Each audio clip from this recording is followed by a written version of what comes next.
Come in here, double check on my audio going on while you're in the middle of set. Okay, so we've got that one going for Rumble. Now I have to check YouTube. Are the crazy animals outside with the snow that just hit? They're out.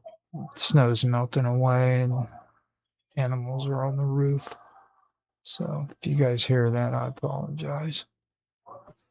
Looks like YouTube is kicking in on my main channel, Roger Hansen. So now I just have to wait and do an audio test on it, see if it's actually kicking in.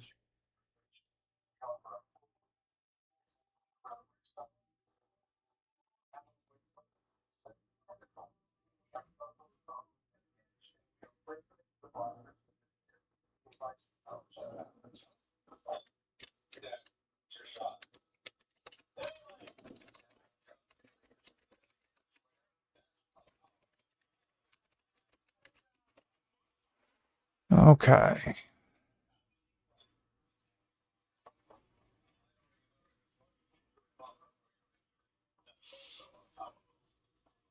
Still waiting. Looks like Kick is loading, so let me see what's happening here real quick in a minute. Everything's kind of acting pretty slow here lately. Just need to find out. Still waiting. Okay, I can hear myself on YouTube. Trying to check out Kick.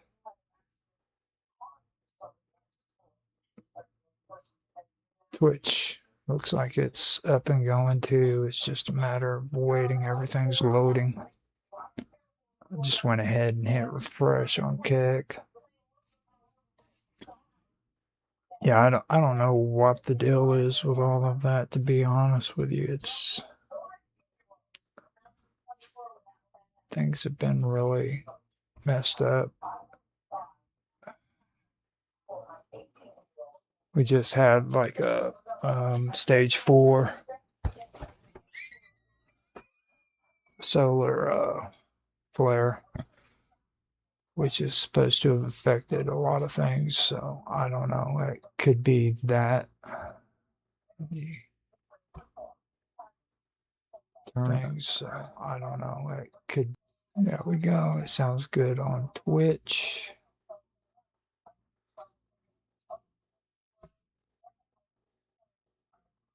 I'll wait for Kick to finally kick in and stop streaming and or stop the loading. And after that's done, I will know for sure if the audio sounds good. Oh, it sounds good on Twitch.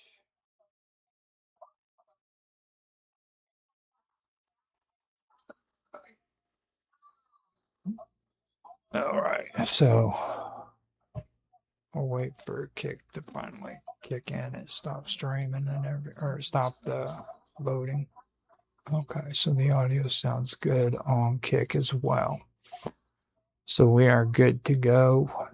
I have everything up and ready here before long. In 8 minutes or so, we will start Minds Roundtable weekend event. Today, Tan Hai Tran is going to come in and discuss the Book of Enoch from the perspective of a Catholic, which that's what he is. He's a devout Catholic. So we'll get his take on the Book of Enoch and what he thinks about it. I've sent out invites to anybody who is on Teams, Discord, and 8 minutes or so, we will start Minds Roundtable. Kick has just went ahead and started my audio again, but I've sent invites on Discord as well as Teams and on Element Matrix. So if anybody wants to come in and join it, then you are more than welcome to. The links are in the comment or post that I made. I made one on the wonderful world of weirdness. I also did one on Coffee with Jaffe and on Censorship Sucks on Discord. I went ahead and on Teams I sent out a link to Jitsi on WPRPN as well as Vixen's Legion of Chaos on Teams, as well as my community, which is Roger's Hangout. You can also find my link as well on Matrix Element Matrix, which is Roger's Hangout. So they're all out there. If you guys are in the chat for the streams and you wish to join, just let me know in the chat and I will automatically share the link to the Jitsi so that you can come in and be a part of it as well. After that, we are going to be doing another episode of the Quantum Gathering, and we will go from there to the third thing. That's another show that will be after the Quantum Gathering. This is going to start right after the Quantum Gathering, and when that's finished, we will go into headlines after midnight. All of this starts in 5 minutes. That is 3 p.m. Pacific time, 4 p.m. Mountain time, 5 p.m. Central time, 6 p.m. Eastern time, and 11 p.m. GMT, which is UK. Then after Minds Roundtable, which usually takes about 2.5 hours, we will go into Quantum Gathering, which starts at 5:30 Pacific time, 6:30 Mountain time, 7:30 Central time, 8:30 Eastern time, and that would be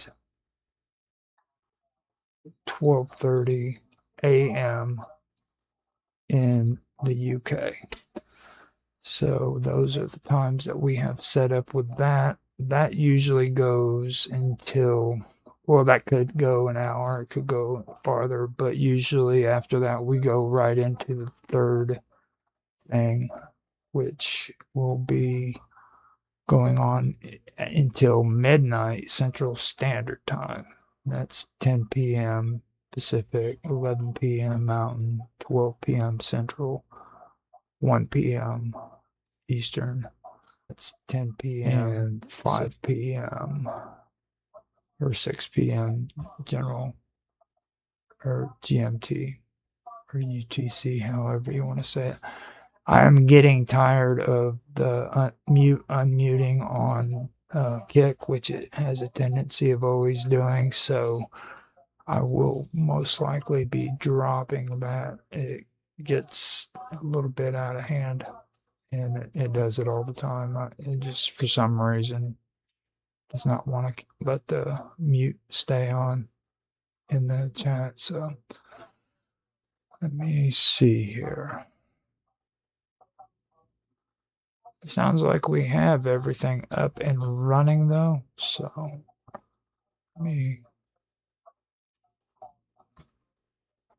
Mr. Edworthy said that he will be joining us here before long. He had to make some coffee and get ready. So we have had some pretty interesting things take place this week.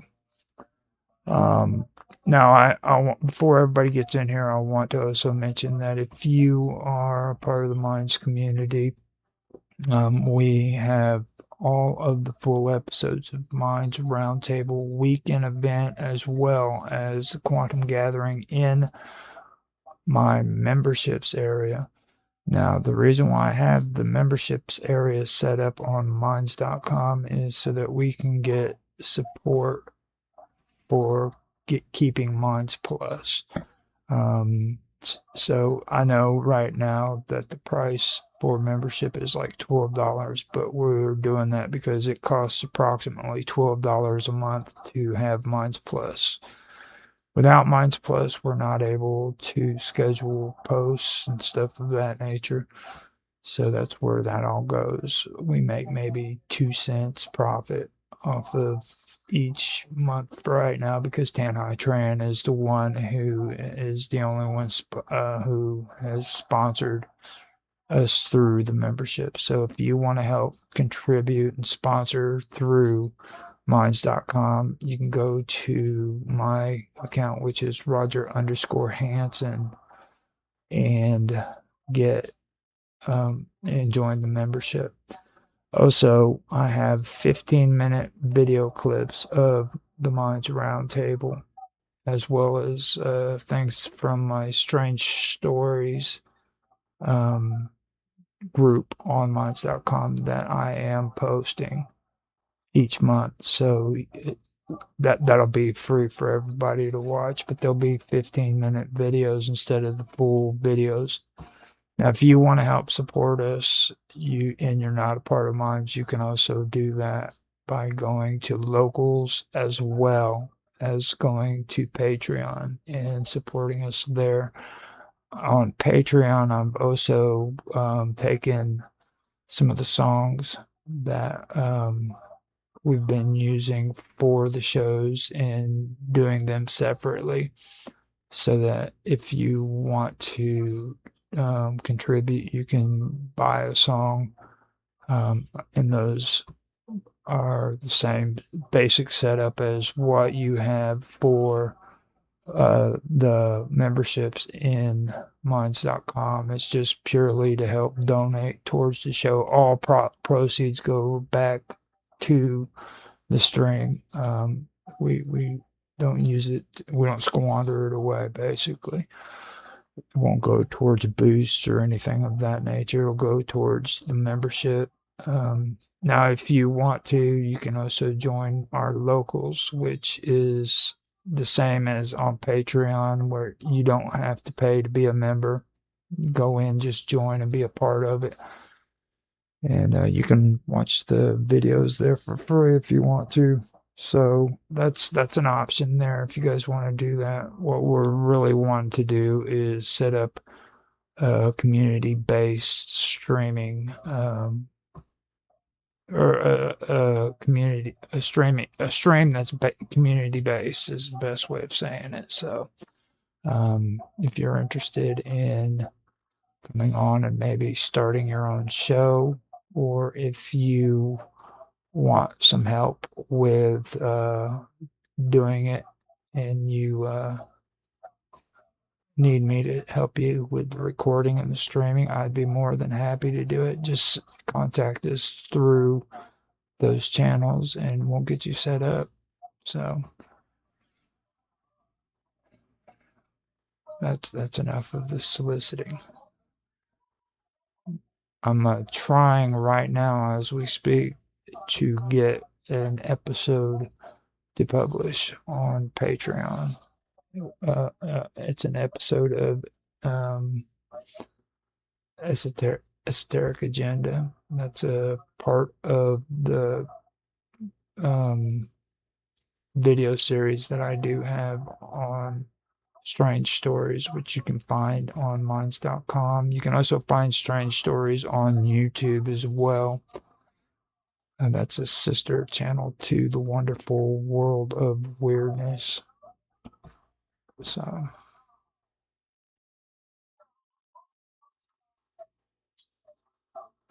hit publish and see what it does. Okay, good. Finally.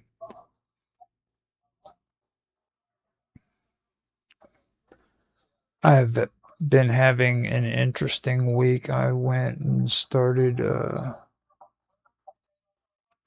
well, first of all, I got a little sidetracked with Blender. I've been doing a lot of projects through Blender on my graphics and got a little carried away with it.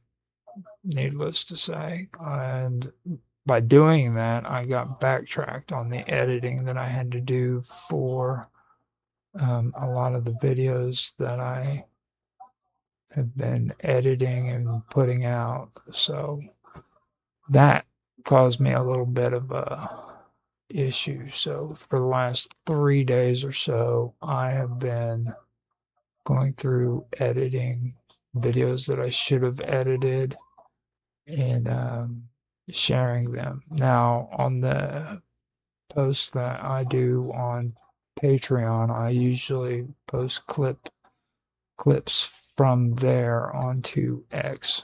So if you guys do want to check me out on X, you can check me out on there. I don't go on there on a regular basis like I was recent or last year. But I do go on there. You can find me at Roger Hanson at ROGLOL1973. So if you want to give me some support there, you can. And that's basically all the soliciting I do have to do. So there we go. I've got. I'm having a hell of a day. There he is. I'm having a hell of a day. Are you all right? Yeah, I'm okay. I'm just, you get those days where you just place things down. Uh-huh. I would say that would be today for me. I think we're both in the same boat. Your face froze up, by the way. Those days. Yeah. I've done it. I've had this happen to me all day today, and I've just lost somewhere my coffee grinder. You lost your coffee grinder, dude? Yeah, in this room. Oh my gosh. That's a miracle. Of all the things that I know that you would lose, your coffee grinder would not be the one. Yeah, I just placed it down somewhere. I couldn't find the top half of it. You know why that's happening, right? It's because of all this snow. It's finally melting and everything, and it's causing crazy shit to happen to your brain. There hasn't been snow in there. It hasn't snowed yet? No, not here. It's been wet, been extremely wet, but no snow. We've had snow since last week. Okay. So Yeah. Dave, we were talking about during the first 15 minutes of yesterday. Yep. Yeah. It was actually, it's pretty intense, to be honest with you. I was really surprised with a lot of the stuff that's coming out of there. I was wondering if I wanted to bring it up tonight, maybe on Headlines After Midnight, because it's actually a pretty good topic. But yeah, I've not seen a single drop of snow. Frost, but no snow. Yeah. Okay, so I've got everything set up and good to go. I can do screen capture, Okay. but I don't really like doing that at the moment because every time I have to move around from one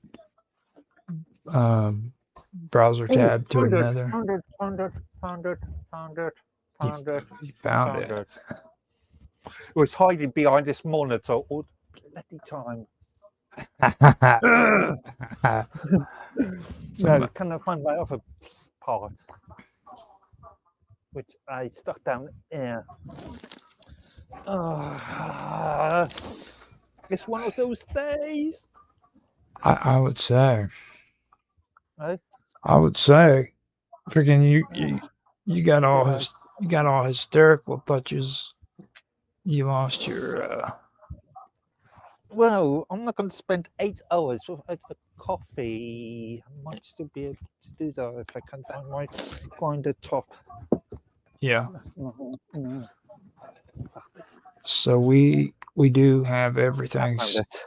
We do have everything set up and ready to go. I've done all the plugs for the stuff that we need to have and everything.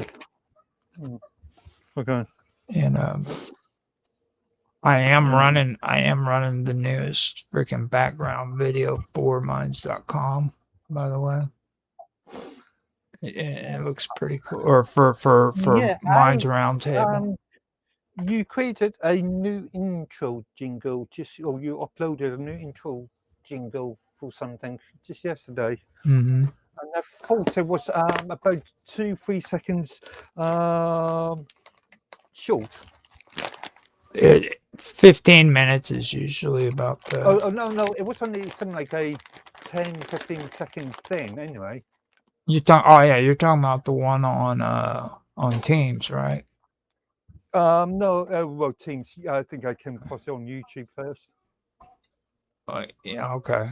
So it could have been there. Actually, it might have been on YouTube. Yeah, and I thought it was just a couple seconds, maybe 2-3 seconds too short. Let me see. Hold up. I don't know. I did it on Nancy's, I believe. I can't remember what it was. I'll have to go through my notifications. Yeah, intro and audio is for Nancy's. For the what was it? The freaking third thing, I think it was. Could be. I'll find it, but let me make a copy first. Also, I subscribed and subscribed to your Strange Stories channel and just uploaded that video. Oh, cool. Do you actually see the upvotes, the likes and dislikes on your console?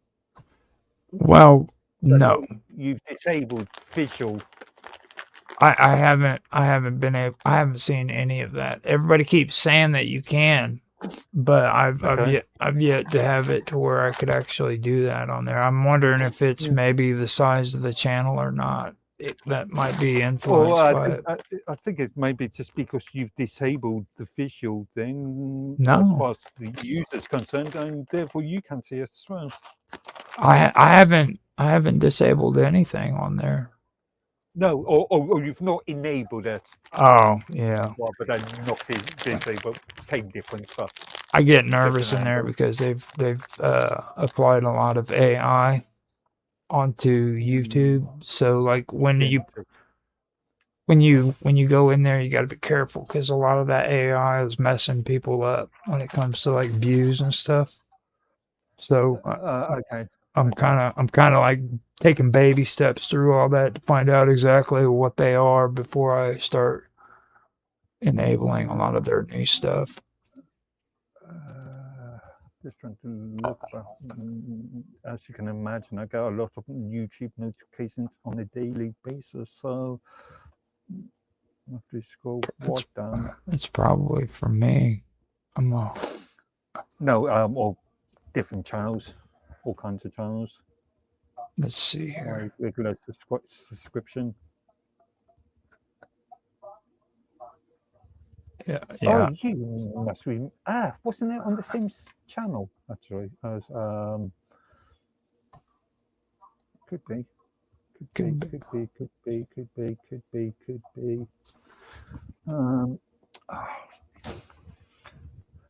we go. I've got 2 spammers automatically want me to promote my Kick channel, just straight up. Okay. Can I promote a Kick? Yeah, to a physical part of these spammers' body. That's the thing that gets on my nerves. It's like whenever I go in I think it was the third thing intro. Yeah, that's what it was. Yeah, it was the third thing. Yeah, I just saw the image that you've got on your Strange Stories. You've got something scheduled. You've got 2 videos scheduled, but I remember it was that image. Yeah, I did one for them, and then my new episodes for Strange Stories. I've got this really cool one where freaking it's got a sphere.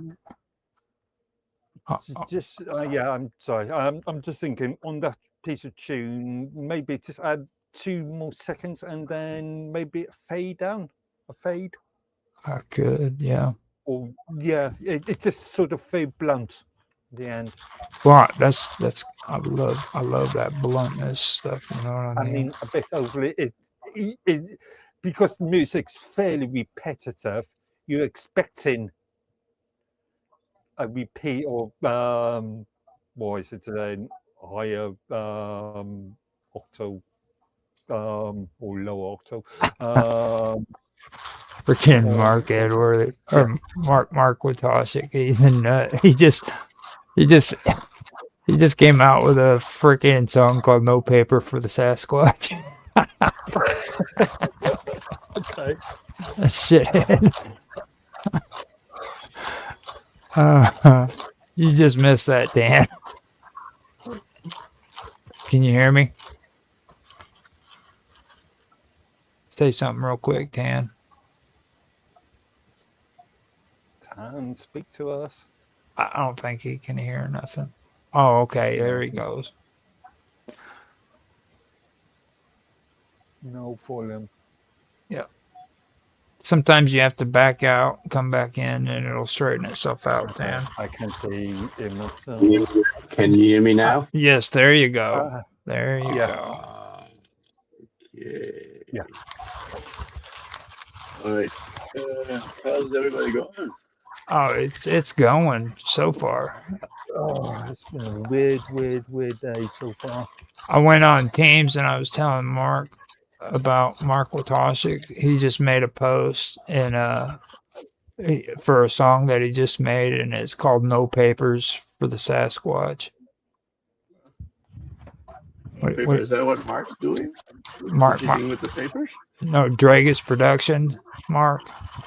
He came out with his own song. He called it "No Papers for the Sasquatch." Did he use AI or did he create it himself? Yeah, it's AI. generative. AI. Generative AI. We can't even call it LLMs. Machine generative. Okay, so I'm gonna go ahead and I'm gonna put it on window capture so that. Give me a couple of minutes, guys. We'll be back. I'm just gonna get a quick tea. Oh, okay. So Just getting off of work here. I feel like so we're gonna be doing the book of Enoch, but I feel like I haven't got enough materials as I would like to talk about it, and so I feel like I'm not gonna be doing it justice, but we'll see. I'll be back in a minute. Play by ear. Well, always do. just so you know, when it comes to the Book of Enoch, I've never found anybody who's had like adequate amount of information with it. It's very complex. It really is. Like, I don't think anybody can do justice for that book.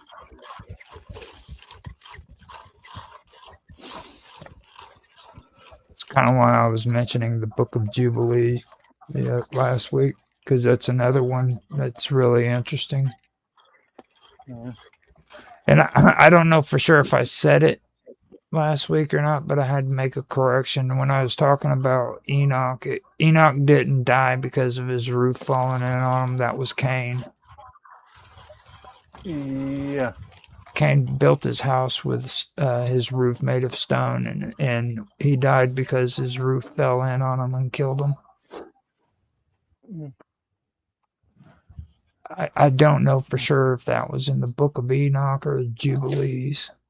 It was one or the other. I'm more familiar with Jubilees, actually. I have read. Okay. But not many years now. Just lost something cows. Damn you. Now I am going to mute out, and I've got everything on widescreen. I've got or full screen for that. And here whenever we get Everything. everything sorted out, I'll hit record. Okay. We Yeah, I are was gonna say. we are streaming though, just so you know, Okay. because Hello, fans. oh man. So I'll be right back. I'm gonna mute out real quick, and I will be right back. Okay. Yeah, I'm just finish off making this coffee whilst doing some time ago. Okay.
Okay. So I'm back. Let's see here. Now, I've already gone through and I've mentioned all the plugs and stuff. Now, Mr. Robot, he might show up. I'm not quite sure if he's going to. He ended up. Well, this week, like I said, has been pretty intense. We've had some. It's been interesting, that's to say. Yeah, it's been really interesting. I don't even know if I want to mention it on the stream, to be honest with you, because I mean, to me, I think it was pretty traumatic on a lot of people. I feel kind of bad because I even got emotional about it. Yeah. It's been a bit tough on you, I think. Well, with Nancy too, like, because I mean that was weird last night that they just kind of didn't come on their show, you know. Yeah. We still haven't had any messages from Nancy or Coventry. Yeah, I No, love that's a bit weird. I love her and Raph to death. You know what I mean? It's just like, and I kind of saw that stuff with MC Dirty Work happening like a couple Did you weeks. see the message he left in the other MS Teams chat room, the Chaos number 2? No, I don't have that one on my teams anymore. Okay. I have the after yeah. show. Okay, I want to read on there. I'll do it afterwards. But yeah, I I'll have. show you screenshots or something afterwards. But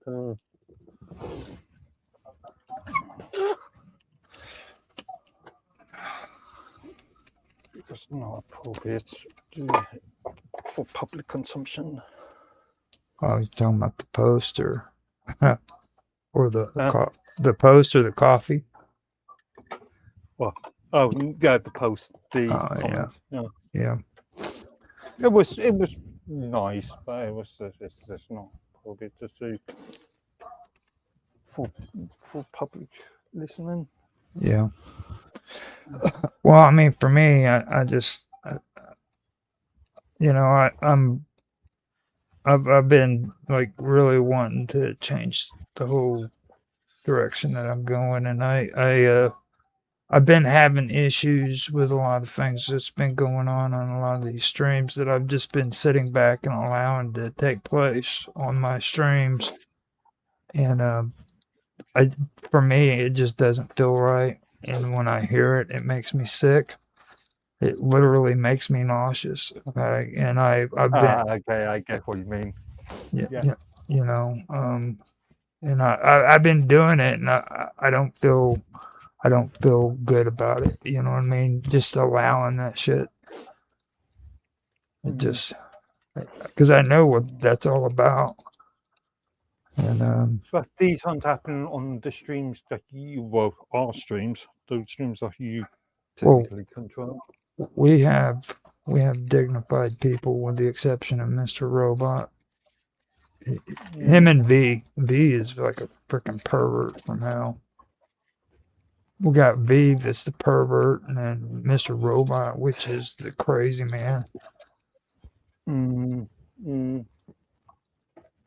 If you combine freaking Mr. Robot and V, you would have like the perfect freaking Marriage.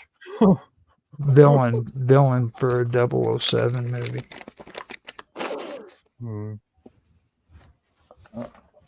I think so.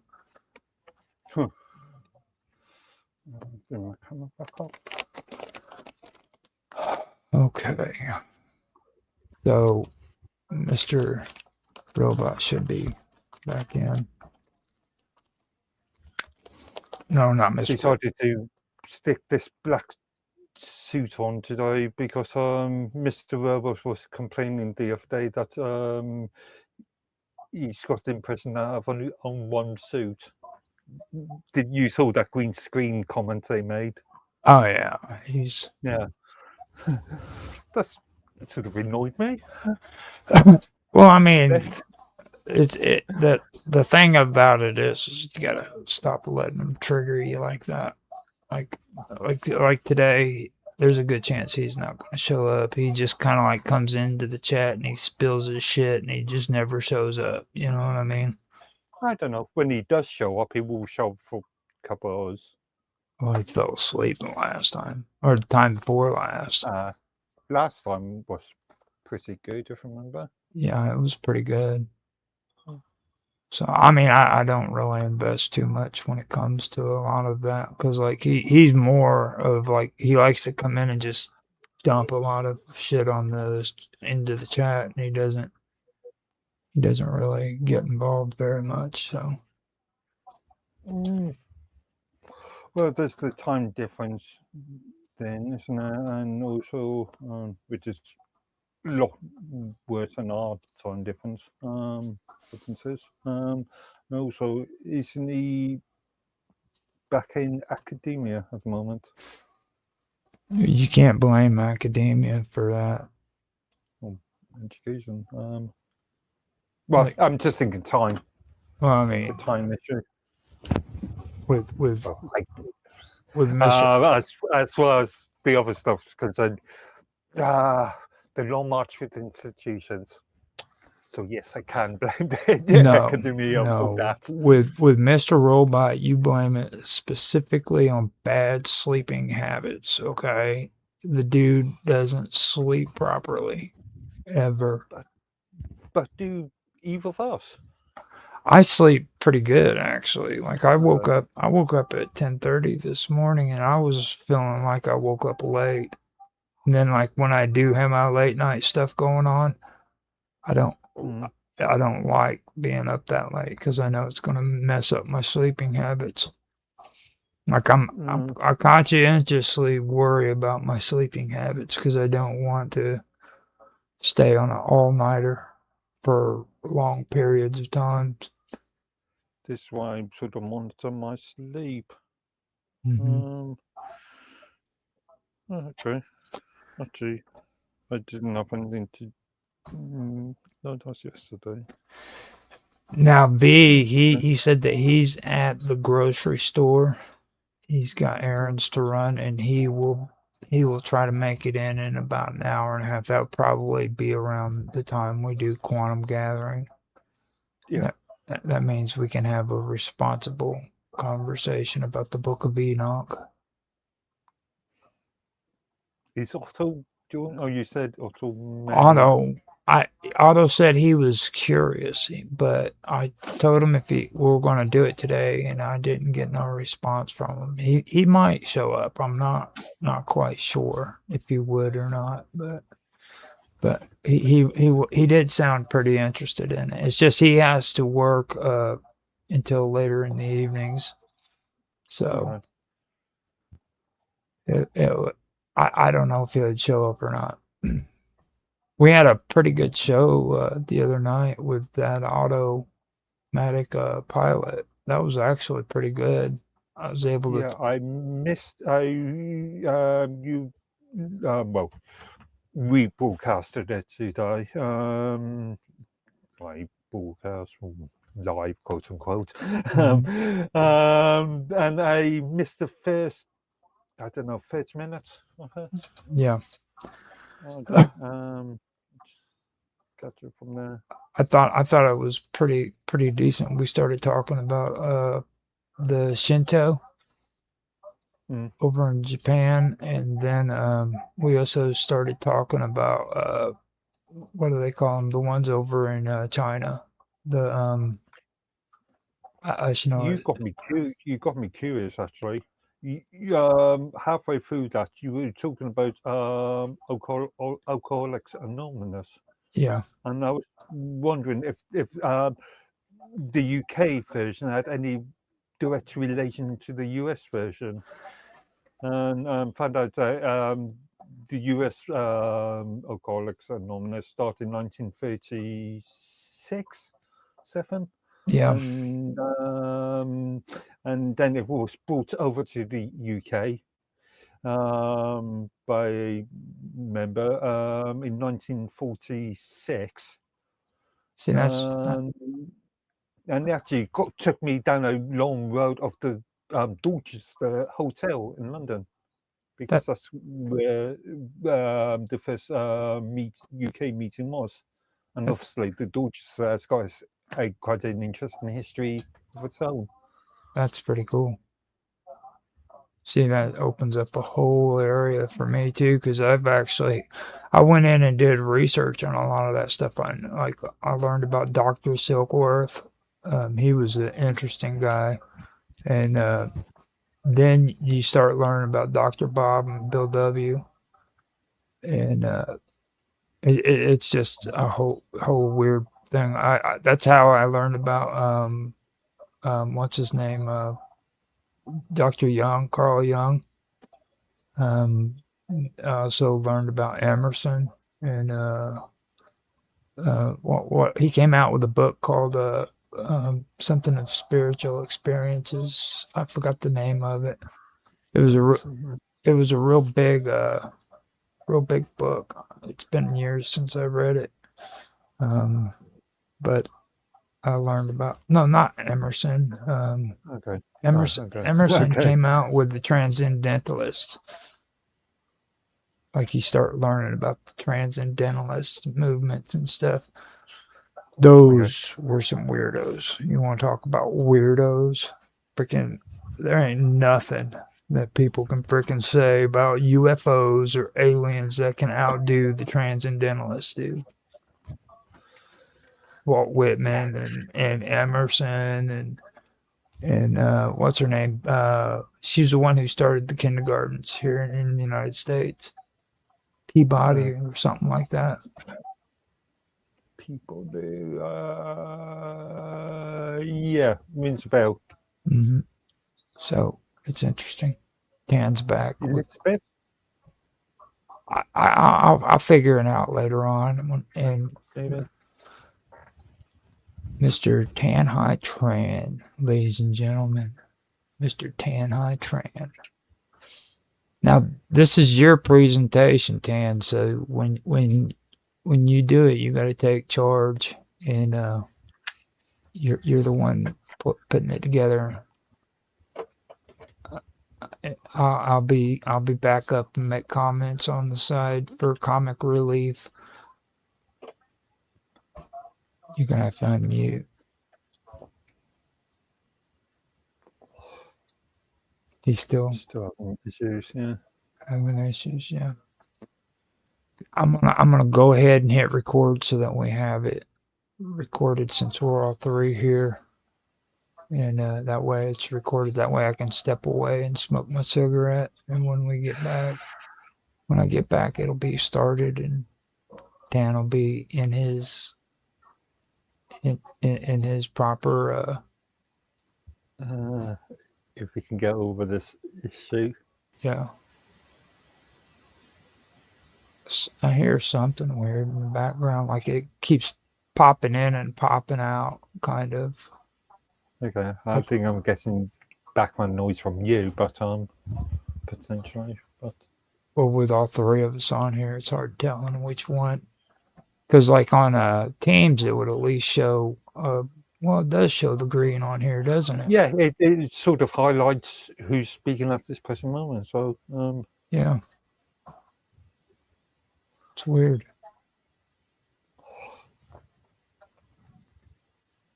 If it sort of ignores the faint background noises. he's I mean, it all comes back to I'm amazed that you guys are. Okay, can you hear me now? Yes, I think Yeah, Yes, I'm perfect. coming through now. There you go. Perfect. Ooh, jeez. Problem with too many microphones. Well, I finally hit record because like I keep forgetting to do that, and it annoys me that I have to download the entire video just to get the first part. So we're starting, and where's Mr. Robot?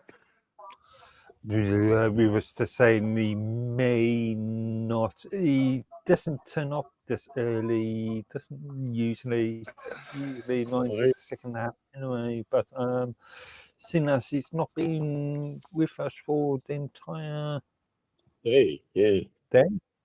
Yeah, well, he came in a few times, but it's like I'm just saying he's not really too accountable when it comes to like showing up. You know what I mean? Too reliable, I would say. Yeah, he's a drug addict.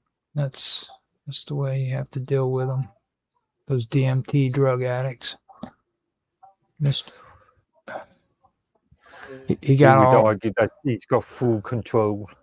He gets so fired up. Like last week when I called him a drug addict on DMT, he freaking just starts flipping out, dude. Starts calling me a wokester and shit. You wokester bastard. Be glad he's calling you wokester, not boomer. Well, he already knows I'm not old enough to be called a boomer yet. Actually, I'm not. I'll never be old enough to be called a boomer. Which because we all Generation X. Mm-hmm. Well, he. I mean, it's kind of a. Would he be Generation X or would he be Generation M? No. He would be X Gen. Probably. Okay. Probably. I'm not going to say for sure he's going to be. Sure, Dawn. He would be. He would be right at the later half. I'm thinking. Yeah. Towards the end. What am I sharing, you guys? Yeah, there you go. Yeah.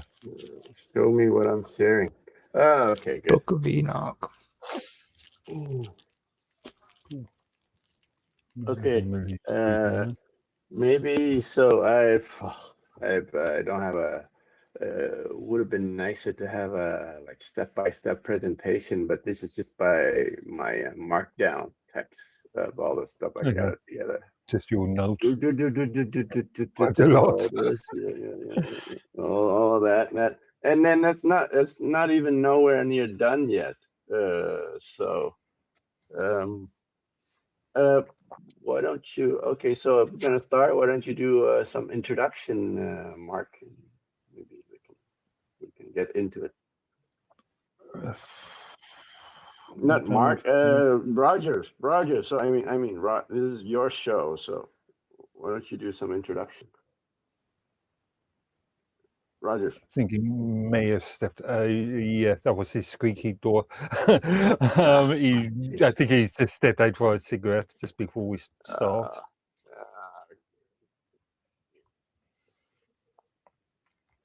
Right. You can always know when he disappears because he's Yeah, you hear the door squeaking? Yeah.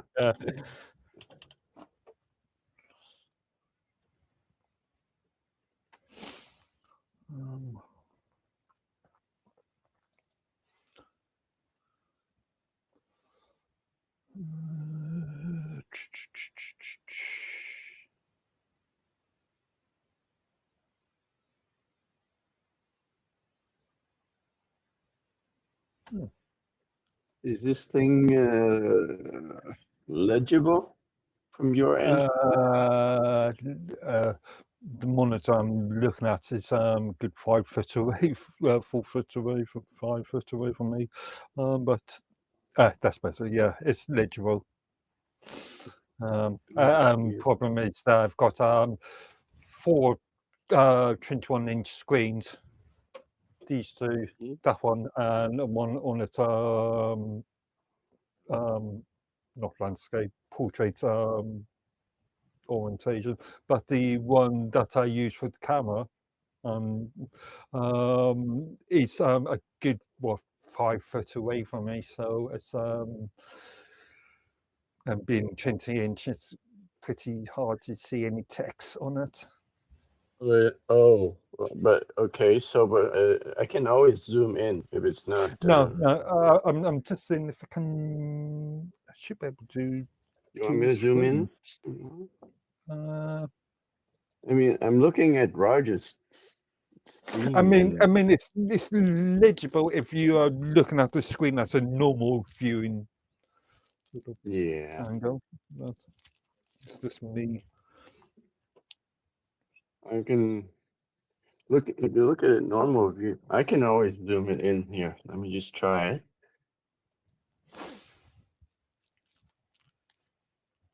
Any better?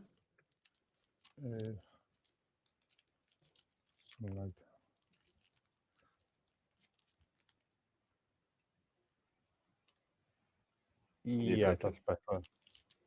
Okay. Yeah. Okay. What I've been thinking about doing is for these purposes is to set up this screen, just to act as a sort of duplicate of that screen. So just to How many monitors do you have? on there I've got that I'm using. I've got 4. So 4 21-inch. These 2 stacked together. Oh no, on arms. They're on separate arms. So these 2, that's one, and the portrait one over there. Okay.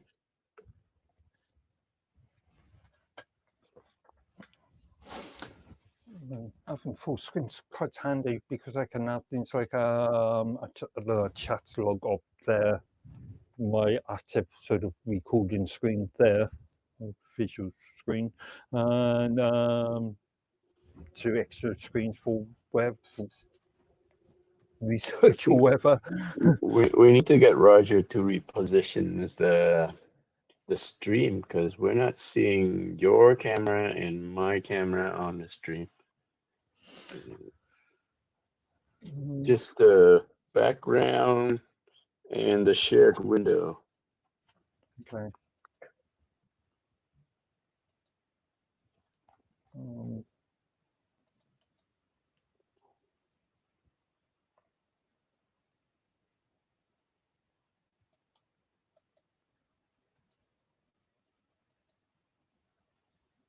All right, I did experiment with Alum Linux.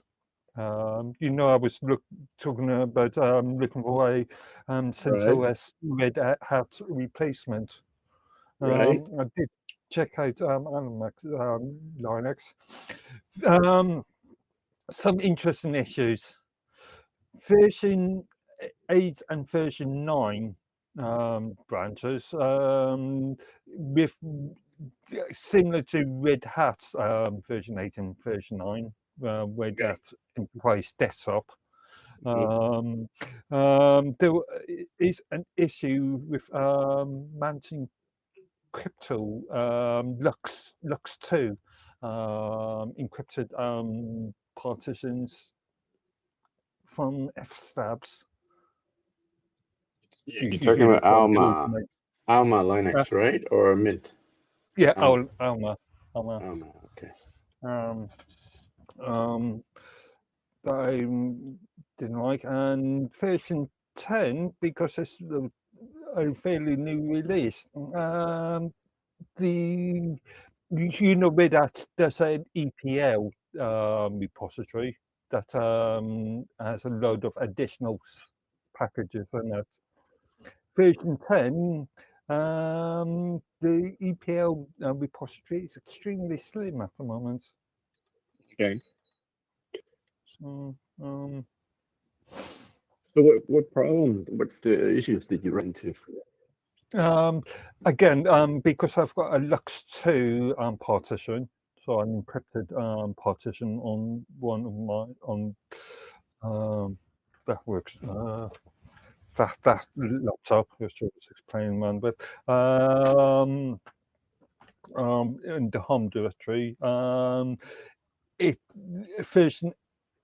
I tried version 10, and then I realised that the EPL repository didn't have that application, so I needed for that machine.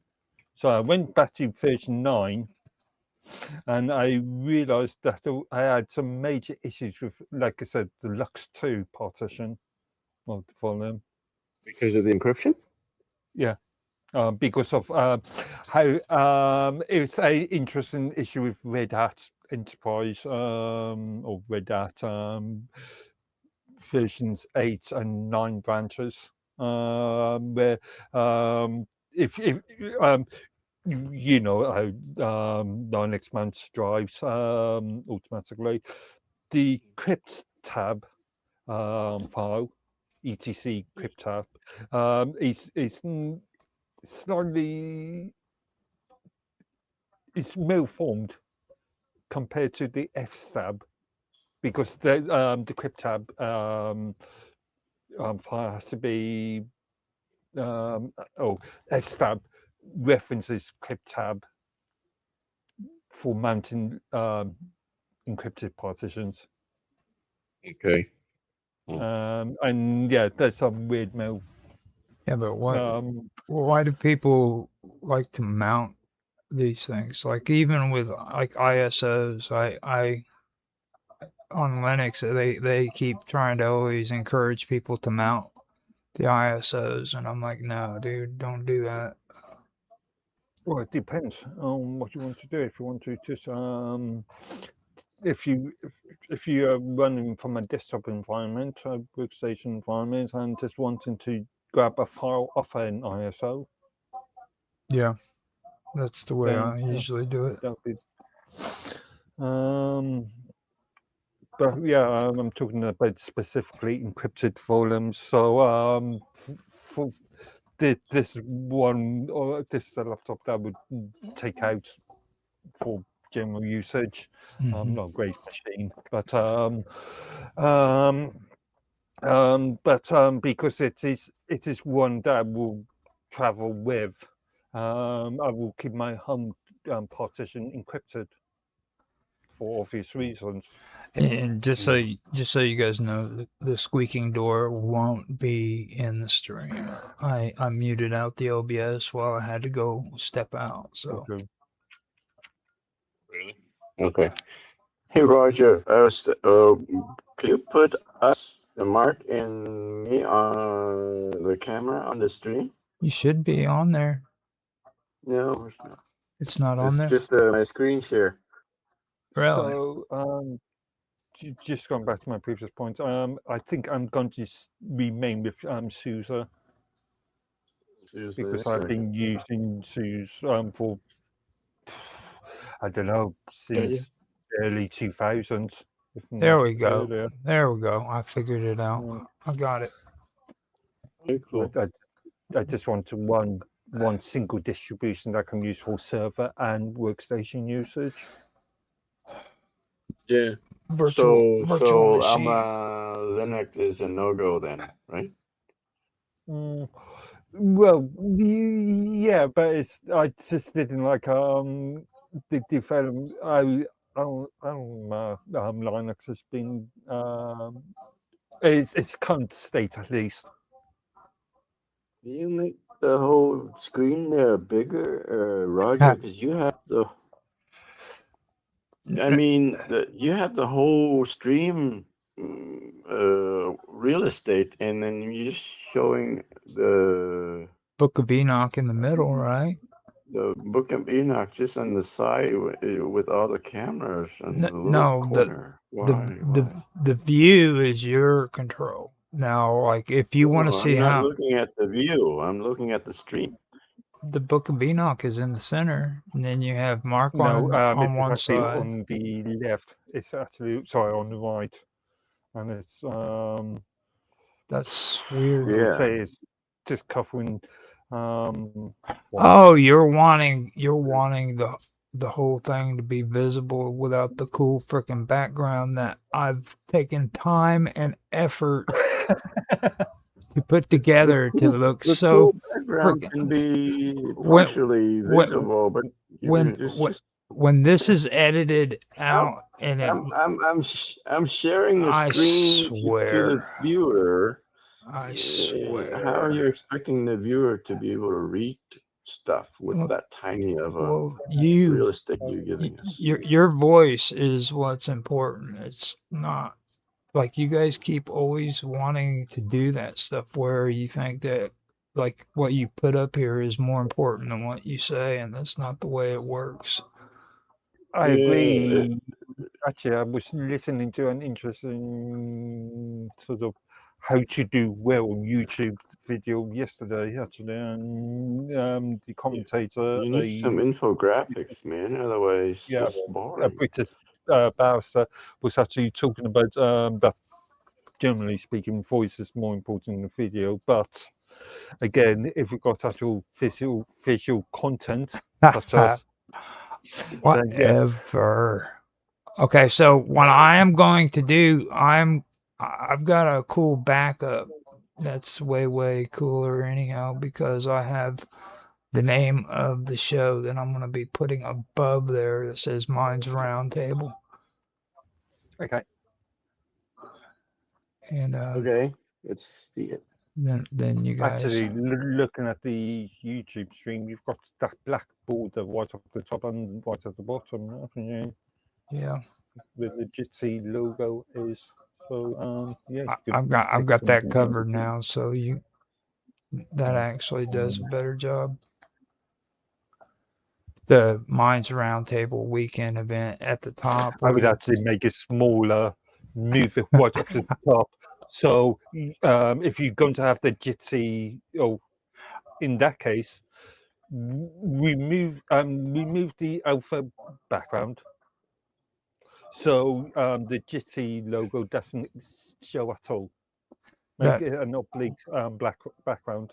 I don't think we're capable of doing that with just regular Jitsi though. Can't you make that text the background the text oblique black? No. Green? Nope. Okay. See.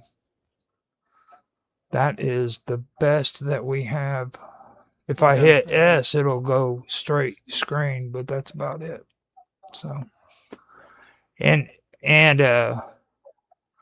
we can do this that way. People can see the Book of Enoch, and then you guys are on the side. Okay. I personally would remove your if you're going to display your browser. If I and I don't know if you noticed this when I was doing the tech support for Minds, whenever I had an image of my browser, Yeah, I would always this remove view the is better, bookmark Roger. toolbar Mhm. because who needs to know what's on your bookmarks? That's what I just did. It's the bookmarks. This view is better because you have the main content on the main view and then just us Yeah. on the side. Yeah. Actually, yeah, that's a lot nicer. Yeah. Yeah. Okay, so I was thinking, Roger, you should do an introduction of what we're going to cover, and then I can just go into the details. Okay, so here we go. 3, 2, 1, now. Hello, everybody, and welcome back to Minds Roundtable Weekend event. I'm Roger Hanson, and today I'm here with Tanhai Tran and Mark Edworthy.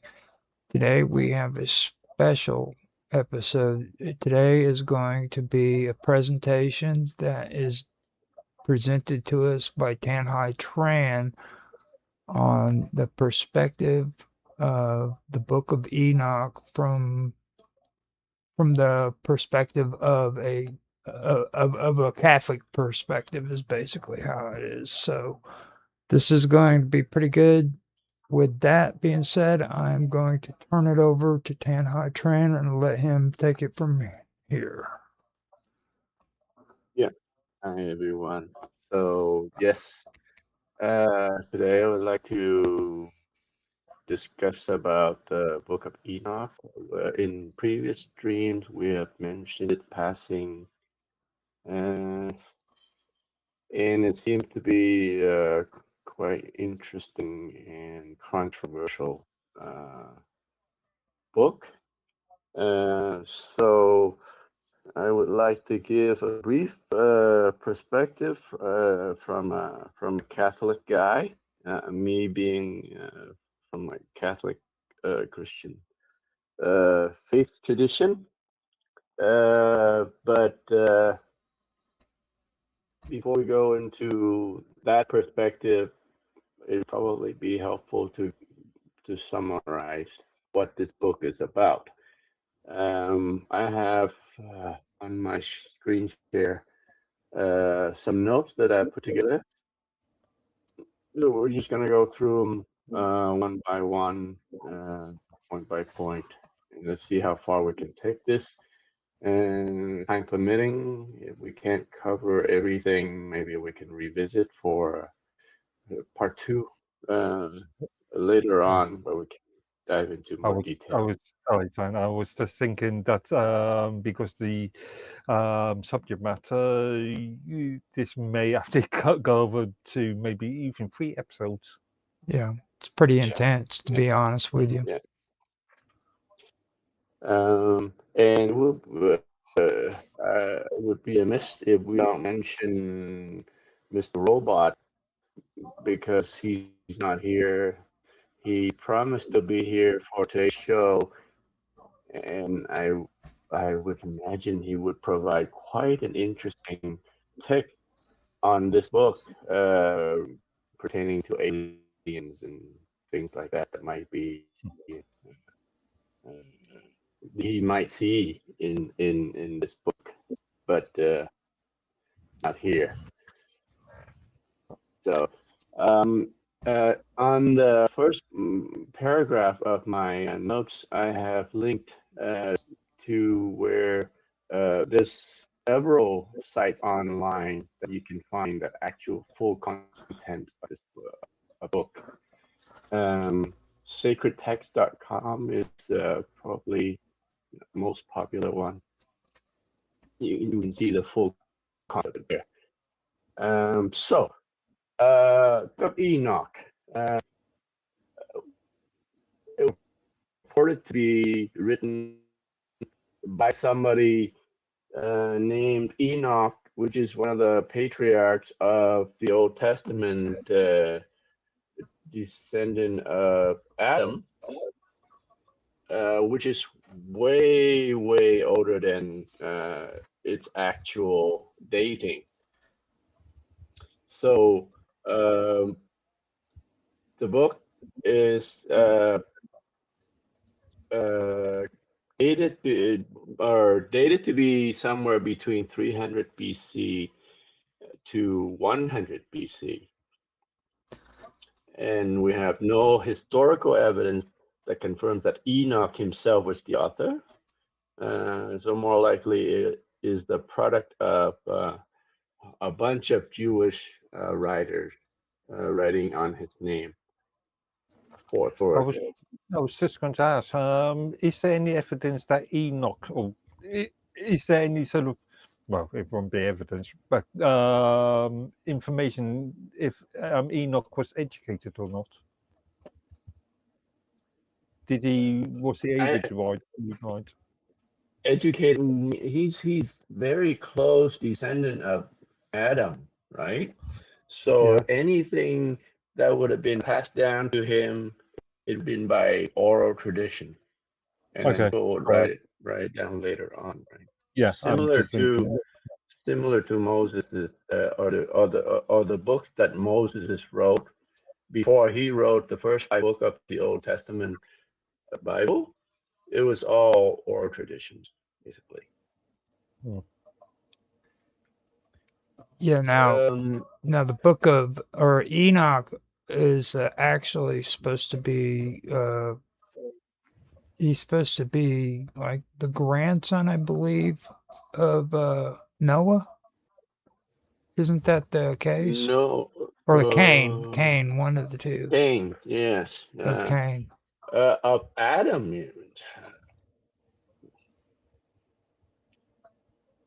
Yeah, he's either the grandson or the great grandson of Cain, which Cain is the son of Noah. No, Cain was son of. Or sorry, Adam. Sorry, you're right. Sorry, my bad. Yeah. I keep thinking Noah for some reason. So, okay, on your calculation, let's say he was born in 300 BC. So you're only talking about 2 generations before. So you said they started the human race happened in circa 300 BC. The book stating is 300 BC, not Enoch. So Enoch is the son of Cain. He's direct descendant of Cain. So which is why there's no way this book of Enoch could have been written by him. Right. Right. And like if historically, if it was actually a factual event that took place, it would have been somewhere around 5000 BC because that was when the early Dryas period ended. You know what I mean? It would have been before actually 5000 BC. So delving a little more details, because the whole book of Enoch is made of multiple chapters, and different sections of it are dated at different time periods as well.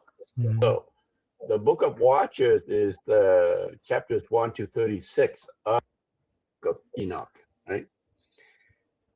So this is the oldest part of the book apparently, and it's dated to the 3 BCE.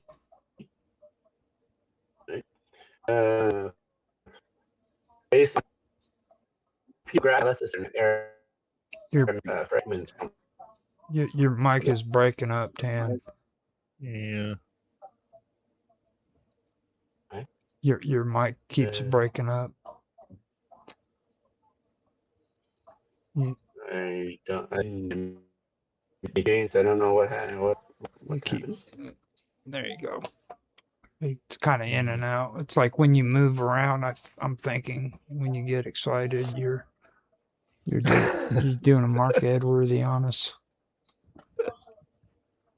Like right there.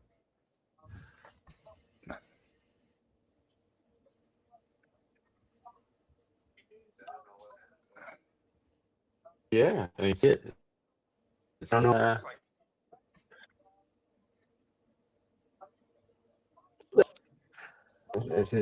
Mm, right. You need to smack your computer real hard, real quick. Just real quick, smack, and everything will take care of itself. I do not advise that. Let me just see. See, like right there, you're Which one fine. I'm using. 1 second. Let's see right there while you're fixing it. I Yes. can mention on the Dead Sea Scrolls too. I was thinking about that the last time we had the conversation. Like, it is confirmed that the Book of Enoch was a part of the Dead Sea Scrolls, and that's something that nobody really ever hears Yeah. about. You know, it actually was a part of the Dead Sea Scrolls. So, Well, yeah, this is the point here. Book of Watchers is part of the Dead Sea Scroll. This is how the dating happened. How this is the fragment that they used to date this Book of Watchers. Right? So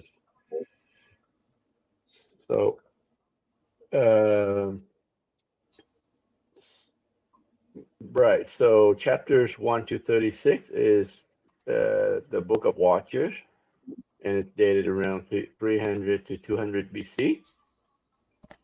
And then you go to the astronomical books, which is chapter 37 or 72 to 82.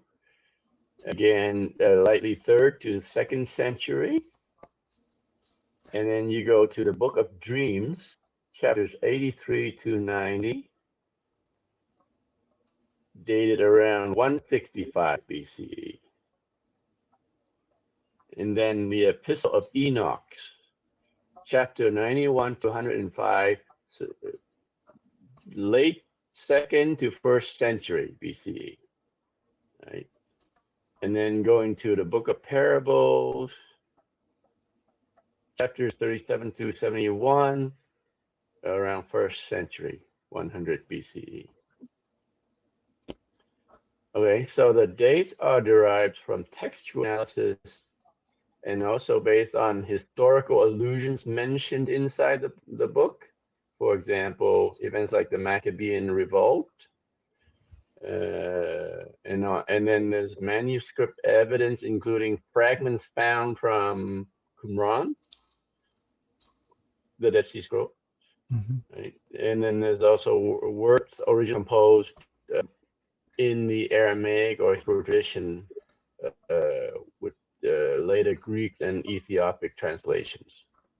Okay. Apparently, the Ethiopian Orthodox Church considered this book, the Book of Enoch, as part of their canon. yeah.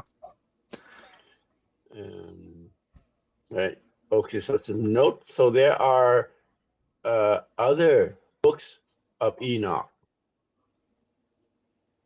So the Book of Enoch that we just talked about in all these chapters 1 to 71 is the first Book of Enoch. There are 2 other copies called 2nd Enoch and 3rd Enoch, also known as the Slavonic Enoch, is the 2nd Enoch. And then 3rd Enoch is the Hebrew Enoch. It's around 5th century AD. Right? So these are the later additions to the original. So around the same time as the sort of Bible was being finalized. Being canonized, yeah. Mhm. Well, in this traditional sense. It's like whenever I get into conversations with a lot of people about the Book of Enoch, I always try to make that distinction too, because a lot of people don't understand there's actually more than one Book of Enoch. And a lot of times they quote stuff out of the 2nd Book of Enoch, which has absolutely nothing to do with the original text. Right. And the later 2 are like written way after the original. Right. Mm. So, okay, so let's go through a summary. Arguably, the Bible itself is was written over a course of 500 years. The Bible, the Old Testament, or the New Testament? New You're talking about the Testament. New Oh, Testament. yeah. The New. It's No,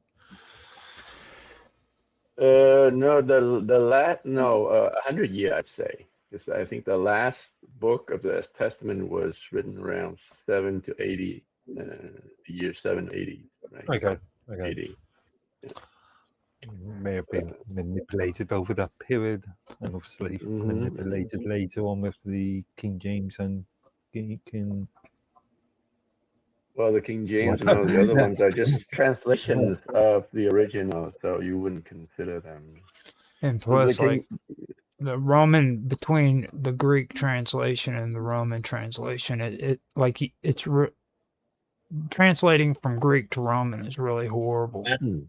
You mean Latin, right? Yeah, Latin. You're right. From Latin. you know what I mean. It's just Greek to Latin. Yeah. from Greek to Latin is just horrible. Like a lot of the wording got messed up, and St. Jerome is the one that translated all the Bibles to Latin. Hence the reason why educated Greeks were so prized as slaves and educators during the Roman occupation. not occupation, but the Roman sort of existence. They considered it more of like an occupation because, like, the Romans pretty much ruled everything around to Alexandria, from even through the Levant. You know what I mean? So they occupied that entire territory. It was theirs to rule. What language did the Romans speak? Latin. Classical Latin, yeah. Mm-hmm. So I mean, with the Book of Enoch, I don't see, this kind of goes into the whole the canon when they canonize the books, and like you can see where clearly the Book of Enoch belonged in the book. It was like, because like the Christian and the Jewish religion wasn't just like one sect of people that believed one specific thing. It was a whole different, like different groups of people that had different belief systems. You know, Within Jewish, they do different sects, even. mm-hmm. So they have the Essenes, they have the Pharisees, the Sadducees.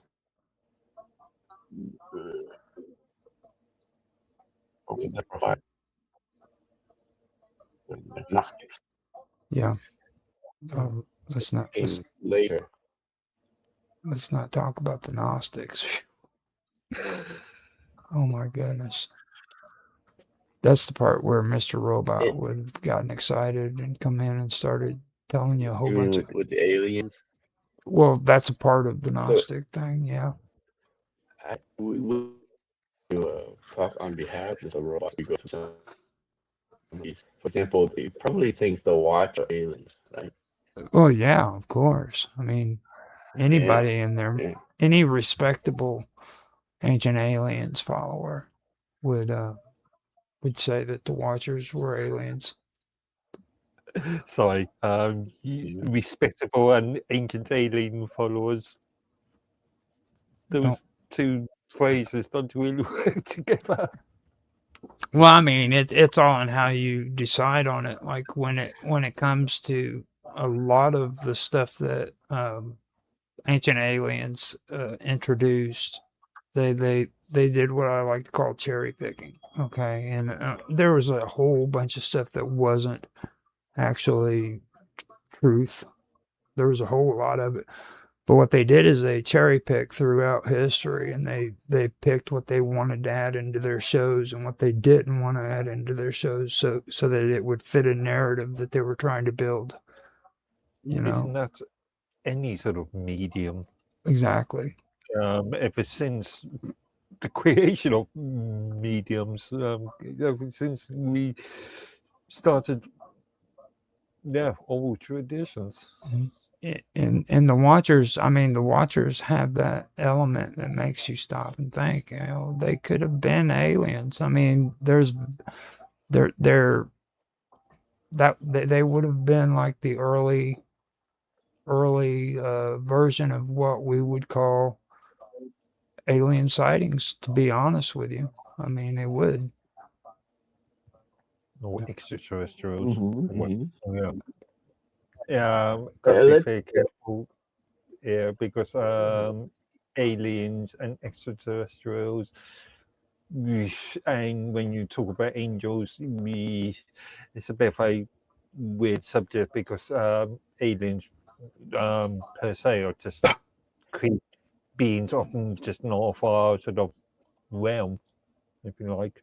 Mhm. And Yeah, so aliens, right? Yeah, yeah, I get so where he's yeah, coming from there yeah, yeah. because like Extraterrestrial beings. extra dimensional beings from other well, you could dimensions. say, well, heaven and hell are extra dimensional Right, entity or places. right. See, I figured out where you're going with that. It just that's why I kept quiet because I'm smooth like that. You know what I mean? News operator. When you talk about aliens, you're talking about little green men from outer space, Well, I sort of From mean, Mars. that's what they're Those are saying. from Martians. Venus or from Alpha Centauri. Yeah, That's what they're saying. Now, me, I agree with the whole possibility that these could be extra dimensional people, but that's only because I've done research into like parapsychology and how that relates to physics and stuff and consciousness. You know, which they really tap into that whole consciousness area of things and like when you go back into history and you look at these angels and these fallen ones, I mean, and then you compare them to the good daemon of the Phoenicians, I mean, there's no denying it. They have to be related in some way, you know. again, folklore sort of. Well, that's where it's all Yeah, at. That's where it's all um, at because like I was going to say, history doesn't really portray itself very well. It's like even when you go into the Middle Ages, if you look at actual documentation of what took place in the Middle Ages, they don't have very good documentation whatsoever. So you have to kind of go off of that oral tradition and the folklore. That's where most of our history comes from. depends on the subject, specific subject, but Right. again, you've got to be somewhat educated to be able to read and write. The majority of the population at up to quite recently, up to what, the last 150, 200 years, haven't been able to have those skills. Right. Um, Well, except for the church, like they yeah, would yeah. they Again, you have to be educated and obviously be some sort of organizational sort of. right. Yeah. We're probably going to frustrate Tan if we keep talking about aliens and and No, it's okay, but I would be better if you talk about it in context because I want to go through the summaries of the whole book. So, right. So maybe when you start talking about aliens, when we get to this part, which is the fall of the Watchers, and okay. So summaries, chapters of the book, chapters 1 to 5 talk about Enoch delivering a message, a blessing, and judgment, and he's foretelling of a future day of tribulation, which is very similar to the book of Revelation, where God will come to destroy the wicked and the watchers, the fallen angels. Right. So yeah, seems so far nothing controversial there. Chapter 6 to 10 talks about the how the fallen angel lust over human women, right? They came down and they married human women and fathered giants called the Nephilims, who devour resource of earth. And they teach uh, forbidden secret, heavenly forbidden secrets to humans, like alchemy, sorcery, cosmetics, right? Now, Uh, Azazel and Sanjaza also, there's a few things that are involved with those two names because these go directly to, like when you were talking about the revolt with the Jews. Okay, Azazel especially is a name that really sticks out there, and Semjaz I believe has to do something with the shining of the sun or something of that nature. Last year I'd gone through a lot of this, and it actually pertains directly. There's a lot of things that are very suspicious, especially when it comes to the Dead Sea Scrolls and the leader of the revolt who was involved in that, because they directly relate to these names.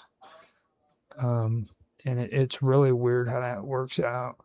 So with me, I kind of find that a little bit suspicious. And then whenever it talks about forbidden knowledge like metallurgy, sorcery, and cosmetics, that's directly alchemy. You know what I mean? So like whenever you know, you get into that, that's where they start turning against the whole idea that there was alchemy within the scriptures. And I've noticed that there's alchemy written all through the scriptures. You know what I mean? So you can kind of see where they're trying to phase away from that. They've recognized the fact that it's in their text, and they want to try to distance themselves from that history. You know what I mean? Azazel literally means emissary goat, right? So there Mhm. there's images of demons with the goat face. That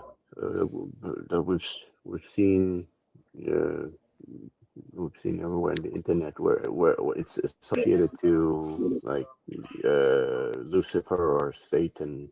Yeah, I was going to say Satan is Yeah, in some but illustrations described as. But you also but have to remember there was also a pagan god during that time period who had a goat head, had the horns and everything like that too. So a lot of these supposed demons were actually pagan gods that were demonized by the church. uh, his name, and this is new to me, Azazel. His name is mentioned in the book of Leviticus, Mm. which is Old Testament Bible, chapter 16. The rite involves two goats, one sacrifice and the other, whose name is Azazel, laden with sin, led to the desert. So Leviticus chapter 16, verse 7 reads, "And when the goat has carried all of their iniquities into an inhabited land, it shall be led into the desert." So that's that. Uh, Something I remember. It's interesting that you are describing these angels as male, because yeah, I think it was a couple of weeks ago you were talking about the possibility of copulation. And, This book literally, the book of Enoch yeah, literally refers to the watchers as male. That's why Yeah. they're yeah, and copulating with women. a couple of months ago, I think it was just before Christmas, I remember Vicky from the Vixens, our Wednesday stream, and Roger was talking about are angels meant to be sexless? No, that was you. You're the one actually mentioned that because, Okay. and it's a good question too because a lot of people do talk about that. Like, did they have a gender or not? You know what I mean? I don't ever recall a verse even in any of the texts that states if they were genderless or not. To be honest. All the angels in the Old Testament, when it appears to somebody, they manifest themselves as male, right? Mhm. Like in the Joseph's dream, Mary's meeting with Gabriel, right? Yeah. What else? Was the angel Raphael in the Old Testament guided? What's his name?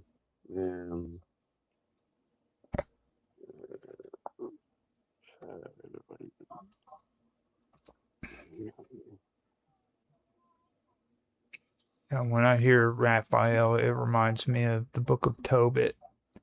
Book of Tobit, exactly. Tobias,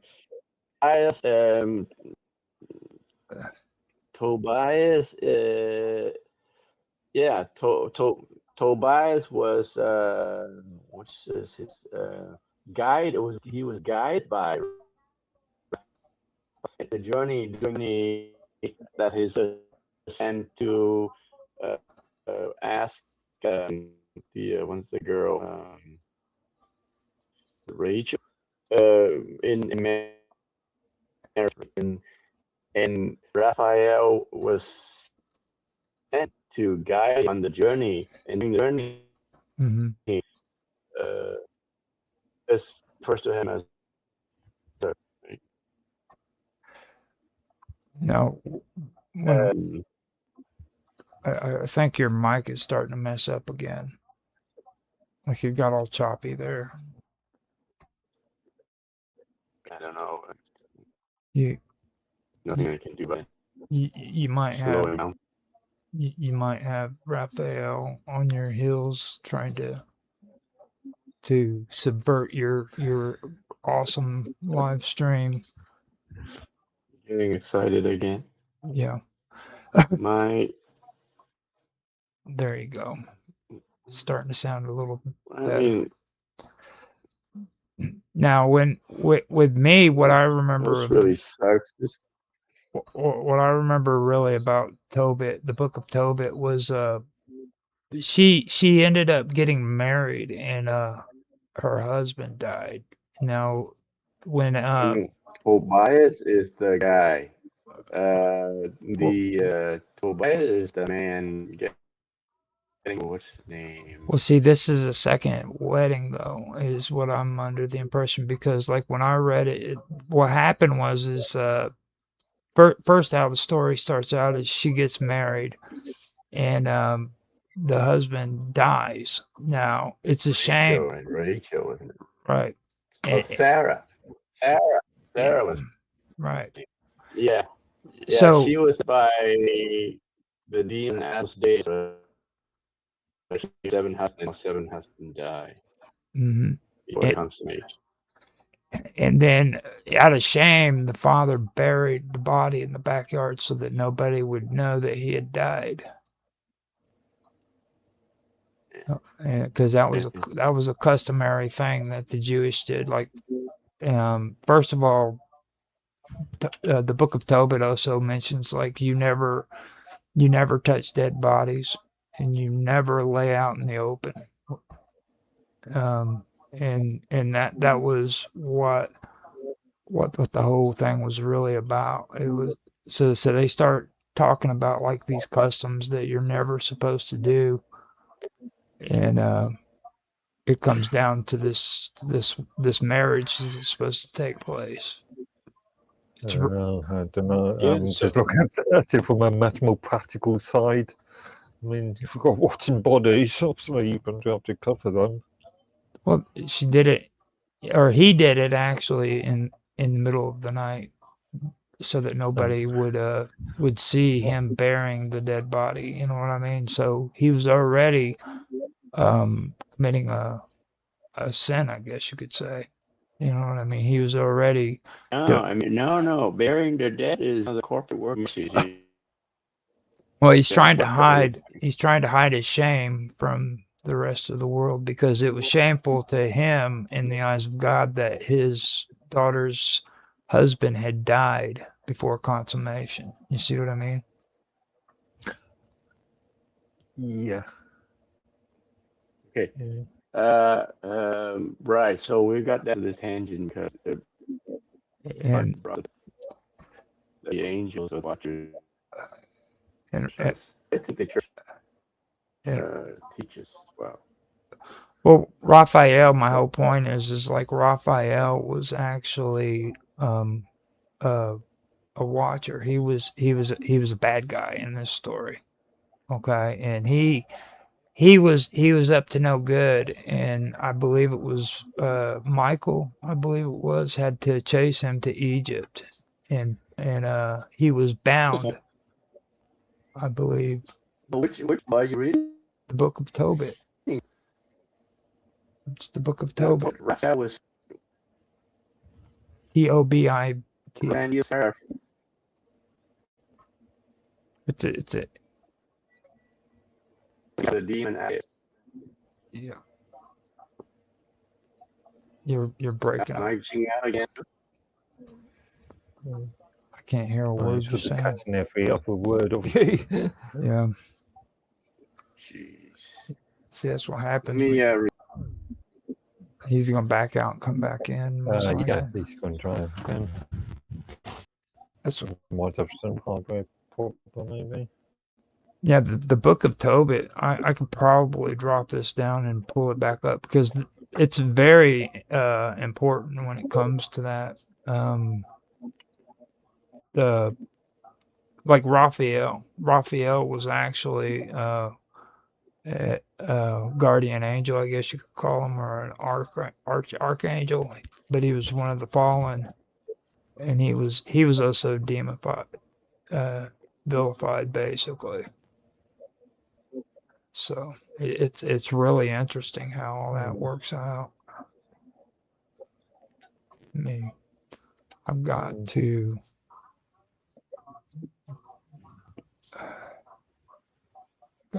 drop that window capture, and I'll pull up.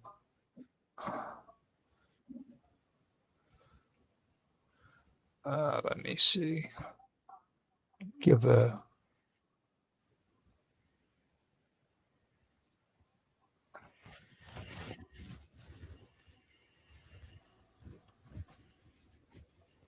second here.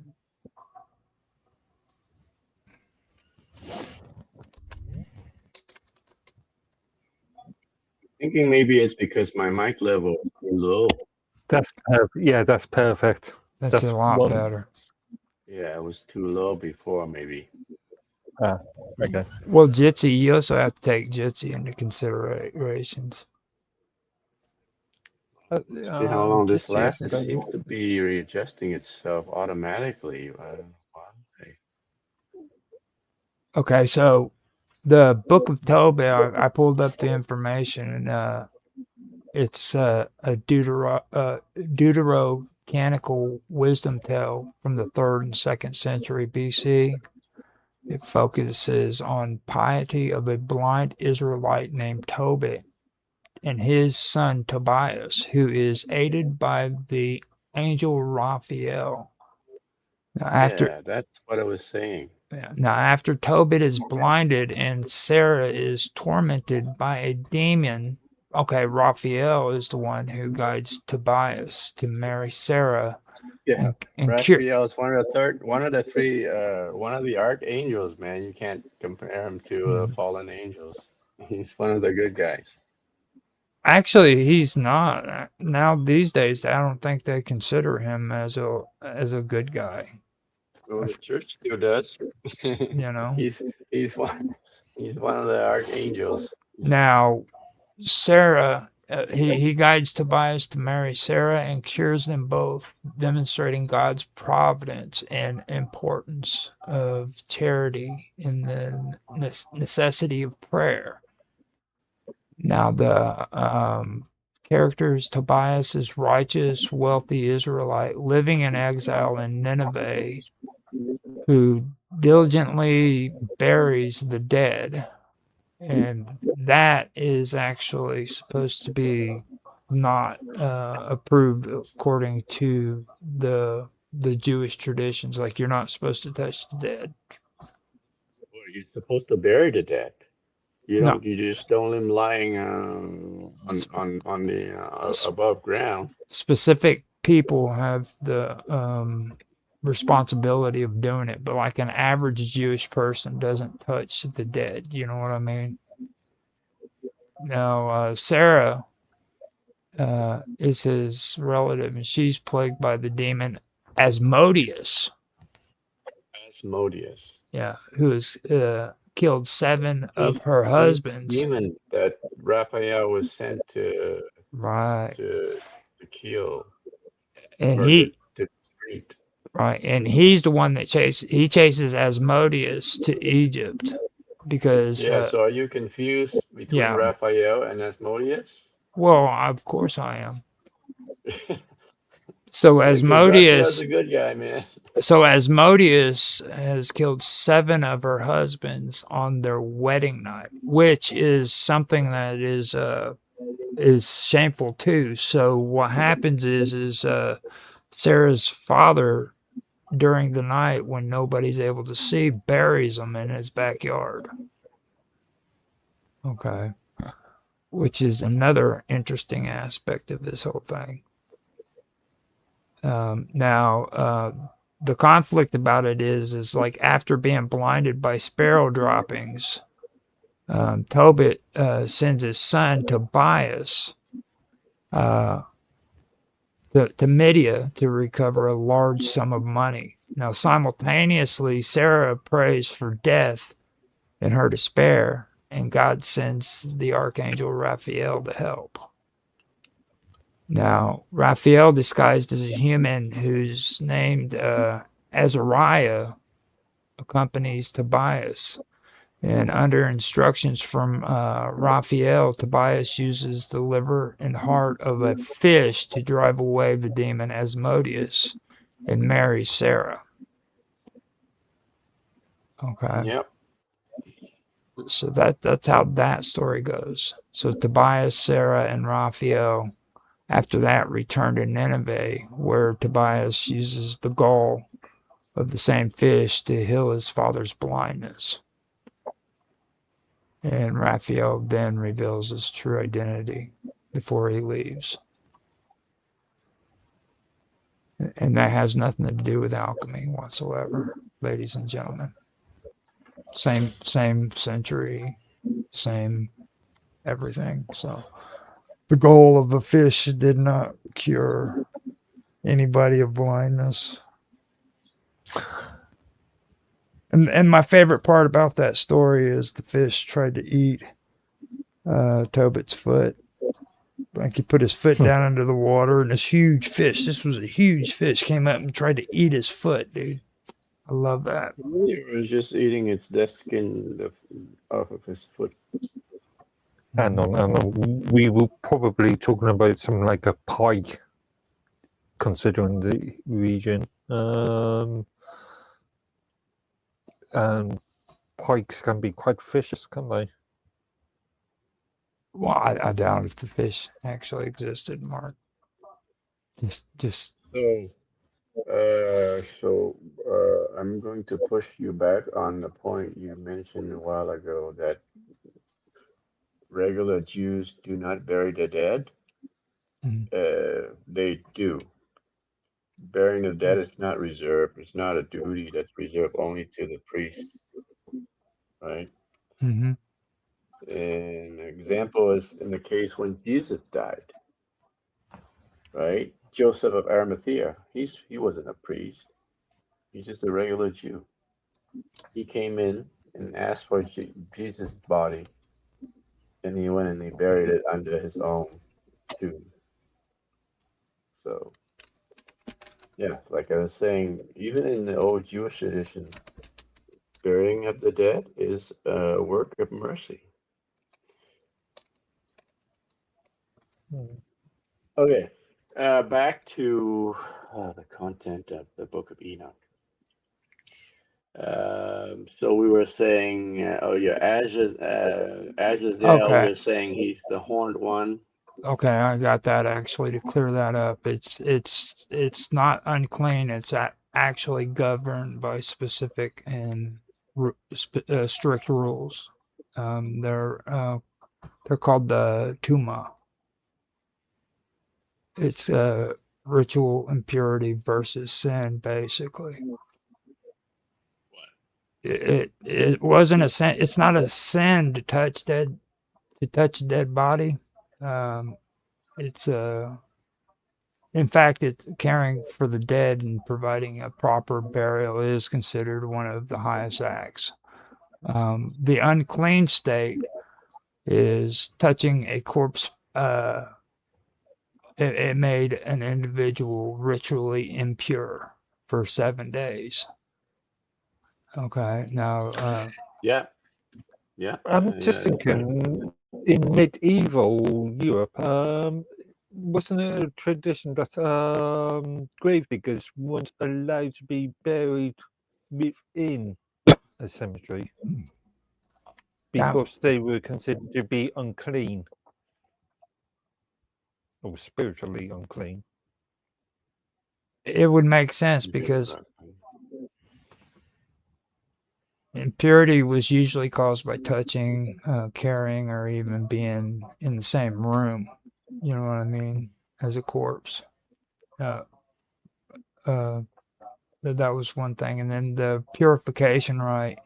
In order to do that, in order to become clean again, a person had to be sprinkled with water mixed with the ashes of a red heifer on the 3rd and the 7th day.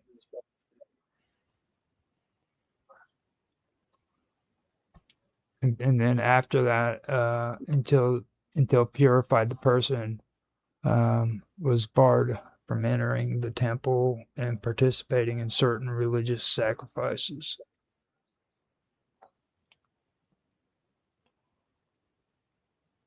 Yes, there's a specific or burial custom that they have to follow.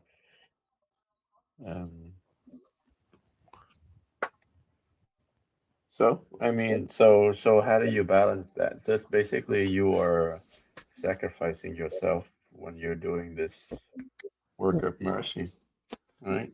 Well, So so what if you become unclean after you bury your dead bodies and you stay yourself out of from the story that I took from it, he wasn't doing the rituals properly, and he ended up getting exiled because of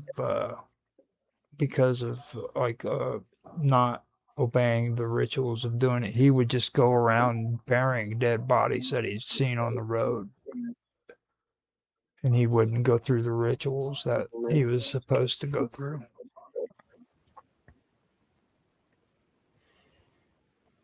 But presumably, if he's just stumbling across bodies, just lying about, just there would be some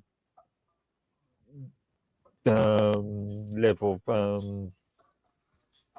rigor mortis and like the Kohims, they're not allowed. They're completely forbidden from touching any kind of dead bodies, any corpses, except for their immediate family members.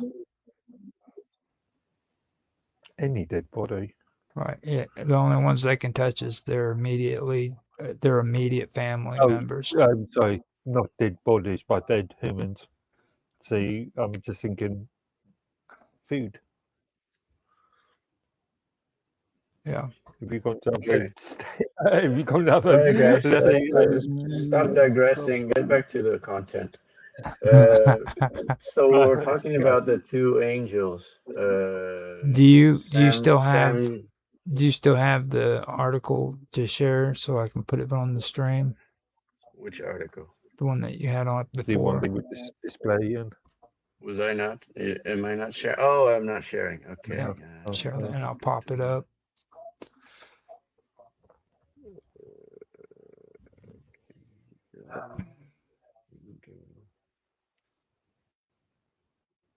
Let's see, we actually getting some good intellectual stuff coming out of this. And Tant. Is that it? There we go. It's coming. Hold Is up. that it? Give it a second. It's black right now, but it should pop up. How about that? Sure. It's a black screen. There we go. There you go. There we Yeah. go. Now we're back on Okay. track. So we were going to names of the angels who have fallen. The Azazel is mentioned in the Bible, but Semzaza is not. Now the Samjaza, I have the guy who led the revolt against the Romans during the No, the Jewish. Maccabee is the one that led the revolt. Hold up. Different people. We're talking about these fallen angels. Those are the other guys. Are the Hebrew. Well, he was given a surname that goes according to Samjaza. Like you know how when people were made into heroes, they were given like specific names that goes with it. Where do you find? Because it's not part of the Bible that Maccabee was renamed Semzaza. Hold up, Where do you find that information? Samjaza. It's been like I said, it's been a while since, and I can't actually fall back on it anymore because a lot of my stuff got wiped. So I'm kind of having to He is, according to the Book of Watchers, he's the leader of the fallen angels. But so wouldn't that correlate him to Lucifer? Not really, because like when it comes to masonry, the whole thing when it comes to like learning like cosmetics and stuff like that comes to that's in Freemasonry when it comes to the pillars and what's his face you remember the story of the what was his name? He was the one who created the temple. You mean Solomon? No, it was in the Freemasons story where he was the guy who created who sent his workers to create the Temple of Solomon. About What are you talking about? Freemason? Freemasons. Masonry is something very new. Everything that's written here is within the Freemasons doctrine. Actually, they adopted most of this. Now, yeah, but the Freemason came way after in part of the American history, isn't it? Yeah, that's the thing that's so weird about it is the fact that's that so much later. All of this correlates with the actual Book of Enoch. It's pathetic.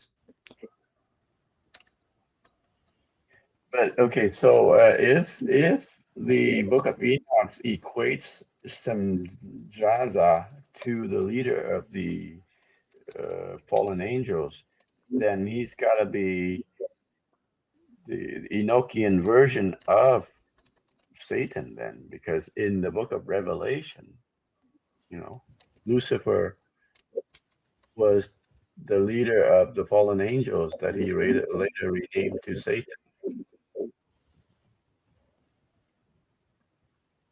Yeah. Yeah. Okay. Anyway, Samjaza is a fallen angel and the leader of the Watchers, which is Grigori. And that would be in the Book of Enoch. Now, he is famous for leading 200 angels down to earth.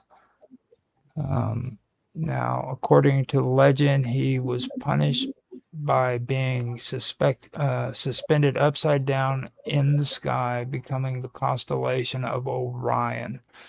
Yes, that's exactly what it is. Now, the leader of the most famous Jewish rebellion against Rome, that would be Bar Kokhba revolt in 132 to 136 CE. He was the military leader who I'm referring to, and he established an independent Jewish state for 3 years before being defeated by Hadrian. Now he was he was one who was given he was actually given the term Messiah. He was one of the first ones. It was Rabbi Akiva. Now, Samjaza is often translated as the infamous rebellion, or he sees the name, which might sound like a title for a rebel leader. You know what I mean? So when it comes to Bar Kokhba's name, Bar Kokhba means son of a star, which is referring to a Mosaic prophet in Numbers 24:17. Now, there's a lot of discussion that's been brought up about that. Okay, and that's it, especially when it comes to Enochian literature about fallen angels.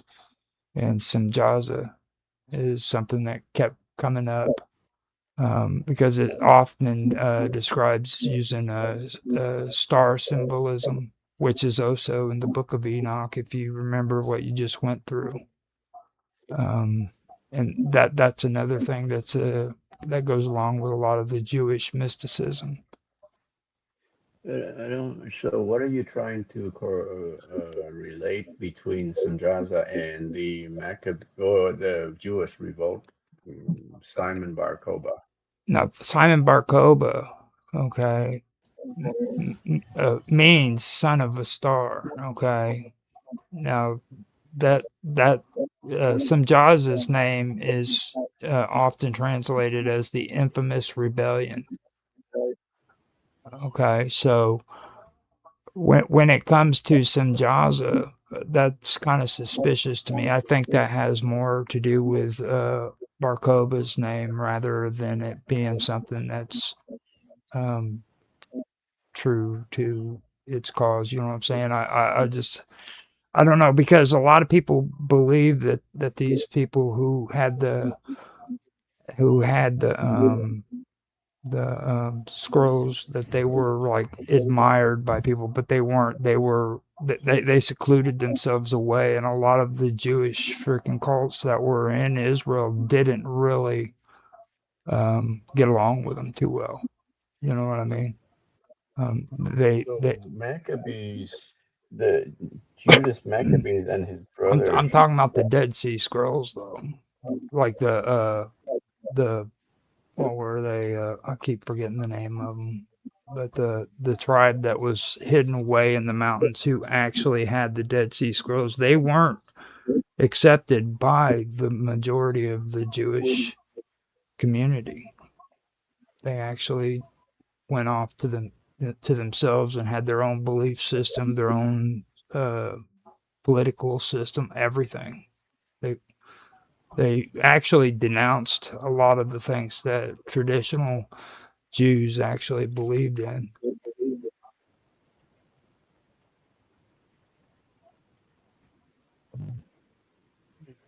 and Something keeps Barkova. lowering my microphone volume.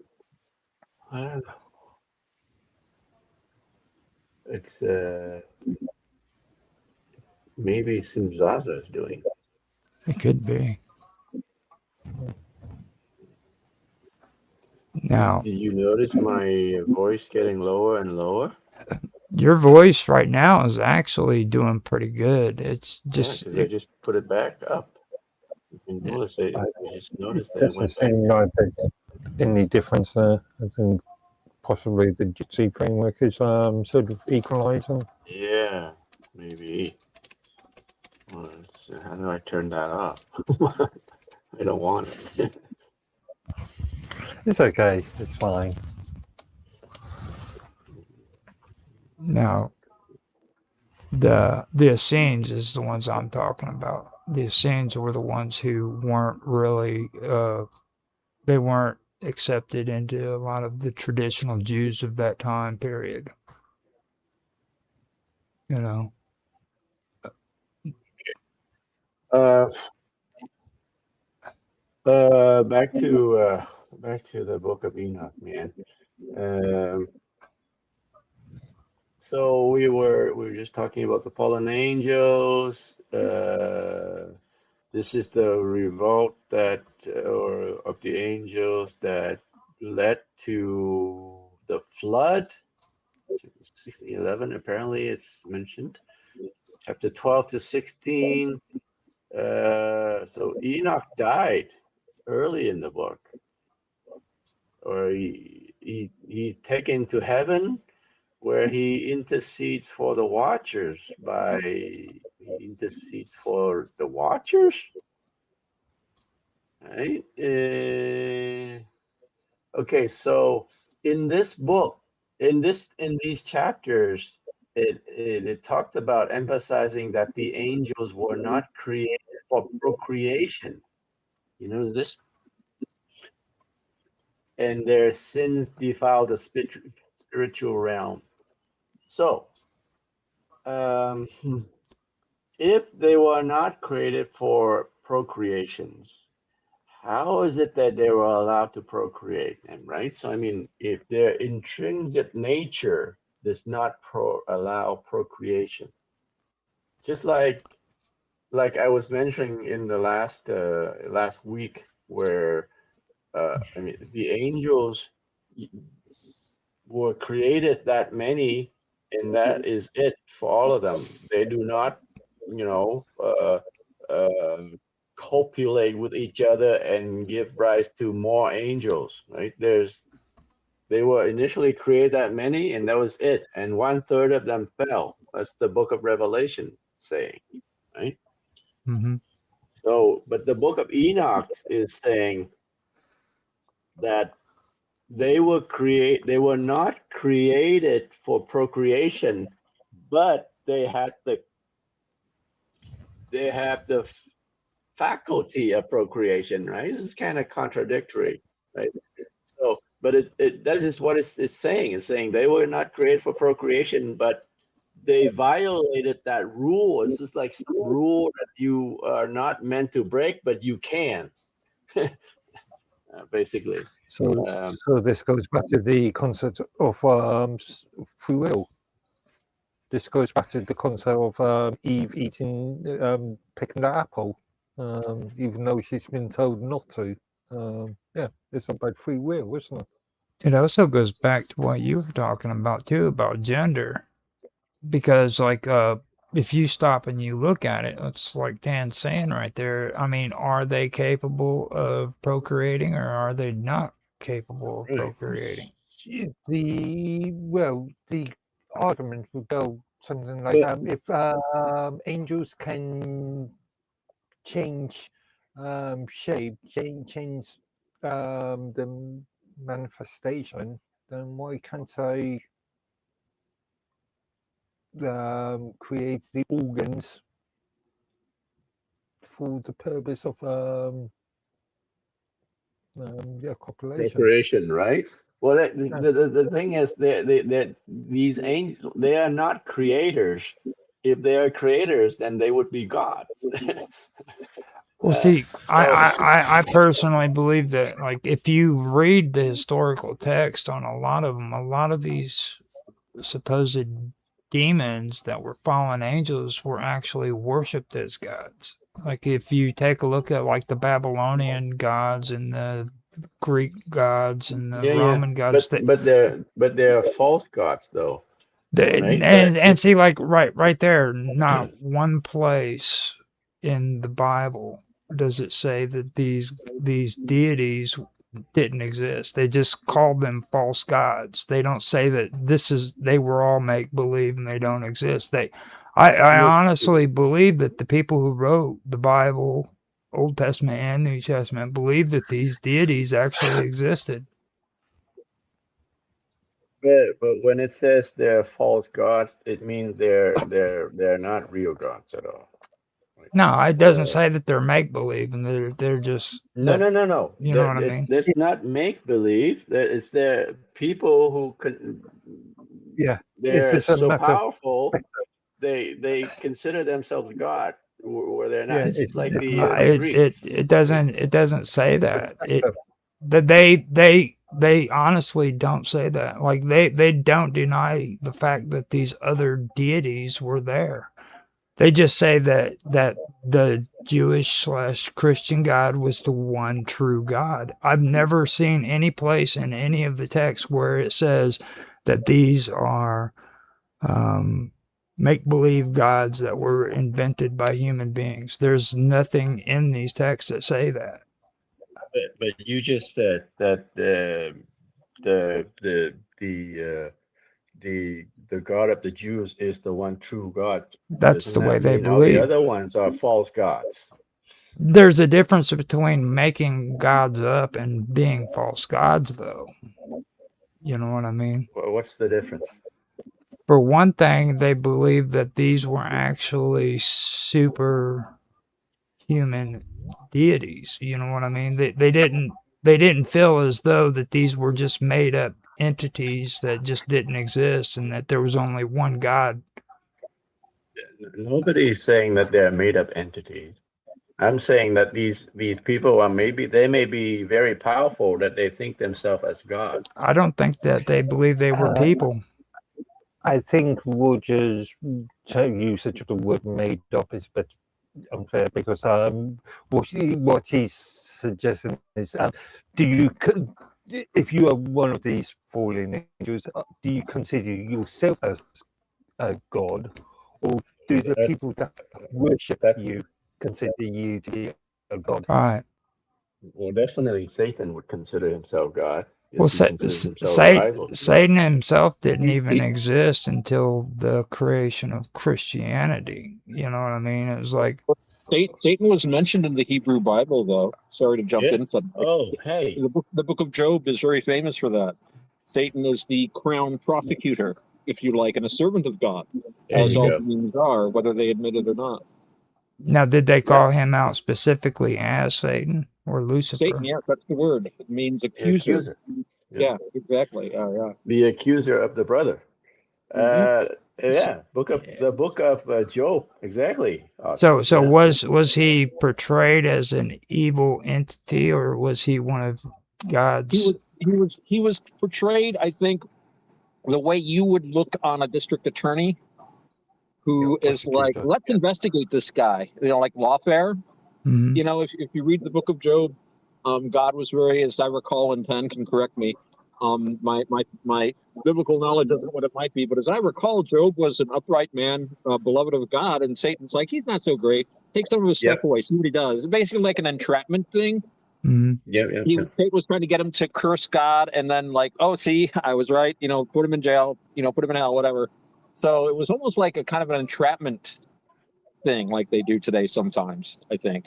So yeah, but Satan, I don't think he was evil as such. He was obviously a servant of God. He was in the presence of God, but his role is not one that we as humans like very much.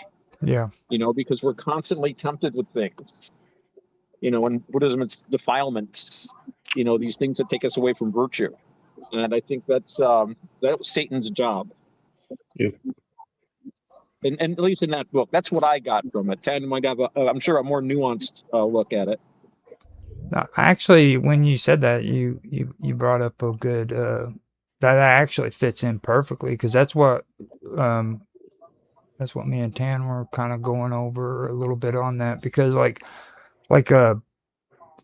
Satan, first of all, uh, he wasn't portrayed as being evil until freaking Christianity when it said that he turned against God and revolted against him, and then he felt he was actually the most beautifulest of God's angels. You know, in Islam, there's an interesting tradition, and of course, Islam took a lot from Christian and Jewish traditions, many of which aren't with us anymore, I think. And in that, when God made Adam as the epitome, you know, this was his greatest creation, and he wanted all his angels to come and bow down to Adam as God's worthiest creation. And Satan said, "No, I can't do that. I love God more than anything that He made," and refused to bow down. And God said to him, "Go to hell." And the last words echoing in Iblis, his name was Iblis, Iblis. he had was like echoing of his beloved, who he loved more than anything, telling him just to go to hell. And it's interesting. It's kind of an interesting way to look at it. So It's a maybe little he bit loved it different. not wisely, but he loved too well. It's a little bit different in Islam. You have different orders and ranks. You had God, and then you have the angels, and then you had the fire spirits, the Ifrits. That's supposedly what Satan is, or Iblis in Islam. Because technically, if the angels were made are shards of God, then they are part of Him. They cannot disobey. So Islam explains it differently, that they are fire spirits, smokeless fire, and they're different, and that's why they hate us, because they're made of fire and we're made of clay, and they feel superior. So Clay, yeah. clay By the needs way, to be hello fired. everybody. Clay needs to be fired in order to become porcelain. Yeah. Well, I don't know if it's a Catholic tradition or is others, but the angels come in 9 choirs. There are 9 different hierarchies of angels, and the one closest to God are the one are burning with God, with the love of God. That's why they're like the flaming, right? Well, So Wasn't there a there are line in William Blake where he said he was strolling along in hell, looking at the lights of genius, which to heaven looks like the writhings of torture, something like that? yeah, I have to look up the sure, why quote. not? So that's why. So that's why the flame of the flame of hell and the flame of purgatory, which is like the cleansing step Right. into heaven, is like the same flame. it's it's the same flame, the same love of God that burns. 2 different souls have different effects on them. Right. Yeah, that's an interesting. I understand that the fires are not supposed to be material fire. I've always understood it as a spiritual fire. I read this. hellfire. Yeah, hellfire was spiritual. I read this thing about years ago, the science fiction story about a guy that made a deal with a devil, but the devil wanted him to go into this place in hell where there was this ring of power so he could take over from Satan. So he says, well, let me think. This is not material fire, right? No, this is like despair and this and that. All right, I'll need some Valium. Just take some Valium, but no one can go through the despair. Just give me some Valium. He just goes and takes the drug, goes through, comes out. Oh, I need a pot of coffee now. I'm kind of sleepy. Here's your magic ring. And I don't know. You kind of had to be there. It's interesting the things that stick in your head sometimes. I don't think Hey, Valium could really help, to tell you the truth. Under those circumstances, that's a little caveat. I don't. I'm not advocating that. I know I'm a little late to the party here, but have we? Oh wait, before I get started, Uh-oh. let me. You're starting. You're gonna get started. Okay. Okay. Listen. I have a. I know a guy. He is my landscaper, right? Man. Yeah. How do I stop this?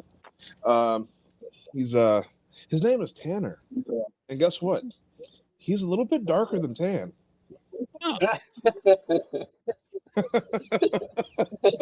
Guy named Tanner. Interesting. You Funny. don't meet many Tanners. Nice, nice. This is the truth. But have you guys started talking about the aliens? We're sprinkling it between the Book of Enoch, yeah, but Aliens. Yeah. No, I love the description of what Enoch says about the thing that comes down from the sky. It's clearly a spaceship. Clearly. Well, you know, I think that every time has what people intrinsically consider to be really powerful. And there was a time when the most powerful things came from the sky and they were spiritual beings, gods or demons or whatnot. Now we, as a culture, no longer believe in that. But what we do believe is the superior power of aliens. You know, we've gotten to a point, you remember the old saying that sufficiently advanced technology is indistinguishable from magic, or for that matter, for religion.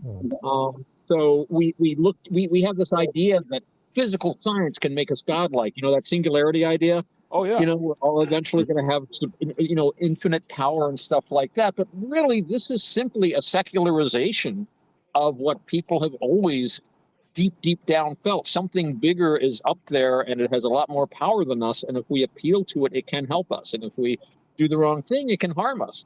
So I think part of that is just we're transposing people's hopes and fears onto what the biggest thing in our culture. And that's like, you know, the great thing I always say about in that great comedy show, Red Dwarf, where Lister and Rimmer are there looking at this thing, and Rimmer goes, "Oh, I don't believe in God.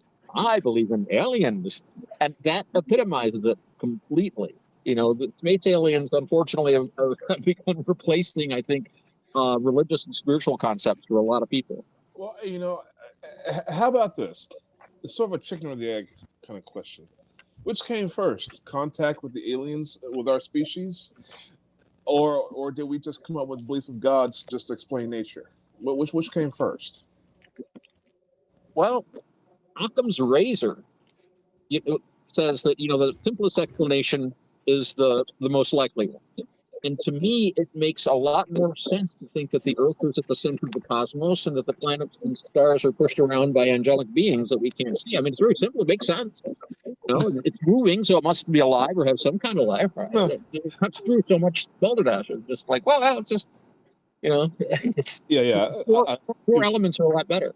So, you know, I really am going more and more all in on Ptolemaic astronomy. I really am enjoying it. It's really I think it's much superior to this gobbledygook they have today. Okay. Now, flat Earth guys, get out of the way. Here comes Ptolemaic boy. I'll blow you guys out of the water. What? You guys don't know the Earth is flat? Get out of here. Flat Earth, nothing. We're the center of the universe, guys. The sun goes around us. Yeah. I got the math. It's right here. Epicycles. It's all about epicycles.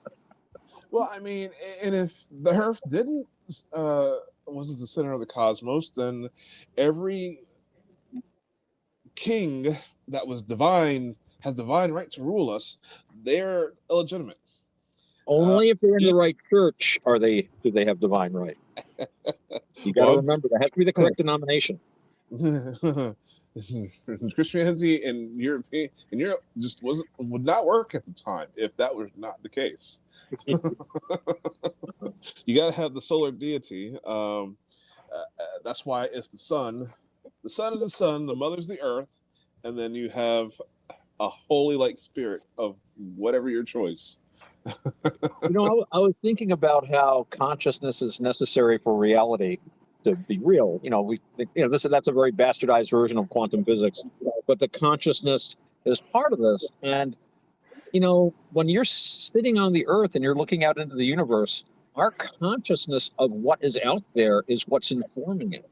I mean, in theory, you don't need anything more than just us humans being conscious of this stuff and all the parameciums. You don't really need intelligent life other places, although I think there is life throughout the universe. I'm a big panspermia guy.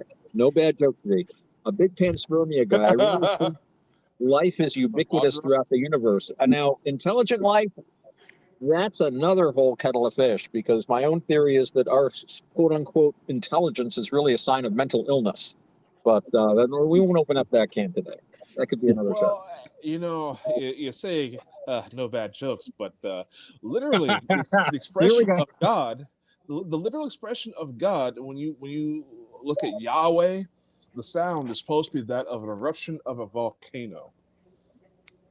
Oh yeah, The pillar of act fire by night, you pillar say, of smoke by day, rumbles on top of a mountain. That's pretty much a volcano, dude. yeah, yeah. So creation is thought of in a sense that way. It someone exploded something, and then there was I mean, of course, you have the There are claim some there, ancient there are lesser Egyptian. degrees of that belief. There's an ancient Egyptian myth about the god Ptah creating the universe, which I'm not going to go into now because we're going to keep it clean. But V, you can look that up if you're not aware of it. Oh, I'm Egyptian aware. creation story of the god Ptah, Ptaa. You'll find a very interesting little tale. Oh yeah. So there are, for example, there's there's a Greek myth about someone was a man had got with a goddess of the hunts, I believe. It was Athena. Some guy was trying to get at her and accidentally, prematurely let, let off onto her legs, to which she wiped off and it spilled on the ground and it gave life. Right. So, Yeah. Well, Venus, very odd story. the goddess Venus or Aphrodite was born from the sea foam. The foam was supposedly the seed of Cronus, who had been castrated Right. and his organ thrown into the water. We just have to use these $5 words and it's fine. That's the key to this, just so you know. Yeah. But the Enochian book is interesting. I'm not very conversant with it, but I understand that it reflects a line of Jewish apocalyptic thoughts, because people were really interested in the end of the world and apocalypses, and there seemed to be a certain interest in that at that time in history. Well, so I thought it was very interesting when I went over the information. The rabbis say it's heretical, non-canon, not a part of Judaism, but it's Jewish mysticism. Okay, Hebrew mysticism. With the two powers in heaven. Have you heard that one? No. The good and the evil? So the two powers in heaven, when Enoch was taken up to heaven, he's one of two people that were ever did that. But supposedly Enoch was allowed to sit on the throne of God, and once he did, he became he transubstantiated into an angel. He literally turned into the most powerful angel. This angel was called the Metatron, or Little Yahweh. The voice of God. The voice of God. Now, see, the whole thing I was trying to get at that I forgot the name, and it was Tubal-Cain when it comes to the Freemasons. And Tubal-Cain is very, very interesting when you start putting all of this together, because it was actually, it was a password. When you said Tubal-Cain, it was a password for the Master Mason's degree. Now, they loved obscure little biblical passages, anything having to do with the Temple of Solomon, and it had to do with preservation of ancient wisdom, what they considered ancient wisdom. Now, this gets really, really intricate, because it goes all the way back to Genesis 4:22, where he was the first instructor of every artificer in brass and iron.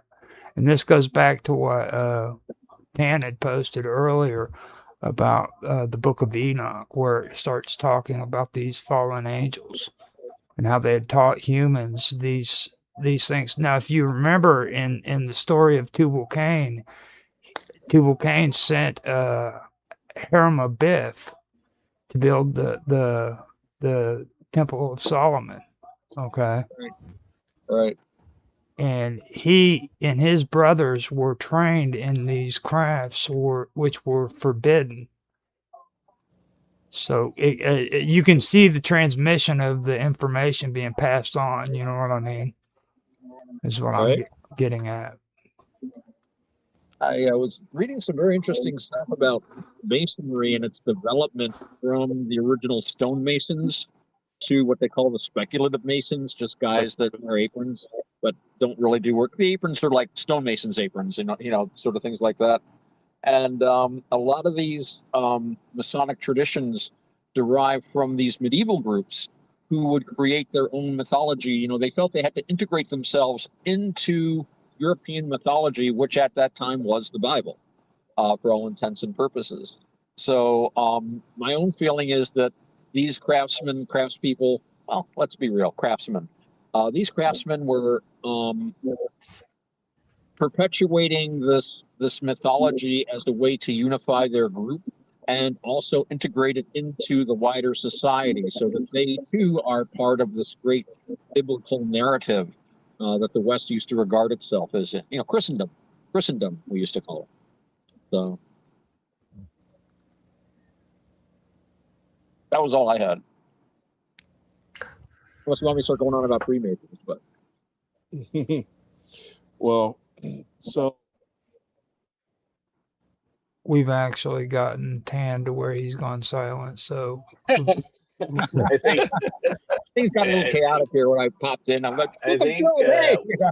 well, we got Everybody. so sidetracked from what I wanted to do originally.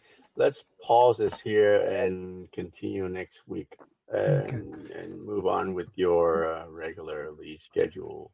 I do want to stream point. I for the We get do. here time. earlier next week too. I 'cause do Yes, I yes, do yes. want to point something out to you though on this chapter 17 through 36 you got right there.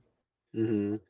Now, Sheol, okay, that's interesting. That's something that you would probably want to look at. And then when they start talking about the storehouses of winds and stars, mountains of fire and precious stones, those are things that you should never overlook because that is where I come in and I start talking about alchemy and paganism and how it's just saturated in all of these stories everywhere.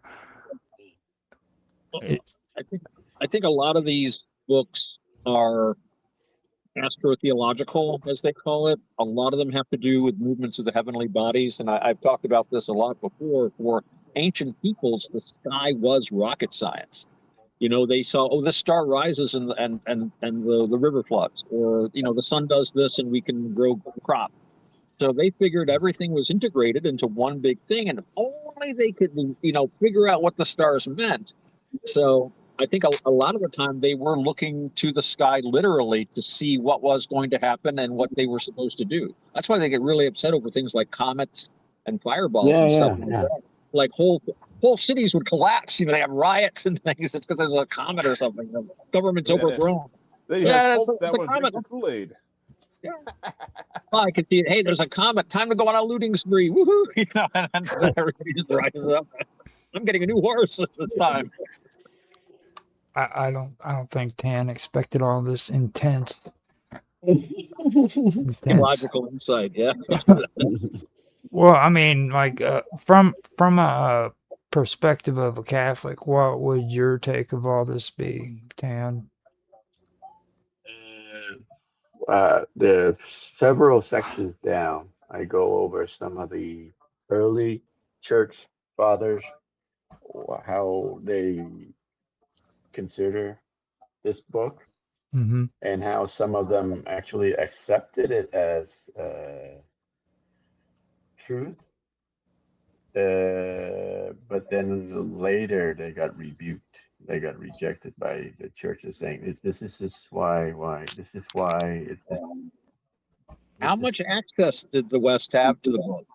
I understood that it came in kind of late. I mean, when they were compiling the King James Bible, for example, did they even have access to consider including it? I know there's some Apocrypha in there, but I don't think the Book of Enoch's in there. The King James is way after. Yeah. Even Yeah. even way back in the 3rd century, people like Augustine, Irenaeus, they were already aware of this book. Oh, okay. I didn't know how Oh far yeah, back it was Irenaeus was available. a great naysayer. Irenaeus will tell you what's canon, what's not, what's crap, and he hated Gnosticism. It was the great heresy for him. Right. No, But see, but for a period of time, he did. Let's quickly go down. oh, he's excited now. Well, as a Catholic, can I ask you, how does it feel knowing that the Romans, because of Roman Catholicism, Romans killed Jesus? Pilate's orders, right? How does it feel? I mean, from I mean, the having a from religion the of a people who killed their God. from the Christianity's point of view, it was the Jews Yeah. who gave Yeah. Pilate gave The, Jesus. Jesus the up wicked to the Jews. That used Romans, to be. I right? remember that in the Catechism. The wicked Jews. Yeah. There were some good Jews. I think they implied that there were good Jews too. So it was only the wicked ones. And I think that it's only appropriate that we mention Saint Tunathian too, because he's very important in a lot of this when it comes to what me and Tan were talking about deifying mortals and stuff into God-like beings. That's something that came directly from Saint Tunathian. Like when you hear about Thoth and Tuatus, he was one of them that Sanachinathian just directly accused of being deified. He was a human that made it to Egypt and taught them math and reading and stuff like that, and they made him into a deity. Oh yeah, they would deify Roman emperors too. But Oh yeah. I think the Passion of Christ. I think if you're going to relate it to something pagan, and I love what G.K. Chesterton said. If you really want to see paganism today, everything in the West is the creation of Christianity, except the Christian Church. That is where you can look to see where pagan elements. And yeah, that it has to do with. I mean, there were several gods that had to do with death and rebirth. So it's more than just deification; it's also conquering death. Yeah. And then of course there was the descent to the underworld and then rising. Although I'm not sure if is that actually in the Bible, Ton, or is that a tradition that Christ went Wait. to for 3 days or during his 3 Yeah, days? no, it's not in the Bible, but there is some sermon in even the 1st century. We often hear about it on Holy Saturday after Good Friday, where there's this ancient sermon of God, of Christ after he died. He descended into the underworld, and Yes. he greeted Adam, and then he woke up Adam basically, and he took Adam up with him. Now, didn't he also Well, retrieve the key of life? I believe was what it was in one of the stories. I don't know about that one. I mean, he is I the think tree Christ of is the life, key of life. basically. Well, I Yeah. want to hit on this deification thing, deifying mortals. So there is a theory, by the way, that Jesus himself was a trained imperial magician, okay, who worked for the Romans, and he was used as It's all a plot. an agent to bring the hero people into compliance because they were a rebellious state for the Roman Empire. So they sent in somebody to basically water down their religion and bring in compliance for them. And then before he was found out, he was executed. That doesn't make Wow. sense because the Roman. Sound like something Mr. Robot would say. Yeah, I know. That's what I was saying. That doesn't make sense at all because the Roman concept was it doesn't matter who you who's your what your faith is. It's just that you have to pay homage to Rome and pay taxes Right. and so forth. So it doesn't Well- matter which religion you are, as long as you uphold the Roman concepts. Heard Well, you.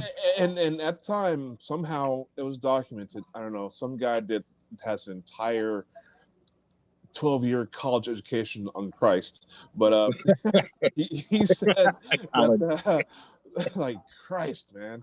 Uh, 12 years uh, college education. Yeah. he said at the time period where Jesus was walking around doing his miracles, there were two other documented Jesuses who were magicians, and I find Oh that to yeah, be you can like, start talking about Apollonius of Tyana. You can start talking about the well, and at the time, Peter Paul feud. The thing is, it's good to keep in mind. I read some very interesting works on. I can't remember the guy's name, but he was looking at the historic what we do have in of the political and social movements that were going on at the time. And Christ's ministry does fit in well with what we know of the socio-political situation. Now, I don't know if he was a Roman catspaw. I kind of doubt that, although I guess anything is theoretically possible. But well, I mean, the miracles that he was performing was actually common for that day. Rabbis would go around all the time doing the same miracles. I don't see It's any of them doing exorcism. them. I'd like to see some of them do some now. Yeah, Well, I mean, that's my that's thing. I would love to see that now, but that's and apparently, that there was actually like 3 or 4 different versions of Jesus. Like they can't pinpoint which one was actually the Jesus that's mentioned in the Bible. right. Well, it wasn't an uncommon name, All right.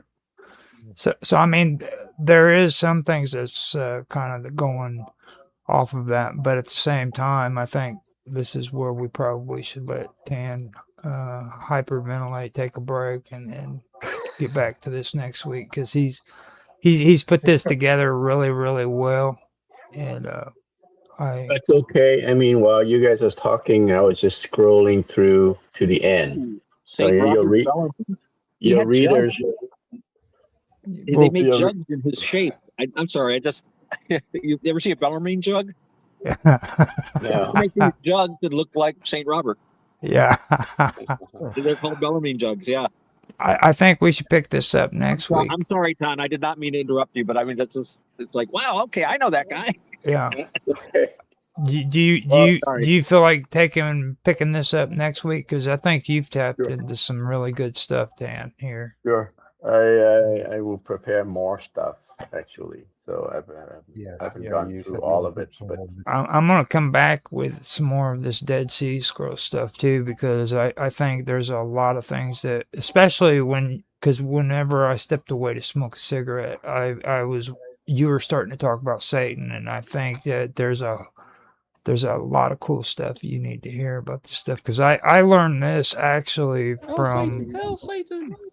I actually learned a lot of this from Esoterica, which is a really, really cool channel on Yeah, YouTube. Dr. Sledge, he's pretty cool. He knows his stuff, and like when you start talking about what we were talking about there with Satan and the Dead Sea Scrolls and stuff, he gets right into it. He just it'll blow you out of the water, dude. Actually, I don't know if you're familiar with the YouTube channel by the name of Matron. No, Italian, actually Italian that just recently moved to the US. But he looks a lot of, he tries to provide evidence for religious sort of Bible concepts. cool. Okay, so you want me to go ahead and cut it off here and then come back Yeah. next week with it? yeah, let's resume next week where we have more. Alto, feel free to join early next week. We can, I would like to. I'm sorry I- Also, Yeah, that would be great. Sorry I didn't get here sooner tonight. It's just been a wacky day. Issues with my mom at the nursing home. We don't need to go into it, but yeah, no. What time are you guys starting? It'd be 6 o'clock your time. All right, I'll make a point of being here for that. Okay. I'll be dog sitting by then too, so I'll have a new dog to show you guys. Awesome. Yeah. Now, do you want me to do an ending or do you want to do a tan? You go. I don't know. Okay, let me do it then. What are we doing in ending? I mean, so we're wrapping up this first part of going through the Book of Enoch. Got a little sidetracked halfway through, but we will resume, get back on track next week. I'd hope to go into more details of the Catholic's perspective, how we look at the book. Okay. Okay. All right. I got that. I got that. Stop the recording, and then here in a minute, I'll come back in. We'll start doing the quantum gathering and stuff. So get all dirty jokes out right now, Roger. Well, I don't have any more dirty jokes. I've had a rough week, so my dirty jokes are gone. Like we've. It takes a week to get you clean. I'm telling you, For man, your with bad period. this weather is no joke. I'm gonna say for one thing, and then like it just. It being below zero here almost every day has been. Well, actually, I'm not complaining. I like cold days. I can stay inside, except for when I have to shovel snow. I'm just thinking, Tyler, this could go into an entire series by itself. The amount of tangents you could go down. Yeah. Completely. Yeah. This is a huge topic. We don't have. Yeah. There's no hard deadline as how when we need to end it. So yeah. I don't think we. Ears and see. I think we should. How's the weather over there in Liverpool over there? I don't know. I'm in Devon. But funny enough, we didn't do a fixing quotes last night, but we did come in for the first 15 minutes, but our main host couldn't make it, so we cancelled. But we were talking about weather in the US, and I was saying that I think. It seemed like that we better have at the tail end of your current recent storm. Hey, do you know the origins of the name of that city? Anyways, Liverpool. That sounds kind of brutal. That sounds like a death metal band. Liverpool. That's probably what it is. That's probably what it is. The Vikings go there and kick the crap out of everybody and tear out their livers till they bled to death, or what? Well, that's kind of harsh. It's probably some old Anglo-Saxon word or something. Yep, could even be from French or something. Oh yeah. There's a lot of French in English. Well, let's not Remember talk. a story of a Hindu who was studying English. And at first he thought it was a kind of French. He couldn't figure out. He had no experience with English. He's like, this is kind of French, right? Forest, say, arrest. We need to stop talking about the French now. It could be Danish.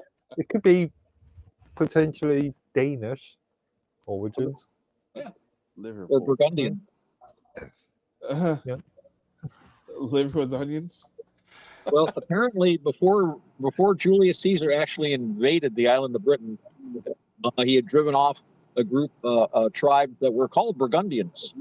So apparently, there was a group called. I was watching a very interesting video this Welsh guy does, all about like early history, and he says, "Aha! You see, technically, Great Britain is Burgundian territory." Well, no, not really, but apparently, yeah, some of the tribes actually split, so you have the same names on either side of the channel.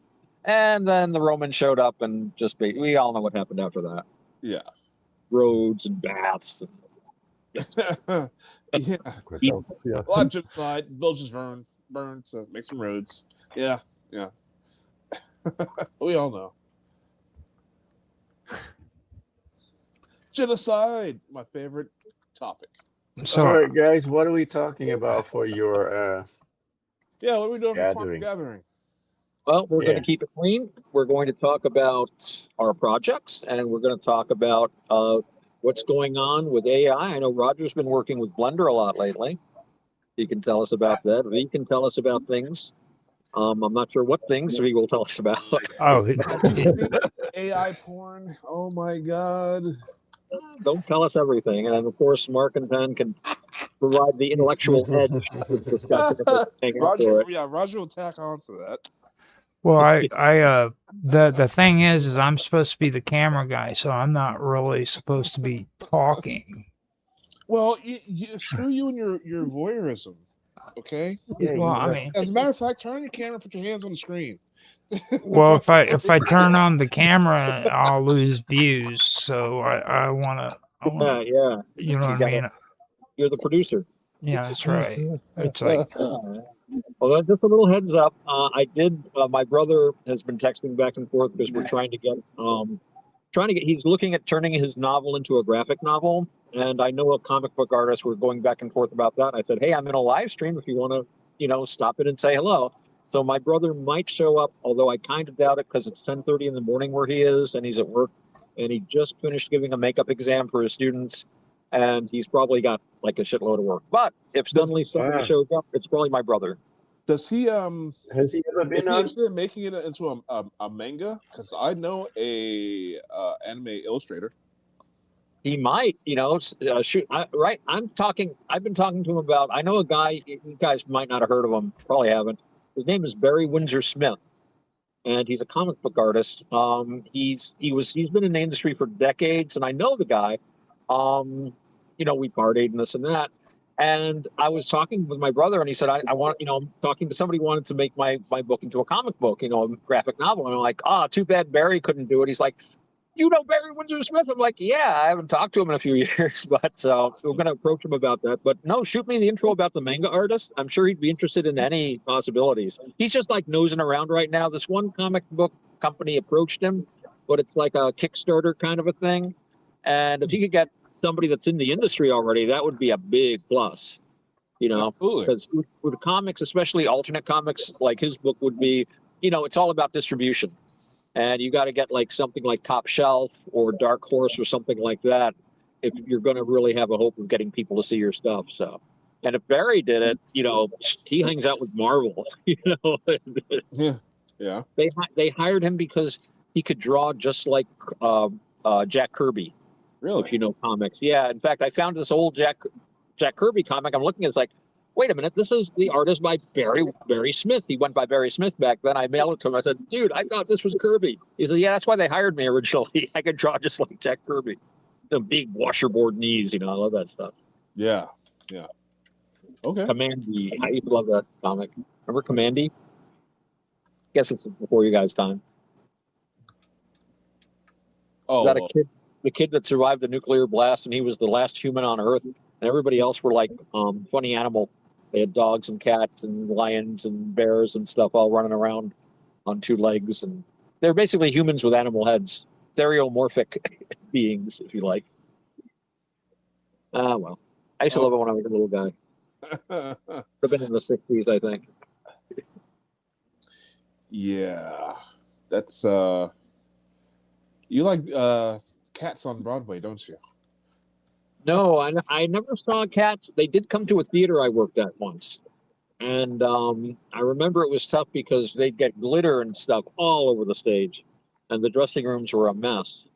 But I never bothered to watch it. I wasn't into it. They brought another Andrew Lloyd Webber, something about a train, and they were all on roller skates.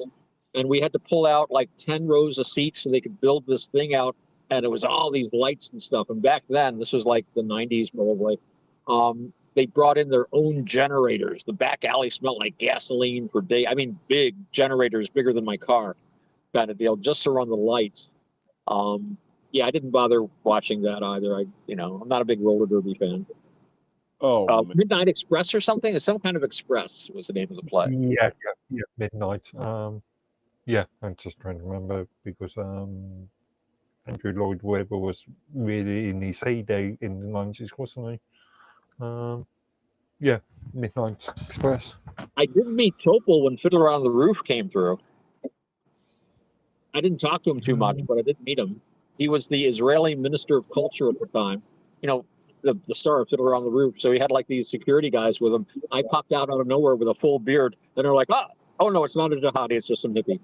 So you say they all jumped when they saw me. I was the only beard in the whole place aside from them. Wow. So you're not into roller. Shaven age in the United States. Back then, very few men wore a full beard, especially, like mine, the big dust off kind of thing.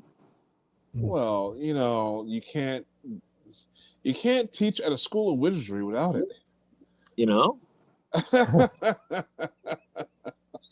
Well, in the Ottoman Empire, if you were like in a law court and you brought witnesses, the weight of the testimony of the witness was determined by the length of their beard.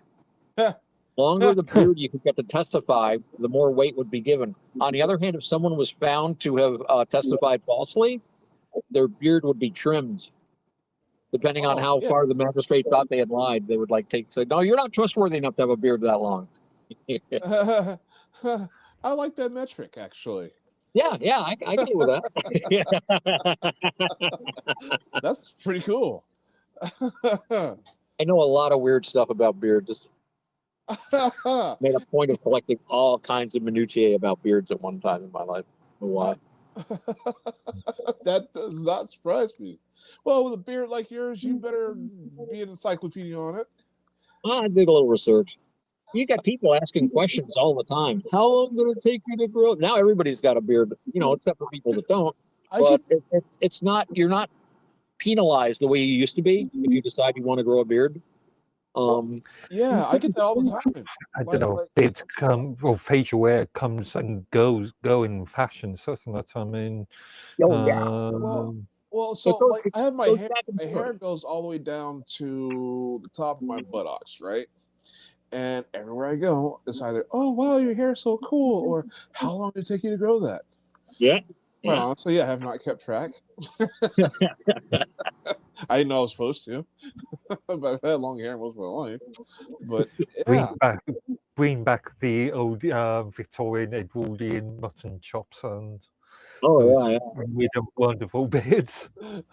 Well, that's interesting. That illustrates that whole pendulum of a bearded age and then a shaven age and then a bearded age, because the guys in the 1860s, they were growing these great big gorse bushes, and then by the time the Edwardians came along, the late Victorians, the young people were shaving. Remember, Sherlock Holmes was a very bohemian character. He was clean shaven, and even Watson only had a mustache. But the older men by then, they were the guys with the full, great big, proud, large, bushy beards, and mutton chops and stuff like that. So it was already swinging to a shaven kind of thing. And then I think World War II kind of, I always get pissed off about that war. That I think interrupted the pendulum a lot. When you had millions of men put into the army and they all had to shave and they all had to get haircuts, everybody looked like that for years afterward. I think it stopped the natural bearded progression that we would have had otherwise, because we really didn't start getting bearded properly here till the 90s, I think. That's a good point, because you talk about the military. There's guys, to this day, continuously shave their head. I mean, you get a shaving chit in the military, or you could in the Navy. I don't know what in the Army, but if you have ingrown hair, then they have to let you grow your facial hair, because otherwise it's a medical. I was on profile for like 4 weeks because of my ingrown. So they wouldn't let me have an electric razor, which as an African man, Native American descent, I have curly facial hair, right? So when that gets ingrown, it's the most painful thing in the world. It's like, I don't know. I would liken it to having herpes on your face. I've never had herpes. I don't know how badly they itch or burn, but these things itch and burn. And I get that too. I had a shaving chit because I had very curly beard hair. I think that's my Italian background. more. But Yeah. there's a Oh, lot welcome of to the curly club, hair in brother. my. But my facial hair is extremely curly, and if I shave it close, I get the ingrown stuff. So I Well, did that's get a an shaving kit. fact. Now I can call you brother for real. Brother from another mother. Yeah. I was just thinking, actually, it probably goes, the shaving or 20th century shaving thing goes back to World War One. I am a subscriber to a few sort of, let's say, gentlemen's YouTube dress, fashion sort of things from Right. classical fashion, and you see all these images, all these drawings of men back in the 1920s and 30s, very little hair, maybe a Yeah, moustache, but very beards are very uncommon. yeah, that was like the end of the Edwardian era. Mm. But the Edwardians were pretty shaven, I think. The younger people, and of course, the war they had to have the facial hair because of hygiene and for gas masks. Gas warfare was that was Yeah. their nuclear bomb. They were so scared of gas warfare. That's But I don't blame why them. we I don't shave blame in them. the military for that particular reason. Yeah. Yeah, That's what I was told, anyways. I don't know if yeah. they're large. I know guys that work at a paper mill, and they have to have very short beards and facial hair because they have these like chlorine leaks all the time, and everybody has to have a respirator, and a siren goes off. You can hear it from here, and everybody's got to pull those respirators down. So, a buddy of mine that worked there, he's got another job, but but he had to keep his beard extremely short. He had like a tiny little, like a Frank Zappa thing. Um, but he quit that job, and now he's growing his out. Frank Zappa. Do you listen to Frank Zappa? Oh, sometimes, yeah, yeah. He's very popular with some of my fellow bandmates. Okay. Yeah, actually, we used to play when I was in Hungry Jack. We would do a few Zappa covers. Cruise Luck's always a favorite. Okay. You know that song. Well, you know what? Before we start our next thing here, I don't know if we have or not, but we got to do some music projects together. I'm a lyricist. Yes, I can write songs. I can write rap. However, I'm no good performing. So you can work on that. You've got a great presence. I always thought you'd be great at stand up music. I've done comedy music. It's a great thing. Yeah, that's Comedy kind of music is fun because they want originals. It's the only music you can really do originals with these days. Yeah. Oh, it's really dark in Devon right now. Oh wait, there's Mark. Okay, I thought the screen went black for a minute. Mark is the best dresser here, I gotta say. I used to dress like that. I used to wear three pieces, like when I was in college. I like these wool pinstripe suits and stuff, nice ties. And The only three-piece I like comes from KFC. Is it true they call it KFC because it's not chicken anymore? Okay, guys, I'm going to That's the sign up. phone. I need to run some errands. I might be back a little bit, but not sure. Okay, I'll be watching the stream. Talk to you. Sounds great. Hey, thanks, Ken, and I'll be here earlier next week. I'm really looking forward to that. Okay, cool. Yeah, look what I'm James. able to do, by the way. I'm able to talk to you guys and charge my phone at the same time. Really? Yeah, stupid iPhone. I got a Pixel. I got a Pixel, so I haven't taken the iPhone step. Yeah, I trust me, I would never buy it, but it was donated to me because of stuff I do. That's how I got this phone. It was donated to me for work. Yeah, my dog sitter gave it to me. I got one of those wireless chargers stands. Oh, those things are neat when they work. And so I thought I was gonna have to like retrofit the phone and everything, was why I hadn't done it yet. But no, iPhone 7 and up automatically do it. Interesting. I just found that out like a couple days ago, and I just, wow, I'm ordering one now. Got one for $10, and it's here. So it's pretty cool. Apple's so greedy, because they want to sell adapters and all this other stuff, Yeah. so you can use your headphones, and it's so greedy. I hate it. But anyways, because they're so greedy, I bought a Samsung brand. Uh-huh. Charger. Just not as, it's just as bad. I mean, Well, Samsung has never screwed me over. They got some pretty good phones. Well, with the exception of the Android operating system in itself, which is so bad. Like, there's why I even use an iPhone, because it doesn't get hacked. and even more than Samsung's, you can't even change out the operating system. You can't use them anymore. I mean, all the hardware's serial. I wouldn't go Linux phone, but I don't know too much about it. I do have some Linux operating systems I use on computers, but I'm not fluent in code. Yeah, I just I know how do. to use the apps that shortcuts the codes. I do have to tell you, Mark, that your balls are showing. Oh, Bumblebee Tuna!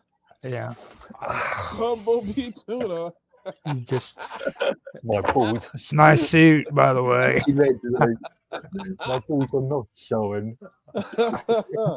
Okay. You guys remember that? Bumblebee Tuna? So I'm Zato, going to go take a quick bathroom break before we start, because we're starting in about 6 minutes. I'll be right back. okay. I'm not going to take the phone with me. I'll spare you guys that. And not so lost the shame to take the phone with me into the bathroom. I'll be right back.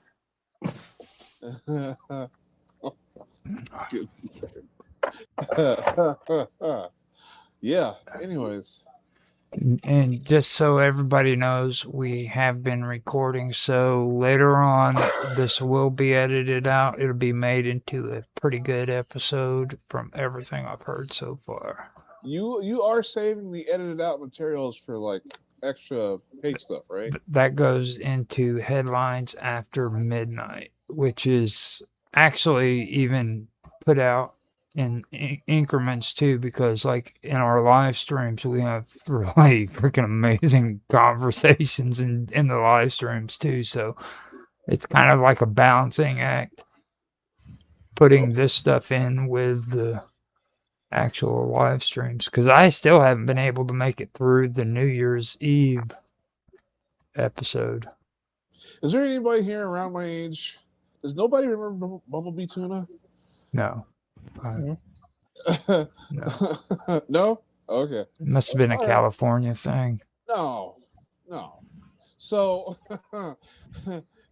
Ace Ventura, when Ace Ventura 2 came out, it just became a thing. Was somebody's fly or balls were showing, something like that, you just say Bumblebee Tuna.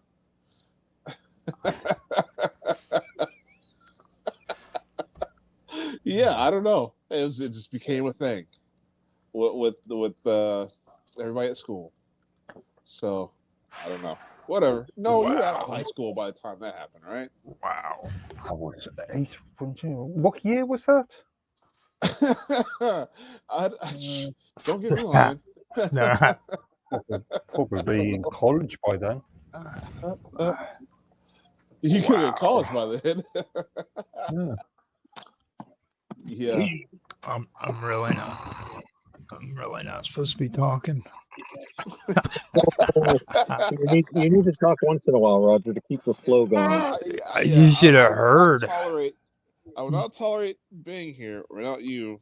Well, I'm talking about the conversation that just took place. That's where I really shouldn't have been talking. Okay, I gotta look this up now. What do they call that again? It's where you have it's where a part of history changes. What do they call that again? Something. What, the Mandela effect? The Mandela effect. I think that's what that was. It was a part of the Mandela effect. That's jumping universes. That's when Yeah. you jump from one universe to another. It's like, oh, everything's about the same. Oh, wait, it's almost time for President for Life Obama's address. We must all turn on our radios at once, or something like that. Mhm. The bumblebee effect is what we'll call it. The bumblebee tuna effect. Actually, I've checked. Ace Ventura, the first film was 1994, so it was just the year that I left school. Wait, And that's the first one. What about the started second? college. Second one, well, obviously it's going to be later. That's where it came out. 95, only just a year later. Yeah. So you said 1990 what? 95. 95, a year later. Oh, okay. Wow, that was a year later. So I was yeah, 95. Years old in '95. Oh yeah, you're ancient. But I am. what about you, Mark? How old are you? I know I was in elementary school. Wow. Well, not that year. Yeah, I was 10 years old. No, Bumblebee tuna.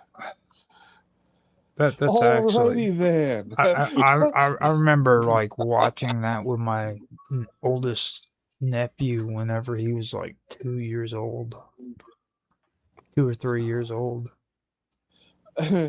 My friends and I still I've never- still do that. We'll just say "alrighty then" randomly. I've Alrighty never then. been a fan of Jim Carrey. I've always found his humor to be crude. A prude? No, crude. Crude. Oh, Crude. crude. Oh, crude. Okay. Well, some people like crude, you know. Some people like it. It is a path in comedy. It is a path. Not one I would take personally. I like the more, dry Mark Twain kind of stuff. But there's a place for slapstick and Beavis and Butthead level kind of. I enjoy Beavis and Butthead. I think they're funny, but but it is crude, definitely.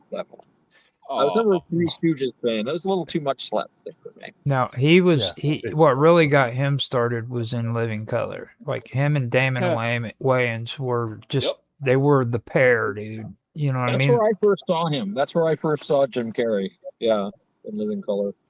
Was he on Mad TV too? Or No. so long ago, I kind of conflating them. Mad TV was okay for a while.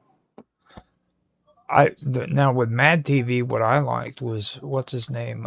The guy who always tried to act like he was a overgrown baby. Bobby. Shoot. I forgot his name. Bobby Lee. Bobby Lee. No, Bobby Lee was the Oriental guy. Yeah, but he was always dressed up like a fat baby. Well, no, this was a freaking real tall white dude, and his mom. Stop it! No. Yeah. Michael McDonald. Yes, he was something else. Yes, that guy was something else. It took me a second. You want to talk about weirdo? Now that guy was a weirdo. He was weird as fuck. Yeah. AF. He's probably somebody Mark Edworthy would like, actually. I guarantee you would love him, dude. He Based was on just weirdness alone. Yeah, on his weirdness, like he took it to a whole new level. Mark, you got to give up those cigarettes. Go with a pipe, man. I thought about that today, but I don't know. Well, you don't inhale anything into your lungs, so it's a lot healthier. So you still get the nicotine goodness. And it's so cool and sophisticated. I mean, really, a gentleman like you that dresses the way you do, I'm surprised you don't have a special Prince vest pocket pipe, the kind that are flattened. With all these specific pipes, you get tools, all kinds of paraphernalia. You don't even have to smoke pot to get all this great, different tampers, the check pipe tool. I've got a half a dozen check pipe tools. I can just reach over here in my car, and I keep my check pipe tool, which is the most amazingly useful thing. He's British. He's got to be within hand's reach of a fag. No offense, but I always consider pipes to be a bit of an older gentleman's thing. Well, I am an older gentleman. But it would help give you the gravitas. As a young man, a pipe will give you the gravitas that you might otherwise lack. But you can't take away. Listen, the British are not going to give up their fags. All right, they love their fags. That is a specific term relating to public school and has no other connotation, sir. That's except right. for a big bundle of sticks. That's Except right. for a Let's, big bundle of sticks. And But- but- also there's a cost factor involved as well. The pipe tobacco can be, well, depending on brands, obviously, can be fairly expensive, mind you. Well, it depends. Cigarettes, they can Here in be. the States, cigarettes, pre-rolled cigarettes are like $15 a pack in some places. And the tobacco I smoke, I mean, granted, there are cheaper tobaccos, but I get a half a kilogram. Yes, I know a kilogram. It's how they sell it. But I get a half a kilogram for something like $80, and that lasts me several months. 5 kilos. Or at least 2 months anyway. And that's a lot cheaper than people's. But now I notice you roll your own, so I would imagine that the pipe tobacco wouldn't be that much more expensive. I don't know. I don't know how your government taxes it, though. I know a lot of jurisdictions I was trying to buy tobacco directly from the UK once, and there was like this added tax to it because it was tobacco that like doubled the price, basically. Well, I mean, he also I think it's you're about missing something. 60%. He has think to. something like He's too young. 60% of He has to have a is sidekick taxed. before he can have a pipe. He's got to have a sidekick first. Do you have a sidekick? Mark, I'm talking to you. Oh, you mean You you mean can't smoke out of a pipe until you have a sidekick. killed? oh my goodness. Right. Come on, am I right? I'm right. Well, I do want to say something about the not inhaling thing. There's a character defect that I have, and especially when it comes to cigars. You're not supposed to inhale, but old Roger, he doesn't know how to follow the rules. I inhale cigar tobacco smoke. I inhale pipe smoke. You can, people do, but it's not. Let's put It's it this way, it's not necessary to do. It's horrible. I don't know why I do it. It's just something in my head saying, "Do it, Roger. Do it," and I do it. Now, if Pan was here, he would say that it was the devil. Well, the thing is, if you inhale, it hits you a lot quicker. It's Yeah. like a hit of crack. Whereas with a pipe, I mean, it takes me to enjoy a pipe is usually about 40 minutes, 45 minutes. So it's not like you can just go out and have a 5-minute ciggy break. So that is one of the True. things about a pipe. It's more leisurely. I mean, I was driving. I had to go up to see my mom at the nursing home. And, on the way back, we stopped. And I think, wait a minute, we don't stop at the store. Now I have to charge my pipe. And it takes, a few minutes to do. It's not as convenient, but it's a hobby. And I consider it a hobby for a leisured for leisure time. It's you slow down. It's time for a pipe. You take an hour out of your day and just enjoy a nice pipe. And can I mention the fact that you call it charging? Yes, it's just like a World War. I'm sorry, a Civil War or Revolutionary rifle. Musket. Yep. Charge your musket. Musket. Yep. You got to charge it. That's You also charge your glass of sherry. Gentlemen, charge your glasses. I think Mark can. So I tend to use words with rather archaic meaning a lot of the time. well. It's all the I was gonna Shakespeare I say, read. say that in front of a Gen Alpha that you're charging your pipe. He's gonna be like, "What are you using? USB-C?" Funny enough, when I bought this light, I bought actually two, and I also bought Zippel's electric insert. Oh, I've seen them. Yeah, they are absolutely dire. I used them for about 2 months, and then they died. Wow. I was going to return it because obviously Zippel's got that too. For most things, it's got a lifetime warranty, and but on the electronic inserts, they've only got something like a 2-year warranty. But I just totally forgot about it and left it in a box. And and the time ended. I yeah, I like the would fact that it's simple and it works well. And the classic Zippo, I've been thinking of getting my Zippo a pipe insert. The kind with I've talked about that before with the big round thing on the side. And Yeah, for yeah. sure. I don't know if you guys know Malcolm Geit. He's a poet and musician and an Anglican priest of all things. on YouTube, and he does readings and stuff, but he smokes pipes. You can look at his house, he does a show from his house. He's got like 30 or 40 pipes on his pipe rack. It's like, I'm dying with envy here. What a rotation. But he's always smoking with a Zippo, and he smoked like the last bottle. So he's like there inhaling all this lighter fluid. Well, not inhaling, but puffing all this lighter fluid. And I'm just thinking, I've tried pipes with Zippos, and it's like, I've been told, well, you got to let it burn off most of the lighter fluid first, but I always get that taste. But it looks so cool, so I'm like torn between two form over function kind of thing. Are we starting the show yet? I like the crack thing that you mentioned because that explains where I'm coming from with the inhaling thing. I've done crack too, and it just makes perfect sense to me. Yeah, when it hits the lungs, it gets into the bloodstream a lot quicker. When you're just puffing, it takes a while to get through the mucous membranes. But and Raj, if that's what you're used to, we are creatures of habit.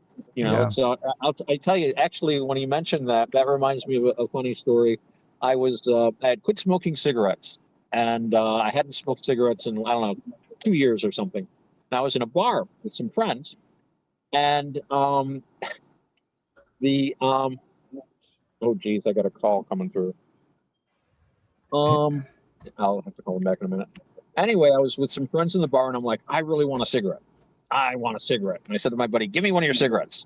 He gives me a cigarette, and I lit the cigarette, and for the last 2 years, I'd only been smoking pot. So I took the cigarette and I just hit it like a joint. I was, big inhalation, and suddenly I realized what I'd done, and I was a coughing mess, and I haven't touched a cigarette since.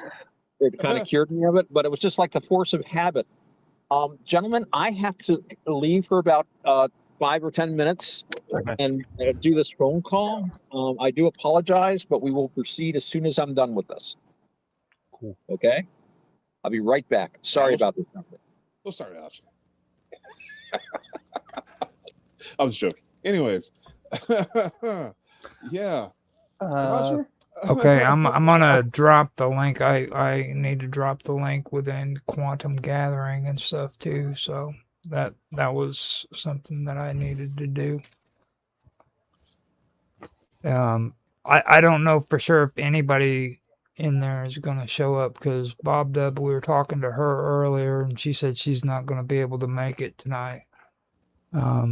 But if anybody, I've posted the links on all the other groups and everything. So if anybody wants to come in and be a part of it, they're more than welcome to.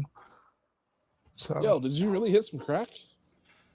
man, I told you guys already. I was a solid freaking drug user all the way up until I was 30, dude. From the time I was a teenager, I couldn't even tell you when I first started. I'm thinking it was around 13, all the way up until I was 30. I actually spent my 30th birthday in a rehab, in a rehab center. That was the first and last time I've gone into an actual rehab center. I always went to the detox centers, but I never went into rehab until I was 30.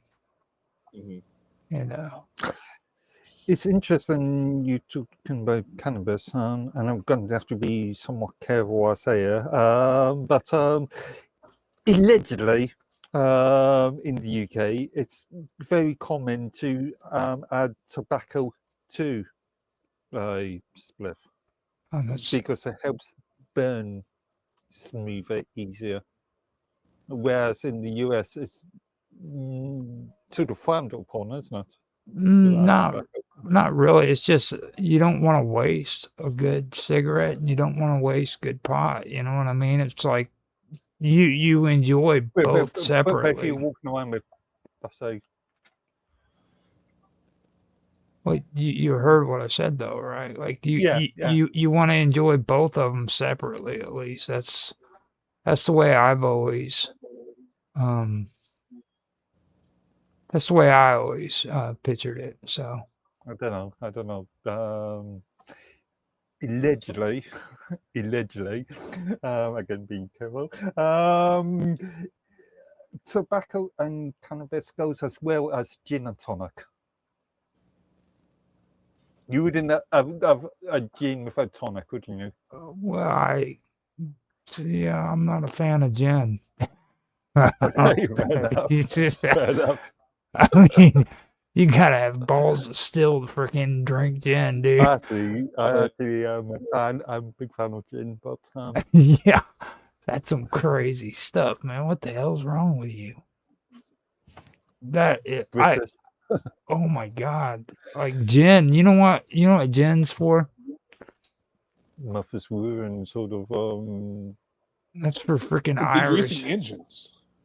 Yeah, actually, that's a good one. That is a good one. Yeah. That's a really, really good one. Dude, when I was a teenager, oh my god, I have some friends I'd party with, basically on a nightly routine, partying. I would put away a bottle of Everclear. I get 2 bottles a night. One was for me, one was for everybody else. So just to let you know, I used to get down. You used to get down. I used to Yeah. get down. If I tried that today, that would kill me. I literally tried a couple weeks ago. I couldn't make it through one mixed drink. I can't do this. So, there's something about getting old, man. I'm telling you. So yeah. when he gets back, I really don't know for sure exactly what it is that we're supposed to be doing for any kind of direction here, but I know that we really don't have very much of a direction when it comes to a lot of this stuff. So I know we're supposed to do scripts. So Otto said he'll come back here in a minute. And when he was asking about when we're starting, I've been recording since we started doing the pre-show. So the show's technically already started, you know. Well, that's good because I gotta take a little tinky winky. Don't be saying that. Okay, I'm back. Sorry about that, gentlemen. I do apologize. IRL has been intruding itself quite a bit Okay. in my life of late. So, you Now- guys ready to start the meeting? Now, B said he had to go take a tinky winky, whatever that is. Look at Tinky Winky. They had all the Tinkler Winklers there. Yeah. I know. What was the there was a children's show with a load of British children's show back in the 90s with a load of people dressed up as weird creatures. One of the characters was called Tinky Winky, and I can't remember what the show was called now. We had some of those here, like HR Puffin stuff in the Newsy Review. I don't know. I didn't watch much television at all in the 90s, much less British television. All we ever got was Monty Python's Flying Circus and the Goodies. And Benny Hill. Benny Hill was a favorite with smaller children. Teletubbies. Oh, God. Teletubbies. Yes, I never watched that, but I was aware of their existence. There's a lot of memes about them, I think. Or there used to be. I remember in like 10 years ago, there were a lot of Teletubby memes. That's pretty rough. Teletubbies? Yeah. They had the weird antennas coming out of their heads, right? Well, I heard that Yeah. they had like subliminal messages that were supposed to like Potentially, possibly. Yes. like they were Jesus worked for the Romans, yes. like scholars would sit and like figure out what words little toddlers could understand, and they would incorporate it into the show as subliminal messages for like Really? yeah I never heard that. yeah it's Wow. pretty interesting. Getting them to buy Gerber baby food, no doubt. Probably it was a while back when I heard about it, but I could pull that stuff up Didn't later last, on. didn't last that long actually. Well, Original releases from March 97 to December 2001, and then further releases from 2015, November 2015 to October 2018. But I thought it went on a lot longer than that. well, I mean, if you stop and look at it, though, it's like, do you really want? Because, like, look at these little things, man. They were living in a spaceship. Right. Okay, they had antennas, and they talked weird. Looks pretty silly to me. So, I mean, I think I think it Mr. was meant to be silly. I think I Mr. mean, it was scary. Robot's here. If I woke up and saw a bunch of them around me, I'd be like, "Where's my gun?" Is that Mr. Robot? It looks like How's it it. going, guys? Yeah. See a space a robot head. Is that a new Must be the robot. avatar? It's a computer Can game. you hear me? Yeah, we can hear you. Can you hear us? Yeah. I saw you guys on Rumble. I thought I'd pop in and say hello. That's good. Hello, welcome to the quantum gathering that's almost started. We had to compensate for you with Tan because like he was expecting some rebel rousing from you about The Book of Eden. about the Book of Enoch, and you didn't show up, so I went ahead and compensated and started talking about Satan and all the good stuff that Okay, so you're stalling basically. well, kind of, well, because like it got to the point where we Well, were I still want to do it. I just didn't know when it was on. it was I on didn't just even know this was on. Next week at 6 is the next schedule time, I guess. So yeah. He seemed it's, Eastern time. I don't know where you are, dude. yeah. It's 5 for me. I think it's like I could be wrong, but I think it's like maybe around 4 or 5, 3 or 4 for you in the morning, Miss Robot. That'd be about It's half like one. middle of the day. Yeah. Okay. So I've got Sydney, Auckland, and Sydney here, and Sydney 13:20, and Auckland 15:20. Now, So mid-afternoon, early mid-afternoon. now, right here, we're in the middle of quantum gathering, and Otto, I wanted to tell you we've been recording, so technically the show has already started. Oh, all right. I Hello, posted. everyone. Welcome to the quantum gathering. We've got a stellar group of stars today. Yeah, so you can see Mr. Robot has joined us. I don't know for how long. Of course, we have the Silent V, who is engaging in something or other. Of course, Sir Mark Edworthy, Baronet, although he won't. He doesn't like people to know about that, but it's true. It's true. We checked with the College of Heralds, and it's all legit. And of course, Roger Hansen, our electronics warfare expert. So here we are at the Quantum Gathering. Welcome, everyone. This is a further discussion of all things interesting to the Quantum Gathering. Here we'd like to talk about our various and sundry products and our productions, and talk a little bit about the cutting edge in technology and its implications for the human mind. And one thing I wanted to talk about tonight, if we could, it has to do with the fact of the different generations of humans that are coming up with technology. And it was pointed out to me that people of a certain age, and they were talking about Generation X, which I am apparently a member of, had a quote-unquote normal upbringing. I mean, when I grew up, there weren't any plastic bottles. Everything was glass.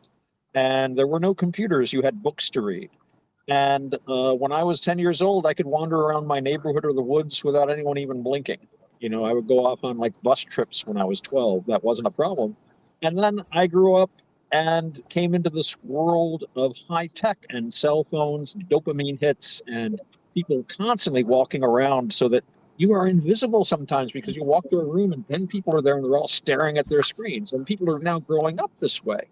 So I think there's a difference between those of us who were quote unquote normal in our childhoods and these new generations that are coming up who have never experienced any of the things that we would consider to be a normal part of personal development.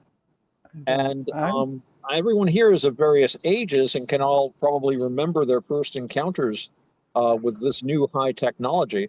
But for me, it really wasn't until I was a grown-up.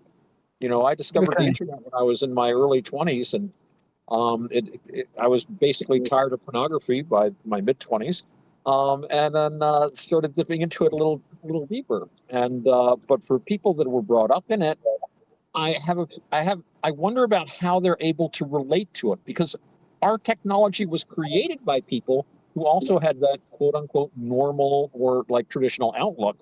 They were trying to create a magic toy for themselves, but I don't think they were thinking about the implications of people growing up with this toy. I mean, I know 7-year-olds that are better on computers than I am, but I worry about other things. One thing I've seen a lot about going on about is that young people don't gather together. They don't drink as much, which is probably not a bad thing in itself, but they don't get together with their buddies to laugh and drink and party. And I think about the meetings I have with my friends, admittedly older, and the band I'm in. And it's not so much a band as a social gathering. We get together. You never see a smartphone pulled out. We talk to each other. We make jokes. We play music. And the only time a phone is pulled out is if someone wants to have, hey, listen to this song, maybe we can play this sort of thing. And yet I've worked with young people, in my job in the summer, and I was working with these two guys. The minute we had a break, they sat down and started staring at each other's phones. In fact, they would even play a game together, staring at their screen. So they're interacting, but they're not even interacting through anything except this medium. So I just wonder what all of your guys, what your experience has been with this.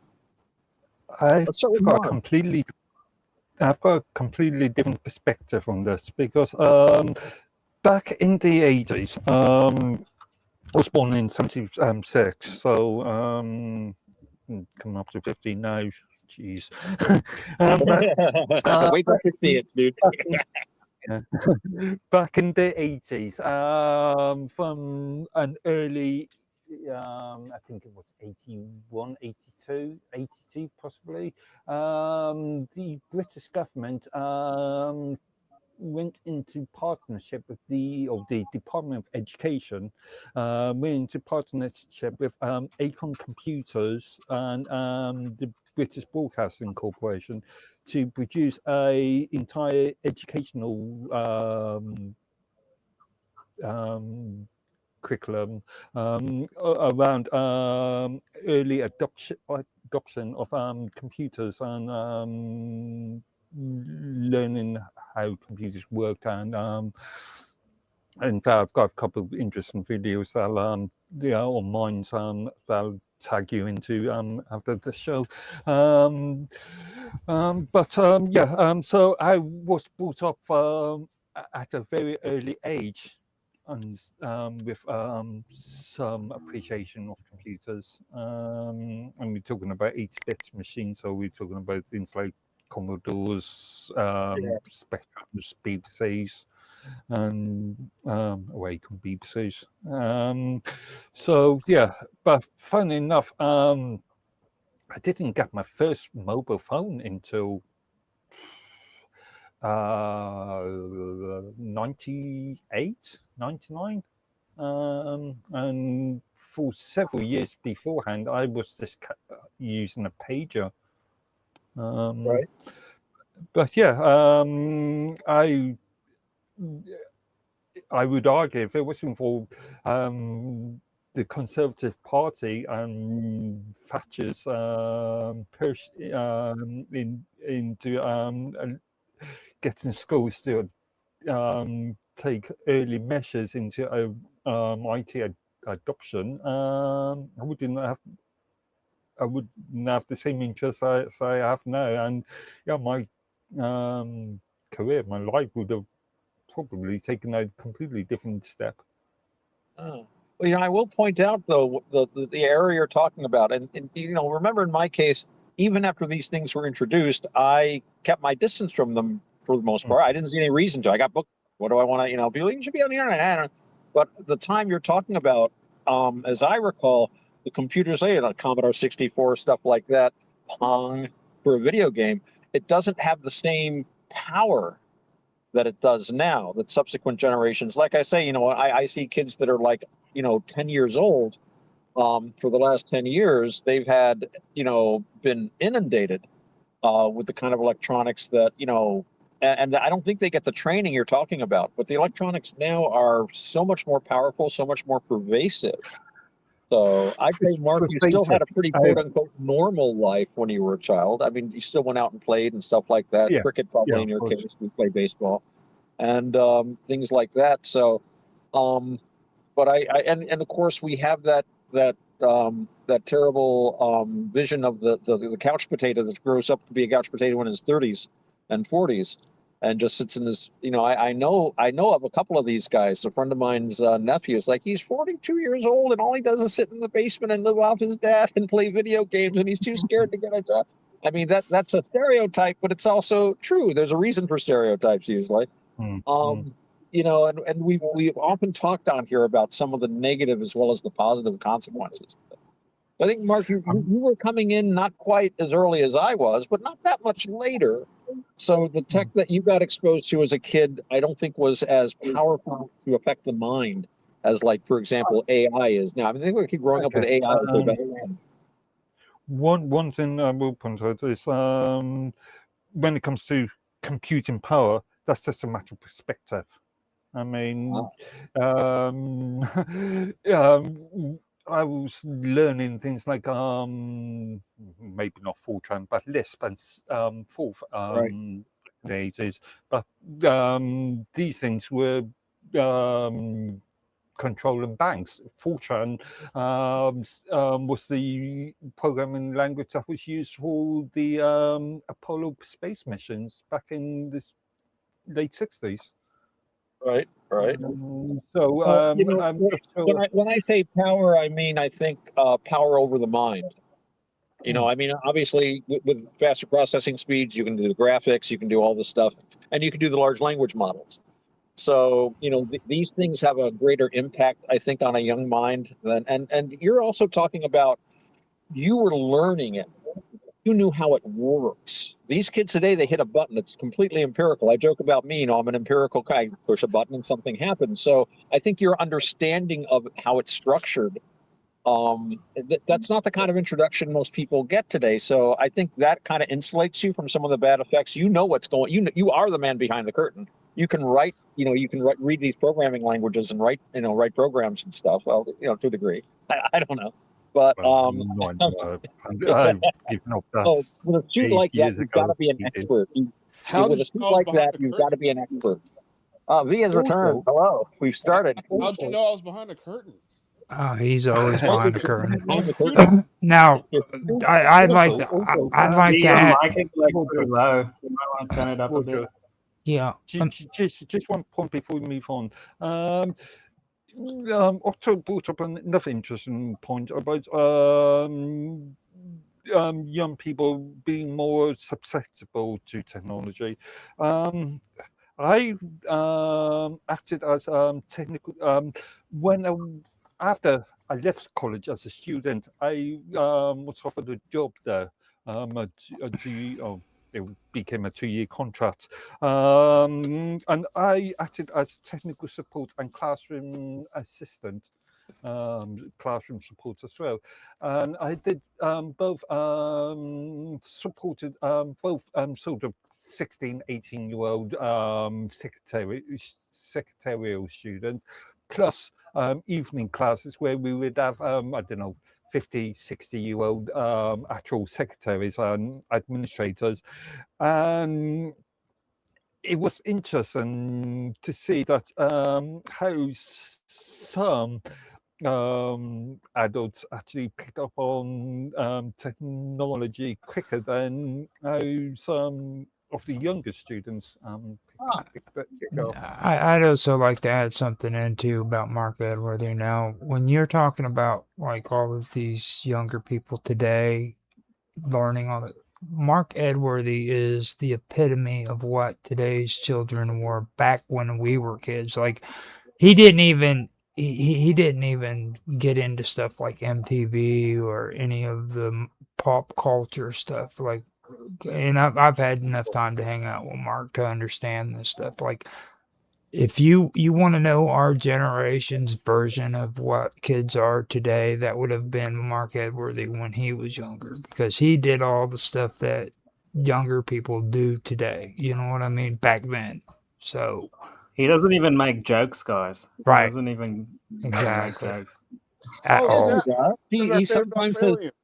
he says slightly humorous things. It's a Sometimes, British. It's a British thing. It's a British thing. yeah. Understatement.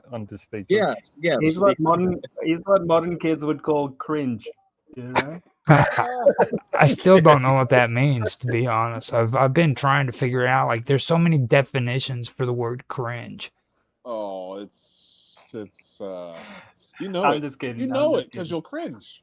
Like, When But the that- But Romans Mark is Gen X, right? You're like the tail end of Gen X.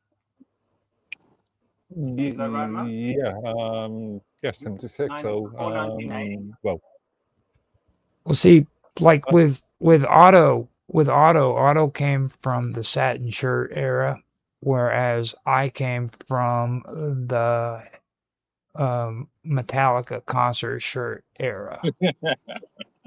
What year were you born, Roger? Boo shirt era. I was born in '73, 73. so like, Okay, so you're like middle of Gen X. so like you have different stages of Gen X too. Like, there wasn't just one cut and dry explanation for it. Like, you can't go watching Stranger Things and think that that's all freaking Gen X, because it's not. You know, like there was a Inagata Well, Devita. it's a pretty big shift that happened at that time, right? You went from like World War II era people, boomers, to like hippie era all of a sudden, and then I don't know what happened after that. It kind of I like guess they usually say the yuppie era, the me generation. The disco people. He used to say at the time.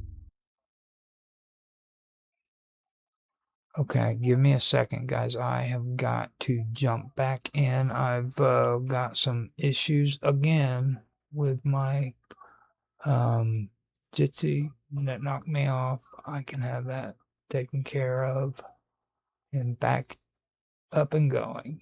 Sorry about that. And we will The be. minute things get like political and social, you lose the artistic edge. You lose a lot of the things that the really good things I think that can come out of people exploring new ways to express themselves. And then when that fell apart, because I go on about this a lot. There's always like 5-10% of a population which are bohemians, which are weird. Bohemianism is not fun. Bohemianism are people that have been so twisted by life, but are still creative, and they can create, but they can't do it in normal society. They just can't get along very well. And I don't think anyone here gets along very well in normal I was society. gonna say I'm Bohemian then. Yeah, but Yeah, then they made it into this pop thing where everyone was supposed to be bohemian, and it's like, no, dude, no, we need the squares. They make the trains run on time. You gotta have squares. Where bohemianism is an epiphenomenon. I love that word, epiphenomenon. I said it twice. It can't exist outside of a strong, robust Western society that it can criticize, make fun of, and draw off. That's our purpose. If you try to turn the whole society into bohemians, it doesn't work. It doesn't Well, work. Somebody's got to make if then the everybody's square, bohemians then nobody's have to square. become squares. I almost shaved my beard when I saw these damn beards popping up. It's like, damn. Well, if everybody's a square, then nobody's a square. Exactly. And if everybody's a hippie, nobody's a hippie. And Yeah. the whole thing falls down. You need contrast in these things, Yeah. It's hip to be square. And it is. And we have to be more elitist about who we allow to be bohemian weirdos. Oh, you think you're weird? I don't think you're weird. I'm even weirder. We can out weird them any day of the week because their weirdness drops off eventually. I haven't found. I think we should hear from all the other Gen X's first and get a bit of a range of your experiences. So, who wants to go next? I think that's all Roger? of them. I think that's all of them because, like, Mark. You're a Gen X as well, and Well, I just. I don't know if he is. I think he is probably too, huh? Well, see that. What? Excuse me. What did you say about me? Are you Gen X? Are you Gen X or? What'd you say to me? Gen X? No, I'm not Gen X. He has Oh, a, hey, he has you. an old head on young shoulders, is what it is. He's a You know, like I mullet. used to be. Always the younger. I used to always be the youngest guy in the room, just like V. Now I'm the oldest guy in the room. I'm always the That- youngest guy in the room. Yeah. yeah, Well- yeah. No, that's How I old used are to you do be? that. Do you Okay. want me? Do you want me to tell you the difference between a Gen X and Oh, a yeah, we're about the same age. and a millennial? What? Gen X knows how to type on a computer keyboard. That's it. It's Yeah, like yeah, actually um, QWERTY's, you know, QWERTY. Huh. And you use both it's hands. surprising. Oh, I don't use both hands. I'm a It cat. shocks, Well, I it do shocks use both me. hands, but I just use two. Really, And you know how to use your floppy disk. That's not a good metric, my friend. floppy disk. Oh, love yes, it. please. Floppy disk somewhere. It actually surprises me because I was taught touch typing when I was at college, and I still touch type now, even though I've got to pick up some bad habits since. But it shocks me when I see actual administrators and actual professional typists who have to look at concentrate looking at the keyboard and know the finger positions or how to actually type professionally. I know a guy that types really well, both hands, everything. And he said, Hmm. I was the only male in typing class in high school. That's why I took typing, because he got to hang out with all the girls. But he's still a great typist to this day. I'm like the 2-finger peck kind of guy. Tick, tick, tick, tick, tick. And I can go pretty fast, but not like these guys that are trained and know how to. I'm sure, Mark, if you showed us your typing skills, you'd be like, just typing things out. I I learned how. always cover my That's keyboard what so I said for a long I time. can't look at it. You know, so I'm always typing through like a cloth or something, and then I'm forced to learn the keyboard. My mom taught me how to type. I'm just a 25 word a minute kind of guy. It's a good skill, but you know it's becoming obsolete in some ways because of all this. They're getting speech to text down pretty well. Well, I refuse to admit to that because Maybe Neuralink, but you know. the one thing that people are going to have to realize is you need your hands. Okay, like they're not going to come up with a machine that just literally puts food in your mouth. You're going to have to learn how to use a fork. You're going to have to learn how to use a spoon. Well, that's not so true anymore. You know, they got You know, these robot hands. That totally sounds like a Well, Gallagher that's joke. Anything. That sounds like a Gallagher joke. Like, you ever look at your hand? You ever wonder what it's all for? It's better than a keyboard because you can use a spoon or a hammer. Boom. I've got an interesting story on this one. I did several years ago. I did a charity gig for some severe learning disability and physical disability kids, and one of the things that I found fascinating was things like tongue switches and mechanisms that input mechanisms that didn't require hands, because we had kids that were wheelchair bound, didn't have some stuff. So yeah, all these accessibility sort of pieces of hardware that are things that you would never imagine, sort of like I said, tongue switches and now even sort of focal sort of inputs. So you got me confused though. So are you saying that if I do tongue stretches, I won't have to use a fork or a spoon? You might not need to use a keyboard ever again. Oh what she- wow! Oh That's wow! what she said. That just They blew. actually make headbands with a little stylus on them for people that can't use their arms very well. You can type out keys using your head. I work with people that had physical and mental infirmities myself, and it's amazing how they adapt. And especially one of the things I noticed I thought was very interesting. I used to work with these guys that were in they call them developmental centers here. I guess you call them an asylum or something. and is what they really are. And these guys had been, some of them, they would take these children, and at the age of 2 and 3, they would say, well, childhood epilepsy, because I'd see their records and stuff, So you're taking someone, and they would tell the parents, you can't raise them, you don't know enough. The state has to go to the state school. So they go to the state school, as they called it back then. And they were basically brought up in like the snake pit, if you know that movie. It was just, you learned how to steal food. You learned that if somebody had keys, they were in charge. You learned that if you were good, you might get a cigarette or some coffee. And the thing is, a lot of them they could talk, but they just never bothered to learn. They used sign language and gestures because most people were nonverbal in their environment. They never grew up with language skills. And I worked with several individuals who they knew were quite capable of speaking, and you could kind of get them talking a little bit. But I work with older individuals, they're like 70 years old. They've never had to talk before. So they just, and sign, I picked up a lot of sign language working there. I still remember quite a bit. But yeah, it's interesting. Now we're getting off the topic. We were talking about our early influences, and Mr. Robot pointed out we need to get the Gen Xers talking. So, and that's 65 to 80. So I guess that means, and I think the Gen Xers, because you talked about it, Raj, and you talked about it, Sir Mark. So we're to V and Mr. Robot can talk about their early childhood experiences with technology and how it might have changed them for good or ill. Who wants to go Who wants first? to go first? Should I go, B? You go ahead. Go. So I am 85, baby. So Cool. And born in I grew 85. up in I thought you were a 85 years rural old. town. Like when I was young, only one person had a computer in the whole town, and it was the computer guy. And he used to like bring us over to his house, and we would like my parents would have a couple of beers as we were watching this guy like play the most fundamental games, like Pac-Man and stuff on his old school computer. Nice. And eventually my dad was like, you know what, I want one too. So like we became the second people in town to get a computer. Cool. And because my parents are both professionals, so they're always away at work.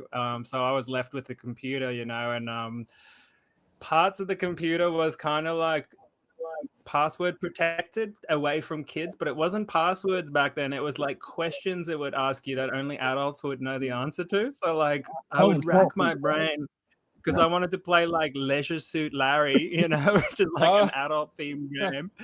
But I couldn't figure out these damn questions at the beginning of the game. So we like spent days trying to figure this out. Eventually we got on the internet, and we were able to download games like Mortal Kombat and stuff like this, and like Tomb Raider. And we had floppy disks still back then. So we had to like put these games onto like 20, 30 floppy disks and like run it over to each other's houses and make sure we put them all in the correct order so the game installs. Nice. And shit. Oh my God, man. It was a process and it was like a physical process, It's not just like click and play like today. It was like you mess up one of those discs, you got to start the whole process over again. We usually had like 4 or 5 kids hunched over the one computer, like watching it install, and like, and when we played like Mortal Kombat or like Street Fighter and stuff, we would smash the shit out of the one keyboard, until like all of the keys are broken. And then we'd swap the keys to new keys, and then we'd break those keys too. It was hardcore back then. I guess so. Sounds like there was community there too. So you were with other people. Yeah, like we would hang out all the time. We couldn't really play online games back then, right? So it was all like in person, hanging out. It started on console games, and eventually we moved to PC. Right. And once the internet hit, I was probably 7 or 6 years old when we first got the internet, and that was interesting because I started looking up all the cheat codes for the games, and I quickly realized like it ruins the game when you can just like not die. It seems like a great idea. Yeah, Just to clarify, it's interesting because. Oh, go ahead. I was just going to say, just to clarify, you're not talking about the internet per se. You're talking about the World Wide Web. The internet has been around since the mid-60s. The World Wide Web only became commercially available in, let's say, 93, 94, 94 in that. All right. Yes, technically World Wide Web. Yeah. Yeah. The only search engine back then was web crawler that I could use. we had AOL installed, but we never used it. Nobody ever used it. But yeah, we were right into our, like, you know, day-to-day sports and stuff as well, playing cricket and you know, rugby, whatever, playing outside. When I was like very little, I was right into like guns and hunting and stuff like that. And, you know, we'd spend most of our time outside. My parents would make sure of it. We only got like a certain amount of screen time per day. You know, but it sounds like the access to the technology you had, you used it the way you would use any other thing in your environment, like playing a game or going hunting. Oh, this is a new toy with you and your friends to use together. So it was, you're still kind of in that original mold. And I think that's, you know, and, you know, we talk about generations, but a lot of it has to do with where you're living. You know, I mean, I live in a part of the state where, you know, a lot of people not far from here got internet much later. They simply was, you know, we got mountains and stuff around here in very, very remote areas. So I think it has to do with that and how your parents worked with it and stuff like that.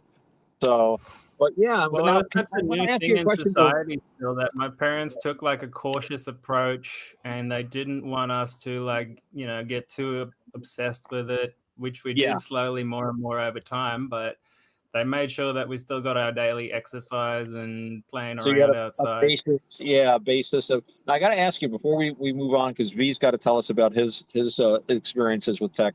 But do you remember what those questions were that the computer asked you? What those adult questions were? Was like ingredients in it, and, you know, how do you make a sidecar cocktail, or, you know, stuff like that, or stuff like that, and like using adult phrases that I just wouldn't understand. You know what I mean? As a little kid. And so, and I couldn't just look it up on the internet either at that time. So it was a lot of guesswork. It worked back then. It worked back then. Amazing. Yeah. Eventually, one of our friends got old enough to understand it, you know, and then we could get it. You wanted that oldest guy in the room, man. So, but we were the last generation of like old school humans before they put the plugs in us, you know, and after that, I think that we put the plugs in voluntarily, though. You know, oh, this is nice. You know, yeah, totally. You know, the internet was innocent back then. It was like a place for like freedom and expression and like sharing, and it was like just cool people on there back then. It wasn't like a big corporate fucking hellhole military nightmare, you know what I mean? It was just like the coolest and smartest people on the planet hanging out together, doing the coolest and brightest things, you know. And that's how I grew up on it, and I saw it as this like nostalgic wonderland of like infinite possibilities, you know. And as a lot of people did. And as technology got like more crazy and intense, and like building stronger and stronger computers, I did get into the like more higher end gaming for a little while. But then when I started studying, I just didn't have the time for it anymore. And once the like websites like Library Genesis and Sci-Hub became available, I just could not stop reading and researching. You know, it was like the infinite amount of like human knowledge became available, and I just like started collecting books for the last 20 years. I'm just collecting books every day. Well, I love Project Gutenberg. Project Gutenberg is my friend. Yep. And now with AI, I'm starting to get obsessed all over again, because now I can actually, because I have more books than I can go through in my lifetime, but with AI, I can at least get a grasp of a lot of them very quickly. And so it's opened up a whole new method and workflow of research for me, where I'm just like better at everything. Well, you know, I can see where that would really be helpful when you can like get a synopsis of all these books. So I can see how that could guide you when you're reading as well. Yeah, and also tying things together and quickly making lists. Like it would take me sometimes, if I just wanted to get some of the key facts from a book so that I can see if it correlates to something else, that might take me a day, a week, depending how long it Right. takes me to get through the book. You know what I Yeah. mean? Especially if it doesn't have an index. Oh, right. And now I can do it in a minute or two, which is just I've got a phenomenal. problem with this. You say it's better, but it's one thing to read a synopsis of a book. It's entirely another thing to read and digest a book. And we Yeah, but are at the same getting time, to a you can situ- figure out whether it's worth your time or not before you start committing like a week's reading into this book. You know what I mean? through the Sometimes when fifth- you're doing that's it. research, you're doing it for a purpose and you're looking for Okay. specific things. You know Yeah, what I mean? or I could see where footnoting, if you knew that there was a reference in a certain book, you might want to just check out that paragraph or that one article in the Yeah, book yeah. collection, and that can help you track Another it example is down. like complex science papers that I'm like, I can just like barely understand it, but if I read it, I kind of get a grasp of it, but then I put it through AI and I have it explain it to me in another way. I can query specific parts that I don't understand and it'll keep explaining it until I get it, that kind of stuff. So you can, Right. you're just a better or a smarter researcher in that sense, because previously you would have had to go back to the drawing board, learn about this topic Yeah, from to learn the jargon and stuff. whatever Yeah, dictionaries and blah blah blah. So it's yeah, pretty we, awesome. we specialize so much. That's cool. All right, now we have to move on to V. V, as the youngest guy in the room. We started with the oldest, and now, age before beauty, as they say. Now we'd like you to talk a little bit about how growing up with technology, what kind of technology did you grow up with, and how do you think it affected your life? Like, what was your first computer and stuff like that? Well, I am the answer to 1984. I was born in 85. It was, technology. My brother. Well, we were supposed to be sharing a Nintendo. I never got to play it because my brother would either spend too much time on it or just not even show me how to operate the thing. I didn't even know how to operate it. I was so small that I never got to play because he would never turn it on and let me play it. So my dad gets a computer. It's probably 94, I think. Probably 93 or 94. Mr. DOD himself. We're probably the first people like in the entire apartment complex, probably the whole neighborhood, that had a computer.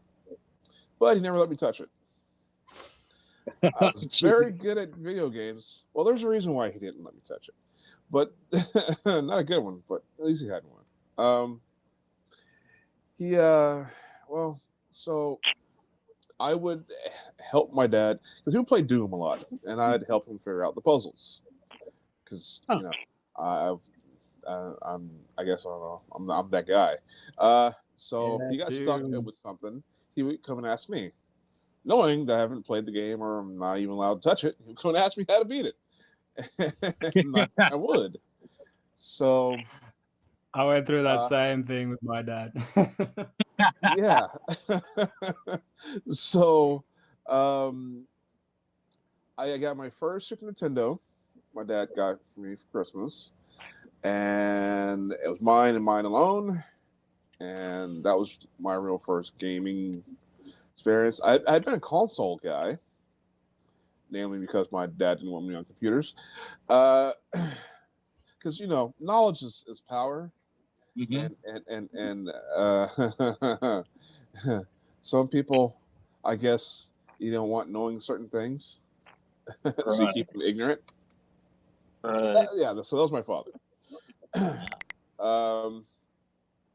So yeah, I was a console guy all the way up to PS2,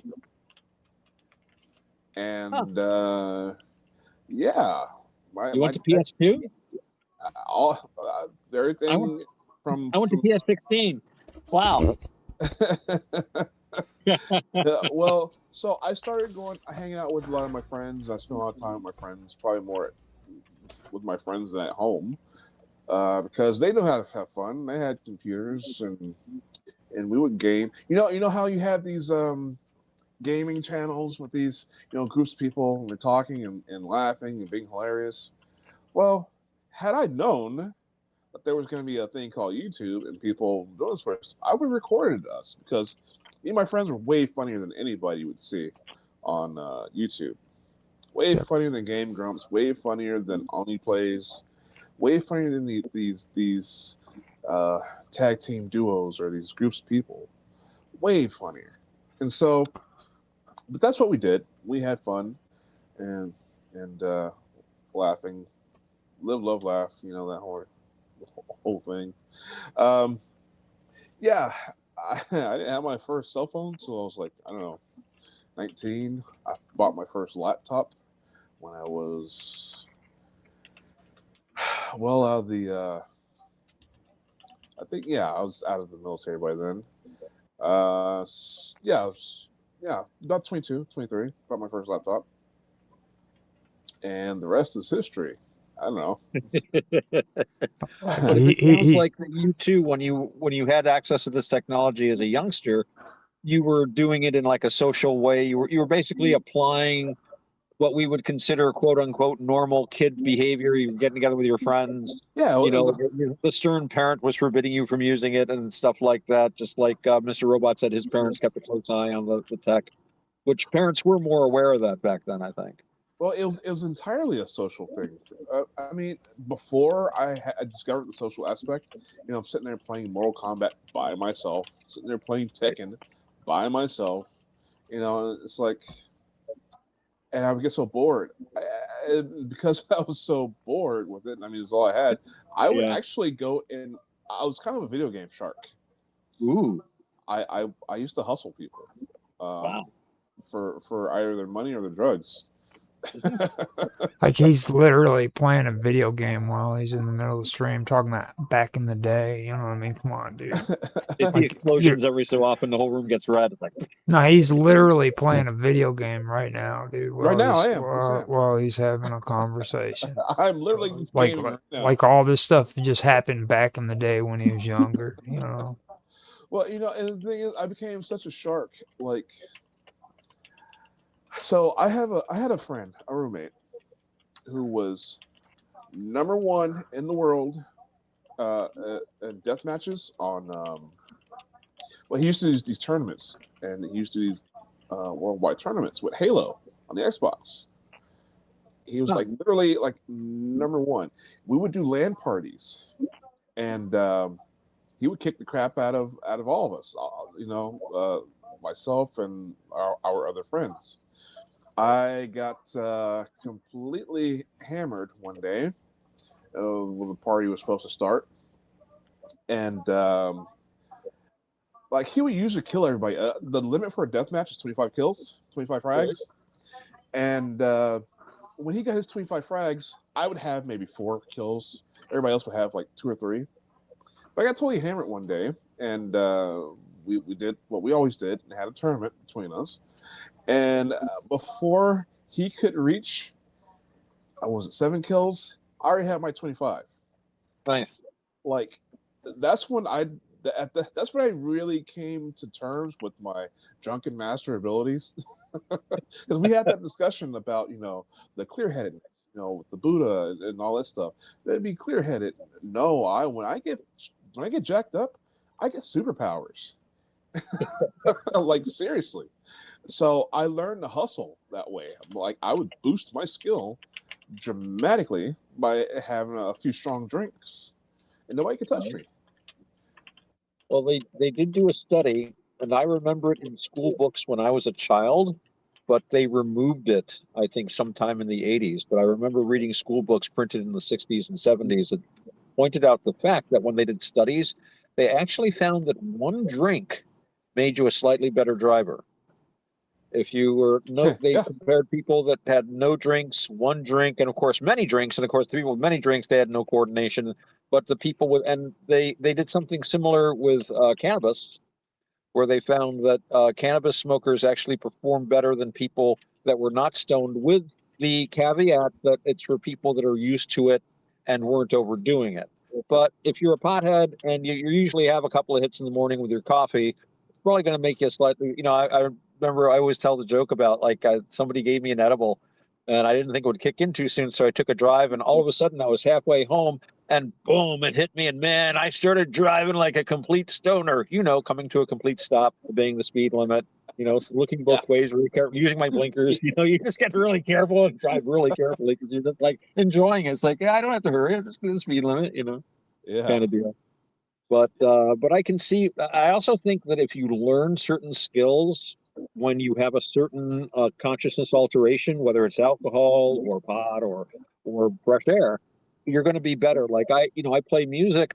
I learned to play music sober. I only play music sober. I never drink before a gig. Now drumming is different. Drummers have to drink. I have drummed, and I really do think that drumming is improved. I've been in drum circles, and man, the bottle goes around a couple of times. Everyone sounds better. It's amazing. It's just how that works. But anyways, though, but that's how I learned. I know guys that learned to play while they were drinking.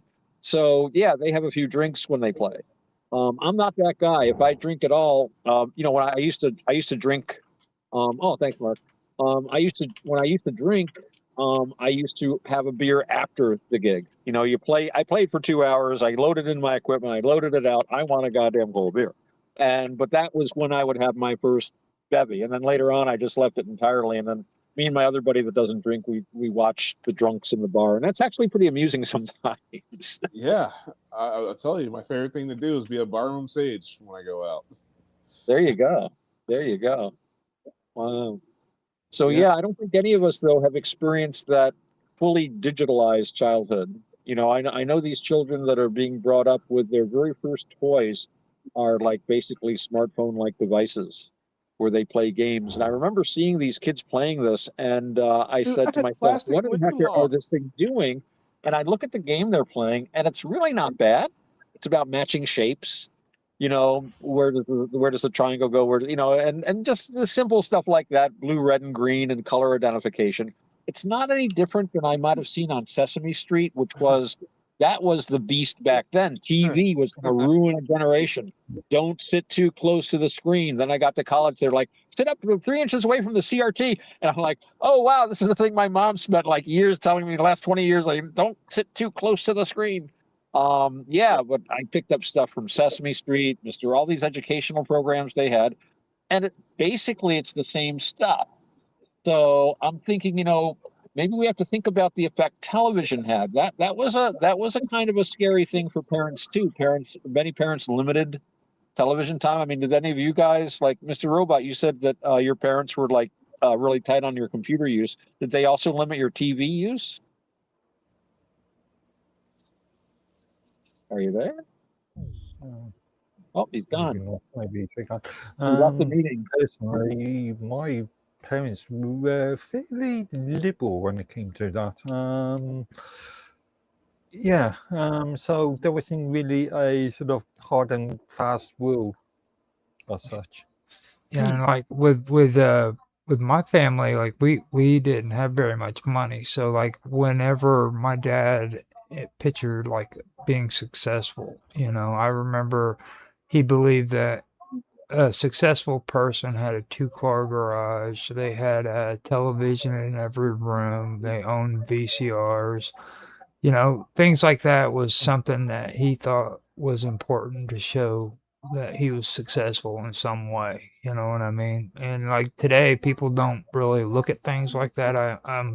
You know what I mean? But like, the old keeping up with Mrs. Jones or keeping up with the neighbors sort of concept. Yeah, keep up with Yeah. the Joneses is Right. the phrase we use. Yeah. And you don't see that as much now as what you did back in the day, but it was a real thing back then, Well, I'm just picturing to myself and then I remember that, you're successful if you have a TV and a VCR in every room. Now it's like people would come in and say, look at those amazing antiques. Ooh, it's an actual CRT with a V. Does that work? Now, Funny enough, Oh, go on. Fun enough. I've been meaning to get rid of it for some time. I've got an old, must be 1990 CRT that I'm just using as a sort of an Was a extension to my paperweight? desk. It's so heavy that Yeah. it'd be I don't- impossible to move. These new screens are confusing to me. Say that's a TV. Where's the rest of it? It's just the screen. It's like they make television sets and screens and stuff like less than an inch wide, and it still feels very wrong to me. I mean, the other day I was helping someone move. I had like 3 TVs in the back of my car. I remember when a TV was a console that weighed more than me, and Yeah. it took like 4 strong men who were going to get hernias later to move the thing. And Mr. Robot is back with us. Yeah, just as you asked that question, the screen disappeared that I was trying to find, and I just got into like screen hell trying to find you. Ask me about I've got my like parents. I 100 can't handle bloody this. apps open, and it's so annoying. But anyway, yes, my parents did limit my screen time, but I was also probably the first generation that got semi-raised on cartoons and stuff. So they did leave me in front of the cartoons for quite a while when I was little. Yep. It was the only thing that could keep us out of trouble for a little while at a time. Yep. But yeah. Saturday mornings are traditional time when parents want to sleep in. So I think we've all probably had a very liberal, turn on a cartoon. I was kind of very thing, lucky though. This is before the time when cartoons started to become weaponized to indoctrinate kids simply. And Oh, I got learned like to a be tiny little bit of Cartoons were Disney. always weaponized.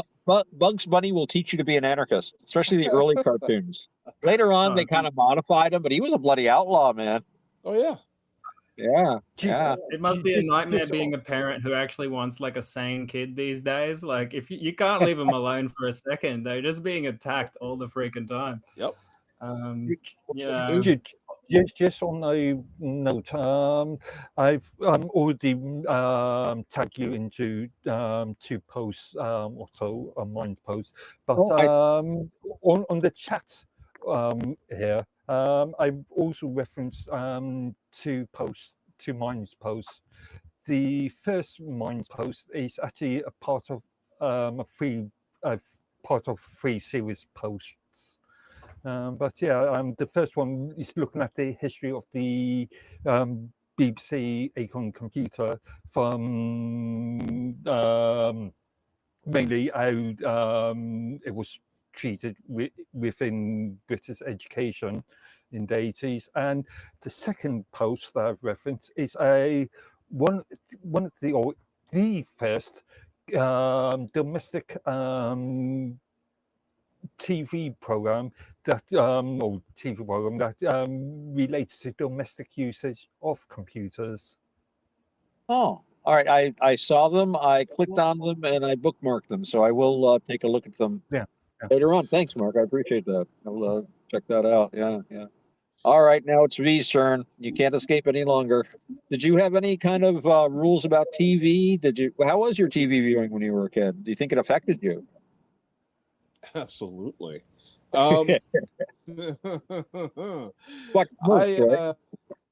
Well, so my mom worked full time. She didn't have time to do things like watching me. My dad was not a part of my life for the first 6 or 7 years, and no, I didn't. I was up at until the break of dawn watching TV during summers, and the late show. Dude, I was watching Skinamax. I was watching HBO. I was watching Showtime. You keep forgetting. Yeah, they had all that when you were. Whoa, we didn't have anything. Red Diaries. Red Diaries. What else? Real Sex on HBO. I watched it all. Oh my goodness! No wonder you're so precocious. I'm just honoring. That's all. And actually, talking about TV and media, I've always been a big fan of the sort of American detective sort of noir sort of radio plays, or even some British ones as well, but mainly American ones. So even when I was an early teenager, I was listening to old 1950s sort of radio plays. Oh yeah, I listen to those all the time. Johnny Dollar, the insurance investigator. I used to love Johnny Dollar because it was so wacky to me that like there'd be something would happen, and then this guy shows up. It's like, I'm from Hartford Mutual Life, and the police chief goes, "Yes, sir, Mr. Dollar. Anything you want for the insurance company, Mr. Dollar? Do you want to stake out?" It's like, whoa! It's like the insurance company shows up, and all the cops suddenly are working for them, and I'm like, this is an interesting message. It's like the corporation shows up, and the full power of the state is behind it, you know. But yeah, no, the old detective programs are great. I listened to, they had one, Whitehall 1212, which was they also called it the Black Museum, and it was based. They would take apparently some official at Scotland Yard, I think it was an actor, would come out and say, well, here's like, you know, this book we found, and this is connected to this case, because apparently they have a museum there of different like items used in crimes. But getting back to V, I think that we're talking about whether early childhood television viewing leads to degeneracy later in life.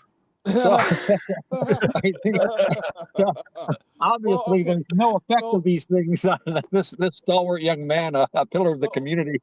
So Dad shows up, right? I would have to say yes.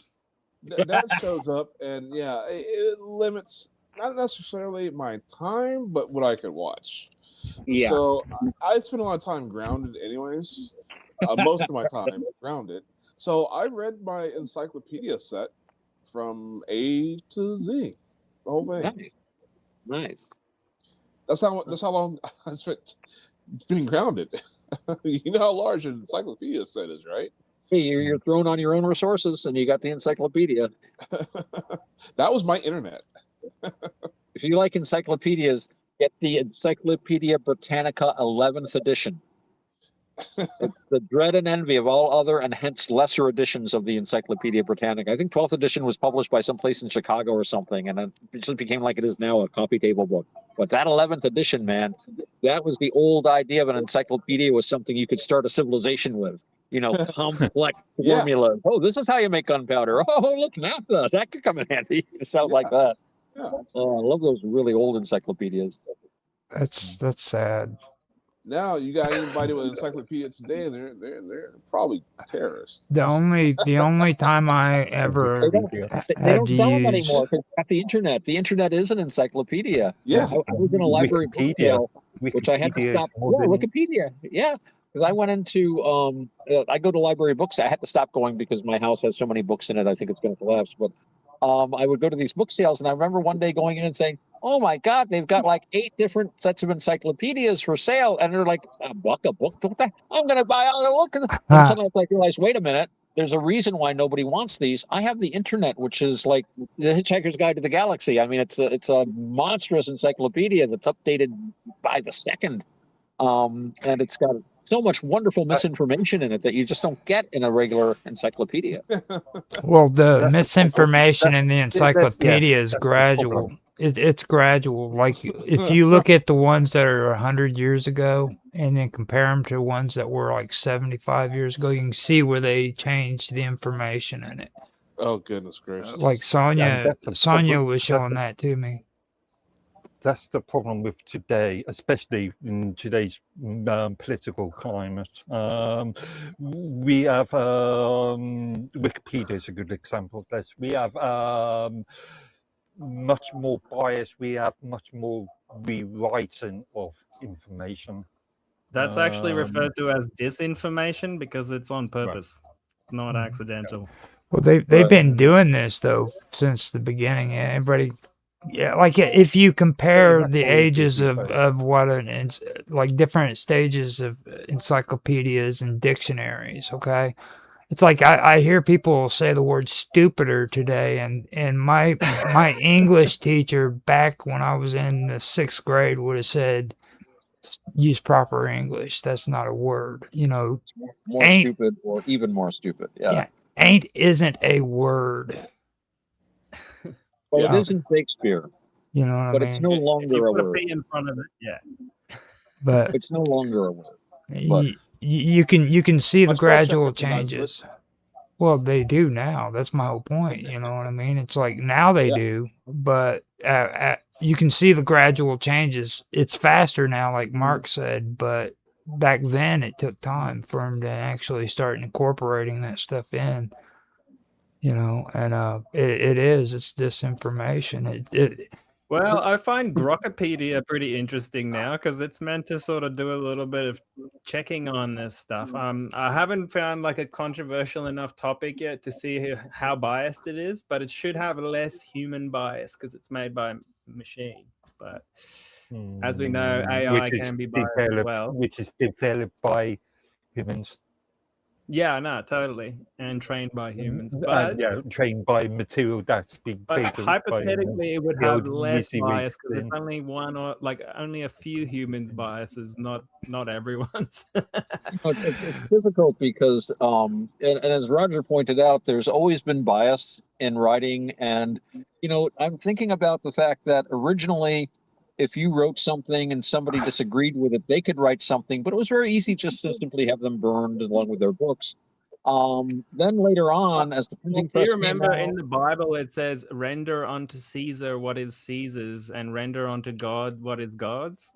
Yeah. I think the Romans actually put that in there so that the people wouldn't revolt so much against the Romans. There's so back many then. passages about well, you obeying got to government. remember that those books were being written, many of them for audiences in the late Roman Empire. If it said anything that was tending to disturb the peace of the empire, it would be, prima facie evidence. You've got to have some cutting up to Caesar kind of things. There's a lot of that in the Hebrew Bible because I personally accept Russell Gomurkin's thesis that the Pentateuch was composed during the reign of Ptolemy II. Philopater, I think, was his cognomen.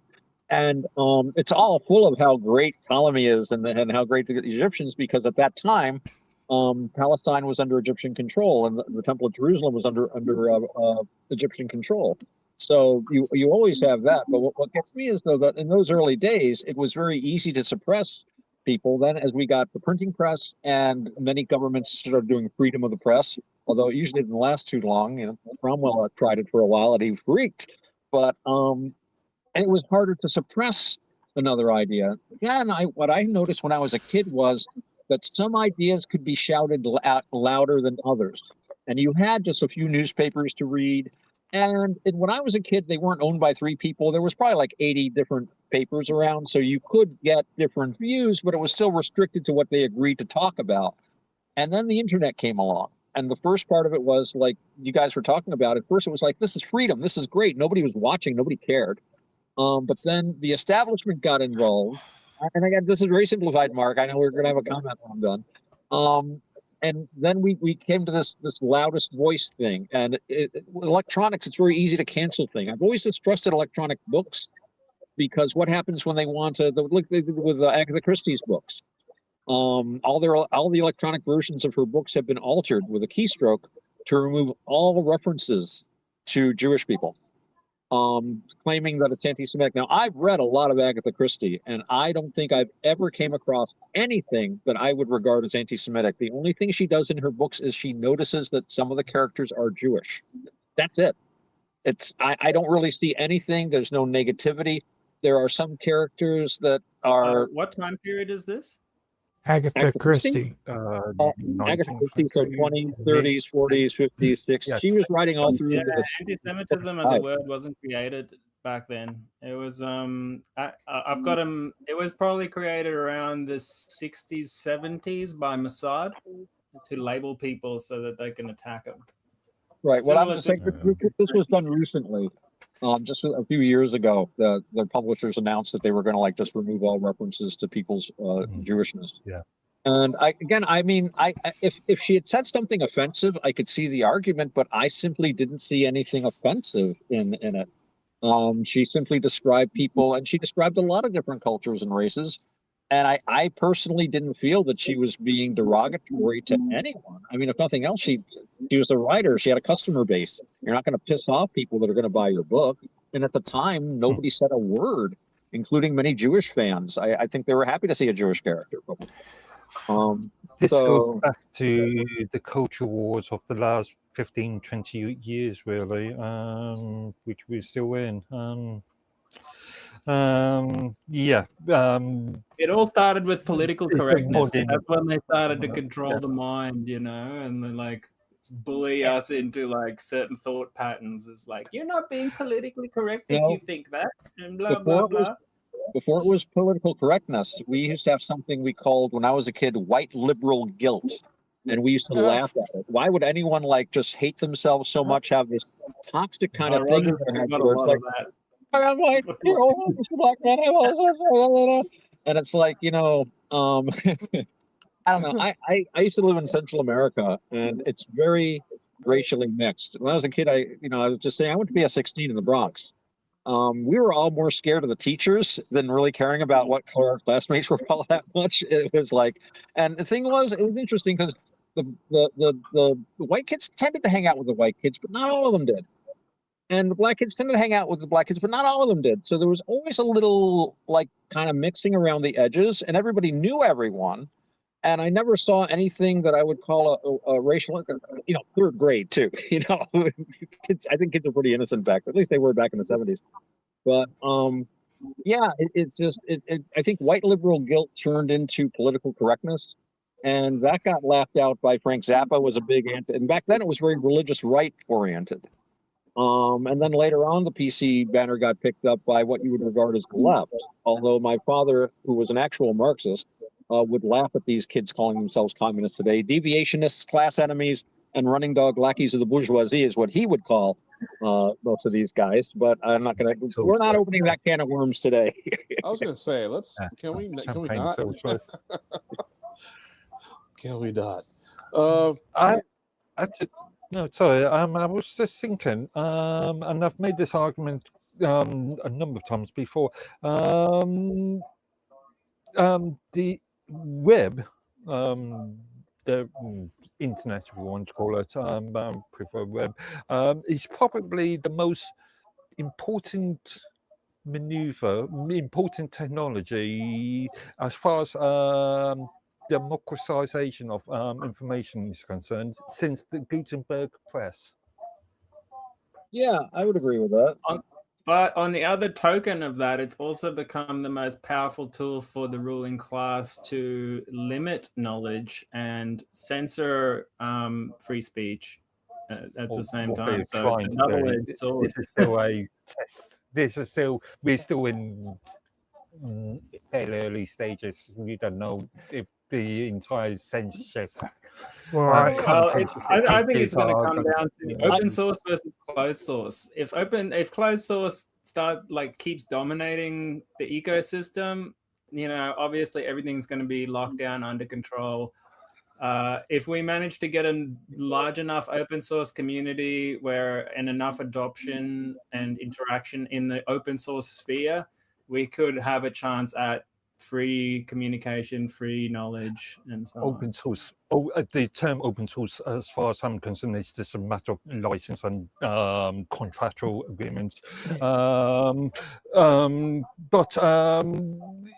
it really comes down to regulation.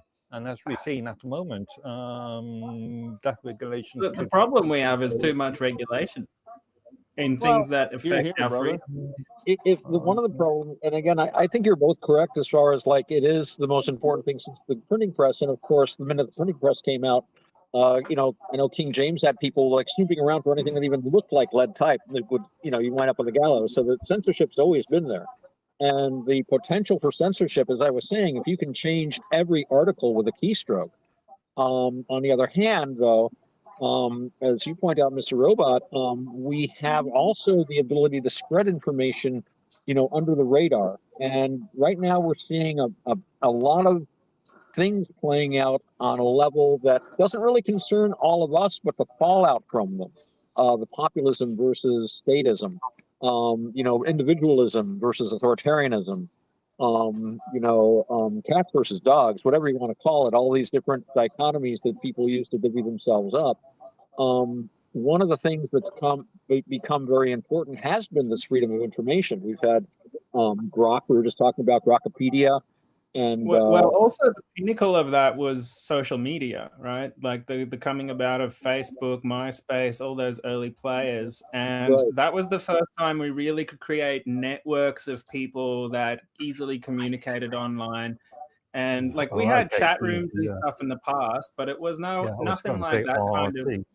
but the yeah, but platform. it's nothing like that kind of sharing, you know, where the average person could do it, your grandma could do it, that kind of thing. Oh yeah. So that was the first time where it started to actually replace newspapers, replace TV, that kind of stuff. And that's why now the trend is the military is pouncing on social media so that they can track and trace everyone, social profile you, you know, Oh, do yeah. risk assessments And- on and- you Military automatically. per se, it's and- government, not military per se. Well, actually, it's what they call the military industrial complex. Like contractors do it, They, and they still now need, it still now needs it's to turned be into the censorship industrial complex, where private companies form that censor for governments. Governments will actually employ these people to censor for them. Oh And, yeah, and these do like platforms you're semantic discussing analysis on people's voices, on what they type, and all this stuff using AI now. So well, places like Facebook and these platforms you're talking about are places where censorship occurs too. That's why I wish Mike were here, but Mike's developing a system where you bypass all those platforms and everything. I wish he was. I can't explain it very well, but it's based on nodes, I guess, and it's all like distributed amongst all the users, so you don't can't be censored. It's all encrypted. you should check out Nostr. Nostr, Nostr. That's very similar. Yeah, that's the social media. Edward Snowden put me onto that, and it's really, really interesting the way it's designed. Doing anyway. I haven't talked to him in days. That's just kidding. It's highly censorship resistant.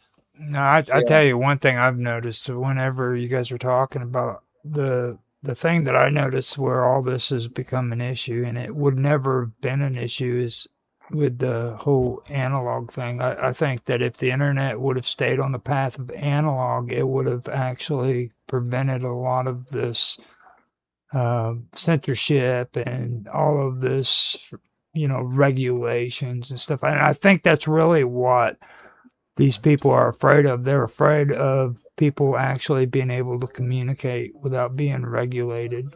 I've got the same look on my face right now as Mark Edworthy. So well, I mean, you go ahead and ask the question. When it comes to analog, though, analog could have gone farther. It's just like when you take a look at Tesla's technology. You know, he wanted to make it to where energy was free and delivered to each house without being charged and regulated, but corporations didn't want things like that to happen. You know what I mean? So all of a sudden now we have URLs, which is nothing more than a resource locator. Okay. Well, and so I like what Mr. Robot was saying, because I still hold that's to kind it. of what we're doing. Well, what I'm doing with TLB Talk, I want to get it off of servers, because our server cost is like $4,000 a month. We're not going to be doing that anymore. We're going to do the node thing so we can decentralize the platform. So, Mr. Robot, Mr. Robot, I may have to put you on my board of directors if you're interested. Yeah, bro, I'd help you. Like, I've got literally a little server running here all the time, and it's not doing anything at the moment. So we could give it a shot. Maybe we can make like a Docker container that has all your stuff in it, and we can just fire it up on anyone's computer. You know, I've been running I've been running a VPS. I had a VPS contract, virtual private server contract for some time now, and I'm only paying something like what is it? 40... Is it on your hardware? It's remote. It's a contract, and I'm only paying something like $40 per quarter or something. But apart from like just like cost savings, I want to get onto my own hardware infrastructure just for privacy's sake. Like, I don't want to have to trust anyone else with my data. You know, I just want to know it's on my shit. I'm in control. Agreed. Yeah, this is why this concerns me. When I started out in the industry, it was quite common for organizations, large organizations, corporations, stuff, to actually host all their material, email servers and other infrastructure from internally. Since about 2000, I would argue, maybe a bit earlier, it's become more common for for companies to actually use third-party provisions.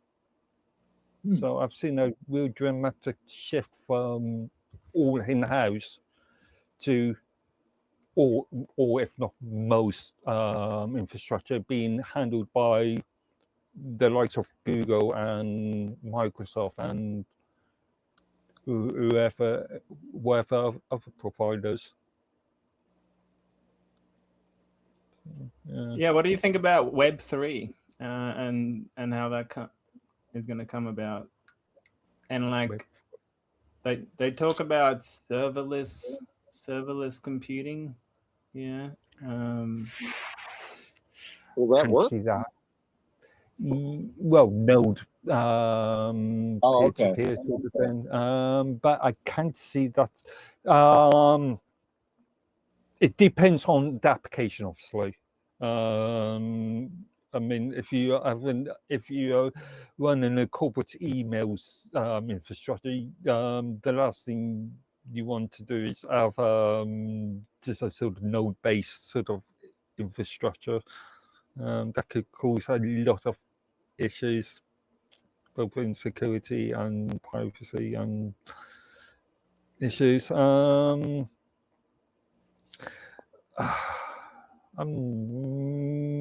don't know. You hear you hear these concepts all the time, and a lot of them are just sort of, you have to question them. Well, gentlemen, I hate to interrupt this, but we are getting to the point in the program where we'd like to do a dramatic presentation, which we've got V here, so hopefully Roger has a two-blade story. Mr. Robot, I hope you will participate. It's very fun. What do you got for us, I'm Roger? not much of an actor, but we'll see. Oh, none of us are. Trust me. You can listen to some of the shows we've had. Well, I've got two-blade stories, but the problem is I forgot which ones we've done already. So Time is an illusion, lunchtime doubly. So we're going to use like a Joycean kind of a narrative loop here. So whichever one you think is probably going to work will probably work. now I do have another one about the station, but this one has two blades in it, and his cast of followers, or not followers, but companions. Okay.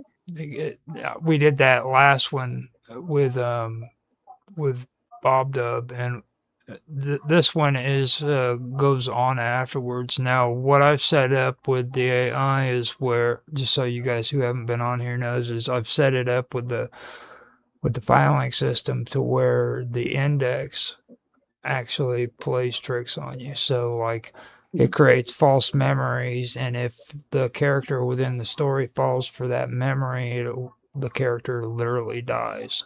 So it's kind of a cool concept, and this one has to do with the station and two blades. So we could do this one, I guess. I believe the first one is the one that I haven't done. I did the second one with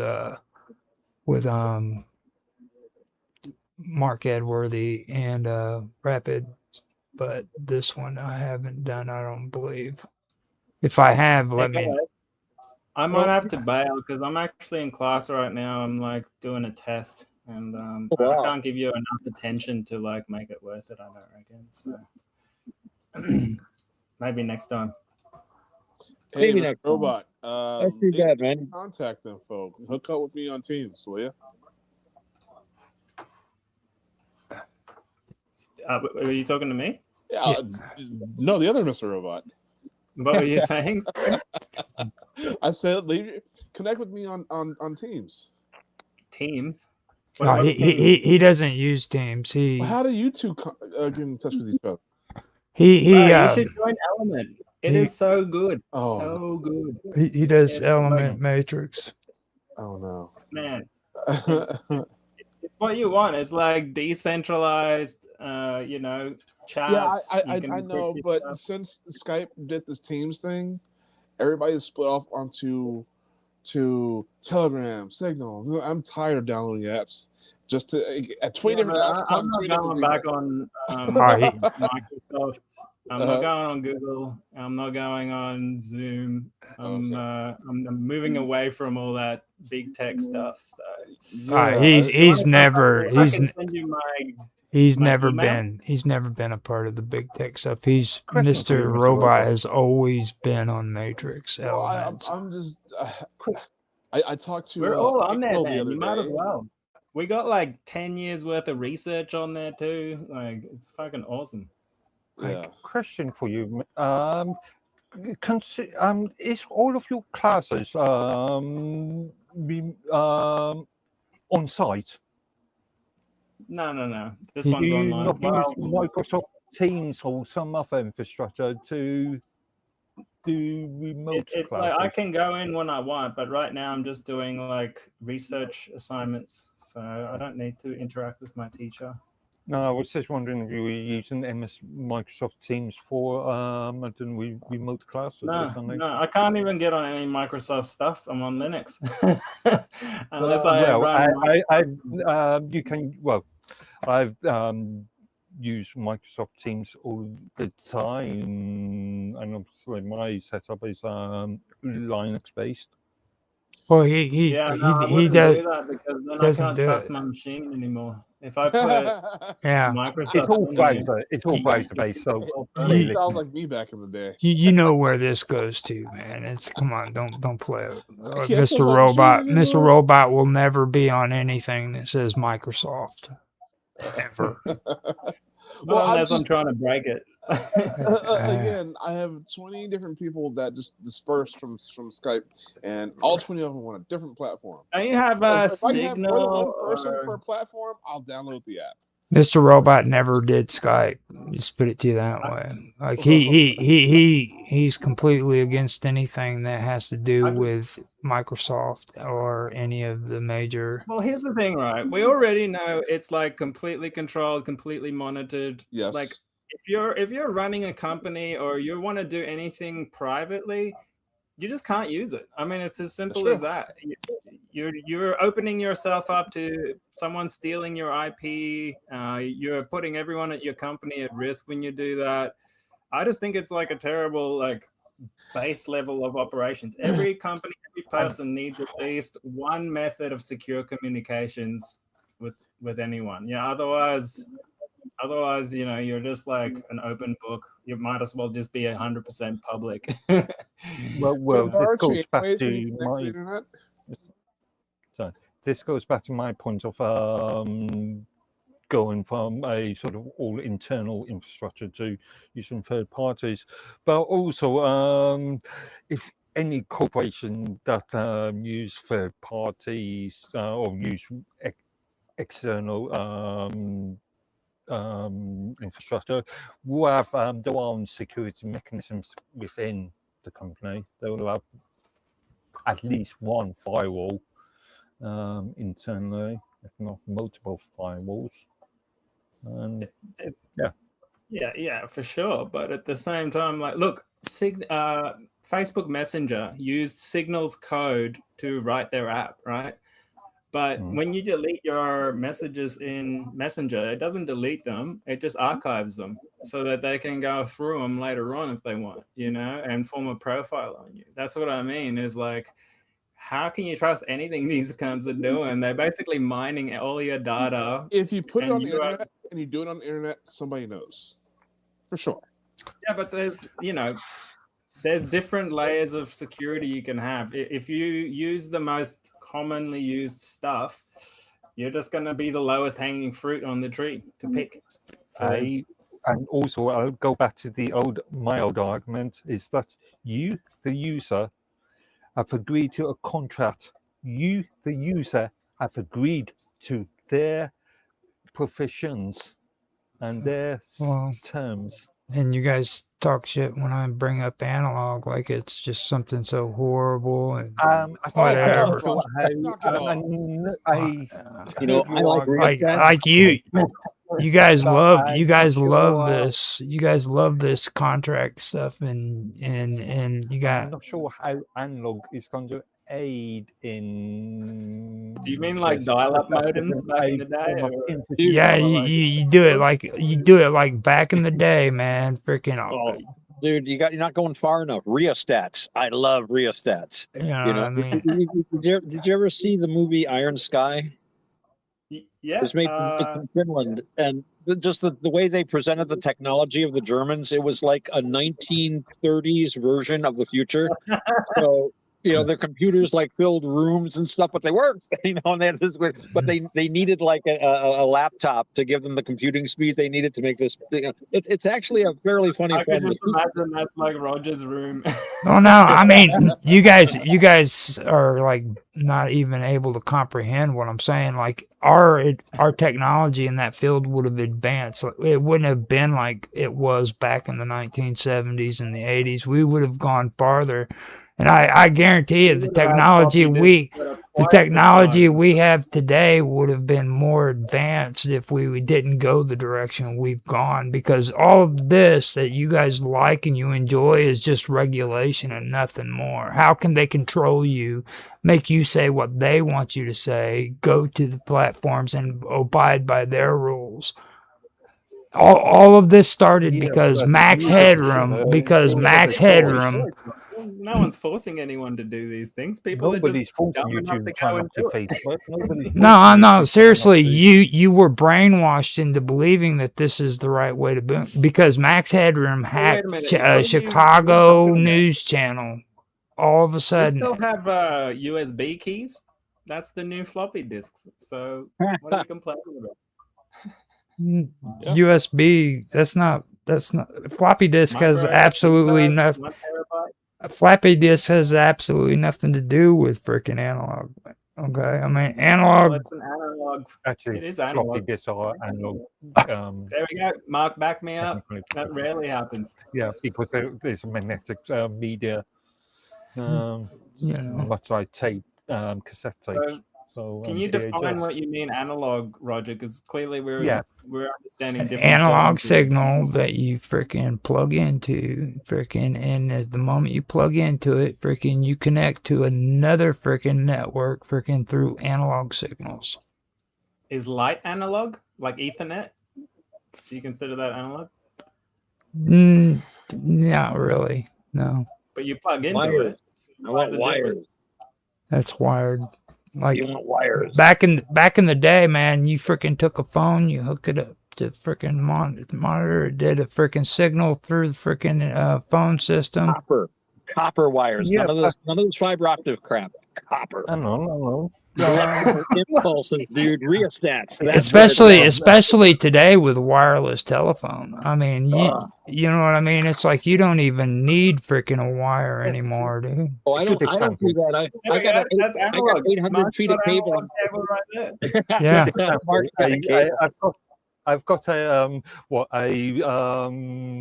half foot or foot Ethernet cable here. That's still copper. Yay! All right, we haven't lost yet. Yeah, good point. Good point. Tiny bits of copper in there. If I remember wisely, how many strands? I'd say 8, but no, it's more than 8, isn't it? Could be 8, actually. I can't remember. Is there a certain amount of copper, or it doesesn't really matter, Roger? How much copper do you need before? Copper Depends on speed and gauge. The gauge does matter. You don't when even. it comes to length and speed.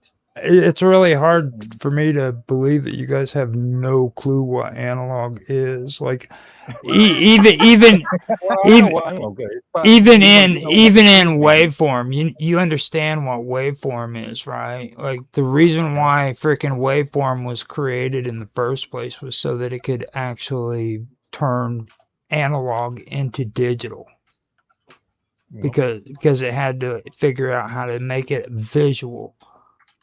So it's a digital representative of freaking analog.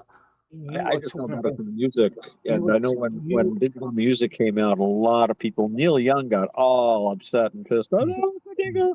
And I'll tell you the truth, I prefer the sound of a vinyl record album to a digital recording. Yeah. But on the other hand, the digital is very convenient. I can have a little portable memory bank or flash drive, as you guys call them, and I can have like hundreds of songs in it. That I can listen to while I drive.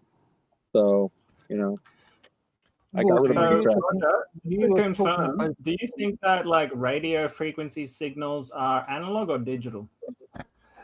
Radio frequency actually is actually analog, but it's interpreted into digital signals because that's the only way you can actually freaking put it on something digital. Like, if you're playing an analog record album on the radio and it plays on your radio in the car, it's going to sound analog because the radio reproduces with music anyway. It's the recording part aspect of it that matters. In fact, there was a vogue for ADD recordings, analog to digital, the digital mix, which was thought to preserve. And when I buy classical music, I tend to go ADD just for the perceived. So can you define digital for me, you guys?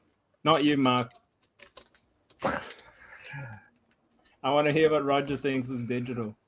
Digital is with digital, what that basically comes down to. Digital isn't really about computers and stuff. It's about being able to take an analog signal and being able to make it to where you can hear it on a radio, you can hear it on any kind of transmitter or receiver. Okay.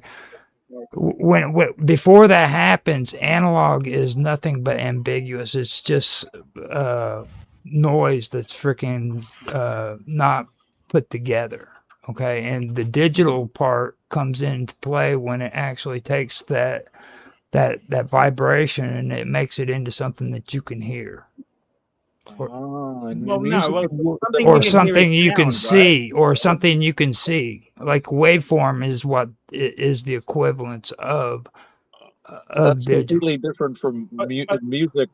I think digital means that you're taking what would otherwise be recorded on an actual surface, which was an analog of the sound, and turning it into numbers, and then just basically data, which are then retrieved. Yes. Ones and zeros, boys. Ones and zeros. So, yeah, but that's music. That's music. Well, that's digital. I only know about music. I can't speak outside of that. It's the same concept with the internet, and people don't put like LLMs together and understand what the hell they're talking about. Okay, language models. Okay. Right. That's exactly what it is. And everything, even the internet, comes down to freaking wave. It comes down to freaking vibrations. It comes down to audio. You can talk all you want, but that's what it all comes down to. It doesn't, I mean, I don't know. I think that's just a one representation of digital. Digital is a signal that is at its most fundamental on or off signal, which is represented by a 1 or a 0. And then that gets interpreted through multiple layers up to the point where you could turn it into a sound, through software and whatever. The sound is stored, just the data about the sound are stored. But it is still recorded in an analog kind of way most of the time, especially on hard drives. That's still like a magnetic. It's still magnetic. Roger, is your argument, your better argument, related to sort of security and confidentiality? No, I think security and confidentiality is what the biggest problem is. Like, because I would remind you that you know, back in the 70s, phone tapping was quite common. Yeah, Was, and isn't that kind? used all the time by police forces. Why especially why do in you think violence, why do you think freaking everybody wants the internet to be freaking monetized or monitored and everything with URLs and stuff? Because they're tapping you, dude.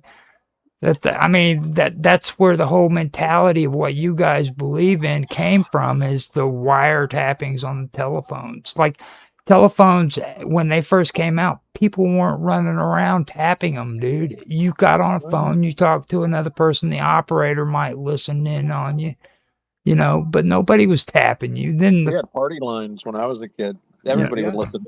yeah. you know what I The mean? neighborhood. You remember having toy radios? It was like, I Party did. line. No, it was actual. I had a toy radio. Yeah, they're cool. Oh, you had Lincoln Logs. Knock it off. I had glow spins. I had Um, glow spins. That's what my toy was. I could make rocket ships and all this cool thing. Oh, but gentlemen, we're supposed to be doing a drama. yeah, we got carried Let's away. get the drama going here. So I think we've got 5. What do we got here? Now we can switch them around if you guys want to, but All right.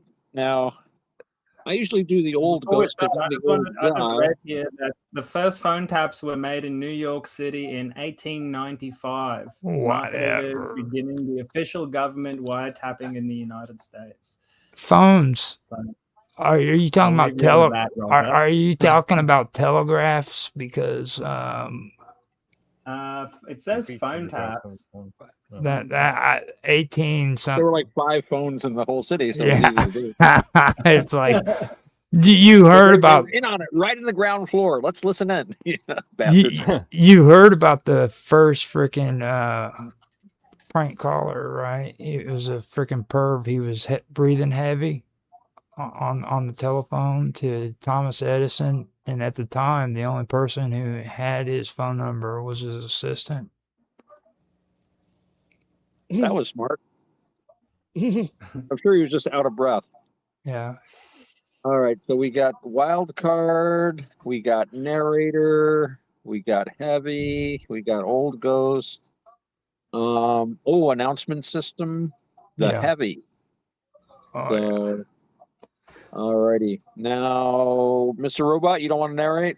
No, he had to leave. He backed okay. out.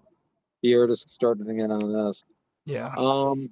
I will narrate if no one else wants to, but if anyone else wants to, they're more than welcome to.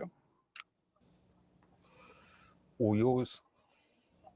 Oh, I can't get to the chat. Hold on. No, I can play the wild card and the heavy, I guess. Now who Mark Edworthy is, you want to do a part in here? I was just looking at the elegant killer. Yeah. I like that. Elegant killer. Station. Second movement. Second movement. It's Yeah, second movement Roger. station. yeah. Now you're V. Now V what's his name is in there too, isn't he? 2 blades? Two Blades, isn't he? I'm looking for a line. And I don't. No, see- no, not in this one. You wrote Maybe something- is the elegant killer supposed to be 2 blades? No. No. That name's mentioned, but that's what's at the end. Okay. He Oh, doesn't have a speaking part here. No, Oh. as far as I can see. Okay. Jerry the killer. Who's got the killer? The Elegant Killer. I guess you can be the Elegant Killer if you want to. You can be the Sure. And what was the other one you said that I needed to be? Well, I was thinking if you want to do, you were talking about the wild card and the heavy. Maybe Mark could do like the wild card or the heavy, and I'll do the old ghost, and I can narrate. Sounds good. Now the automated system. You want? You want to do that, or I could? It's up to, why don't you do it, Roger, if you could? Because That way, it's not back to back with my narration. Okay. Yeah, because it looks like Elegant Killers after that, and that's V. Right.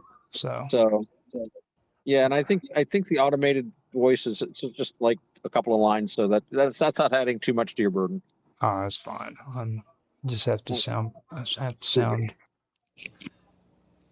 sound different when I do it. Mm. So tell me when. All right. I think we all know where we're going to be, so let's start. 3, 2, 1. The station was designed to move people through it without pause. It succeeded. Lights remained on even when no one was watching them. Announcements repeated whether anyone listened or not. Doors opened because doors always open when the signal arrives. No one at the station believed in systems. They trusted them. 2 blades arrived without announcement. This was not unusual. People who arrived quietly often do. The ticket agent glanced up once, then back down. The screen refreshed. The time changed by a minute. No one commented. This This place is place- already. Oh, sorry. Do you want to do I'm a Old bit Ghost? confused. You can do Old Ghost if you want to. Well, old ghost all DFE. Well- right. Oh, yeah, I'll do the old ghost. Okay. Okay. I'll do the heavy this- then. And Yeah. the wild card is Roger, right? Right. Okay. This place is already late. I love it when no one knows why they're waiting. Something stuck. The station had experienced no failure. That was the problem. Every train was delayed by exactly the same amount of time. Every board updated in perfect agreement. No alarm sounded, no emergency protocol engaged. A human system had failed cleanly enough to look intentional. Thank you for your patience. We appreciate your cooperation. That voice doesn't belong to anyone anymore. Passengers waited because waiting was expected of them. Some scrolled, some stared, some slept standing. Movement slowed, not because of force, but because no one could identify the moment where movement was allowed again. This was not an anomaly. It was alignment.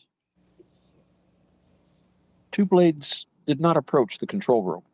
He did not approach the tracks.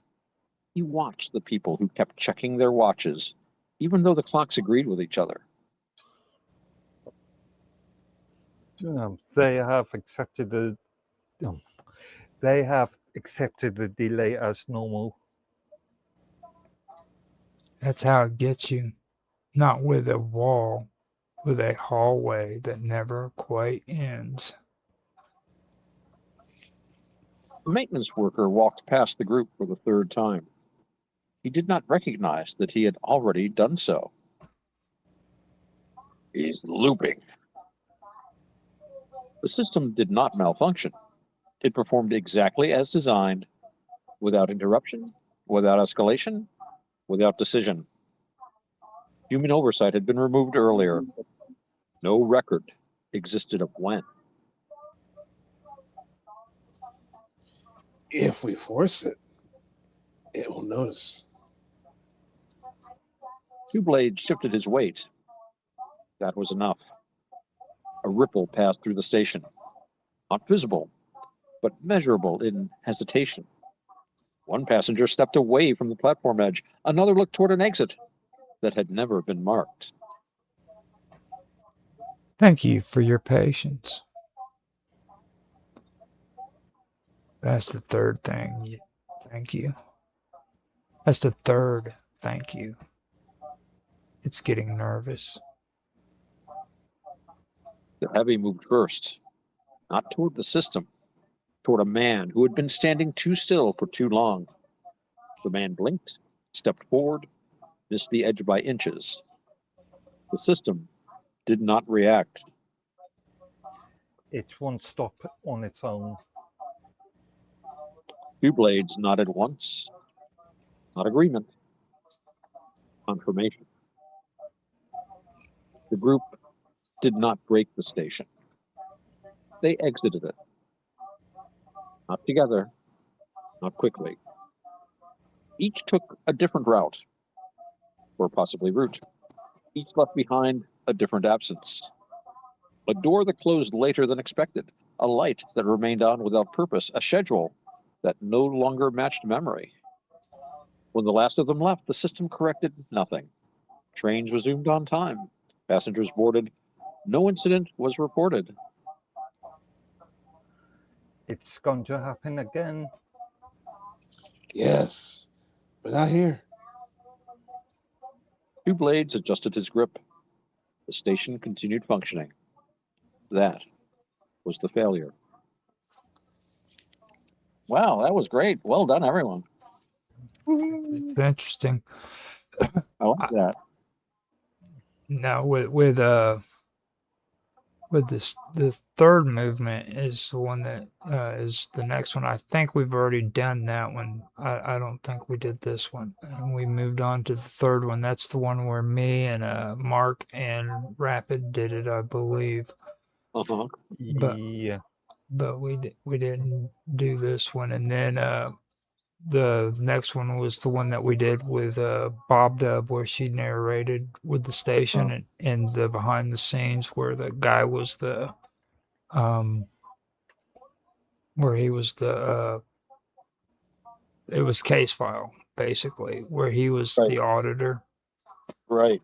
or the consultant is what he was. He was the consultant. Cool. So No, that was good. Yeah, yeah. They can be out of order. That's allowable under postmodern deconstructionist literature norms. What the heck? well, I've still got to put them together too, because I've got like Rapid's voice in some of them, and then I have Mr. Edworthy when it comes to the coffee stories. Like he's Lord Edworthy now. He's the wretched Okay. cowardice Lord Exception there, Edworthy. Mark Edworthy, Lord Edworthy. Some of the grammar in this is stuff that I would never use in real life. I mean, as an example, the old ghost. It's happened again. As I would say, it's going to happen again. I have to make that into sort of. That's an interesting point you bring up. I was watching not long ago this guy that does like forensic linguistics. He studies like ancient languages and stuff, and he says that one of the things about us is that for us we differentiate. Our main differentiation is between past and future, right? We think about time, past, and future. But he says for ancient peoples, the separation was now and not now, so that the past and the future were less important than the separation between now and not now. And then not now you would divide up into past and future. It's a subtle difference, but he says one of the things is the way we use these terms. What was his example? He says, why don't you have a house? Well, I would have had one if I were rich. And it's like you're talking about a future event of getting a house. Why don't you buy a house? But you are using the past tense. I would have got one. I mean, it's kind of a subtle. Basically, we're our sense of time is different now than it was, but our language reveals a certain attitude we had at one time. And I've seen arguments over English construction. And here's the guy that thinks that we should eliminate all vocabulary that was created after 1701. However, on the other hand, there is the fact that usage trumps dictionaries. I remember this one English professor whose big thing was a dictionary does not define the language. A dictionary records the language that people are speaking. That is what English actually is, even though some of us aren't very happy with the way it's going. I'm sure people in Chaucer's time would have been horrified to hear people speaking on the Elizabethan stage, much less today. So these changes are inevitable, and a dictionary isn't always. I mean, yeah, if you want to know what received standard English is supposed to be, and I'm a big fan of that, even though you might not know it in the way I speak and write sometimes. But there is that whole usage aspect that we have to recognize. Okay, yeah, people are allowed to say whatever they want at the end of the day. Now you also have to. I was watching a etymology YouTube channel not that long ago, and they made an interesting comment in relation to, I think it was Nigerians. I think it's Nigerians. I could be mistaken there, but in that culture, there is no real concept of future. So the speech patterns don't represent future occurrences. So it's all sort of present occurrences. This is the weird part about this. Okay, now with what you guys have just been talking about, remember the first conversation we had with Mike about doing two blades. Okay, now Mike said the stipulation was that we can fictionalize religious aspects and spiritual aspects, but we don't want to incorporate it into the stories. You don't want specifics. Yeah, keep it Right. general. Yeah.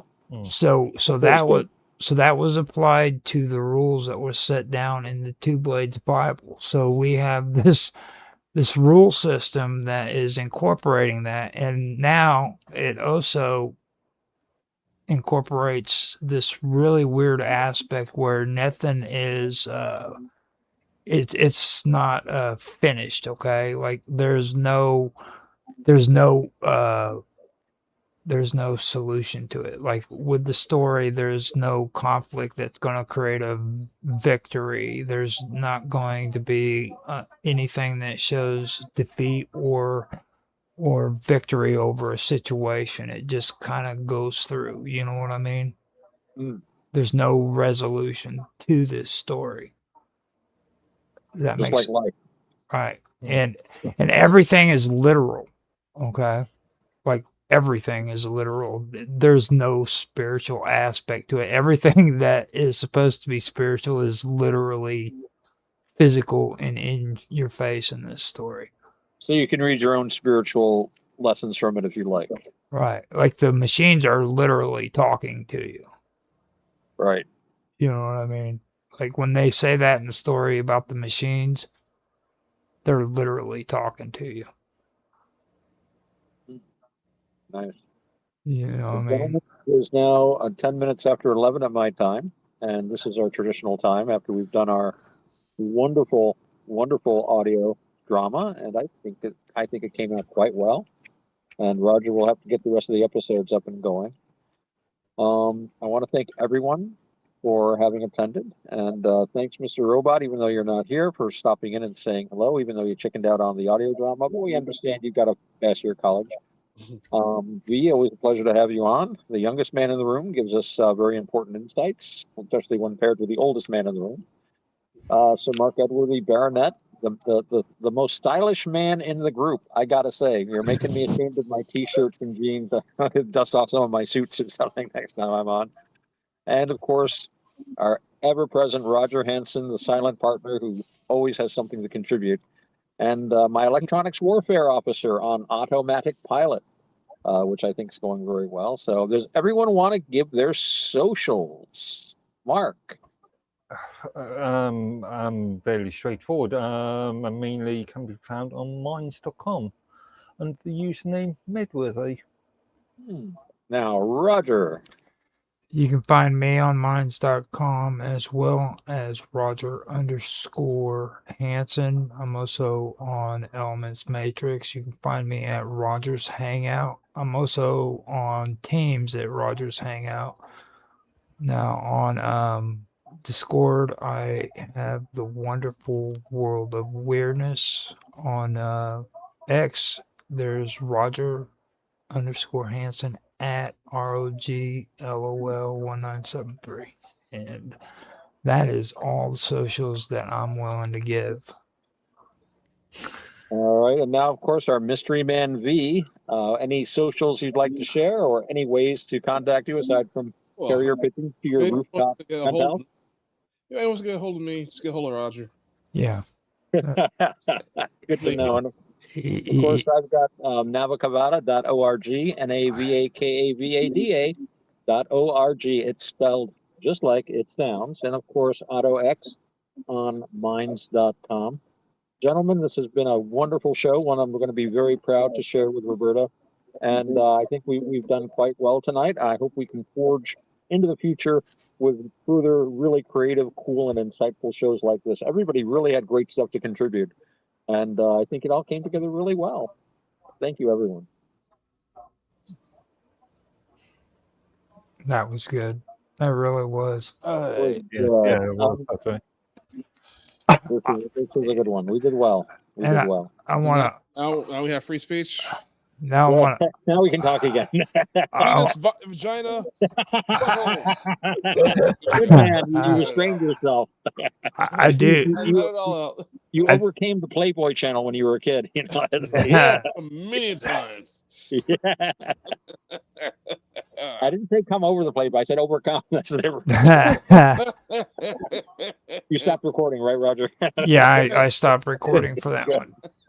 You know, Roger Oh, it's said still that, streaming. but later on, he'll say, you know, you want Bob to hear this? It's like, what? That one was purely for quantum gathering. But if you guys want to do the third thing, we can go and do that one too. It's up to you guys. So Well, I'm free for the rest of the night now. yeah. Are you talking about headlines after midnight? No, that one is after the third thing. That one is literally at midnight, but that's like an Well, you hour know, and 45 minutes from it's now. What is the third thing? It's midnight somewhere. Well, the third thing is basically it's interesting. Like we were talking, we've been talking about like quantum physics and stuff like that, but also we wanted to get into stuff like metaphysics as well as ancient Ooh. folklore and everything and how it all connects and stuff of that nature. You know what I mean? And it's like one thing that I do want to get into that I think would be interesting is something that you, Otto, and well, I forgot who you were talking to about it, but it was about the Neoplatonists. Oh, right. Yeah, Pythagoreans. I forget. I talk so much stuff. Yeah, I know. can't keep track of what I've said sometimes. Well, I mean, I've actually done research on the Neoplatonists, and like whenever, and I think Jaffe actually has had this conversation too, where that they have like a real negative outlook about the Neoplatonists and how they influence like the future world that we know. You know what I mean? Right. And I've never delved really deep into the whole story on that, but I did find it interesting when I heard you guys talking about that stuff because I've never heard anybody actually come at it like that before, you know? I'm not really. I don't know a lot about Neoplatonism or Platonism.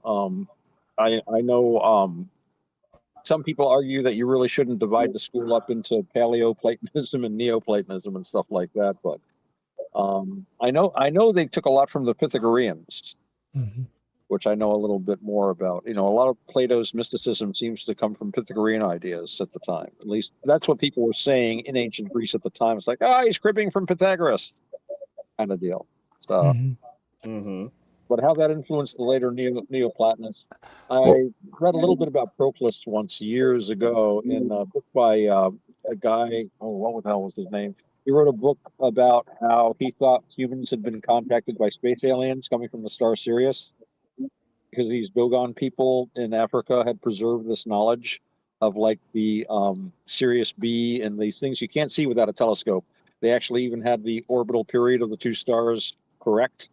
And he argued that these guys were actually descendants of ancient Egyptians who had moved there centuries before. And, you know, he said, well, these are Cestrus's army or what, blah, blah. And that this was ancient Egyptian knowledge that actually referred to contact. He traced it back to, what was the guy's name? He was like this theriomorphic kind of fish-tailed god, came up out of the sea and taught civilization to the Mesopotamians. Mm-hmm. What the heck was his name? Can't think of it all. It'll come to me if I think of something else. I haven't read any of this stuff in like 30 years, so Yeah. but yeah, Robert Temple, that was his name. Robert, the Serious Mystery, that was the name of the book, and it had quite a vogue when it came out. People were saying, "Wow, look at this," and everybody said, "Wow, this is amazing." And then it kind of got forgotten in the shuffle because you really can't do anything with information like that. It's like, wow, here's evidence that ancient people knew about, like advanced astronomy. That's cool, and it doesn't fit in with anything else, so it's filed away as a interesting fact. But then they kind of ignore it, which I always found kind of frustrating. Well, see, with me, I whenever I had gotten involved with learning about the Neoplatonists, I've learned about Porphyry and like the Great Year, where the Earth does its rotation, Yeah, the wobble. that's exactly that thing I was talking about before. How they were hooking what's happening on Earth into the cycles of the stars and planets. Mm-hmm. They were really interested in the Great Year and other things that they thought heralded like a whole new change of age. Oannes, that was the name of the deity. Oannes, Oannes. He was the guy that came out of the sea. But yeah, they were really very fascinated with the idea that as the sun went through one constellation after another on the zodiac, that you would actually have a change, like the age of Pisces. In the Bible, I wish Tan were here for this, but there was a thing where they said to Jesus, who should we follow when you're gone? He says, follow a man carrying a water jar, because that's the sign of Aquarius.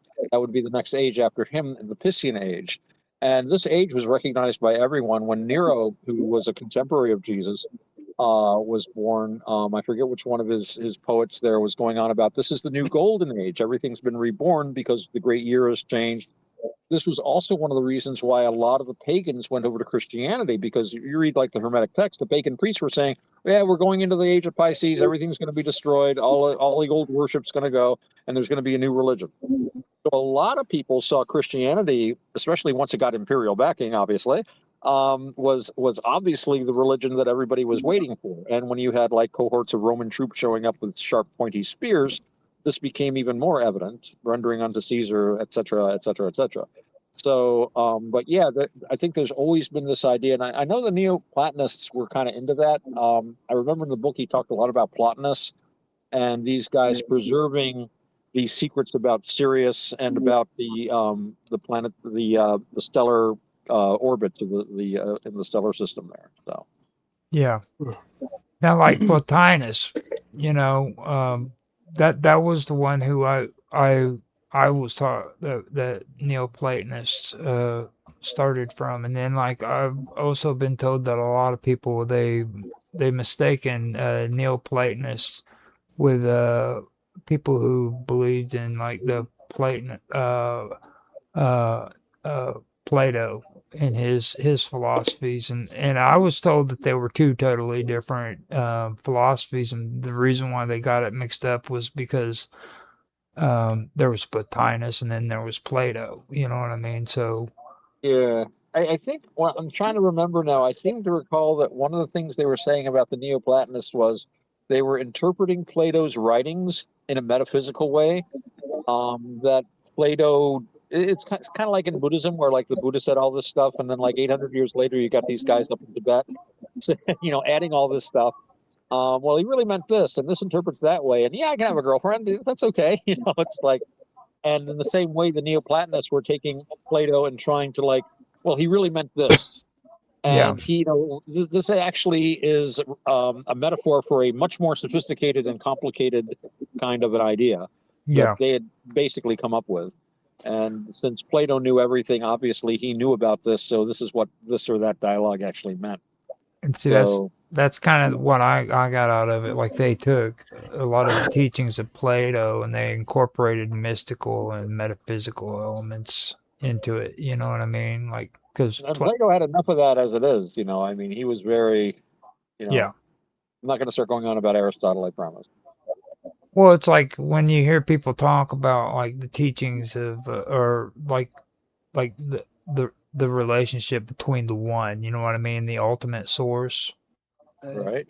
Like you'll hear Karma, whenever she was on the show, she was always talking about the one. And then when Mr. Robot, when I first met him, that's all he ever talked about.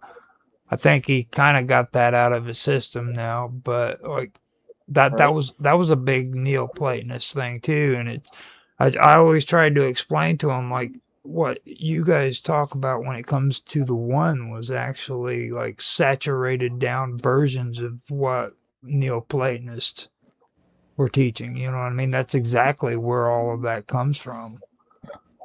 I know. Plato did like unity. That was really big for him. Like the ultimate source of existence. You know what I mean? Yeah, thinking about Plato, I really don't like Plato. Platoisms. The idea. Now we used to, as a species, as a mixed culture around the globe in past history, we had deities. These deities reflected upon us. These deities had human traits. For example, Zeus would lust after women, cheat on his wife, and have affair babies everywhere, right? Mm-hmm. Total human behavior. Who's Zeus? And so you get Plato who says, no, those couldn't have been real gods. A real god would be just and perfect.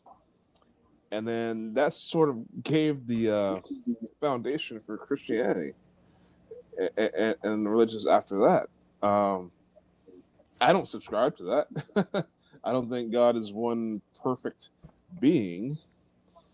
I don't see how you can make something imperfect if you're perfect. But that's That's got a really bad sense of humor. yeah. Let's give these beings infinite desires, but only a finite ability to satisfy them. Yeah. It'll be fun for a couple of million years. Yeah. So I don't subscribe to any of that. Well, the thing of it is it's like when I was talking about the Great Year, okay, that was also referred to as like the world soul cycle. You know what I mean? Like they actually believe that well, the concept of time, okay, they believe that time was um cyclical. You know what I mean? Right. And that Eternal recurrence. Yeah. so that took things to a whole different level, because like and a lot of people have a hard time understanding the concept between what linear time and cyclical time is, but like if you take and you look at astrology and you see freaking the zodiac, okay, that would be that would basically be a cyclical time. You know what I mean? And all of this I think has been really deceptive throughout time, because if you look at the way that was all put together, and then you look at simple things like the Farmer's Almanac, okay, and you look at the reason why calendars were even invented in the first place, it was to determine what was the best time of the year to freaking grow a crop. Oh yeah, and that's how people lived by those rhythms. And I don't know about you, but I've had the experience of, I've worked places where I had a routine, and after doing it for a couple of years, I would be walking through this building I worked at, and I'm like, is it tomorrow or is it yesterday? Because this is exactly what I've been doing. You kind of lose track of this idea of linear time going somewhere, and instead you're kind of like in this eternal, I'm doing the same thing again. And I could see that working into your whole year, because these were people back then. You had to work all day long, the whole family, just to keep from starving to death. You were hunting, you were gathering, and you hoped you had enough food to keep everybody alive. So it was always the same thing. The berries came out at this time. If you were into horticulture or agriculture, you planted at that time. And so I could see where everything would just, especially when you don't have the kind of idea of we're going from this year to that year, this whole linear time of things are going to change, this, that. Nobody saw any change. Egypt was like the most stable civilization that we know of for thousands of years, that they just did the same thing every day. It's Yep. actually very relaxing when you think about it. Kind of nice. Yep. I like cyclic time. Perpetual cycle of cosmic renewal. That was one of the biggest things or one of the coolest things I ever wrote in my life. It was perpetual cycle of cosmic renewal. Good name for a band. They We are perpetual cycle of cosmic renewal. kind of have a band it's called Perfect Circle. I like your name better. Yeah. Well, I mean, I'm just saying. Basically, if you really break it down, that's what it. Like they turn around, they stole like the coolest freaking name that you could actually come up with when it comes to like philosophy, like the Perfect Circle. You know what I mean? I don't know. I always like Bonzo Dog Doodah Band is a great band name. Neil Innes, he is great. What's his name? The Goodies was in that too, wasn't he? I forget which one now. One of the Goodies was in Doodah. Yeah, Bill Oddie. I think Bill Oddie was, he was one of the musicians in that. Yeah. And Neil Innes, of course, he did a lot of work with Monty Python. So, yeah. So one thing that I have to ask you guys, like, what do you guys think about like the divine will? Like whenever. Well, he didn't leave me anything when he wrote it, I tell you.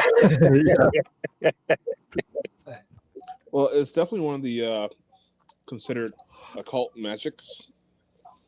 There are many. You have the divine will. You have this astral plane. You have this plane where knowledge is intrinsic. And then you have all these other little planes where certain magics are supposed to go to. So, I don't know. The divine will. Well, if there's a divinity, it must have will, I suppose. Well, specifically, like according to this concept, at the center of like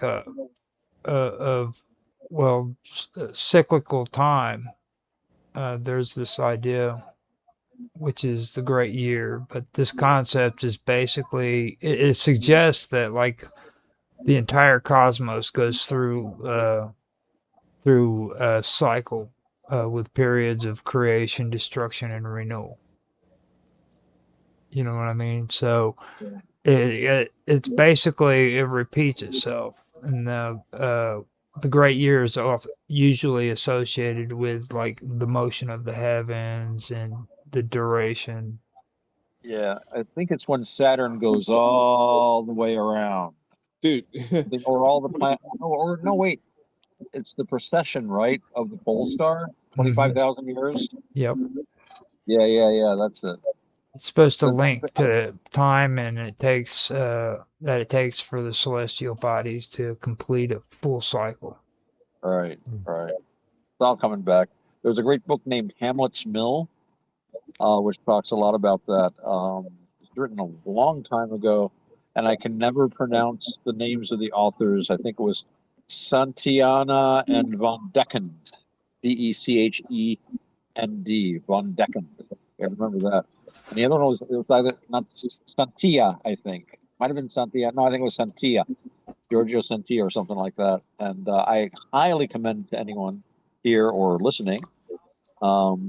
It's an excellent book, and it talks about how there seem to be coded into a lot of mythology things that seem to indicate an advanced knowledge of astronomy, knowledge of the great year, knowledge of long-term stellar movements that people would usually, those primitive guys, they had no idea. Well, here we got these Dogon people down in Africa that know more than European astronomers knew in the 19th century, and we've got these other guys here that in Mesoamerica that have a better table of Venus's, period of motion in the heavens than European astronomers had at the time.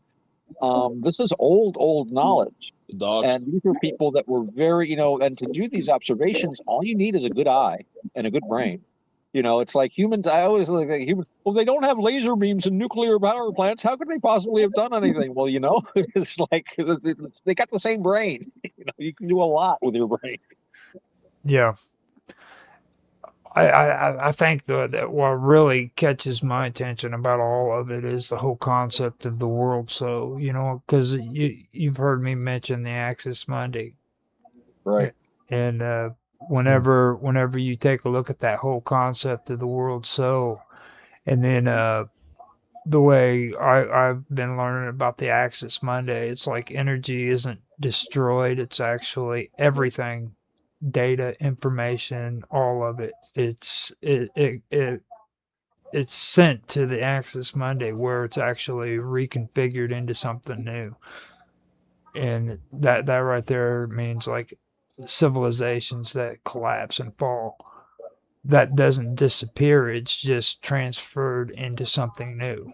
You know what I mean? And you can take a look at history, look at like the Assyrian Empire or the Holy Roman Empire or the Roman Empire. Something new always came out of it.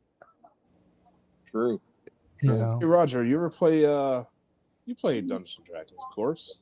Yeah. You know the most powerful spell in Dungeons and Dragons? What? Urban renewal. Hmm. So seriously, wizard snaps his fingers and undergrowth turns to a forest where a city used to be. Nice. It destroys the city and just forest. Nice. It's maybe called rural. Story about that. I hadn't thought of it that way, but called Letting in the Jungle. It was one of the Jungle books where Mowgli gets all pissed off at these guys, so he gets all his animal brothers together, and they just basically brings in the elephants and the big beasts, and they just tear down the gates and knock everything down. All the people flee, and then he comes back a year later. It's all beautiful jungle growing everything. It's like, yeah, urban renewal. Go on, Roger. I think the thing that really sticks out to me the most about this is I believe it's in the Hindu religion where they believe that the cosmos is going to return to its original state of unity. Because I believe it's the Hindu religion that believes in that, isn't it? Where they believe like there was this golden age. Oh, the yugas, the ages, yeah, gold, silver, brass, and iron. That's Yeah. in the West too, yeah. Hmm. And we're in the worst age, but then it's going to get even worse until we're like in a really horrible state, and then we're going to bounce back and generally go back to the golden age when we're all 50 foot tall and there's food trees, and you just like pluck off food and drugs from whatever tree you want, and everything. Everybody is happy, travel, la la la. And then somebody screws up, and then we go to a silver age. It's always somebody screwing up. You notice, don't eat that apple, don't do this, don't do that, and suddenly, bam, we had it so great. Then somebody had to do something. You know, I think that's an interesting little common theme in human. It's like, I told you not to do that. It's like some mom came up with those stories. You know, well, you know what happened when this guy did that? I said, "Oh, don't touch that. Don't come stomping through my kitchen when I'm baking something." Do you ever have that? I thought my grandmother would be like, you come running through. It's like, no, you're gonna make my cake fall. And she'd open the oven to look, and the cold air would hit the cake, and then it would like collapse. Like, see what you kids did? And I'm like, ah. I thought that was a myth. That's Yeah, that. what causes it is the opening of the oven. It's not the kids. You're gonna make my cake fall. It's a mix between myth and superstition, really. I got yelled at all the time. Actually, no. I've done baking in the past, and I hate bacon. But no, Victoria's sponges, cakes. They can fall if you open up the oven too early. We learn something about you every day, man. You're just so amazing, Mr. Edworthy. Thank you. He's baking. The best dresser in the group, dude. I tell you. Yeah. Yeah, I'm I feeling learned savvy now. You know? Liverpool. I assumed he was from Liverpool with that Liverpool accent. He's a Devon man. He's a Devon. Yeah. You can tell. Yeah. Oh, wow. You know, gentlemen, I'm afraid I'm going to have to bail out. It's getting kind of late here. I'm fading fast, but this has been a great discussion with everyone. I really enjoyed myself. I'll try to get on earlier next time too. Were you here earlier, me too? I Kind was of. out shopping. Kind of. Oh, But who's out antiquing? Actually, Otto, I think you joined. Then V joined only a couple of minutes after you. Yeah. Yeah, I didn't know if he'd been here Yeah. earlier though, because you guys were on it from 6 o'clock or something my time. Yeah, it was Uh, 6 o'clock your time, but that was with the Minds Roundtable. We got that out of the way, Okay. and then Oh. then you came in like a half an hour before we started the cosmic or the quantum gathering, Yeah. and yeah, it seemed like everything worked out pretty good. I think we disappointed Tan. He wanted to go more into a religious lecture kind of thing, and I think, well, he said he hasn't done all his homework. He hasn't done as much work as he wanted to do. So I think he needed a bit of breathing space just to So do hopefully some next week further we'll. work. Yeah. well, Hopefully next week we'll dig into it more.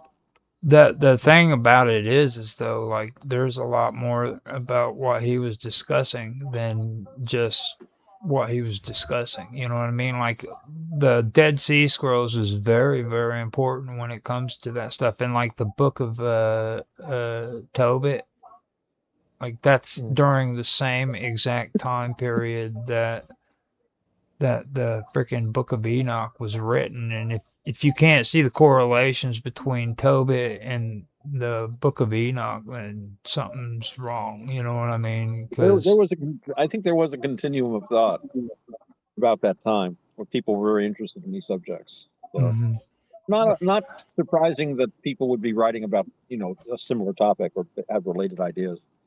I got my information a little bit messed up. That's why I wish freaking my computer didn't crash, because I'd at least had my talking points and my notes still. But Well, hopefully next week it'll all be copacetic and everything will go well. But 'cause gentlemen, I really have to go. I'll be talking here all night. I'm already getting a little headache. Not from you guys. I've been very busy day today and coping with all kinds of IRL stuff. If only all life were the internet, it would be so much more fun. yeah. But Well, you got a nice unfortunately- pipe. Smoke some coke. Damn it. I'm just joking. You have a good one, man. You have a All right, good take one, care, gentlemen. Otto. Thanks again, and we'll see you next week. All right, Bye-bye. man. Right. Peace. Yeah, so it's like that was some of the stuff that I was really interested in when it comes to talk about Neoplatonism. And I've heard a lot of people like come up with like these things about how horrible Neoplatonism was, but I really don't get where that comes from, like what kind of philosophy they're talking about, where it was actually something that was horrible. You know what I mean?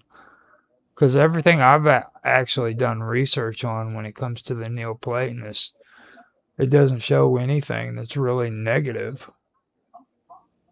Not unless there's some kind of horrible freaking decrepit thing that somebody knows that I don't know about. You know what I mean? I would have to do further research. My knowledge of the subject is fairly limited. What were you going to talk about on your midnight? The one thing I did want to get into later on, though, we can get into it. Well, actually, I've got two really good topics that I wanted to bring up, but right now I'm just wanting to do this and then get it done, and then come back and do headlines after midnight. But this is what I'm wanting to get into. So Well, I can't podcast after 1 a.m. Actually, even tonight, I probably should get off now because I've got to get up early in the morning. oh, it's fine. I mean, it's fine. It's because like I'm really getting tired of having conversations about politics when it comes to headlines after midnight. We actually had a pretty bad falling out, and not only on this show. Like Mr. Robot was in earlier, and if you noticed his little snide remarks, he kind of got butt hurt with the last conversation we It isn't had. that bad. I was really. gonna say, did you send him the article about the 37-year-old white American journalist who got gunned down in the middle of the street?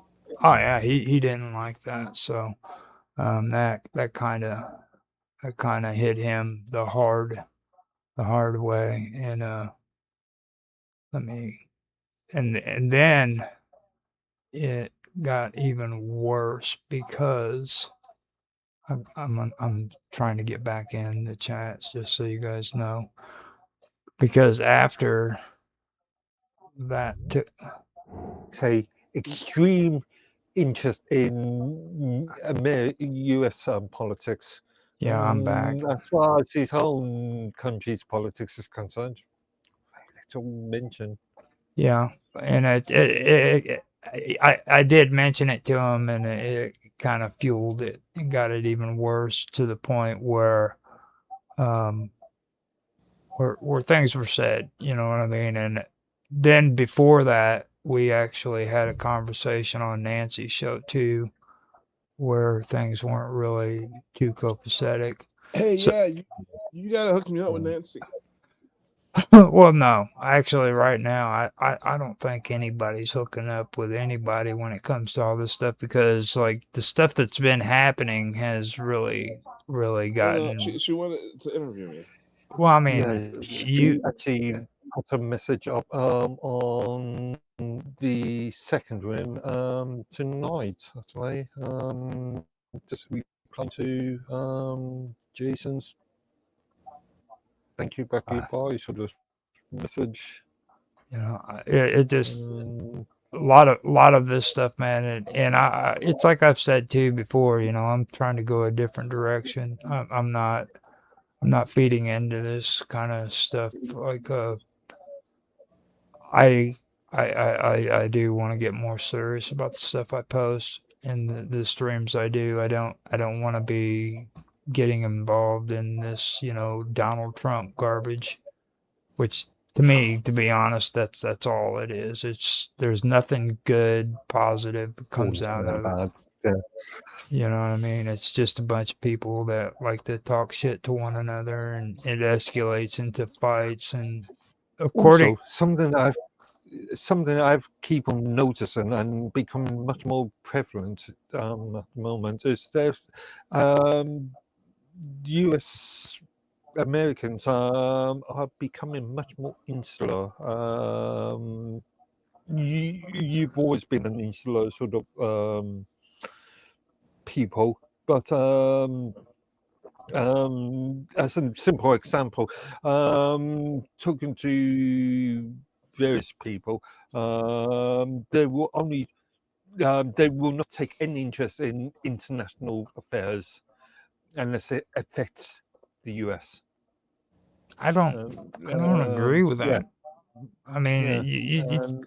I tried to take a much more international sort of approach and review tons of news stories from all over the world. I mean, I think that most of the stuff that me and you've been on, I mean, look at it, dude. We talk to one another. You're in England. I'm here in the United States. So's V. But then you got Mr. Robot from Australia. We've actually had Jaffe on from North Korea. We've had freaking Bob Dub on from New Zealand. You know, Both Jaffe and Mr. Robert also has a very sort of let's just call it insular sort of approach, and especially when it comes to US politics. I find it rotting fabric of American society. To be honest with you, like it seems odd that you know everybody's feeding off of a lot of this hate mongering basically, and they want to kind of like push it onto American politics, you know what I'm saying? And it's like most of the shit that I'm hearing that's negativity is coming from people who aren't even in the United States. You know, like most of the racists accusations that are being made are coming from people who aren't even in the United States that are saying Not that, so sure about that one. Not you so know. sure about that one. But then, But I did. uh, What was that? On Elements General. A couple months ago. I think it was a conversation with Ria, and I decided to remind people that the United States is in the center of the universe. The United States isn't the only country in the world. It's good to be Roger, you better get him. reminded of that. yeah. Hey, Roger, you So better get him. He's talking about the U.S. again. Oh, he always does. He's always bad mouthing. but it's just very noticeable how insular, especially our conversations can be. Yeah. Well, it's just like, okay, it's becoming an inconvenience to me because like right now this is supposed to be the third thing. Okay, now I take and I use the third thing on the Wonderful World of Weirdness, which has absolutely nothing to do with politics. Most of the people who get on there and watch my shows on the Wonderful World of Weirdness doesn't even like hearing this stuff. Okay, but I have jackals that want to come on and they want to talk nothing but politics and how Donald Trump is a sleazy blah blah blah, or Donald Trump is the greatest thing on the face of the earth, and none of that has anything to do with the topics that I'm freaking wanting to talk about. So I turn around and I start trying to be, lenient about it, and the next thing you know, I'm getting in trouble with YouTube because some jackhole wants to come on my channel and start talking about freaking Nazi shit. You know what I mean? It's bound to happen. It always happens. You know what I mean? And I'm like, dude, seriously, it's like freaking that's what it's all about with me. It's like at some point you have to freaking put your foot down and you have to say enough is enough. I am so sick of these people. I really am. And it has nothing to do with being woke or being freaking, conservative. Enough, Trump. No, I'm not Trump. I'm talking about the jackasses that come onto my show, dude. I know. I'm messing with You know what I mean? Those people should get a hobby outside of politics. You Learn to crochet, or play a game of chess or something. If some grass. if you know about philosophy, you need to talk about philosophy. If you know about frickin' UFOs, you need to talk about UFOs. If you know about conspiracies, talk about conspiracies. And politics isn't a part of conspiracies.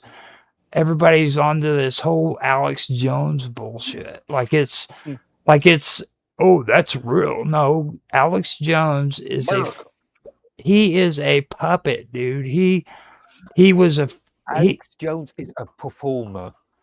You're the enemy of America. I'll call him a performer. You know what was really the most messed up thing about Alex Jones that I found out? It was bad enough that I found out that or it was bad enough that he did the whole freaking bullshit with the school, okay?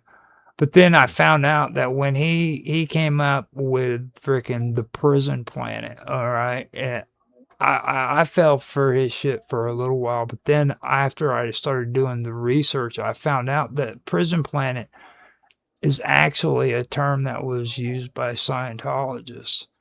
So this jackhole is getting on, and he's convincing people that he's just this, he's into conspiracy, and he thinks that we're freaking all on a prison planet and everything and he's preaching straight from the book of Scientology, dude.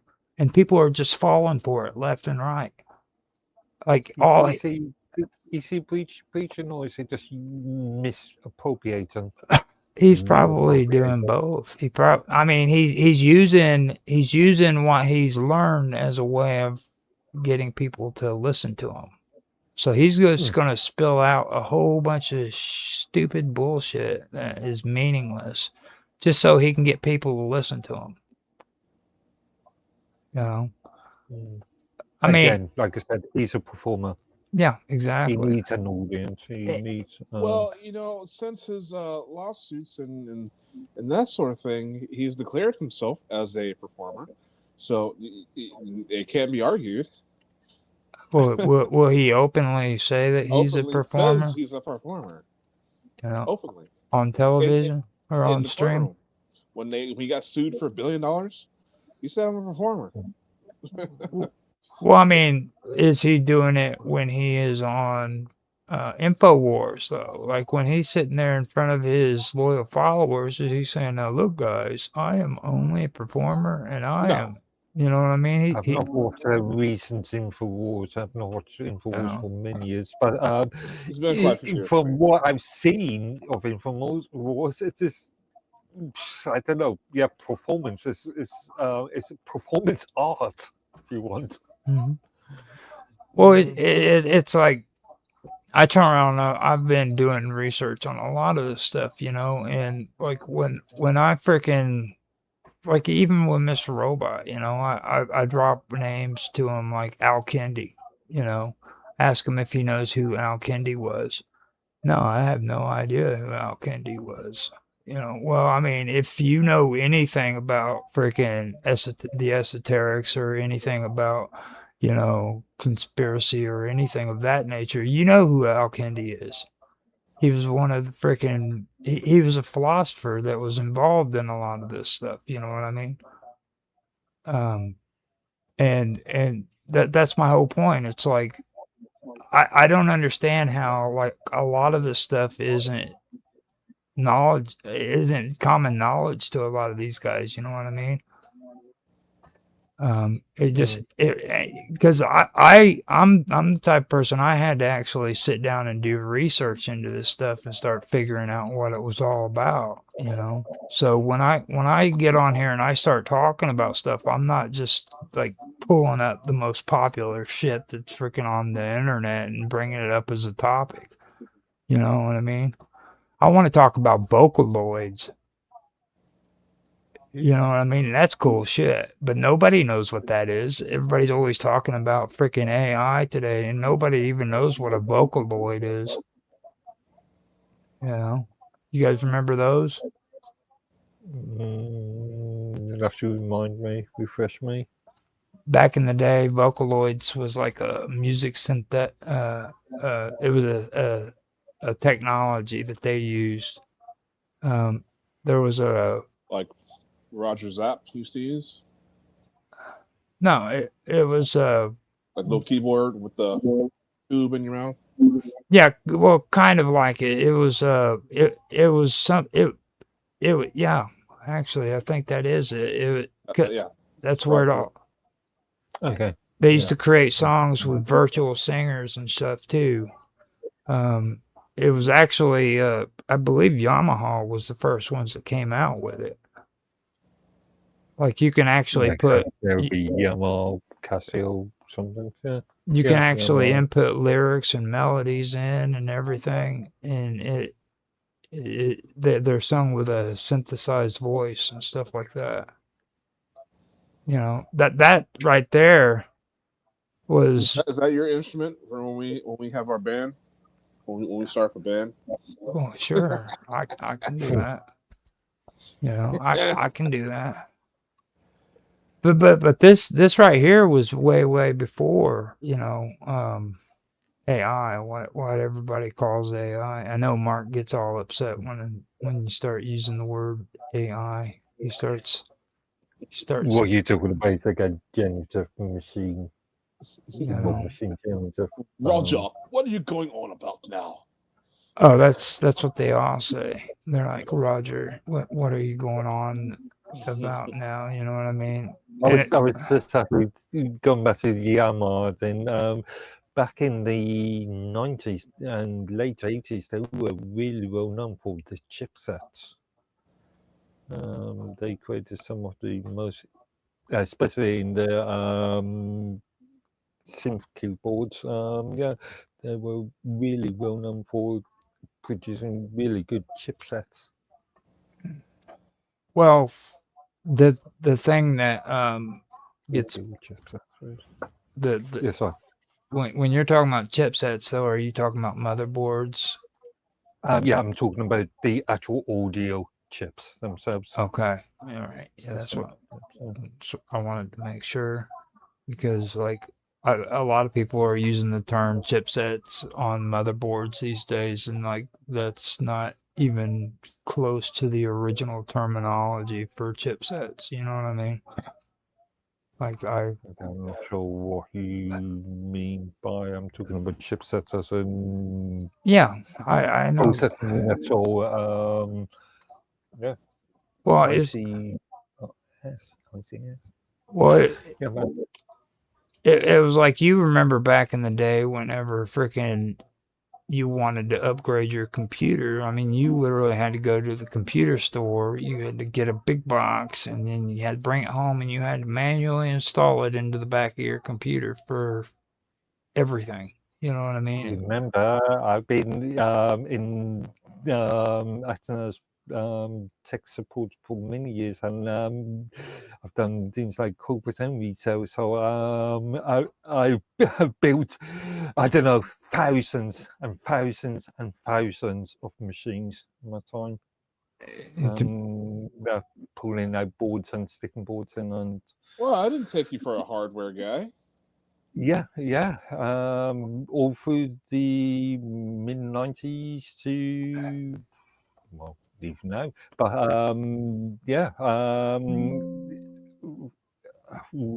I've done sort of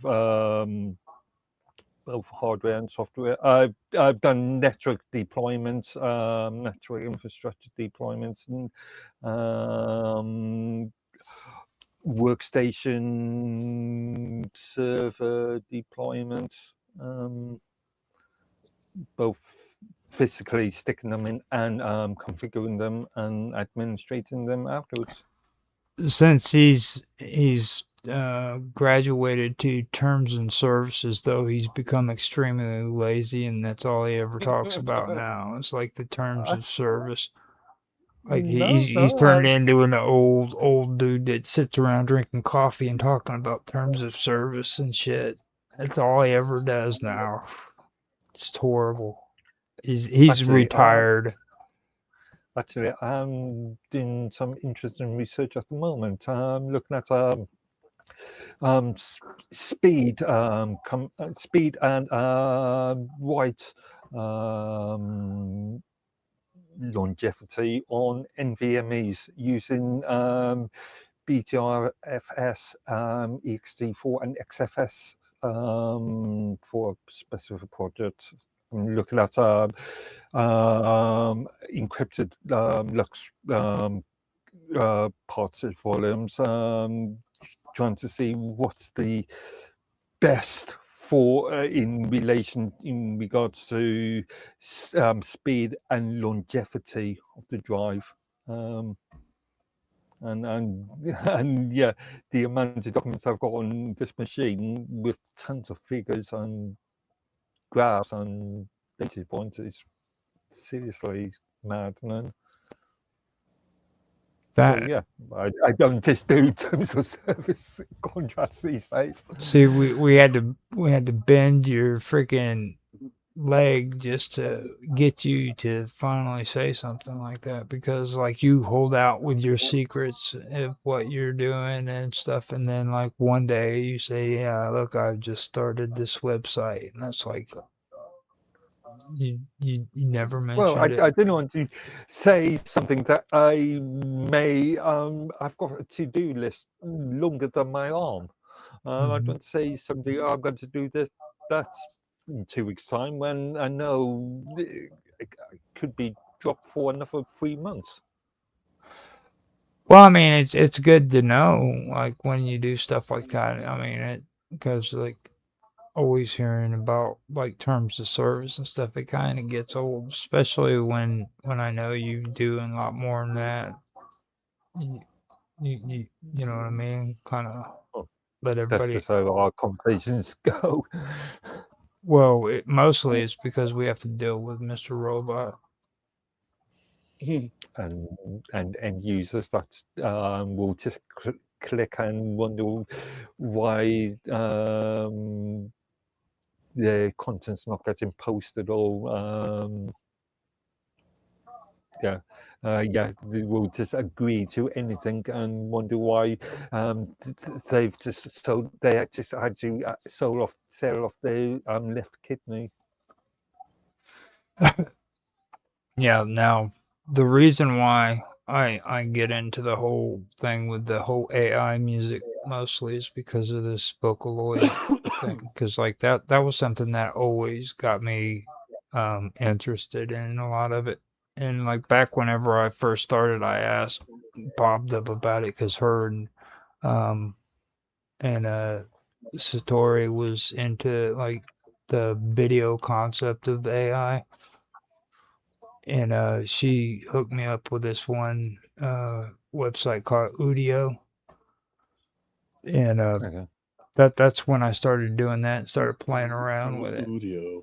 Yeah, I don't use it anymore. They've kind of gotten a little suspicious. I think they're suspicious because now like you can't download what you create, but you You even own what you create. well, that's something me and you both have been talking about since we started getting into the whole conversation. Even if I could download it, do I still own it? That's Yeah, you do own the copyright. you know, and for me, I mean, I get frustrated about the whole copyright thing in the first place because, like, buying a license for AI music just doesn't sound right. You know what I mean? And I know people do it all the time because Nancy even does it. She'll make an AI song and get a license, pay for it. I just don't. I Machine don't. generative and so on. I, again, misappropriation of the term AI. Well, I just don't feel like it's right. You know what I mean? Because I know where that comes from. Like whenever I'm creating that song, I know that the voices are blended together mostly because of Vocaloids. You know, I'm combining snippets of like human singers and stuff, and creating a new sound basically is what it's all about, like different pitches and tempos and all of that stuff. That's basically what it's supposed to do. And that's from a long time ago. That's before they even got popular with this stuff, so it's not a new technology.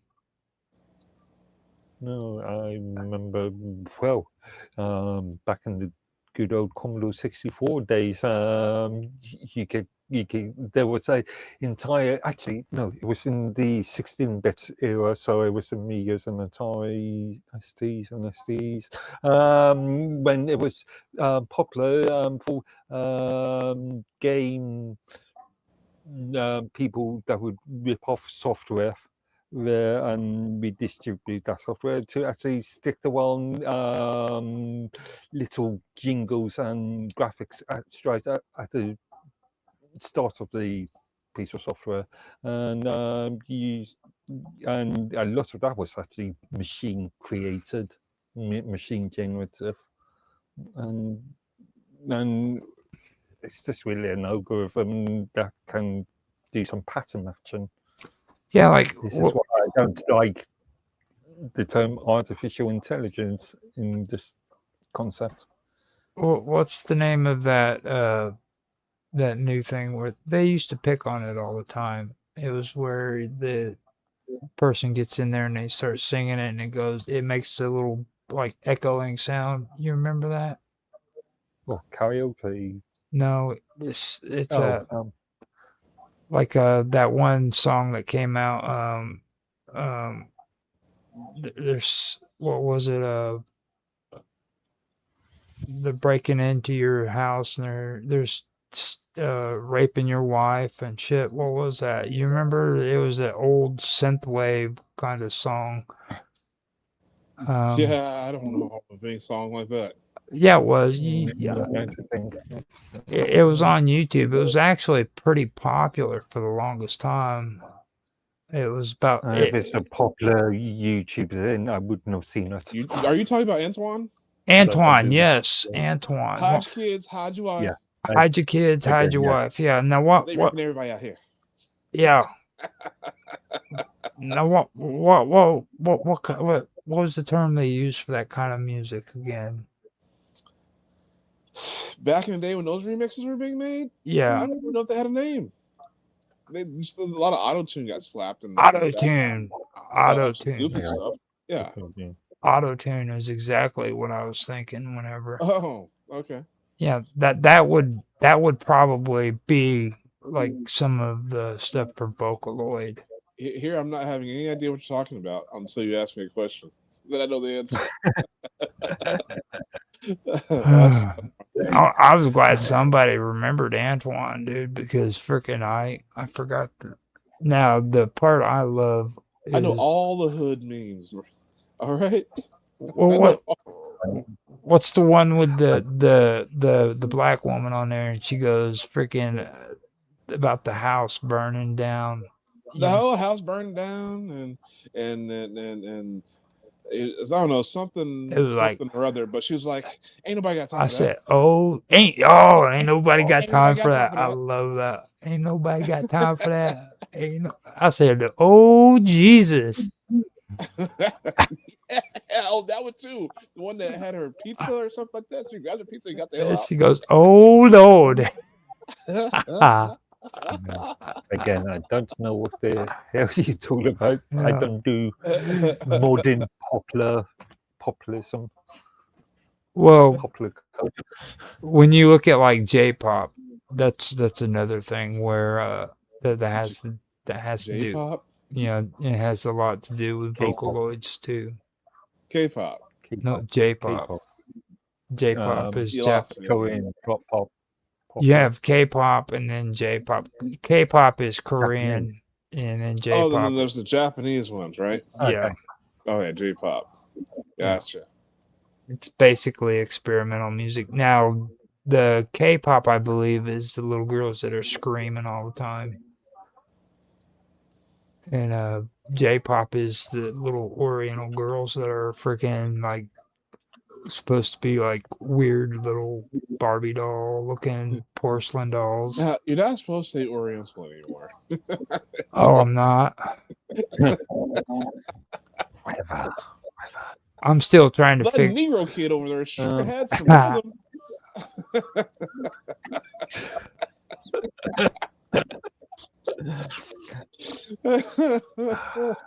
Oh, when it comes to experimental music, I'm just thinking of what was the late 70s, early 80s German synth band that did all the experimental stuff.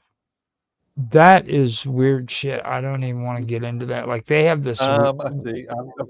Like, have you seen their dance? Like, have you seen Germans dance? Like, they actually have like this kung fu Godzilla freaking shit going on.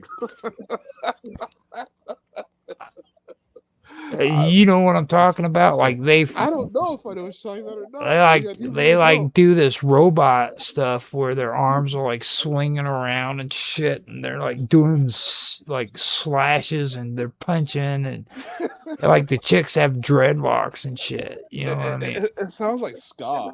No, this is horrible That's how German the stuff. ska dancers dance, in my opinion, from your description, anyhow. Ska, I think ska is a forgotten art. Nobody even talks about. I can't even call it art anymore. I think I never could call ska. I mean, anything that has trumpets in it and trying to pass itself off as like rock and roll has got to be just destroyed.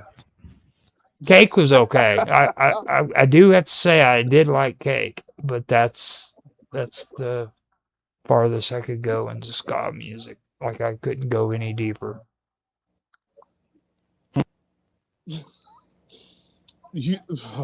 So they're literally. So I watched ska dancers, right? And their movements. It's like, it's funny because you got the pelvic thrust, right? The humping midair. and then you got another one that's similar like it, and then the girls do this X swing in front of their legs. It's like they're literally talking to each other in sign language. I want to have sex. Well, I don't.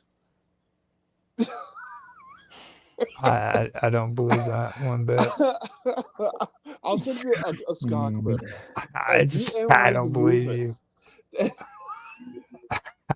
Like you said, I don't want to have sex. Whatever, dude. Like, If you whatever. don't think my analysis of it is correct, I know you. And trust me, you did not. Go, I don't want to have sex. It's like whatever, dude.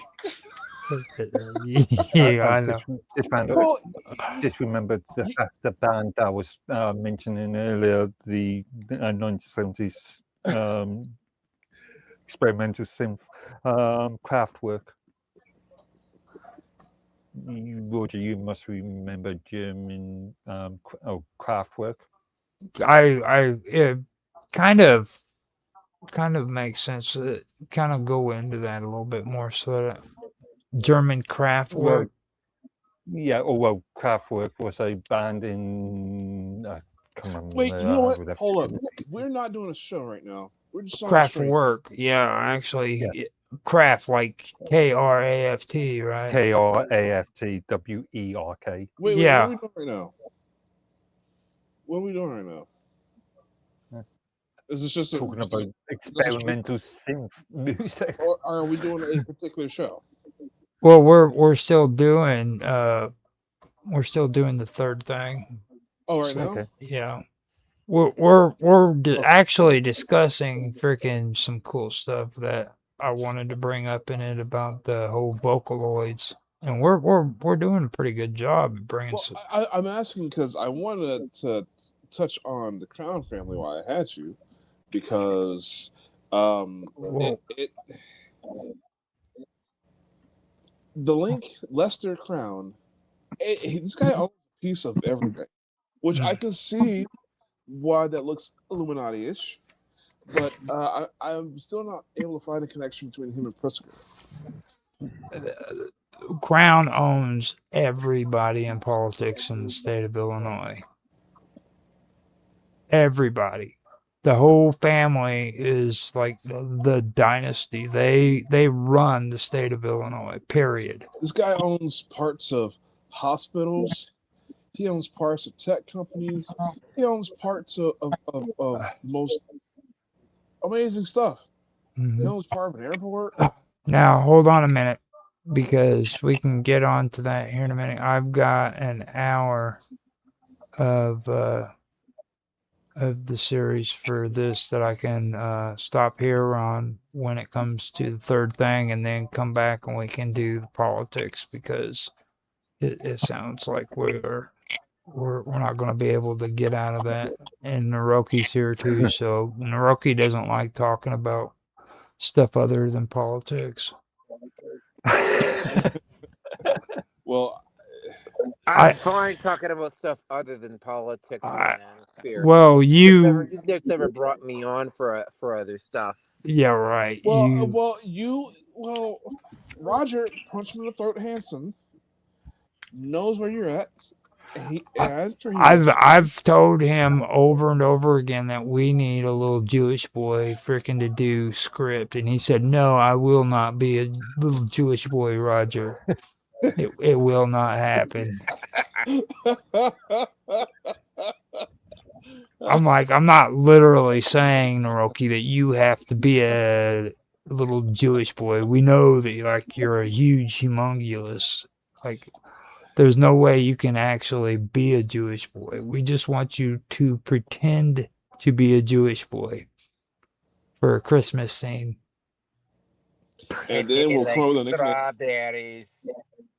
It's just for a short Christmas script that we want to do that involves Santa Claus, a Jewish boy, and frickin' a goat. And a goat. Can I be the goat? I'm scared. This could be like Shrek. Can I be the side character animal? So There you were. yeah. Well, So this is going to end the third thing, and we'll come back and we'll do the headlines after midnight, and we'll get into After the politics and midnight. stuff. Yeah. Sorry, how long? So it will be roughly at in 45 minutes. So take a break, hang out, do some stuff, and we'll do it because I know Naroki's probably going to want to talk about politics, and we can't stop V from doing it. So, Actually, well, I've you're got gonna have something. to. I can't record late anymore. well, the midnight for you is midnight for me. So you got Yes. like an hour and stuff to get it all out. We can do it. So it's perfectly enough time to do it. So don't worry about it. Besides that, I've got to change the freaking stuff on here to where it doesn't say quantum gathering anymore on the stream. So, Cool. and we'll come back and we'll do it real quick. Okay. And Naroki, you still there? Yeah, I'm still here. I'm actually at work right now, so I can't really stay on like a super long time tonight. Okay. Now, how long are you gonna be at work? Is this a Oh, I'm just starting actually. I've got another. Oh, by the way, I actually have to do a check-in call here. I'm here for another 11. I'm at work for another 11 hours here. Yeah. By the way, I have to mute out for a second here. Just hold on. okay? So yeah, I've got everything set up, and we should be ready to go here in a little bit. I'm gonna step away, smoke a cigarette. I haven't been able to smoke since we've been starting this stuff, so I'm gonna do that, and then I'll come back and we'll get to it because there's actually a couple of things that I want to discuss, and that crown thing would be a good add-on to it because we were discussing that. Okay, so we'll get into that first. Sound good? B? Okay. Yeah. Right. Okay. And there's actually been some cool stuff. I want to talk about the weather that we've been having because I've been finding some cool stuff out about that. And Okay. that's something that nobody. Wait, talking about the weather? Yeah, the weather that we just had with the snowstorm. Yeah. So Yeah, I know that Naroki? is still affecting the UK at the moment. No, Naroki, Still in the tail end of that. nobody is you're in discussing winter it. storms to yourself, Naroki. Right. Why can't you Canadians stop dumping down on us, man? Look at this man. Look at this man. I'm telling you, dude. He's on live TV. We got him right here. We need to get you gotta stop sending your crappy weather down here, bro. I'm serious. Actually, the weather here is just fine right now. Oh, I'm sure it is. 'cause Freaking Canada, I It's swear. just below zero here right now. It's actually not bad at that's all. nice. You below zero. That's nice. Well, since 0 Celsius, which is like low 30s. Oh, 32, right. I'm thinking Fahrenheit. 31, My 32. bad. Yeah.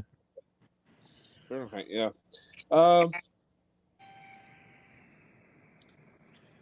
So, 30. Did you say 30 degrees Celsius? That's really nice. Yeah, It's 30 watts. Yeah, it's around 30, 31. Yeah, That's really it's nice. just below. Maybe 29 or 28. It's not all that bad outside right now at all. And Like, it's gonna be hovering. It's gonna be hovering around the low to mid 30s for most of the rest of the week. I hate to say it, but my time in Europe, like, yeah, I can picture the temperatures with the Celsius too, like I could Fahrenheit. I didn't mean to. It just happened. You adapt. I love it because whenever it comes to weather temperatures, Americans always default to Fahrenheit, and I I'm just sitting there and I'm trying to do the maths. Yeah, you gotta do the math in your head. Yeah. I think it's like you double the Fahrenheit plus 32 or something like that. Yeah. I don't know. There's a formula, something like that. Like something, yeah. Don't quote me on that, but just as an example.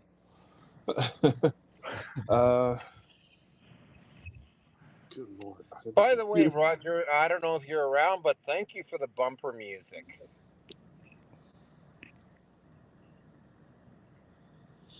I think it's What's your schedule like? because- I seen I have several missed calls from you, Naroki. Yeah, I was dealing with a car, yet another car problem over the weekend. Mm-hmm. And hold on a second here. I might have to step away. Someone's actually getting out of the fucking car, right out of the vehicle in the alley right now. They're not on property, but I kind of have to keep an eye on them. Yeah, no, there was another problem with the car, which consumed most of my time over the weekend. Mm-hmm. So by the time the smoke cleared, and by the way, it still hasn't fully cleared. You know, it was Sunday, and I didn't have time to like call everybody and see if they were available to get everything set up or whatnot. So I've done 2 solo shows in a row, actually. So yeah, Yeah, had you called me earlier that day, I would have been right there with you. yeah. Well, About it's like that. I wasn't expecting anybody to show up. I just called people on the off chance that they might be available. If they weren't going to be available, I was prepared to go. In fact, I did go solo.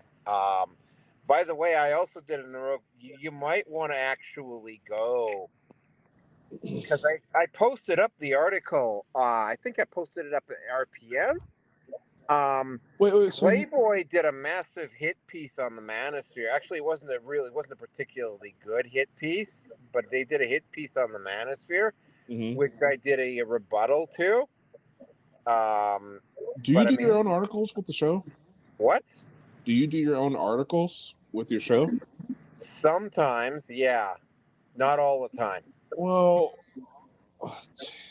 for every episode that you have and that you create an article with, I can also post to TLB Media Project, our main newspaper page. I have a WordPress page, right? That's actually the best way to get a hold of me is through the WordPress. We have partner websites. You can talk with us and get your stuff partnered up so you can get our traffic.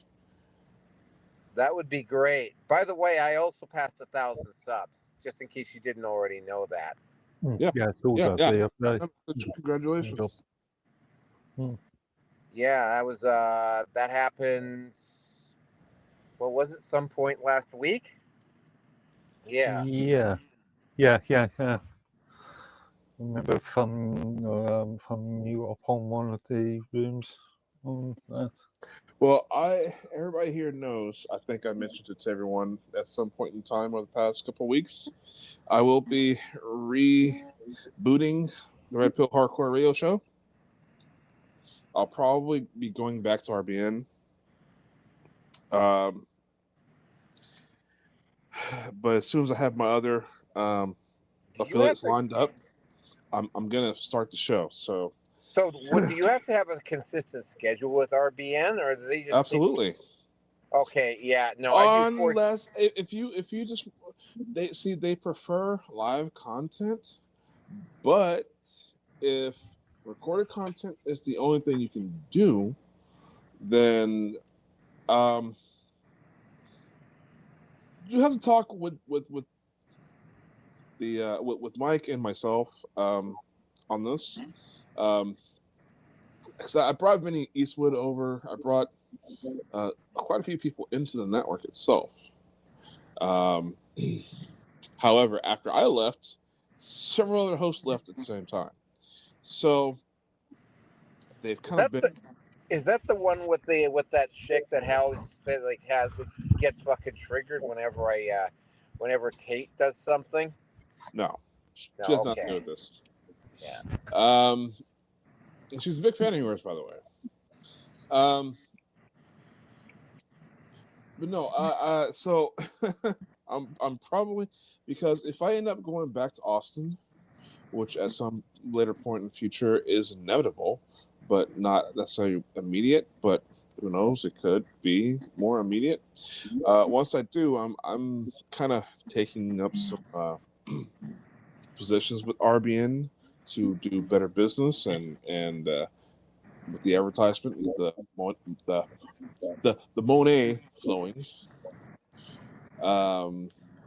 That's just what it is. So Well, a pre-made show would be more for like a weekend sort of thing, or an after. So if you want to get an after hours slot, those you have to pay for with RBN, because that's just basically advertising. You're an yeah. influencer at that point. So, but just have a regular show on. What I would do if I were you, I would find a start with a regular slot, because I will suggest that you come to the network. I will. If you have a time period in which you record, just do it. And the later in the day that your show will be at, actually, you know what? I'm going to suggest Mondays and Tuesdays for you. That's the perfect time to have your Yeah, well, here's the because problem that I'm doing. I do 4 days on, 4 days off. yeah. So that's part of the reason why I seem to be all over the place with my start times over the past few months, is because it's like, I don't get the same sets of days off every week, right? So I can't say, yeah, I will do this show on this day of the week at this time. I understand all that. I understand all Yeah. that. I know you got that road life. I know. Yeah. You and I, we both do. So what I'm gonna say is Mondays and Tuesdays, you can definitely have your show aired pre-recorded, because the person that's on those 2 days as a producer does not produce, not very well. So to have an hour, actually 56 minutes and 30 seconds worth of material to throw in, they'll pause it in the middle and throw in a commercial, and then let the rest play. So yeah, you should pre-record. We should all pre-record and fill up those Monday, Tuesday slots. But then Okay. anything Well, after that will have to be probably live. Yeah. yeah. Well, the other thing, and this is something that's been brought. Well, there was one guy who's also in the Manosphere who came up with this idea, and I thought it was a good idea, but he never actually pushed it. He didn't actually see it through. He had an idea of basically, with all of the Manosphere content out there, including the stuff from content creators that are no longer either alive or producing any more content. There's enough content out there that you can like literally run a station, right? Just off of all of the non-active Manosphere content creators out there, and have a show going 24/7. And I was like, well, that's a good idea. I can see a major problem with that. What? Intellectual property. I can see a major problem with that. Intellectual property, ownership, copyright. Yeah, like Yeah, I said, that could be a major headache. Sorry? That could be a major headache from a legal standpoint. Yeah. Yeah, no, you'd probably be better off. Like I said, that was just an idea he threw out there. But Yeah, I mean, see. but say between you and me and Jaffe and Roger and and Kelso, if he decides to get back on the fucking horse and start doing content again, and maybe 2 or 3 other and Vince and say Vinny, the guy from New Zealand whose name just completely vacated my memory all of a sudden, Vinny Eastwood, right? Between Oh, my all of boy, Vinny. those, Yeah. yeah, like there's enough content out there that you could potentially have it all running. Well, I brought Vinny Eastwood to RBN. I don't know what So he's doing we over there. could put, I haven't checked on any of that recently, but he's definitely on the website. I know I brought Luca, I brought Roger to RBN. I brought maybe like 5 or 6 people to RBN. So Now, yeah, I liked Luca until he just went Luca was the guy who just went south for like no apparent reason. yeah, well, I don't. he was I in my board of directors. That's the reason why my thing is being reset right now. I cannot have Luca a part of anything I'm doing. Yeah, because Luca just and it was like, and his response was like, "What? Like, sorry, what am I missing here?" Because it was like, "Yeah, go fuck yourself," and blah blah blah. I'm like, "What?" Really? Yeah, that's literally what he fucking said to me. Like, "Go fuck yourself" over something, and I was like, "What?" Like, sorry, did we have an interaction that I don't know of? And he never explained it. Right? I asked him for an explanation, and he never explained it. He jumped on somebody that I knew. You know what? We'll just leave it at that. Point being is there are some things that have to be fixed with the network, especially because, well, I mean, there are many issues. Having people that want to act like Redditor moderators, that's something that was not going to fly. Well, who was that other guy that we had? We had him on a couple times. The guy with the fucking Swiffer, where he claimed that he did an interview. We did the last interview with McAfee before he died and everything. Can't remember his name. Right. Of somebody that I knew? Yeah, it was somebody that you knew. He was on the show. He was actually on RPN for a couple of episodes, and he's another one. Like Kelso was the one who was around who saw this. Like, I mean, because Okay. when I was doing that, when I was doing Best Buy Undercover, and I did that other one at the food courts in Alberta. And I pointed this out. It was like, and he started challenging on it. It's like, dude, like, I mean, like, he made a claim. Oh well, you just basically went in and he basically accused me of editing the footage, right? Because what I didn't was when I went into because when I went into those Best Buys, what I did was is that I didn't want to walk in and have my camera running while I was doing it. That would have attracted too much attention. So I just did it where I was like walking in and walking out, right? And he basically accused me of just basically like walking in and then going immediately over to the exit and walking back out. I can't remember what the fuck his name was now. This is a couple of years ago, but he like literally tried to when I did that, he tried to he made a whole bunch of accusations toward me, and he said, "Well, man, why don't you come on my show?" And it was like, "Well, no, I can't come on your show immediately." And I honestly, I was straight up front with him. I told him it was like, it's a situation of someone turning into a monster. After I got him showing RBN, he just started acting like his bowel movements don't stink. are you talking about Luca or Talk about Luca. Yeah, no, this wasn't Luca. What the fuck was his name now? Okay, thank God.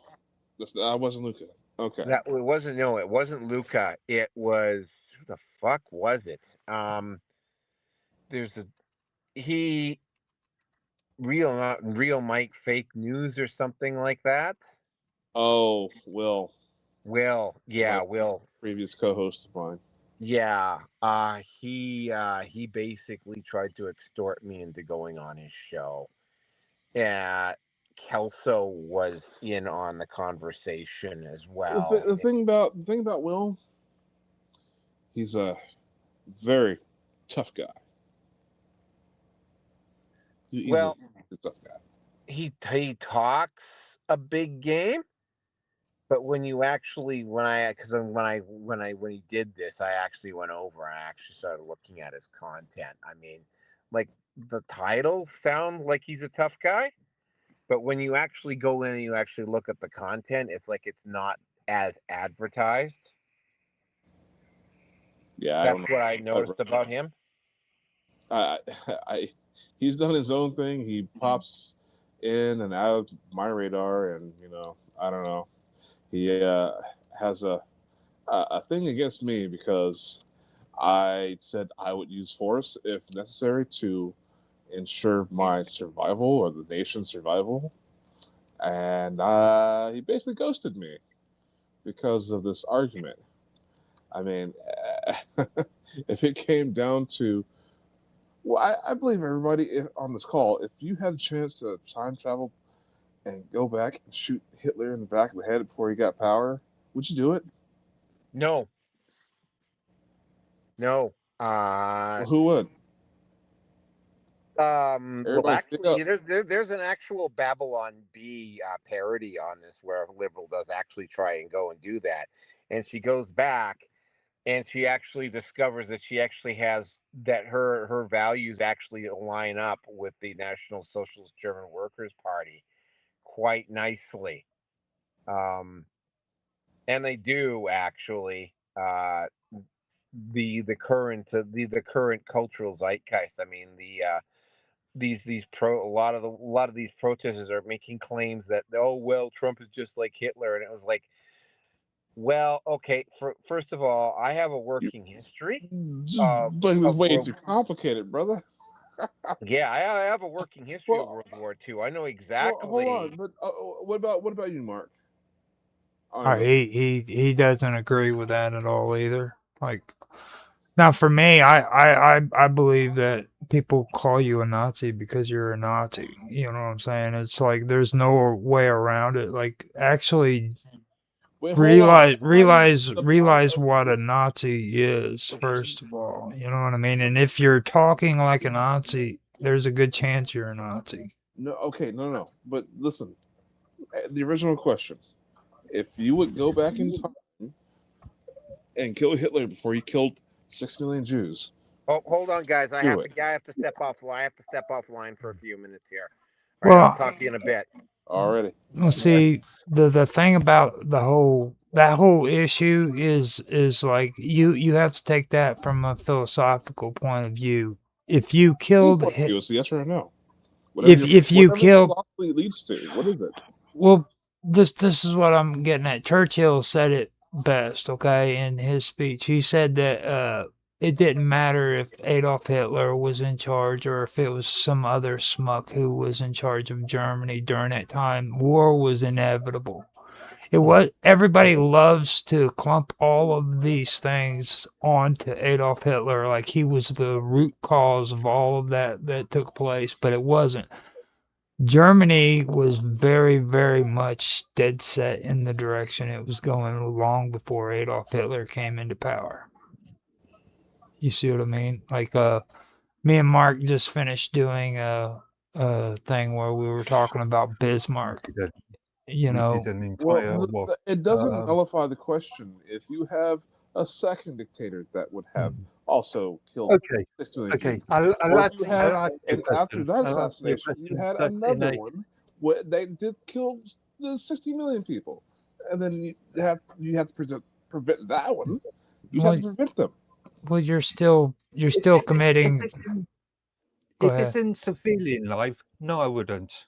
But if I, let's say, was on the front in the trenches in World War One, and he was a German soldier, which he was in on the French trenches, then he's my enemy, and my duty is to kill my enemy. It's a very, very horrible way of putting it. That Well, was I mean, he's talking. Listen, that was that from was a that was soldier awful. standpoint, from growing up in a military family, growing up in military culture, having a brief stay in the military myself. I mean, you know the science. You don't have Well, to do the math. the consequences though. You can do it.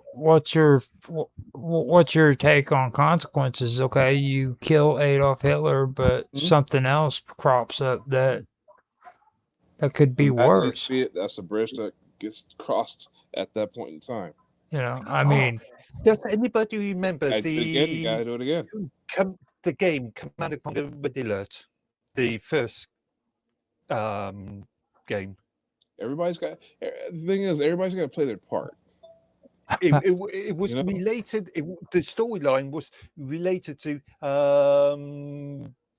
the Americans finding creating a time machine, going back, killing Hitler, and then the rise of the Russians.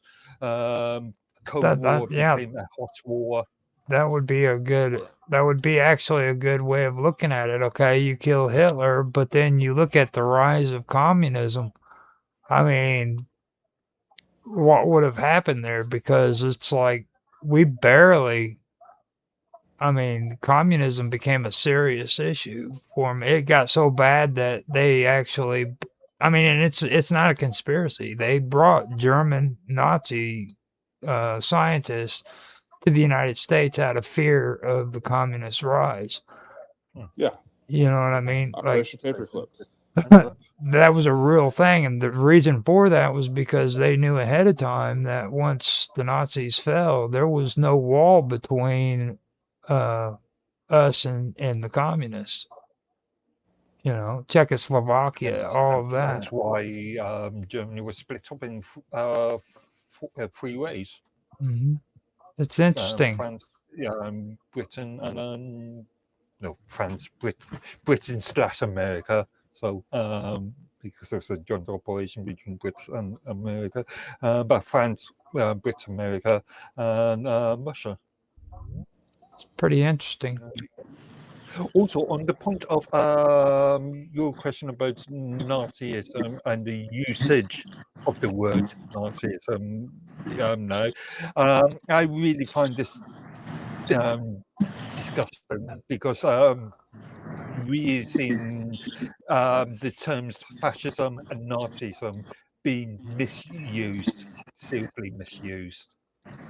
And it's just, I find it disgusting. Well, I mean, personally, I'm seeing it as being an uptick. Like you're seeing more ethno-nationalist ideologies rising again, like it did back whenever it happened in the early 1900s.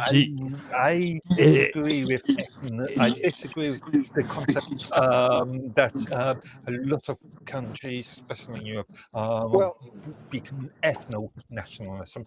Well, They're I mean- becoming cultural nationalism. Well, They I are don't. recognizing their own cultures. They're recognizing their own No, they're traditions, not. which for a lot of European countries stretch it back at least 1,000 years. Most of the Britain. people who say that they want their culture back don't even know what their culture is, especially the people in England. Like I've mentioned the fact that you guys are surrounded by all of these freaking these sites where you can go and you can learn about your culture, okay? Nobody wants to do that. They don't even give a damn about their history. They don't care about what took place 1,000 years ago in England. And then they get up on front of the television and they say, "We want our culture back. We want our." They don't even care about Well, I it. mean, here's the thing about Well, Nazis and some people. people. I mean, I've been accused. I've had people. Actually, this is before I met you guys. I actually have the honor of being accused of being a Jew and a Nazi in the same week.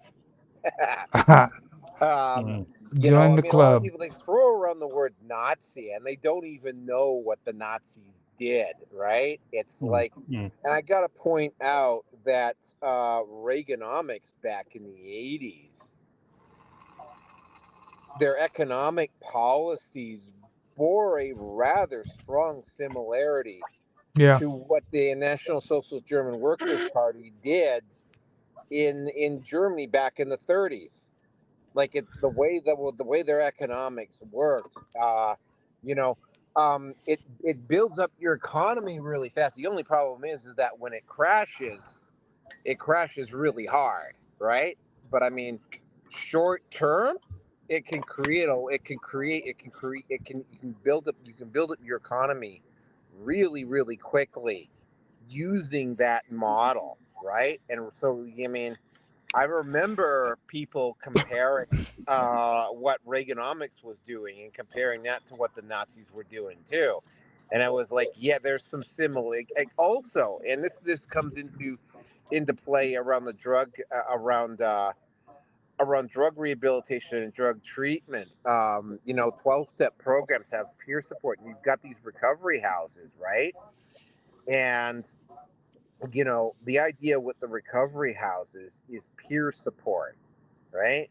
And I've heard there's been a few of these some of the more successful drug treatment places get accused of having a cult like mentality because there is elements that a cult has that enable somebody to put themselves into an environment where everybody else around them is not using as well. And there's kind of almost like a cult like mentality around that works for the betterment of the person who's trying to recover, right? And that has been, it's a really, really fine line, right? Like in most places, you just get a recovery house, but then every once in a while, you end up with something like, say, Synanon, which turned into a full blown, like, dangerous cult that had its basis in the 12 steps. That's where it got started. Now that's actually been something that I've actually I've actually looked at that too, and and I don't get me wrong, I love 12-step programs, I do, but there are some pretty serious arguments to what they're actually doing, like for AA, for example, they say once you're an alcoholic, you're always an alcoholic, okay? And they say that you should go to AA for the rest of your life. And a lot of people, when they hear that, they're like, "Oh man, they're in a cult." Well, Yeah, I know. The only thing is, though, and this has been borne out with experience because you're talking to a guy yeah, with 40 plus years here, right? Um, Having seen people with even one person with decades of time go back out, yeah, and yeah, you literally do. Like, I mean, it doesn't take long. it wakes you up. Yeah, they lost like that dude who went back out. I think he had like 17 or 18 years, and he went back out. Like he lost everything. It took about 3 or 4 months, but he went down way further than he ever did when he cleaned up the first time. In fact, he did not come out of it alive. Right. Yeah, Same thing with my sister. Right. Like she started out. She started out in AA. She got a couple years of recovery on her, and then she started drinking again. And her second time around, like she got way worse, yeah. right?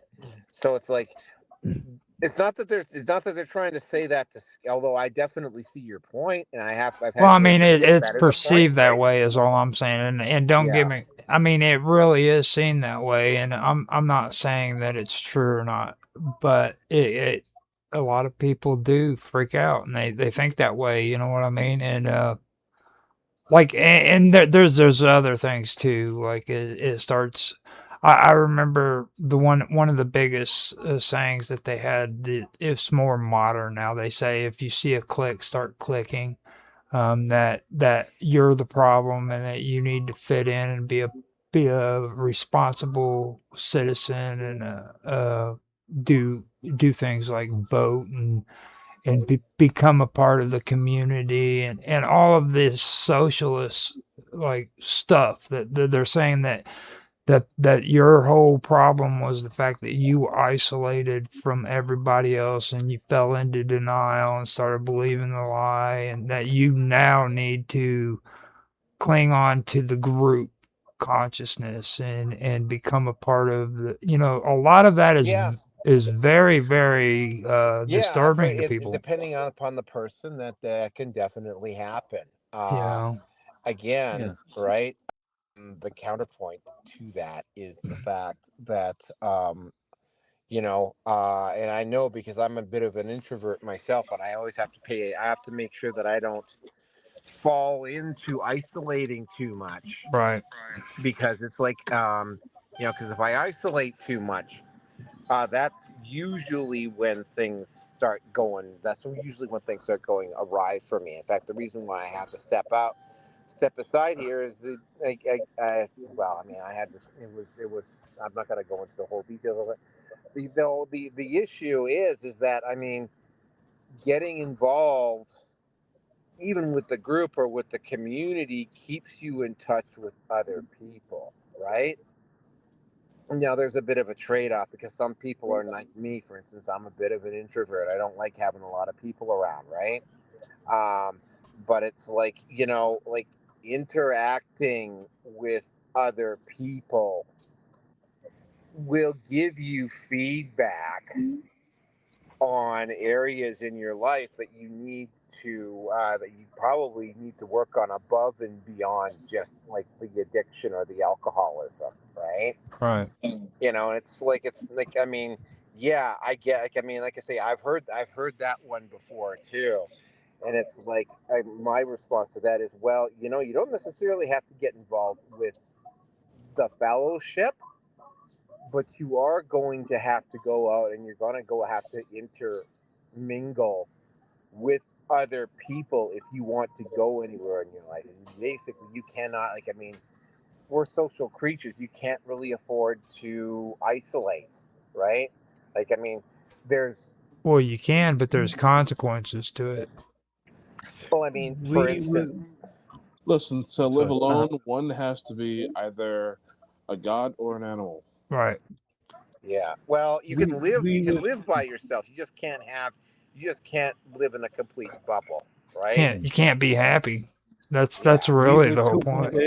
We were talking earlier about how technology has affected us over our sort of lives and how we grew up with technology, and this fits quite well into the point. The old concept of sticking kids in front of a TV without a social interaction, or sticking kids in front of a computer without any further social interactions. And you get all these, and actually it goes into the sort of manosphere sort of thing. Yeah. You Well. hear stories of young adults, not or young not being able to interact with the opposite sex. Yeah. Or Yeah. Yeah. Well, I mean, it's like the latchkey kids, right? Like, I'm a latchkey kid. I'm Gen X, right? I mean, I think Roger remembers this as well, right? Like, after school, we would go home. Our parents weren't home from work yet, so between about, say, 3 and 6, right? Like, there was like these after we would go home. Sometimes we'd make our own snacks or whatever, and then we'd sit in front of the TV, Hmm. and there would be like after school programming from about 3 to 6 until the parents got home, right? Like, that was the reality of the latchkey kids growing up. Yep. I don't know. Starsky and Hutch. Lucky. I was somewhat lucky in that situation. I'm the oldest of 3 children, and because my 2 younger sisters are 3 and 6 years apart from me, there was always this thing about mum staying home, mum being the housewife. So when I got home, I sat down in front of the TV, watch whatever, and then at 6 o'clock tea. Well, I'm That's sure. traditional Celtic. I'm sure since you were the oldest, you had to help out with cooking dinner and Yeah, stuff like that. of course. You know what I mean? Yeah. And that's a part of the process too. Like my brother, we got home. My brother had to help cook dinner. My sister helped. And we ended up doing things because our parents were usually at work. You know what I mean? And when they got home, dinner was usually on, getting finished up, and that was just the way it was. And it seems like that's the way we were trained into living. You know what I mean? You I know don't know. what? I might have had a bit more of a privileged life, if you like, Well, because again, I come from much more of a, let's say, a traditional sort of You know, family life. when I talk to you guys, when I do this with you guys, I feel like I'm in the tavern. You know. Well, That's we've come to 12 o'clock, so I think we need to start talking about the topics that we want to talk about. You were wanting to talk about the Crown family, so if we can start with that, um, it- that would be great. okay, guys, I have to step away anyway. I have to do a round here because I'm at work. I'll be back in a few okay, minutes. okay, But yeah. after that subject, I gotta go because I have a deal. Well, I shouldn't be going past midnight. the thing of it is like you were asking how the Crown family was actually affiliated with a lot of the stuff that goes on with politics.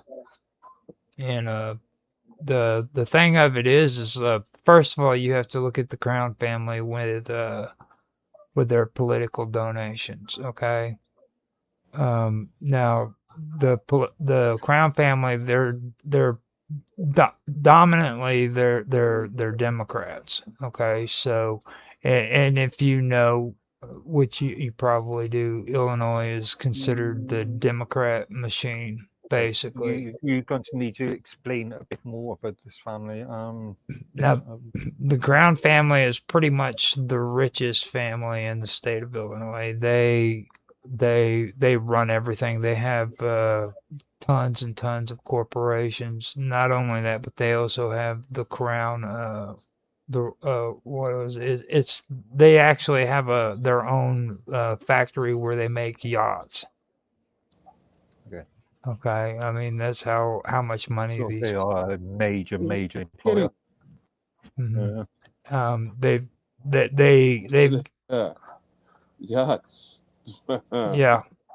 Well, I mean, if anybody, right? Right. They have a lot of public donations, and you can find public records for their campaign finances. They show them in a lot of areas where they've contributed. They were the biggest they contributed the most to Obama back when he was doing the whole Senate thing before he Mhm. became president. Um, I read that in the wiki. And as a matter of fact, while he was here in Illinois, he ended up leaving in the middle of his term. And when he left in the middle of his term, Blagojevich ends up getting into trouble because he was the governor at the time, I believe. But And he's the reason why the roads are so jacked up, right? right, and well, he was selling illegal CDLs to people who weren't supposed to be driving semi trucks too. But CDL. yeah, What? commercial driver's license. Oh, okay. Okay, that makes sense. Real? Yeah, and then on top of that, he was literally selling the seats in the state senate to the highest bidder. And when Obama left his position here in Illinois, he got busted for trying to sell that seat to somebody else. Now all of these people are affiliated with the Crown family. Um, he got Obama got tons of his PAC money from the Crown family. during that time period. Lester Crown is the guy that you really have to look at if you're going to look at the history of the Crown family and how they're involved with Illinois politics. Well, what is their politics? That's ring a bell for Huh? some weird reason. What is That their name politics? doesn't ring a bell. Now, Not sure. now, what was you saying? That needs to be defined. What is their politics? Well, for one thing, they're really big into PAC money, political action committees. Yes. They're really big into that. Now Lester Crown, he has like the highest record of contributions for both state and federal candidates, and that's all through his career. Okay. Now the family is basically ran through Henry Crown and Company. Okay, and they frequently donate to PACs all through the years. Most recently, they've been linked to pretty much like thousands of dollars contributions to party committees like the DNC Services Corp and campaign committees and stuff of that nature. I don't know if you were around, if you've ever heard of AstroTurf organization that was here in the in Illinois called Stand for Children. I don't know if you remember. Do you remember back when before Wisconsin did their thing where their politicians left the state so they didn't have to vote? Do you remember when it happened here in Illinois where they went to Wisconsin? Wow. This all had to do with the school systems. And what happened is the school teachers went on strike. And when the school They're about to again, by the way. And when the school teachers went on strike, what happened is they basically, well, Mike Madigan, first of all, was the kingpin in politics. He was the one that called all the shots. And if you wanted something done in Illinois, you had to freaking pay Michael Madigan off in PAC money. And if you didn't give him annual amounts of money for PAC money, then you would lose his support. Okay. And what happened is they decided that they weren't going to pay Michael Madigan anymore. So Michael Madigan went against them and brought in Stand for Children, which the Crown family actually bought and paid for to have them come in. And this was supposed to be a grassroots organization that was supposed to take care of this conflict between the school union and the Board of Education, which it really wasn't. It was a AstroTurf organization that was funded through people like Hillary Clinton and Walmart back in the day. What's his name? The guy that owns Microsoft. You know what I'm talking about? Larry. What, CEO? Yeah, he's the guy who actually created Microsoft. Larry something. Oh, creative Microsoft. Bill Gates. Bill Gates. Okay. Okay. Bill Gates was involved with Stand for Children and all of these. And what they do is they move from state to state and they pretend to be AstroTurf organization or grassroots organizations, but in reality they're AstroTurf. Okay. Grassroots organizations. Yeah. Now, James Crown was the one who was involved with Barack Obama. Now, he ended up donating like over $120,000 to Obama. And that was during his U.S. Senate primary. and that was just for his primary when he was running for U.S. Senate. Okay, and that was what James Crown did.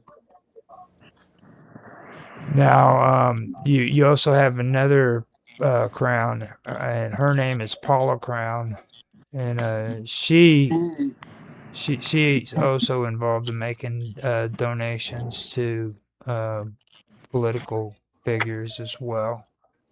She's the one who donated to Lori Lightfoot's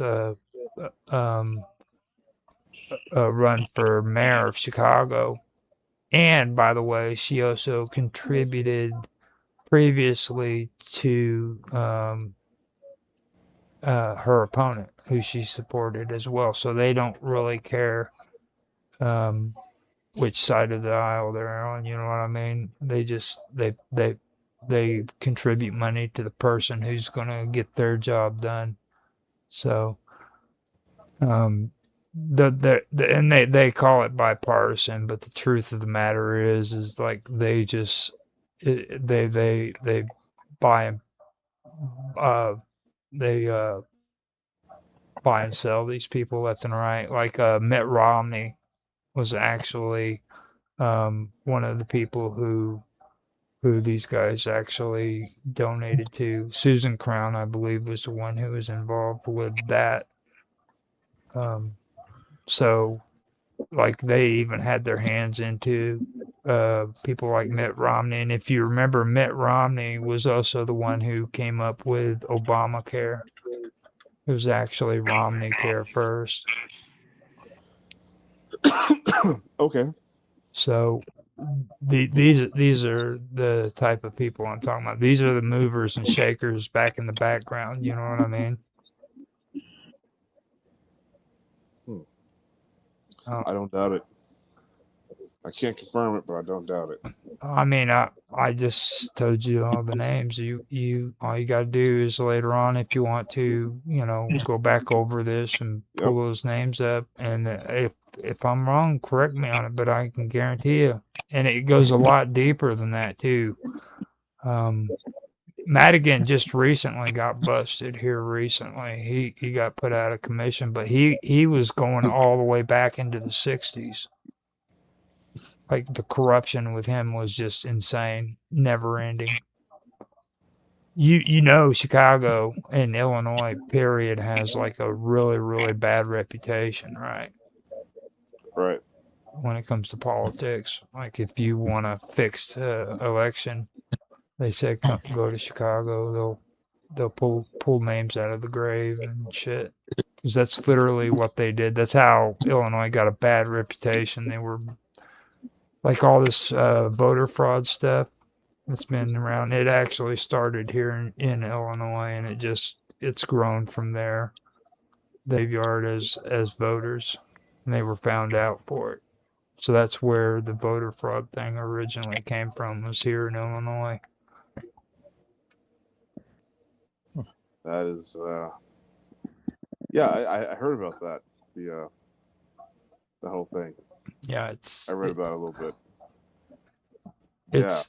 It's pretty intense. I mean, it really is. And then, like, if you really look at Lester Crown, okay, like back in the 70s, he admitted to using personal funds to create like a slush fund that was intended to bribe members of the General Assembly here in Illinois.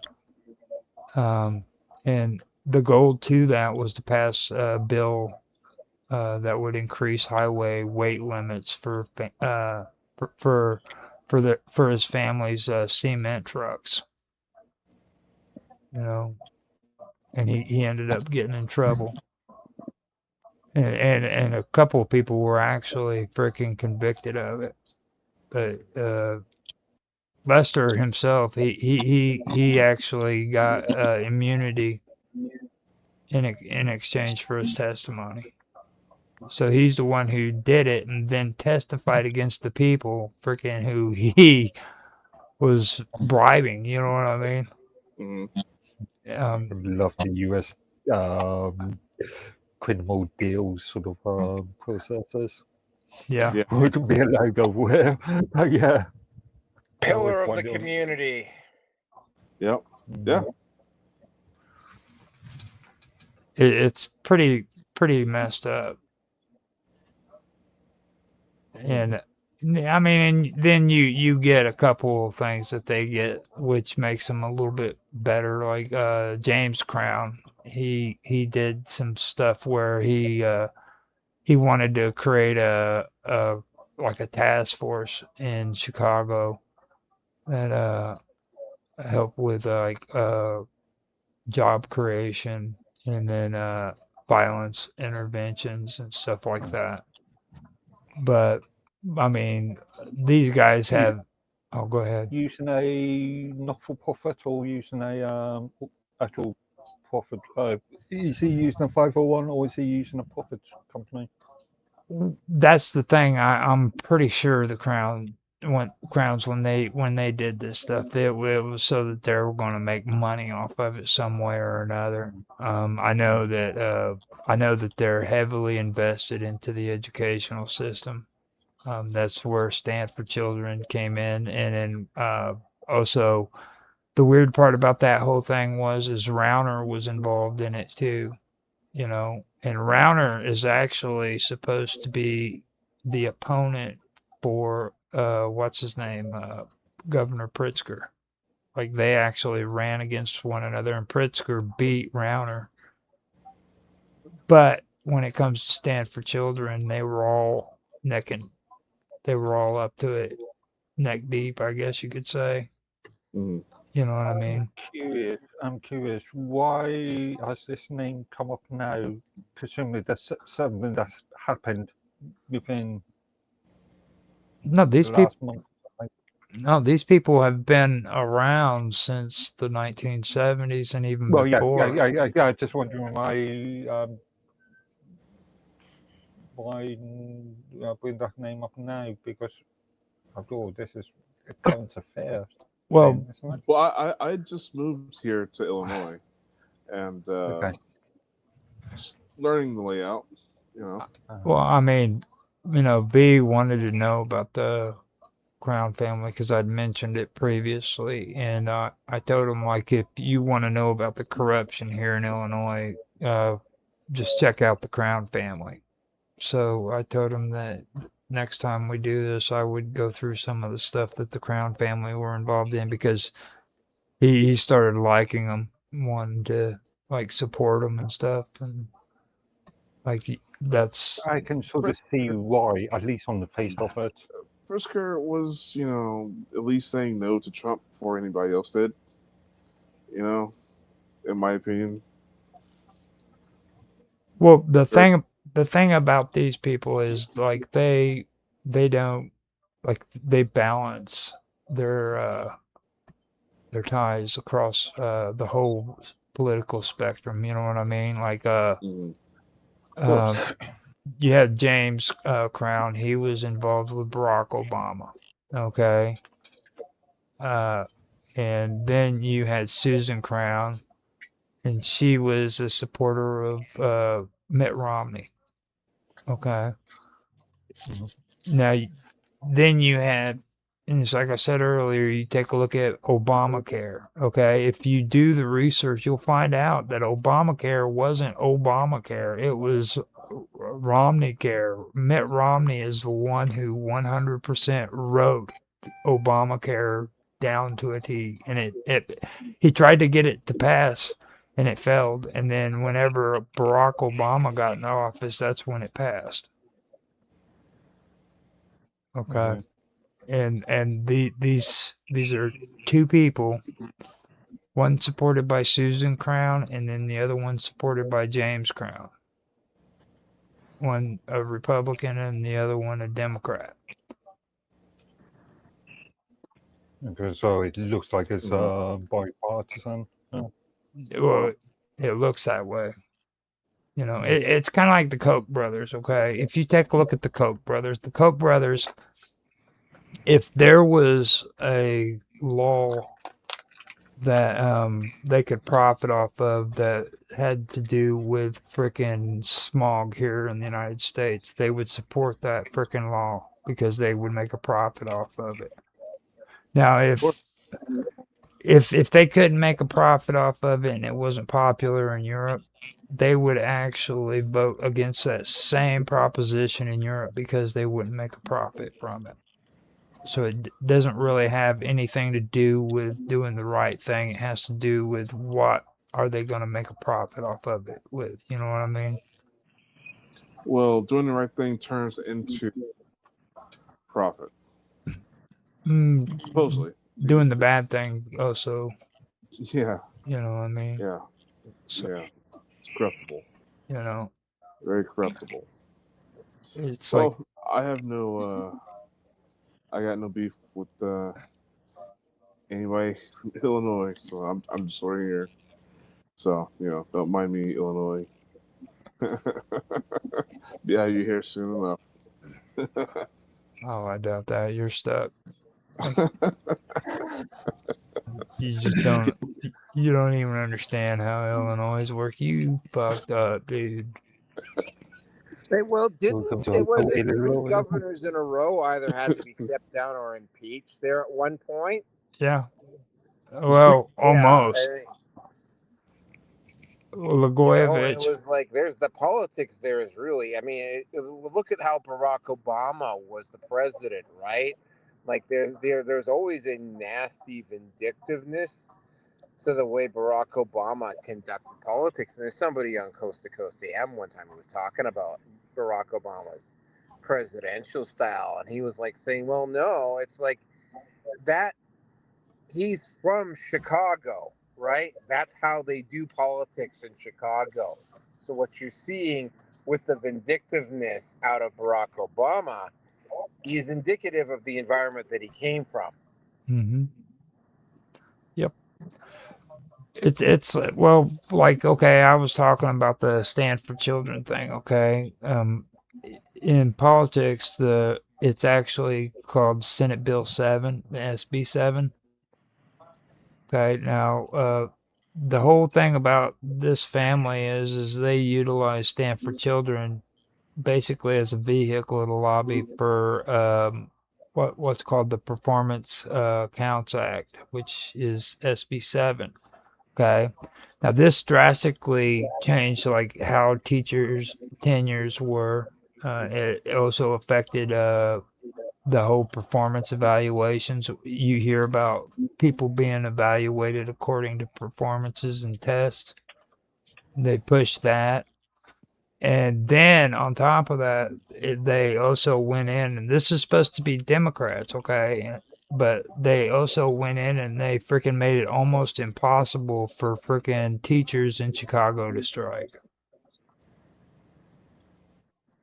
They literally did all that, and this is supposed to be Democrats who, if as you know, they were supposed to support unions. They're supposed to support freaking teachers unions. This is supposed to be their area, but then what did they do? They went in and they just completely destroyed their whole right to go on strike. They have to have a certain percent that I think if I heard it correctly, they would never be able to achieve because like a certain percentage of the teachers have to agree to go on strike, and there's Yeah.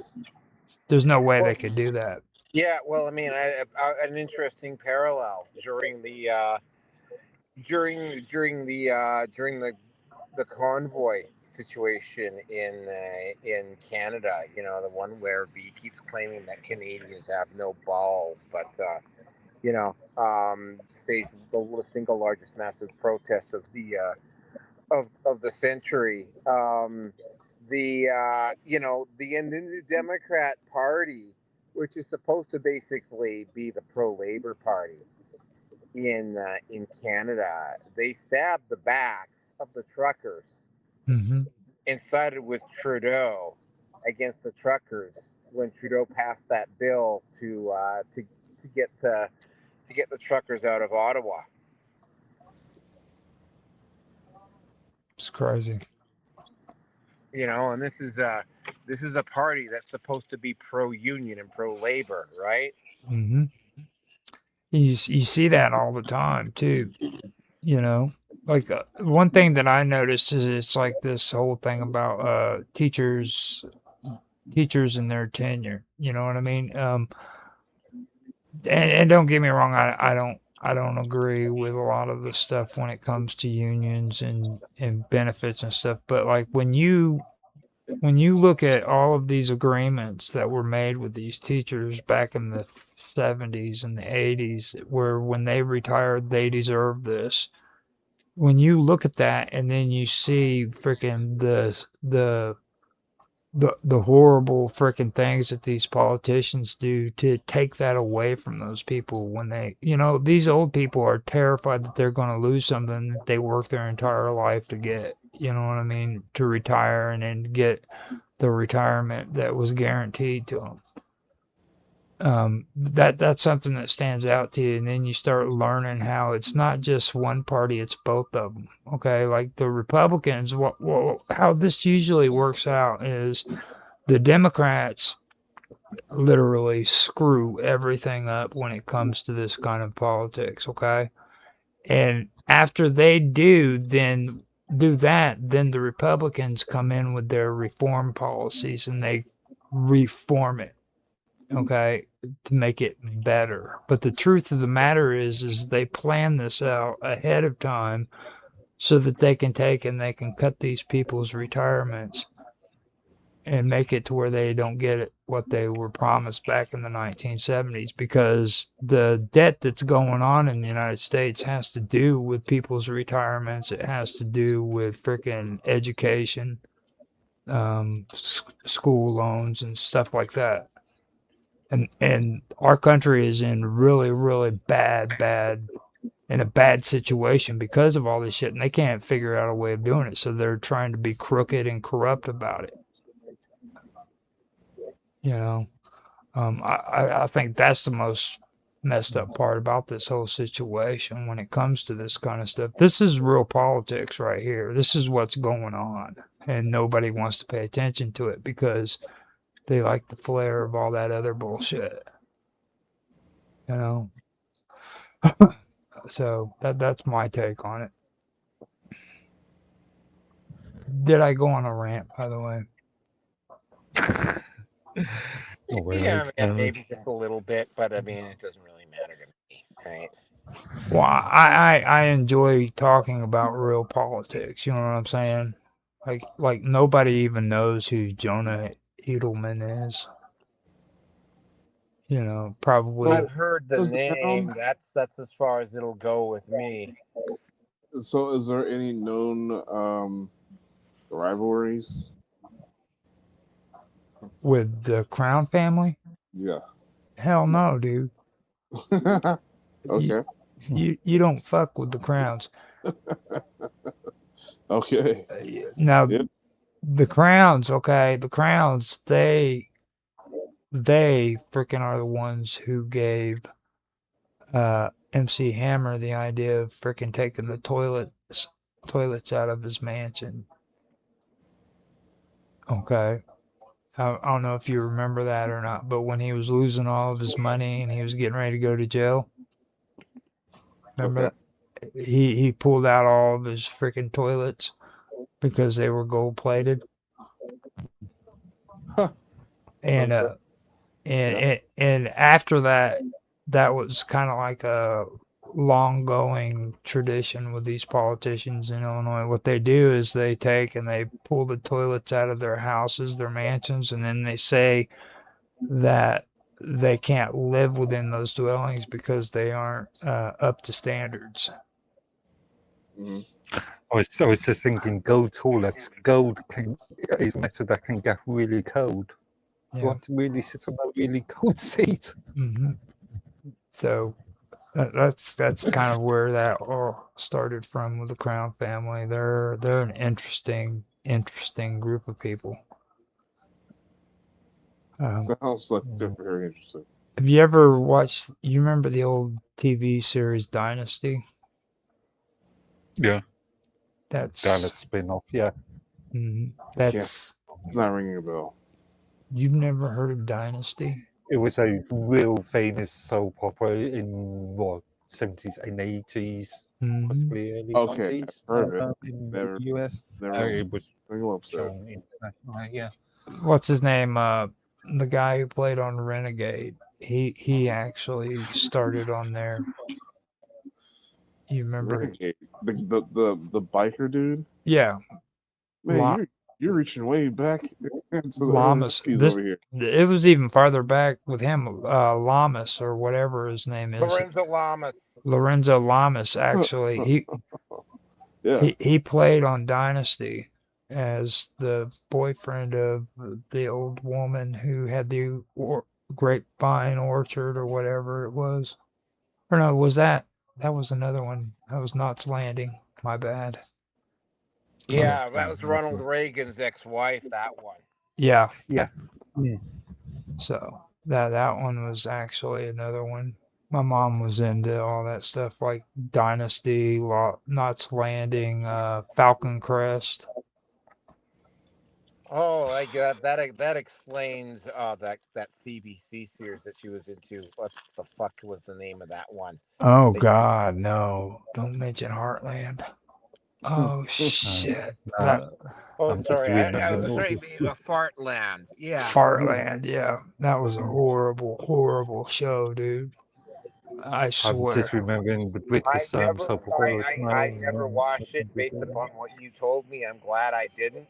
Then again, CBC, as bad as some of the network stuff that's come out.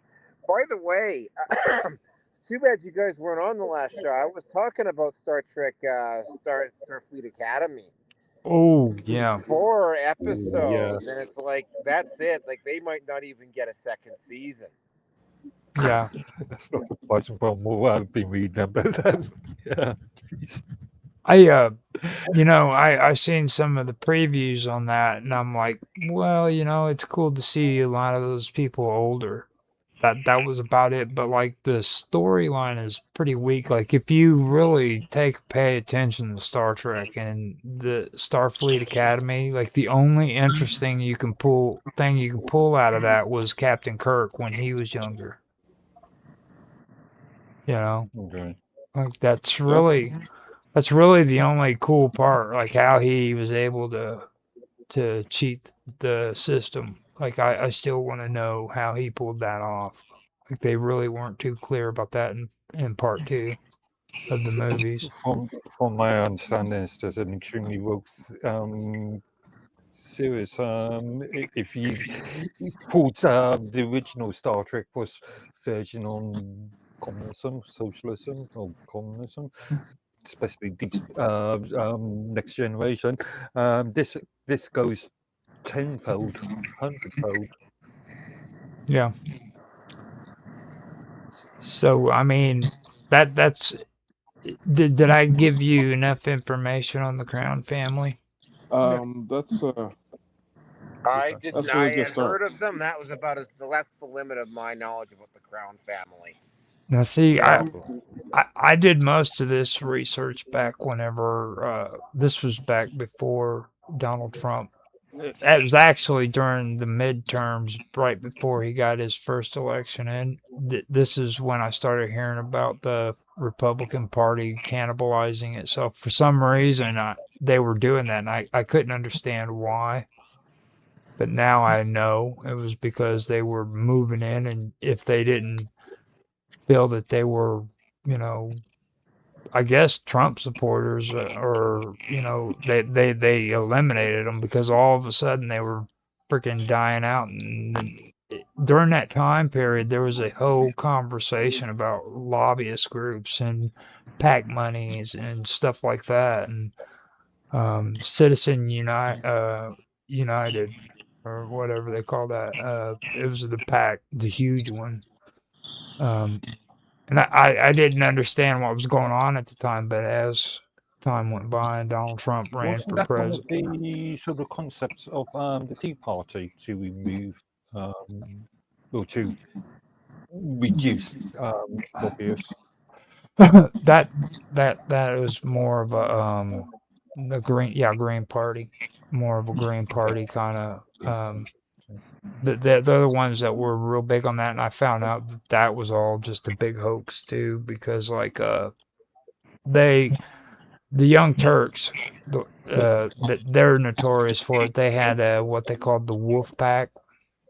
It was the pack to end all packs, and they were going in the United States in order to like change the amendments for the Constitution. You have to have uh a freaking you have to have a certain percentage of the states agree on a resolution to where they could have a freaking a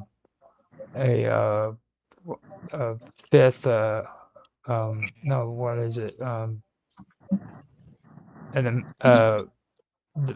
there's four, it's a convention basically, the something fifth convention or whatever, and they have to come to. Constitutional Convention? Is that Yes, what you're yes, looking for? yes, Constitutional Convention. Thank you.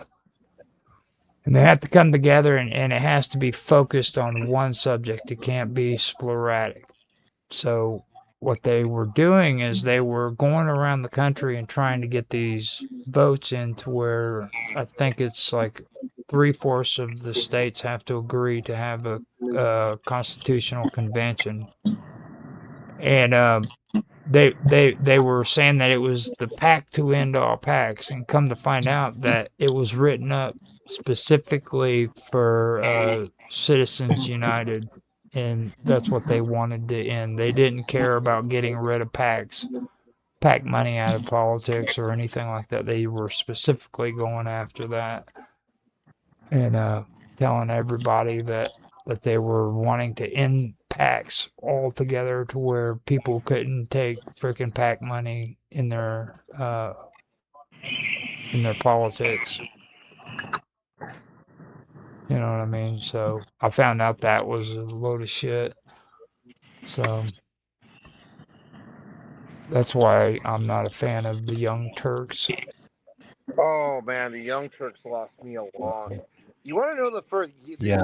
You'll find this rather ironic. The thing that the first time I ever watched the Young Turks was over the Cash for Kids way back in the 2000s, right? Mm-hmm. And right at the very end, I mean, you have Shink Uger going on there and saying, like, you sent these kids to prison so that you could have a heated pool. Like, how corrupt and shallow do you have to be? And then you get to the late teens, and then you're seeing Shink Uger do the exact same fucking thing. Yep. Right? That was what really did it for me, right? Yep. Exactly. Yeah, and I didn't notice all of that until after he started his little wolf pack shit. You know what I mean? And to this day, I don't know if they're still doing it, but see, the thing of it is he has to go from state to state and get the approval from these states, and that could take freaking years. So he can bank off that shit from here to eternity. You know what I mean? Just from the donations and the solicitations. He can make money for the next 20 years saying that he's going to go from state to state and get this pack taken care of. You know? Hey, Roger. Losing your signal. Me? Yeah, breaking No. up. Or some on my end.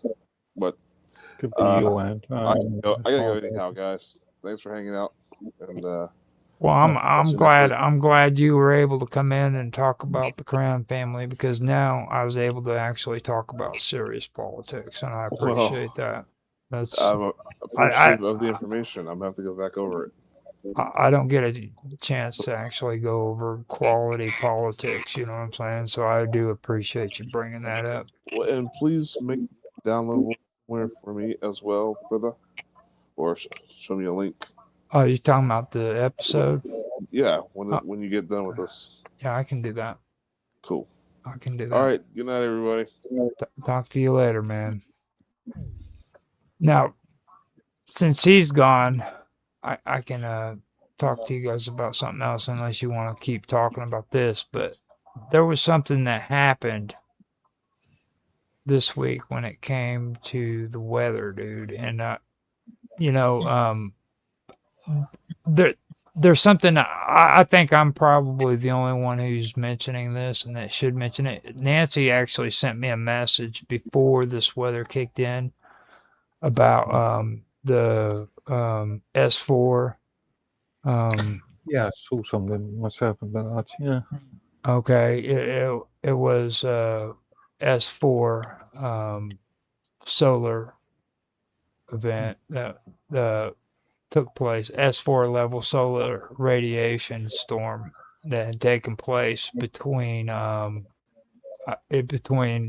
the 19th to the 21st. Okay. Now, the thing about it was is when she sent that article to me, it had to do with low orbit satellites. Okay.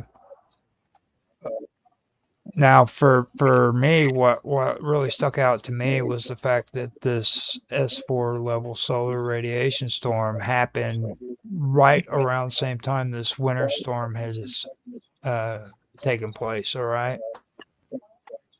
Now, I checked in on this stuff and I found out that there was a polar vortex that was involved. Okay, and this is very, very serious when a polar vortex happens, and plus a freaking S4 level solar radiation storm within the same amount of time. And me and Mr. Robot even got into a conversation about this because that's very odd. Um, these environmental scientists are trying to say that it's just coincidental, okay? And for this to happen at the same amount of time or within the same amount of time period is there's no coincidence there. You know what I mean? That's like saying that a person can win the lottery back to back. That's how lucky they are. You know what I mean? It's no coincidence. But they have said that they don't believe that this is actually a result of why we had this insane freaking snowstorm that we've had. It started. I heard that it started in New Mexico. Some people are saying that started in Texas, and then it worked its way all the way to the East Coast. Okay. And even further, as I've been saying to you, we've had a tail end of that. We've had a massive amount of rain and wind over the last week and a half. Mm-hmm. Well, like S4 level solar radiation storms is pretty severe. Like S5, that's severity 5. That's pretty drastic. That's where crazy shit starts melting. Where shit starts melting. Basically, it's pretty severe. Well, there was a near miss a few years ago with an S5. Mm-hmm. There was a very near miss. If it had, if this S5 had occurred, because it did cross Earth's orbit, but if it had happened like 4 or 5 days earlier, like Earth would have been directly in its path. Billions of dollars of damage to the system would have happened if that had been the case, right? It wouldn't have put us back to the Stone Ages, but I mean, it would have been like, yeah, it would have been a few years of repairing the damage. Mm-hmm. I found out too that they also had a G4 level geomagnetic storm, which occurred around the same time as well. So you had this S4 solar radiation storm, and then a G4 geomagnetic storm, which was taking place. Then the whole thing about it was there was a polar vortex that took place, and if you know anything about weather, like polar, well, you being in Canada especially, Naroki, how bad those are, the polar Oh, vortexes. dude, some of them last week.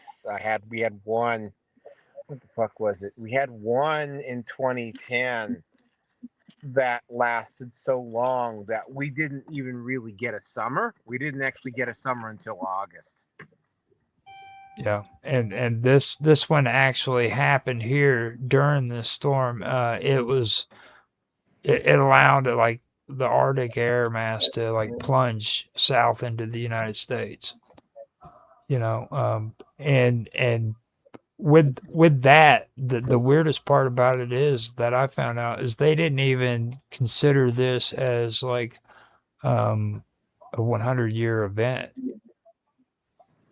This storm, like they blamed it all on environmental issues. They said that freaking it wasn't even a 100-year event, which to me, when I look back at all the bad weather, the last time I seen a storm that was this bad was like 21 years ago. Yeah, that was the near miss. I think that was the near miss. I think. I remember. Now I can't compare it specifically because like now I'm in Illinois, I'm in Southern Illinois, but when that one happened, I was over in Evansville, so it's two different areas. Um, so comparing them together wouldn't really be very. It wouldn't be right, you know what I mean? But I can tell you that one might have been a little bit worse than what this one is, but this one was still pretty bad. I remember back then it was actually thunder and lightning during the snowstorm. So that was the worst one. But that's the only this is the only one that even comes close to that one from my recollection of it all. And they're trying to blame it on climate change and humans climate factors, Yeah,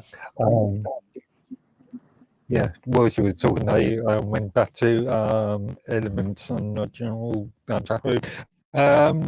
remember, well, 3 weeks ago, me, you, and Mia had a long conversation about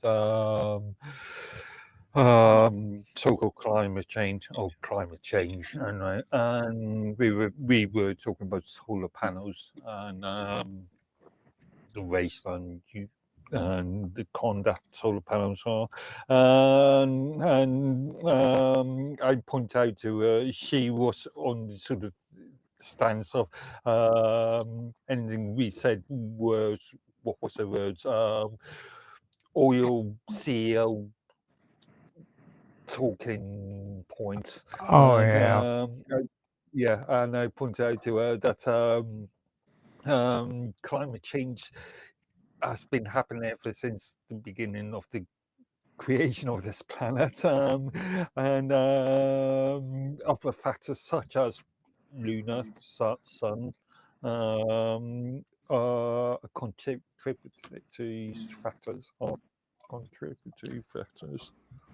Well, the thing that I found out from it was like, and the weird part is it was the National Weather Service that was involved in this, and like the founder of the National Weather Service was against climate change theories too. The guy who actually started it, and they, as long as other agencies started saying that this was all caused by human-driven climate change, and they blamed it on atmospheric and storm precipitations. You see, and so of course it didn't have anything to do with an S4 freaking solar radiation storm or a G4 geomagnetic storm. It had to do with freaking human-driven climate change. It was our fault. It wasn't because of solar weather. Well, you could argue that we aided, potentially, possibly. Well, that's not the only factor. Well, if anything, this actually contributes to what I've been saying all along. It's not going to be global warming. I believe that they're purposely leaving out the other part that was always mentioned back in the 70s, that we could actually go into forcing ourselves into an ice age. Yeah. Um, That's yeah. something nobody talks about anymore. I don't know. I've heard so many scare stories. Was it Al Gore that stated that polar bears would not exist by 2012? Yeah, I believe so. Yeah, that was Al Gore. hmm Well, the only thing he was worried about was Napple, and if you notice, nobody's bitching about the North American pipelines anymore. So Al Gore must be dead. He must have died. I don't know. That's still a subject, isn't it? Canada, US oil, and the old was known as the NAFTA deal. So, yeah. I mean, for me, this all goes back, and I was talking about it the other day. This all goes back to that documentary called Earth 2100. And it premiered on ABC back in 2009. If you get a chance, go check that documentary out, and you'll see how freaking scary that shit is. Because like back then, they were laying out exactly everything that these people were going to be doing all the way up to today, and then on to the year 2100. And if you look at it, it's not exactly the way it's laid out. But even Donald Trump is mentioned. This horrible freaking president is going to come in, and he's just going to do horrible bad things to climate change laws, and he's going to allow coal companies to just continue to spew coal, and oil companies to continue to spew oil, and there's going to be a rise in temperatures, and all of a sudden New York is going to freaking flood up to the people's knees. And they're going to have to create levees to hold the water out of Manhattan Island. The levee's going to break. Manhattan Island, the new Denmark. Yeah. Or Norway. Yeah. Norway. This is it's really insane when you see this documentary, because it really opens your eyes up to how much this stuff is scripted. Okay. It really is scripted, and people are being manipulated because of it. And the reason why they're doing it is because they want to push this whole climate change, overpopulation, and resource depletion bullshit. You know what I mean? So they manufacture freaking shortages. They freaking start talking about how we're overpopulated, and resources are running out. And of course, climate change is there as well. You know what I mean? And that's what it's all about. It goes back to the entire you own nothing, can you be happy argument. Mm-hmm. You eat those bugs to save cows' fart. And well, this poor girl Lucy, see, she grows up and she witnesses all these horrible disasters, which is horrible hurricanes that completely destroy Miami, and then there's water shortages in the year 2030 that freaking causes people to start trading gasoline, or no, water for resources instead of money. And all of the West Coast turns into a barren freaking wasteland where bikers rule the freaking highways. You know what I mean? cool. Oh, real life Mad Max Yeah, situation. exactly. I mean, it's like, and then by the time she's 91 years old, of course, there was this horrible famine that swept through the land and killed out a huge population of the frickin' people in the United States. Just gonna leave that one alone, but it's really, really disturbing about this frickin' movie. And this was made back, okay, let me also point out, this was made back in 2009. Okay. Mhm. And that it just sticks out to me like you wouldn't believe, man. I mean, it's Mind you, we've seen some scary films. As long as it's fiction, I was just thinking of I showed Mr. Robot the British BBC Fred's film that was made in the 80s, all about what would happen if a nuclear bomb hit the UK, and it was extremely realistic. It was extremely, but yeah, never happened. you remember The Russians didn't not put a nuclear, uh, didn't blow up the UK. you remember that movie with Rutger Hauer, don't you? Where he was a police officer and he had to investigate these murders in New York, and in that show it was like I said, like Manhattan was literally flooding, and when you walked down the streets you were freaking knee deep into water. There was another one that came out. I can't remember what the name of it was, but it was based in Miami. Same sort of thing. Miami was like flooded, and there was like these elevated dry spots, but it was more or less the background to what was actually going on. Right? Like, Mhm. yeah, I don't remember the name of that movie. I do remember the constant rain from Blade Runner, though. Oh yeah, Mhm. that's another thing I didn't even think about. Blade Runner, like, I was just thinking from Mad Max to Waterworld, Kevin Costner. well, Waterworld, I didn't even want to mention that. That was about the most. Yeah.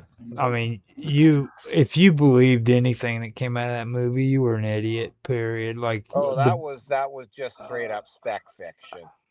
well, I mean, think about it like this: like the bad guys were smokers. You know what I Yeah. mean? Like, are you serious, dude?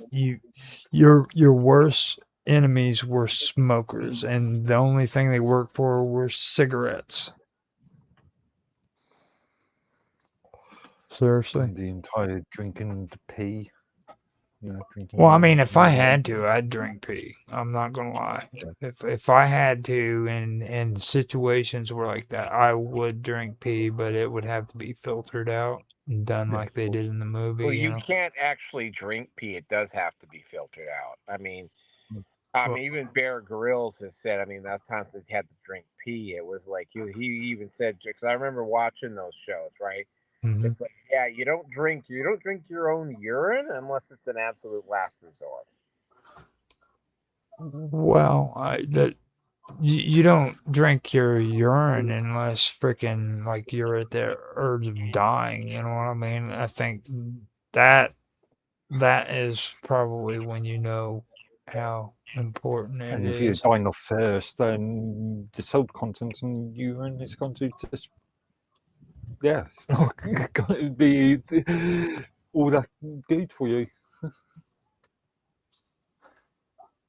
Okay, so I went back over some of the stuff that we were discussing last week, and I was really glad that Mr. Robot fell asleep, had to go away, and B decided he was going to leave too because I wanted to cover some of this stuff with Trump. And me, you, and uh, Naroki are probably the most mature ones to handle this kind of stuff.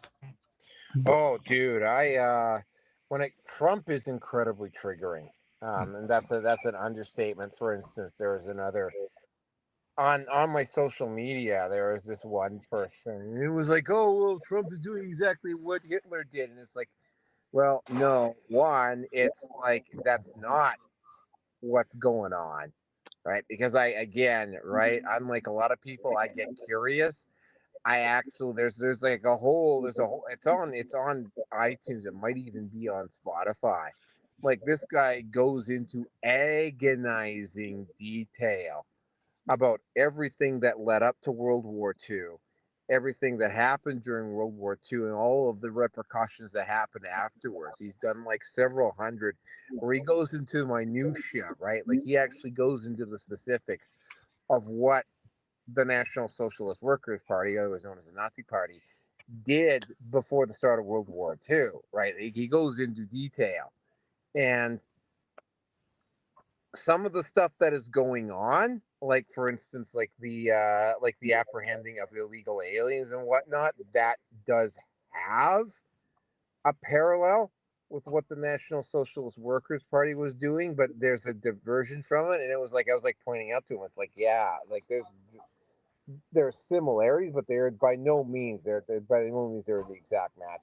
And like this one woman comes at me, right? And she just, well, you're a Nazi and you're a Trump supporter because you point this stuff out. And it's like, well, like the guy made a broad, sweeping generalization specifically about what ICE is doing and comparing it to the Gestapo, and there's nothing to it. And oh, by the way, right? Like, what about being familiar with 30s history in the 30s makes me a fucking MAGA supporter? Right? Well, Like, I mean, you do own the hat, dude. I mean, I don't have a fucking MAGA hat. whatever. Freaking whatever. I don't have a fucking MAGA hat, although I might get one just because MAGA is on the back end of their existence right now, and the MAGA hat might make for a collector's item at some point, right? But I mean, I don't own a fucking MAGA hat. Did you ever figure out how those ICE operatives ended up all the way up in Quebec, Ontario? This is the hell. This is the first I've ever heard of it. You had it on your show where the protesters were in Quebec and they're saying, "ICE, go home. We don't want you Yeah, here." but ICE wasn't. Yeah, there. that's just that they weren't operating up here. That was just a bunch of idiots in Quebec deciding that they should protest about a country that they're not actually in. It's like freaking look around. Where the hell do you see ICE agents? What the hell are you doing out there with signs saying "ICE, go home"? It's that was my new section I do at the start of every episode called the parties, right? And it was like that was in Vancouver, right? It was like they're protesting ICE, and it's like there is no ICE in Vancouver, you fucking idiot. Yeah.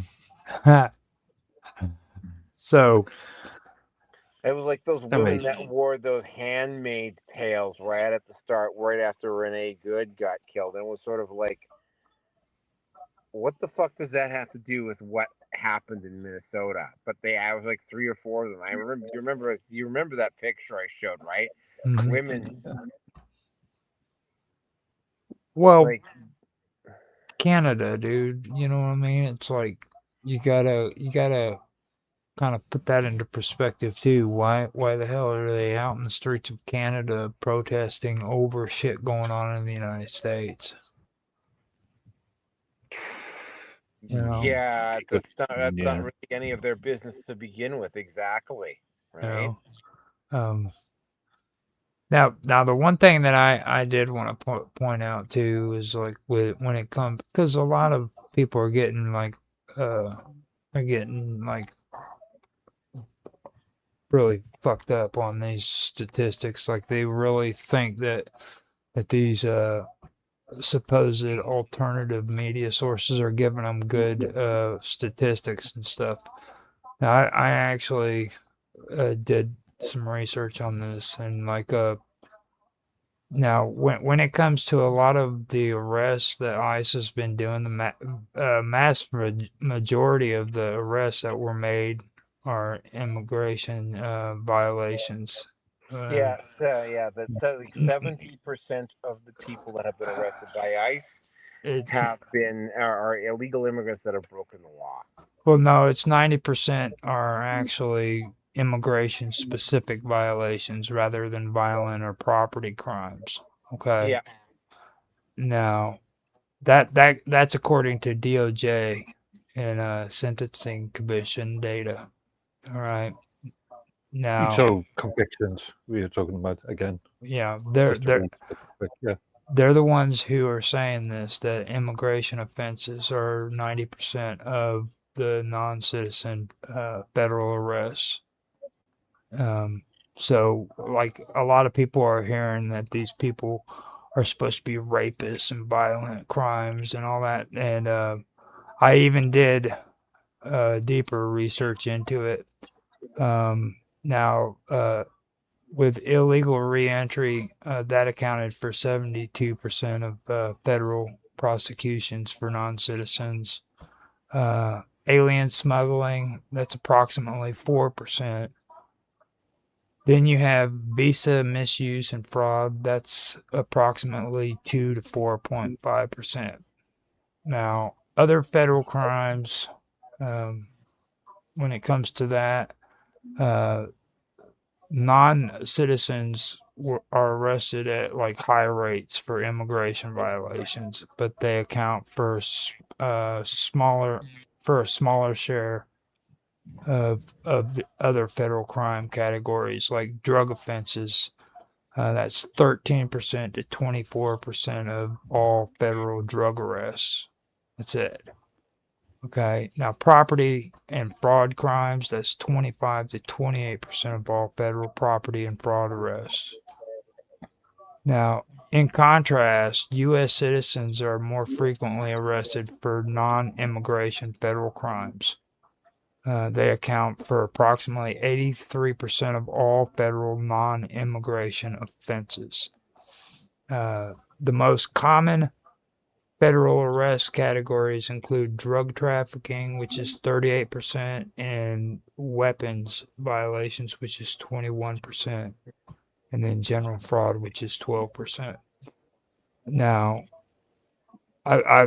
for when it comes to illegal immigrants and legal immigrants versus naturally born citizens, illegal immigrants do half the crime amounts as what legally born citizens do, and then legal immigrants who are legally here in the United States does half as much as what illegal ones do.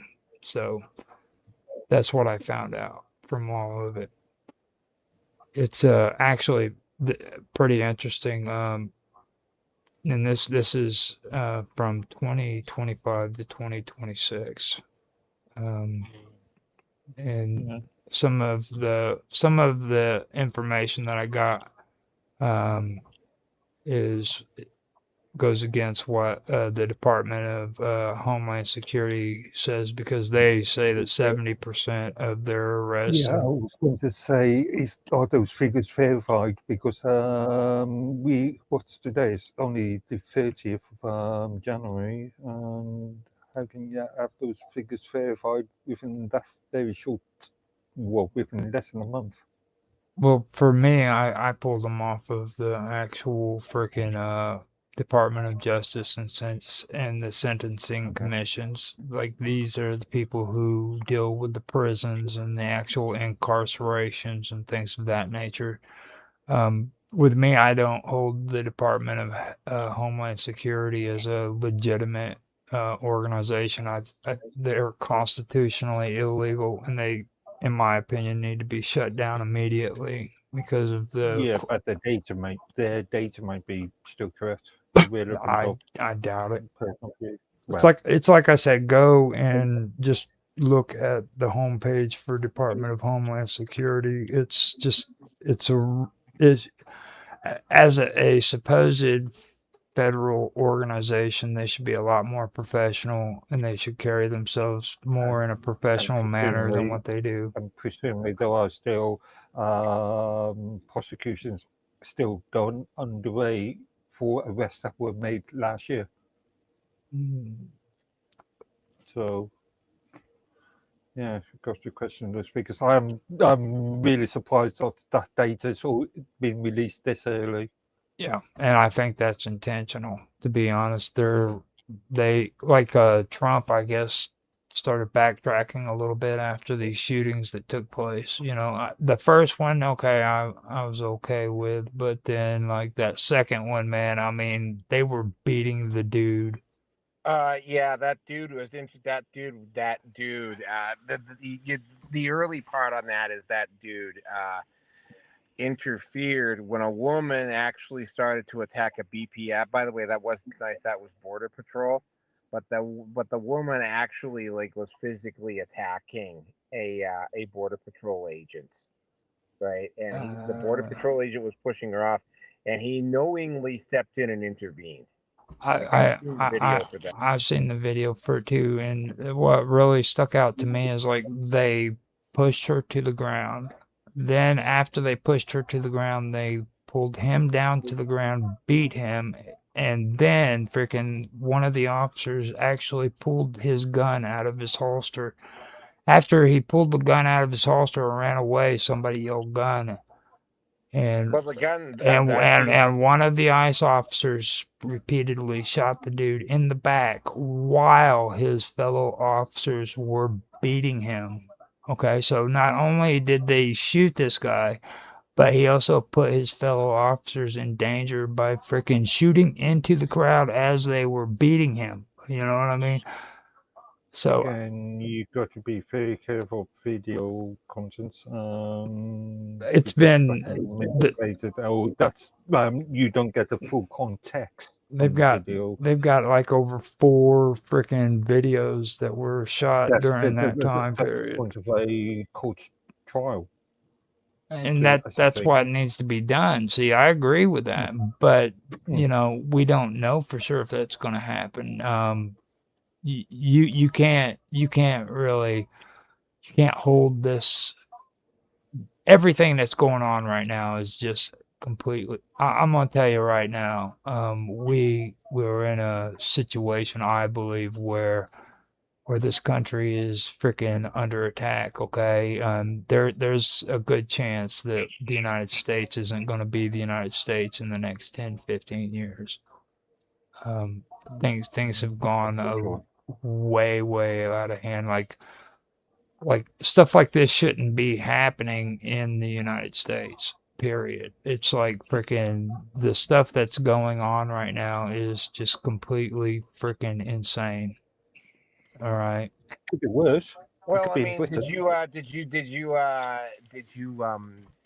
look at Cam Higby uncovering the fact that the signal group that was being run, that was coordinating, reporting the ICE agents and whatnot, was being run by a member of Tim Walls's, by the deputy governor, and by a senior member of Tim Walls's election staff.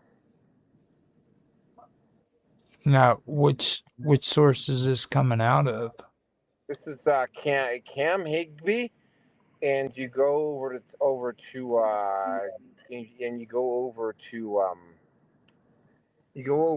X, and it's on there. It was like wow, you know. I think I saw a small rebel news clip on that actually.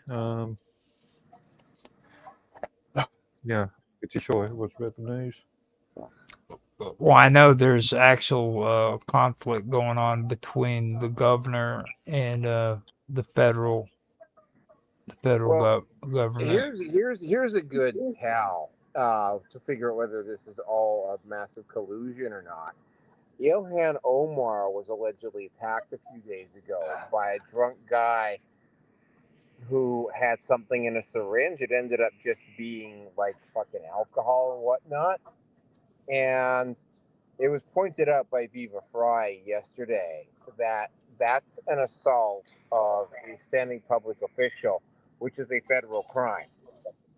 So what Viva Fry was pointing out is that if Donald Trump does not actively decide to pursue criminal charges against this person, because he did commit a federal crime, then there's very strong cause to think that the Democrats and the Republicans might all be together, might all be in on this, right? Technically, would it be out of Donald Trump's hands because separation of powers. Well, Would be the Department of Justice. he's in charge of the Department of Justice.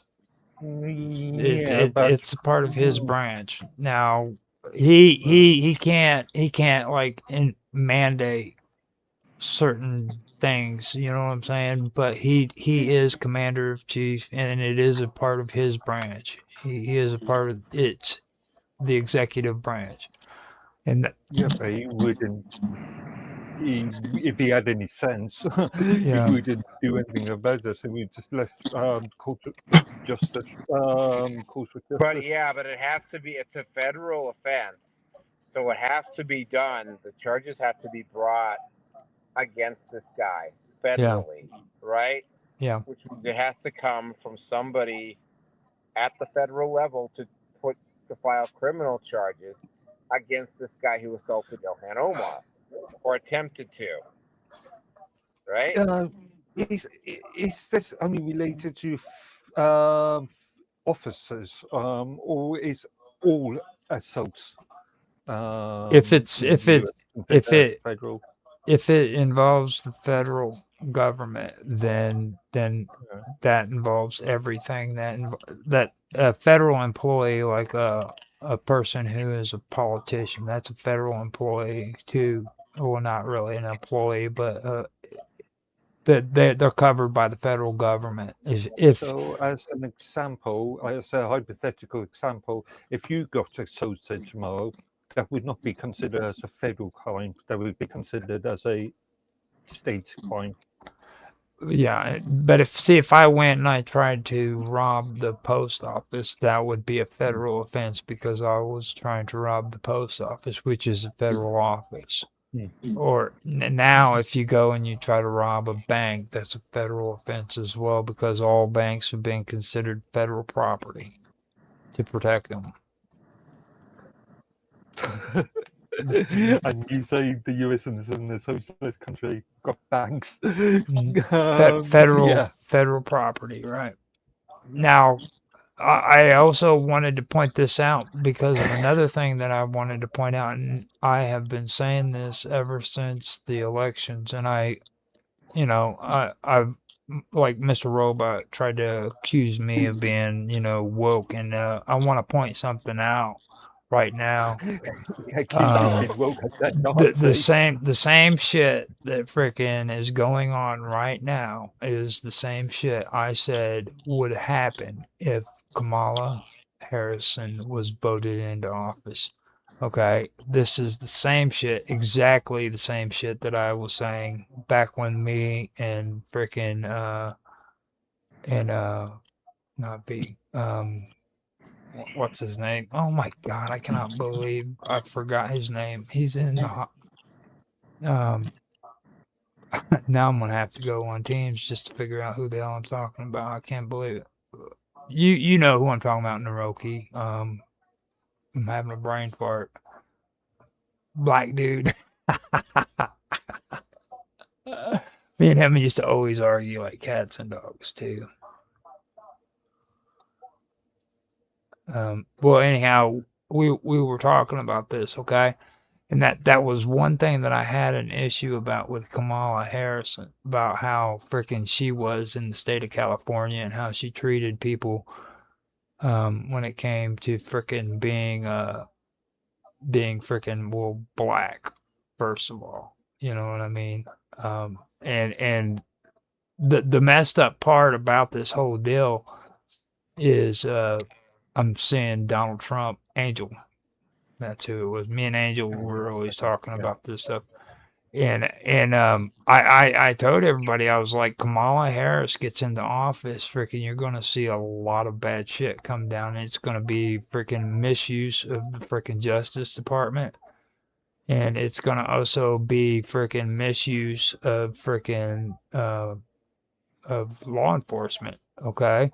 Because that's what she was known for in California. Now, I had no clue during the time that freaking Donald Trump was going to be doing the same shit, okay? But that's exactly what's going on here. He is doing exactly what I said Kamala Harrison would end up doing. And, Arguably, isn't this a situation of the better, no, not the better the devil, you know, but the better option out of the worst two candidates. You know, That makes sense. yeah, what was it? The two, the lesser of two evils. Yeah, yeah. Yeah, the lesser. I don't really believe in all that shit, to be honest with you. You know what I mean? Um, I think like with what we were just talking about with the shooting. Okay. Now, Mr. Robot came in with those video footages and the photos of previously with him, you know, and how he was behaving just before that. And I was like, so that justifies the fact that they shot this dude in the back multiple times, not once, okay, multiple times. So Yeah, well, I again that whole vid, like, I mean, actually, I covered this on RPN. There was a guy who explained the situation. Again, first of all, he interfered and it used physical force. There's another video of him doing exactly the same thing about a week or so earlier. He I, was physically interfering with a border patrol agent that still who doesn't dealing just with a woman no. who attempted to assault him. That, Also, the gun that he had I, was I more for I just. literally watched the video that did not take place. Okay, I mean I don't get where you said that they literally pushed her to the ground, shoved him to the ground, started beating on Yeah, him, and and then shot after him. and he stepped in after he pushed her to the ground, and she was actually That going doesn't after him that before doesn't it happened. justify Again, murdering that's not that. for us to decide if it's Yes, it is, if it's dude. Yes, justified. it That's is. for a court to Yes, ascertain. yes, it is. It's. I mean, when it's in front of your Okay, you don't like face, heat of the I, press. I understand what you're saying there, okay? But like you can't.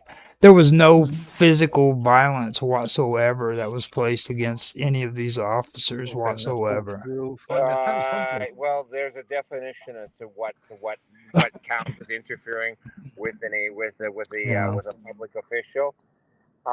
That woman was engaging, and I know this because I know the legalities involved in it. Right? Like, yeah, she was knowingly engaged, and it's again he got in between the two of them, and he started resisting. And yeah, his gun was stripped, but it's like, I mean, first of all, right? Like, why would he even? He was dispatched to that spot. That's already been determined thanks to Cam Hay, thanks to the leaks that they've now got on the signal thing. So he was dispatched to that spot. And two, right? Like he wasn't carrying, and he didn't, and he knowingly inserted himself into a situation with a gun that's notorious for going off accidentally, right? Because I mean, I've seen the video slowed down. The gun did go off. His gun did, after it got removed from him. The gun did go off accidentally, right? Yeah, I don't know about that. You know, and the thing that really gets to me, like, you know, that kind of shit could pass if it was one shot, but they shot him multiple times, dude, while they Uh, were beating him. Okay, that right there is enough. Okay, these people need to be brought into court and they need to be tried according to a court. Now, hopefully that happens, but I don't see that happening in the near future. Okay, that this is something that I'm talking about. Like, no, I mean, this is a case of you and I seeing two different things here, I'm because I'm it's seeing like, it from the way that the law should be freaking done here in the United States. Okay, we don't do stuff like that. You don't justify stuff like that because he was getting in the way. well, I mean, You don't justify officer of the law, who, by the way, has a lot stricter freaking responsibilities and code of conducts than what a civilian does. you don't justify their actions as a law enforcement officer as taking a gun out and shooting somebody in the back 3 times.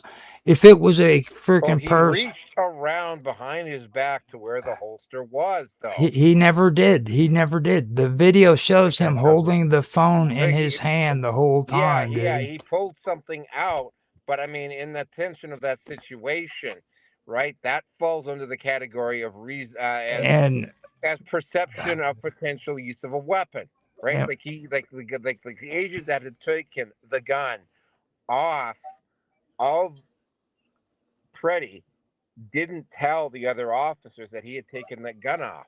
all they heard Kept was gun, and that focused was it. They heard gun, and Looking at I'm it from a perspective of the US, there could be an argument of reasonable suspicion. that doesn't matter. Here in the United States, we go according to the United States law, so you have to look at it from the United States. Okay, Yeah, like yeah. But you've got reasonable suspicion.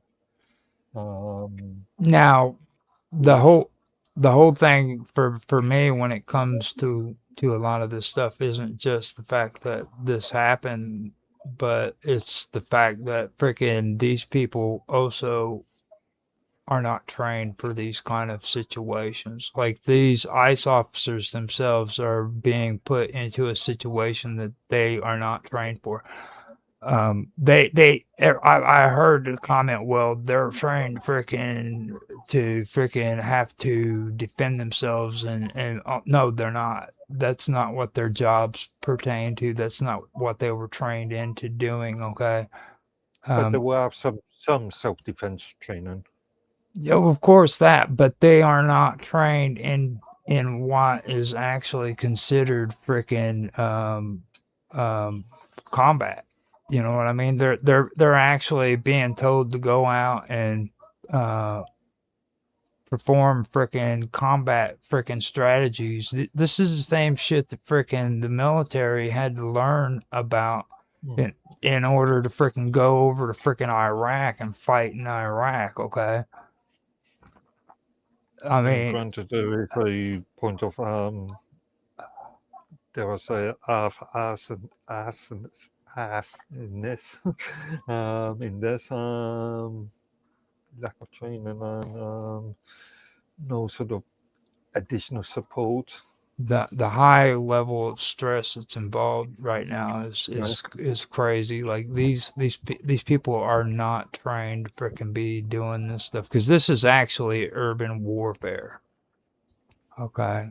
That's exactly what it was. And when you see the behaviors that are taking place and people who support Trump are cheering it on like it's okay for freaking these officers to go around and just mason people in the face, and they cheer it on like how great these people are. Yeah, standing up for us. And that's not the way you need to look at it. These are officers of the law who need to freaking act appropriately according to the law. Yeah, here's the thing: those protesters No, that's not. those protesters are protecting No, that's violent criminals, pedophiles. we're Right? Like people who we're need talking to about be supported. officers. We're talking about officers of the law, and see, I don't get involved in that kind of garbage talk because that's just a bunch of crazy bullshit. I'm curious. Does that how much psychological screening and further psychological assistance does that department get? That's a good question because freaking that's something that they need to be working on because that's a serious situation. And they need to be freaking evaluated to make sure that they're not being overworked and overstressed on this situation. That's actually that's something they need to be done. Like it's just like I was saying about even in England, okay? Whenever it comes to freaking the law there, okay? The things that are happening over there is horrible because freaking when it comes to the police, okay? Like if organized police force started in England, you know what I mean? That's really really bad if that kind of shit's taking place over there because of the police in England is like it's the role model for what a police officer is supposed to be all over the world. You know what I mean? That's where it all Oh, started. okay. It really is. There's two, or actually, there's one reason. It's the College of Police and private sector. I'd say. It's fallen. It, Yeah. These days, to be a senior police officer, you've got to be academically trained. So you have to go through College of Police, and you've got to go through the sort of wokery. I things. wouldn't say wokery was what made the English police the No, way. I mean no, this present moment. Yeah, but like you know, being a presence, like showing your face on the streets. You know what I mean? That was the one thing that England was really known for. Their officers were on the streets. They were a presence. You seen them. You know what I mean? That was a big deal. And I think it's a talk radio, yeah, talk radio, talk TV, whatever they are. Has a very good ex police officer. I think a detective who's retired, and it's a very sort of down to earth, sort of northern type person. He's a very fun sort of person to listen to. But he because he's left the force and he's seen many years, decades worth of policing in his job. He's extremely critical of the current situation of upper-tier police officers because of the so-called lack of the Bobby on the streets and police officers checking Twitter and all the wokery. yeah. Well, I mean, the thing that I'm getting at is like, it's not like that. That's really freaking horrible. And nobody's looking at the freaking the pretty much the downfall of the police forces, not only in England but here in the United States too. Like we've got to hold standards up, and we can't be allowing people to freaking come in and say that freaking this kind of action is appropriate or that's appropriate. You know what I'm saying? Because freaking, you know, of your opinion or not, like these officers are taking oaths of that they actually have to stand up to standards. Okay. Here in the United States, if a police officer illegally enters a residence and ends up killing somebody in the process of illegally entering that person's residence, they will automatically lose their freaking badge, and there's most likely going to be a life-term sentence in prison because of their actions. That's automatic, okay? Now, that is something that has always freaking fallen back on a police officer. The consequences for their actions is freaking 3 times as harsh as what it is for a civilian. And Well, prison sentence is an automatic because that needs a trial. But I can imagine that they, even on the mere allegation that they will lose the job, I can see that. you know, but that's the kind of thing that and when people join the police force and they join these organizations, they need to be aware of that, and they need to be trained in to understand it. You know what I mean? It's not just for one thing, there's way too much corruption in these organizations, you know, especially when it comes to the police force. So more ideological corruption rather than physical, monetary or whatever, physical. I'm saying on an average day-to-day operation, like actual officers and detectives there's a lot more corruption involved, especially when it comes to freaking like drug enforcement and stuff like that. you know, just as police but officers. the police have got no, the US police have got their own internal department to, Oh God. excuse the pun, but to weed these people out. Yeah, that's working out really good. You remember the old Dirty Harry movies, right? Mm. Okay, that stuff's not too far from the truth. You know, I think the only thing the internal affairs has stopped is stopped police officers from throwing people over the edge of rooftops. That's about it. Like back before the internal affairs, people just mysteriously got thrown over the top of building tops instead of taken in and busted properly like they should have been done. They just throw them over the edge. Has there been any convictions on that? There's been a few of them. There was I think the last one I was seeing was cop shot this kid in the back back behind a building. I think it was about 4 or 5 years ago. And the idiot was stupid enough to do it live on camera. You know what I mean? Like the cop literally shot this kid freaking right in the back, and he was being videotaped Of while they course, did it. we shouldn't label all police officers the same. Right. Don't have good and bad, like any organization. Right. And that's what I'm saying. There is a lot more corruption in it. Not all of them are bad. Just it's higher. The amount is higher, and I don't really consider like Homeland Security as legitimate. I think that the history of it, and it's really just amazing that they're really still here. You know what I mean? Them and that whole thing with Guantanamo Bay and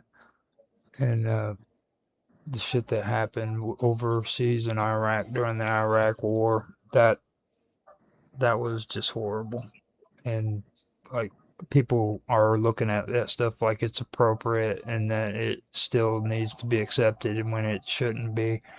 Like there's a lot of things, like just because they had concentration camps, or actually they had camps. I don't know exactly the terminology for the Japanese here in the United States. That doesn't just technically concentration yeah. camps. Yeah, that can be argued. Just because they had them back during World War II doesn't mean that it's justifiable to do it again. You know what I'm saying? It's like technically once put on Camp Delta related to prisoners of war, technically. well, prisoners of war. But these were Japanese citizens, dude, that were rounded up. Camp Delta. The war on terror. Oh well, see that's where it gets all slippery too, because like you know what I mean. Now what are they going to classify as prisoners of war? You know. Well, there's a direct definition as provided by the Geneva Convention. Well, now drug dealers are freaking terrorists. That justifies freaking attacking Venezuela, right?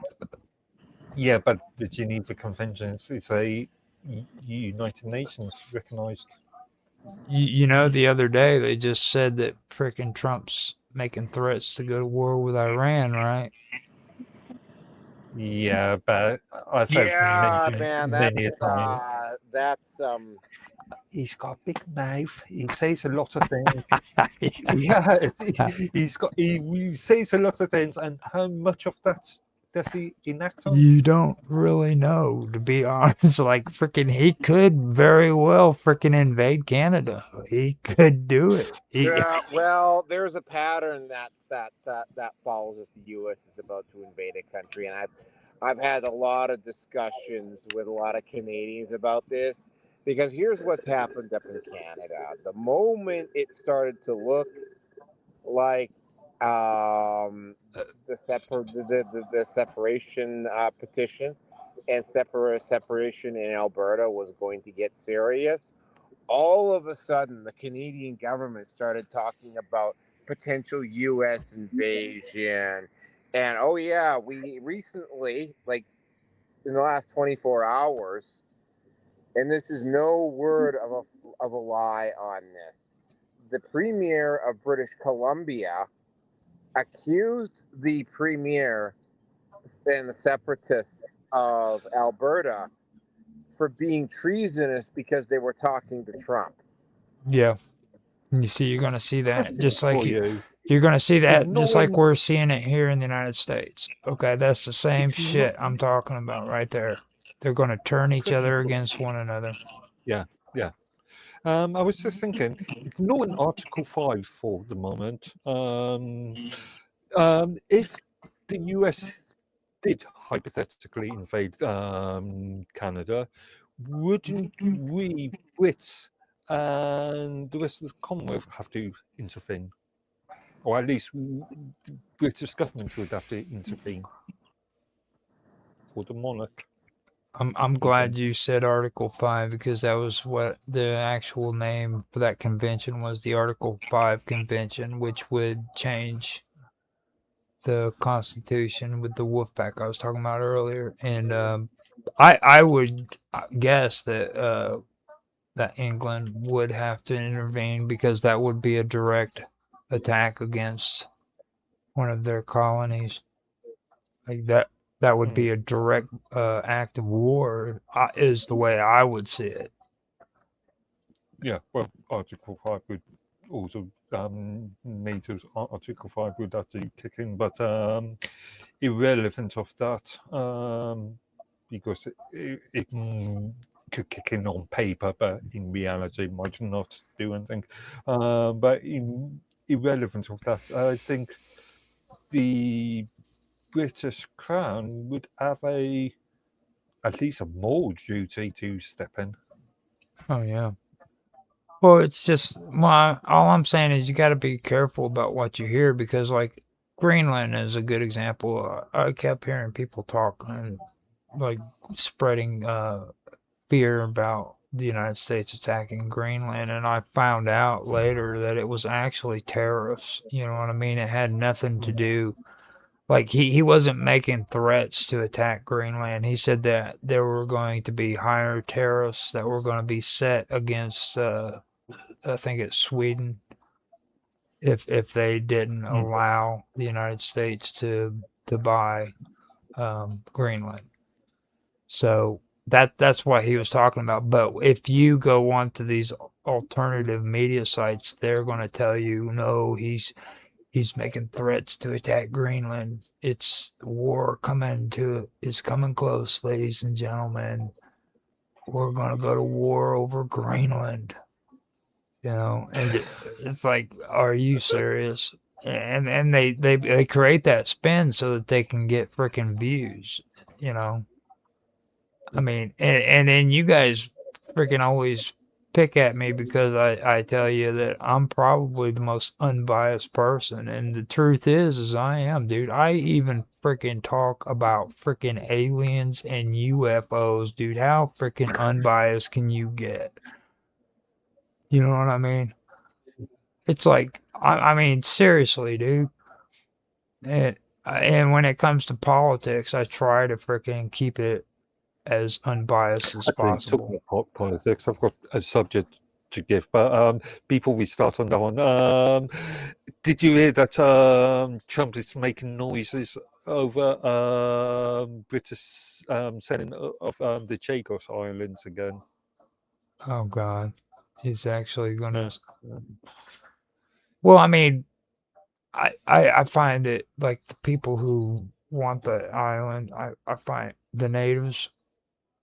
I find that kind of a joke because like when we did the show on that and I started checking it out, like these aren't just like poor freaking people that got resettled and had to come to England. These are people who got resettled to England and they live in some of the most richest areas of England. You know what I mean? Hey guys, yeah, I have to Hey, step bud. away here. Work is calling. Thanks for the show tonight. I'll talk to you later. You have a good one, man. Yeah, bye. Try to keep Canada safe. All right, I will. Thanks. Bye. Make Canada great again. That was Naroki 5. And anyway, yeah, this the main subject I wanted to talk about was just yesterday now. It's yesterday as far as we concern, or as far as you concern. It's yesterday, Thursday. Keir Starmer went to Beijing. Had a 45-minute meeting with Jinping, and what was it? He actually made a deal to remove to allow British citizens to enter China on with a 30-day visa-free agreement. Also, allowed convinced China to have tariffs on UK whiskey sales, which I think was actually from 10% to 5%, which is expected to generate 25 million pounds sterling, so roughly 250 million pound sterling, which is roughly 344 million USD. His greatest achievement, according to Westminster, is that he's in the preparation of making a deal with China to actually stop the selling of boat engines to Britain to try and stifle the Dini immigration issue, or to mitigate it. My view on this is that, well, the tariffs are irrelevant, really, good for our Scotch industry. But my view is that it's extremely ridiculous to stop to limit boat engines entering this country, because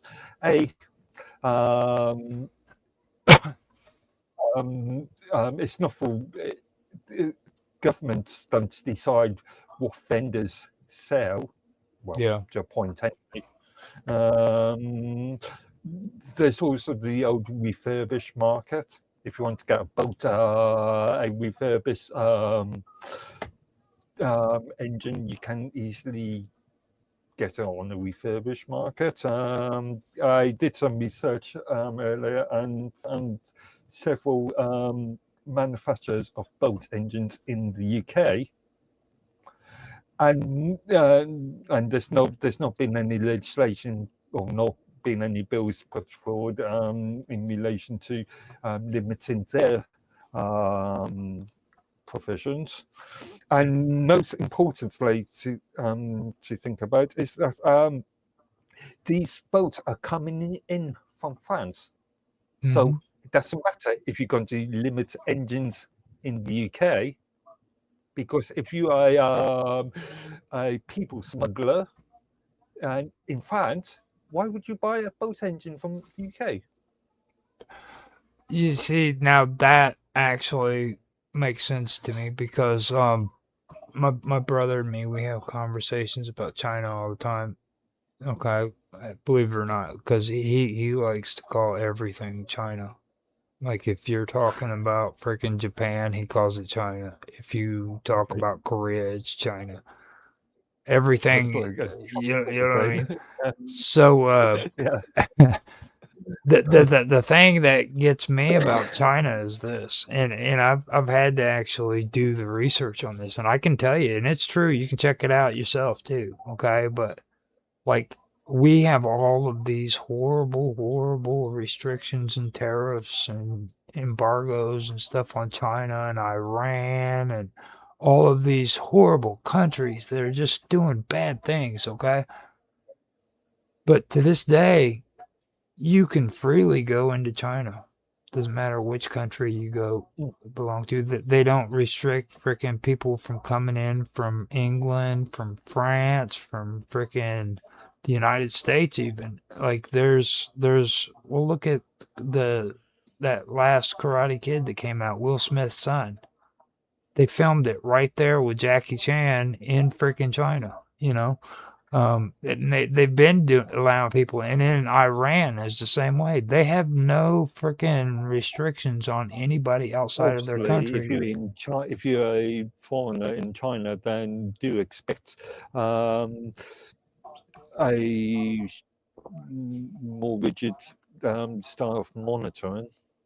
No, I mean they don't at all. Like, Well, it happens. you know, I mean it's I think. like they were freaking openly allowed to go wherever they wanted to. Yeah. They freely allowed to go, but they are going to be monitored. Maybe the Future. acting, you know what I mean, the acting crew and stuff like that, or the movie crew. But like on an individual basis, it's not going to be like they were portrayed in the movies about the Cold War. You know what I'm saying? Like you got the Russian escort that's following you everywhere. That's Yeah. know. Oh, politically sensitive people. You've seen some of the posts I created in relation to a YouTube creator called the Black Belt Barrister. He's got a Chinese wife, and he occasionally goes to China to. He's a UK To fight in the Kumite. creator, but yeah, he goes to China, and because he is a YouTube commentator, and he commentates on things like laws, legislation, and politics. And he, More politics these days. and he wants to fight in the Obviously, he's Kumite. a politically sensitive person. Do you hear me? So, sorry. I said, and he wants to fight in the Kumite, the blood sport. Okay. You never watched Bloodsport, have you? No. Oh my god. I don't know what I'm gonna do with you, dude. Like Okay. Like Bloodsport, you know what I'm saying? Jean-Claude Van Damme. Like, what's the relevance? Well, you said that he goes on a regular basis to China, and I was like, to fight in the Kumite. Well, regularish. Yeah. You know. Relative. Yeah. Like, it's martial arts. Supposedly, it's a martial arts tournament that's a fight to the death to show who's the strongest of the clans, the schools. But this is fictional, presumably. Presumably, it could be, but it's based off of a supposed American that was supposedly supposed to go there, but a lot of people say that he was a fraud. His name was Dukes. So don't know how that all went. There are a lot of people say that he was a fraud, but he claims that he went there to fight in a tournament. But how long ago? This is back in the 80s. Okay. 80s or 90s? No, 80s. The movie was made in the 90s, and I know that the events were supposed to have happened at least 10 years before that. So, based on a real story, quote unquote. Supposedly, yeah. So, yeah. Now, but yeah, just going back to the point, I think Keir Starmer in this respect, it's just also Talking of which, I, I did see something that Trump said in relation to this. I think it's Sky that stated that some came in with a warm sort of thing, with a very sort of nice sort of attitude. But from the videos I've seen of the last day, he looked like the least confident person that you would ever meet. Yeah. Yeah. Donald Trump stated that it's that the UK increasing its business relationship with with the Asian nation or China is quote very dangerous, and then he sort of criticised Canada because of the sort of links between Canada and China. Yeah, and see, I still have my issues about that, and they also use Mongolia as a middleman so that they can do the negotiations and get away with it. Like the mineral rights, for one thing, okay? Like everybody's Also, screaming. it's been alleged that they've used India as well. Yeah, exactly. Nancy, that's the one thing that I bring up to Naroki, and like it's not exciting enough, I guess, to freaking talk about.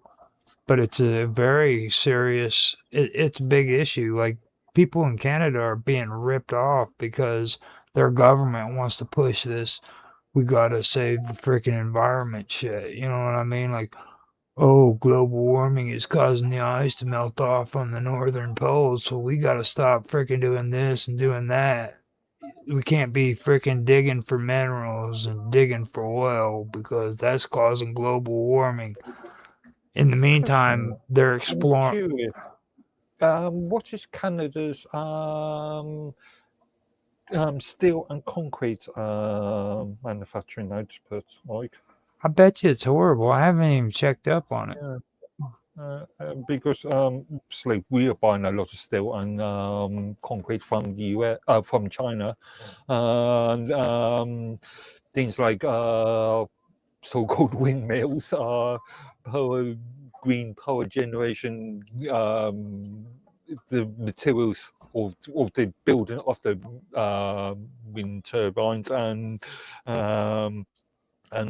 allegedly the solar panels are being built in China, and there's the entire human rights and slavery arguments that is related to that.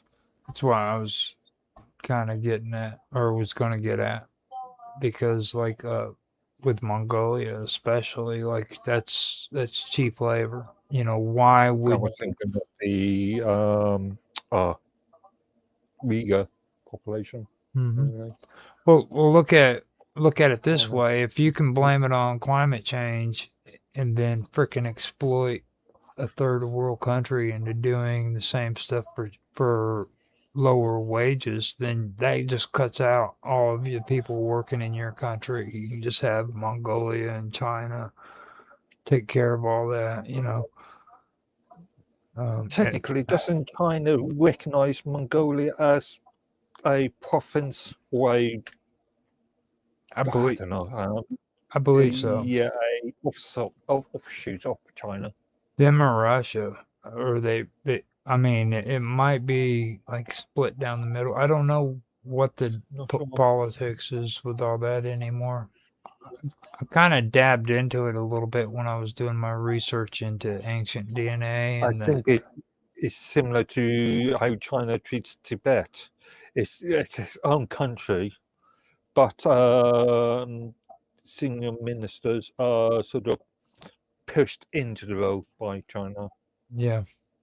Well, Mm. Mongolia is very important to China too because like the Han Dynasty is all founded off of the Golden Horde, and that was Genghis Khan who came out of Mongolia. So and it's a massive, massive land.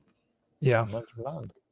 Come on, man, So- no, So that there's a lot of heritage there. I don't see them handing that over to Russia.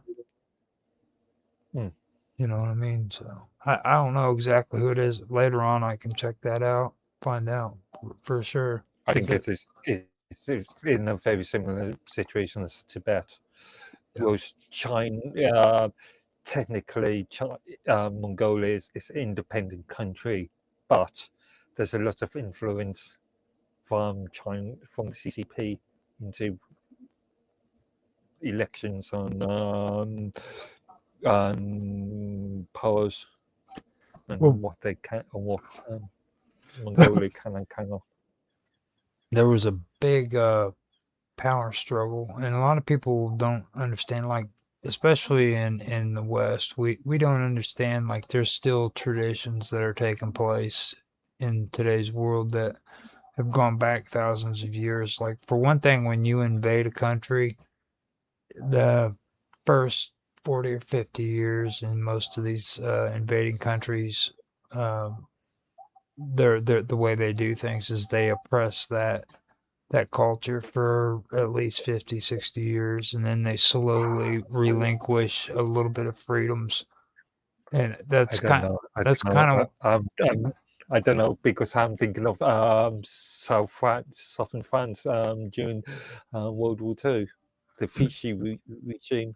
well, even look at China itself, and then look at Tibet, like you said, and then It's within 5 years, like 4 years. the Soviet Union with religion, even like for the longest time, they wouldn't allow them to worship any religions until I think it was the 70s or the 80s. They finally gave them the privileges. I'm not so sure because the Catholic or the Russian Christian Orthodox Church had a bit of a free reign from the start, didn't they?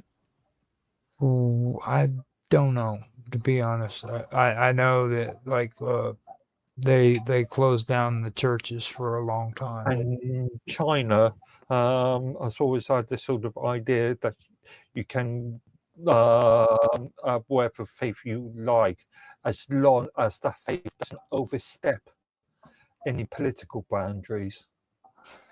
Well, with Tibet though is my whole point. With Tibet, they squashed religious worship in Tibet for a while. I know that it was because that's why all the Buddhist monks ended up fleeing Tibet into India. If you'd remember with the yogis and all them, like you remember the Man on Fire back in the 70s, right? Where the Buddhist monk set himself on fire on the streets. That's what all that was about. Oh, wasn't that the? So okay, yeah. I'm thinking of another person setting themselves on fire in relation to Vietnam, but that's earlier. Now, there's a few of them. There was even a case where a guy was fighting over custody of his kids and did it here in the United States. But the two stories that we were talking about, mainstream, went international. Mhm. Whereas this other US thing didn't really. So we've done 2 hours of streaming. We're gonna have to call it quits.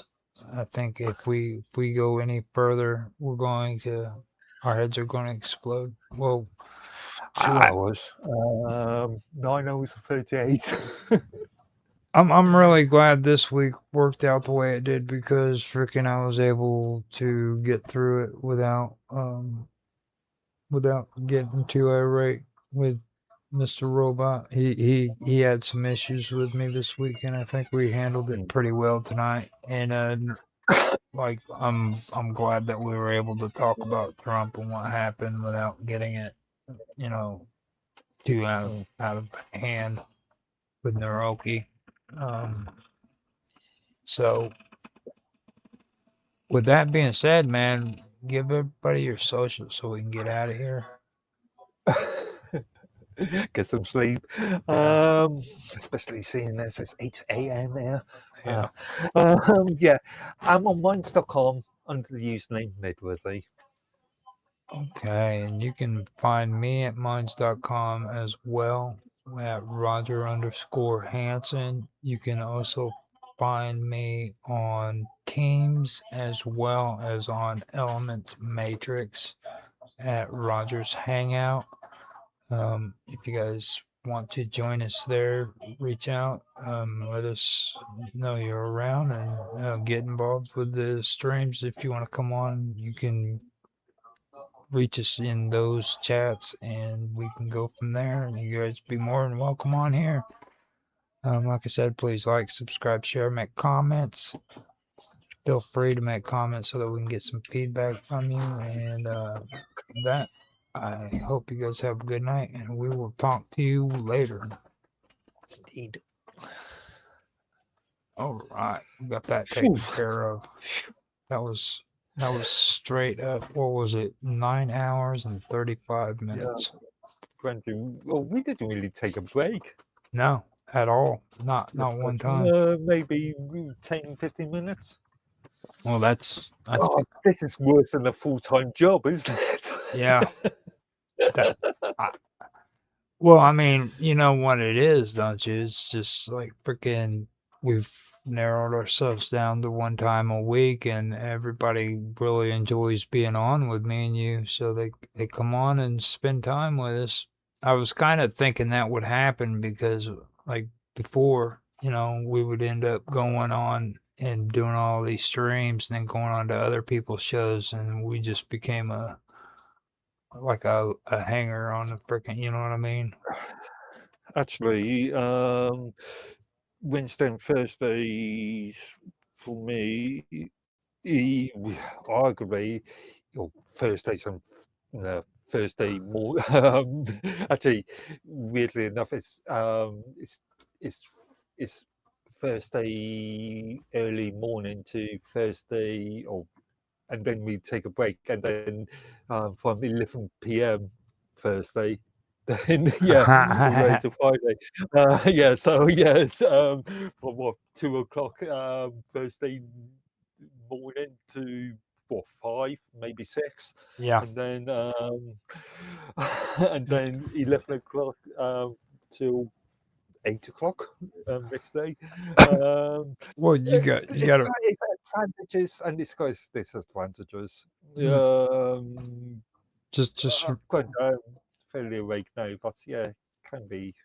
As you've seen me in the last in some of the last shows, I've been a bit. No, it's got its advantages.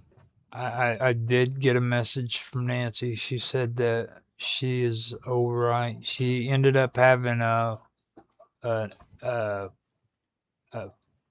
accident. She got sick. Is what she said. She told me too that her and Ralph's not upset with me after the other day on the show, which I thought was pretty cool. But she said she had a stomach bug, which resulted in her breaking her nose on a toilet lid. Jeez. That girl is always getting herself hurt. Yeah, I was going to say accident pornos, I think. Yeah. Actually, was we know that we offline. I'll just mention what Jason put the other day, and I'll give you Nancy's response. Didn't want to do it, but we were online because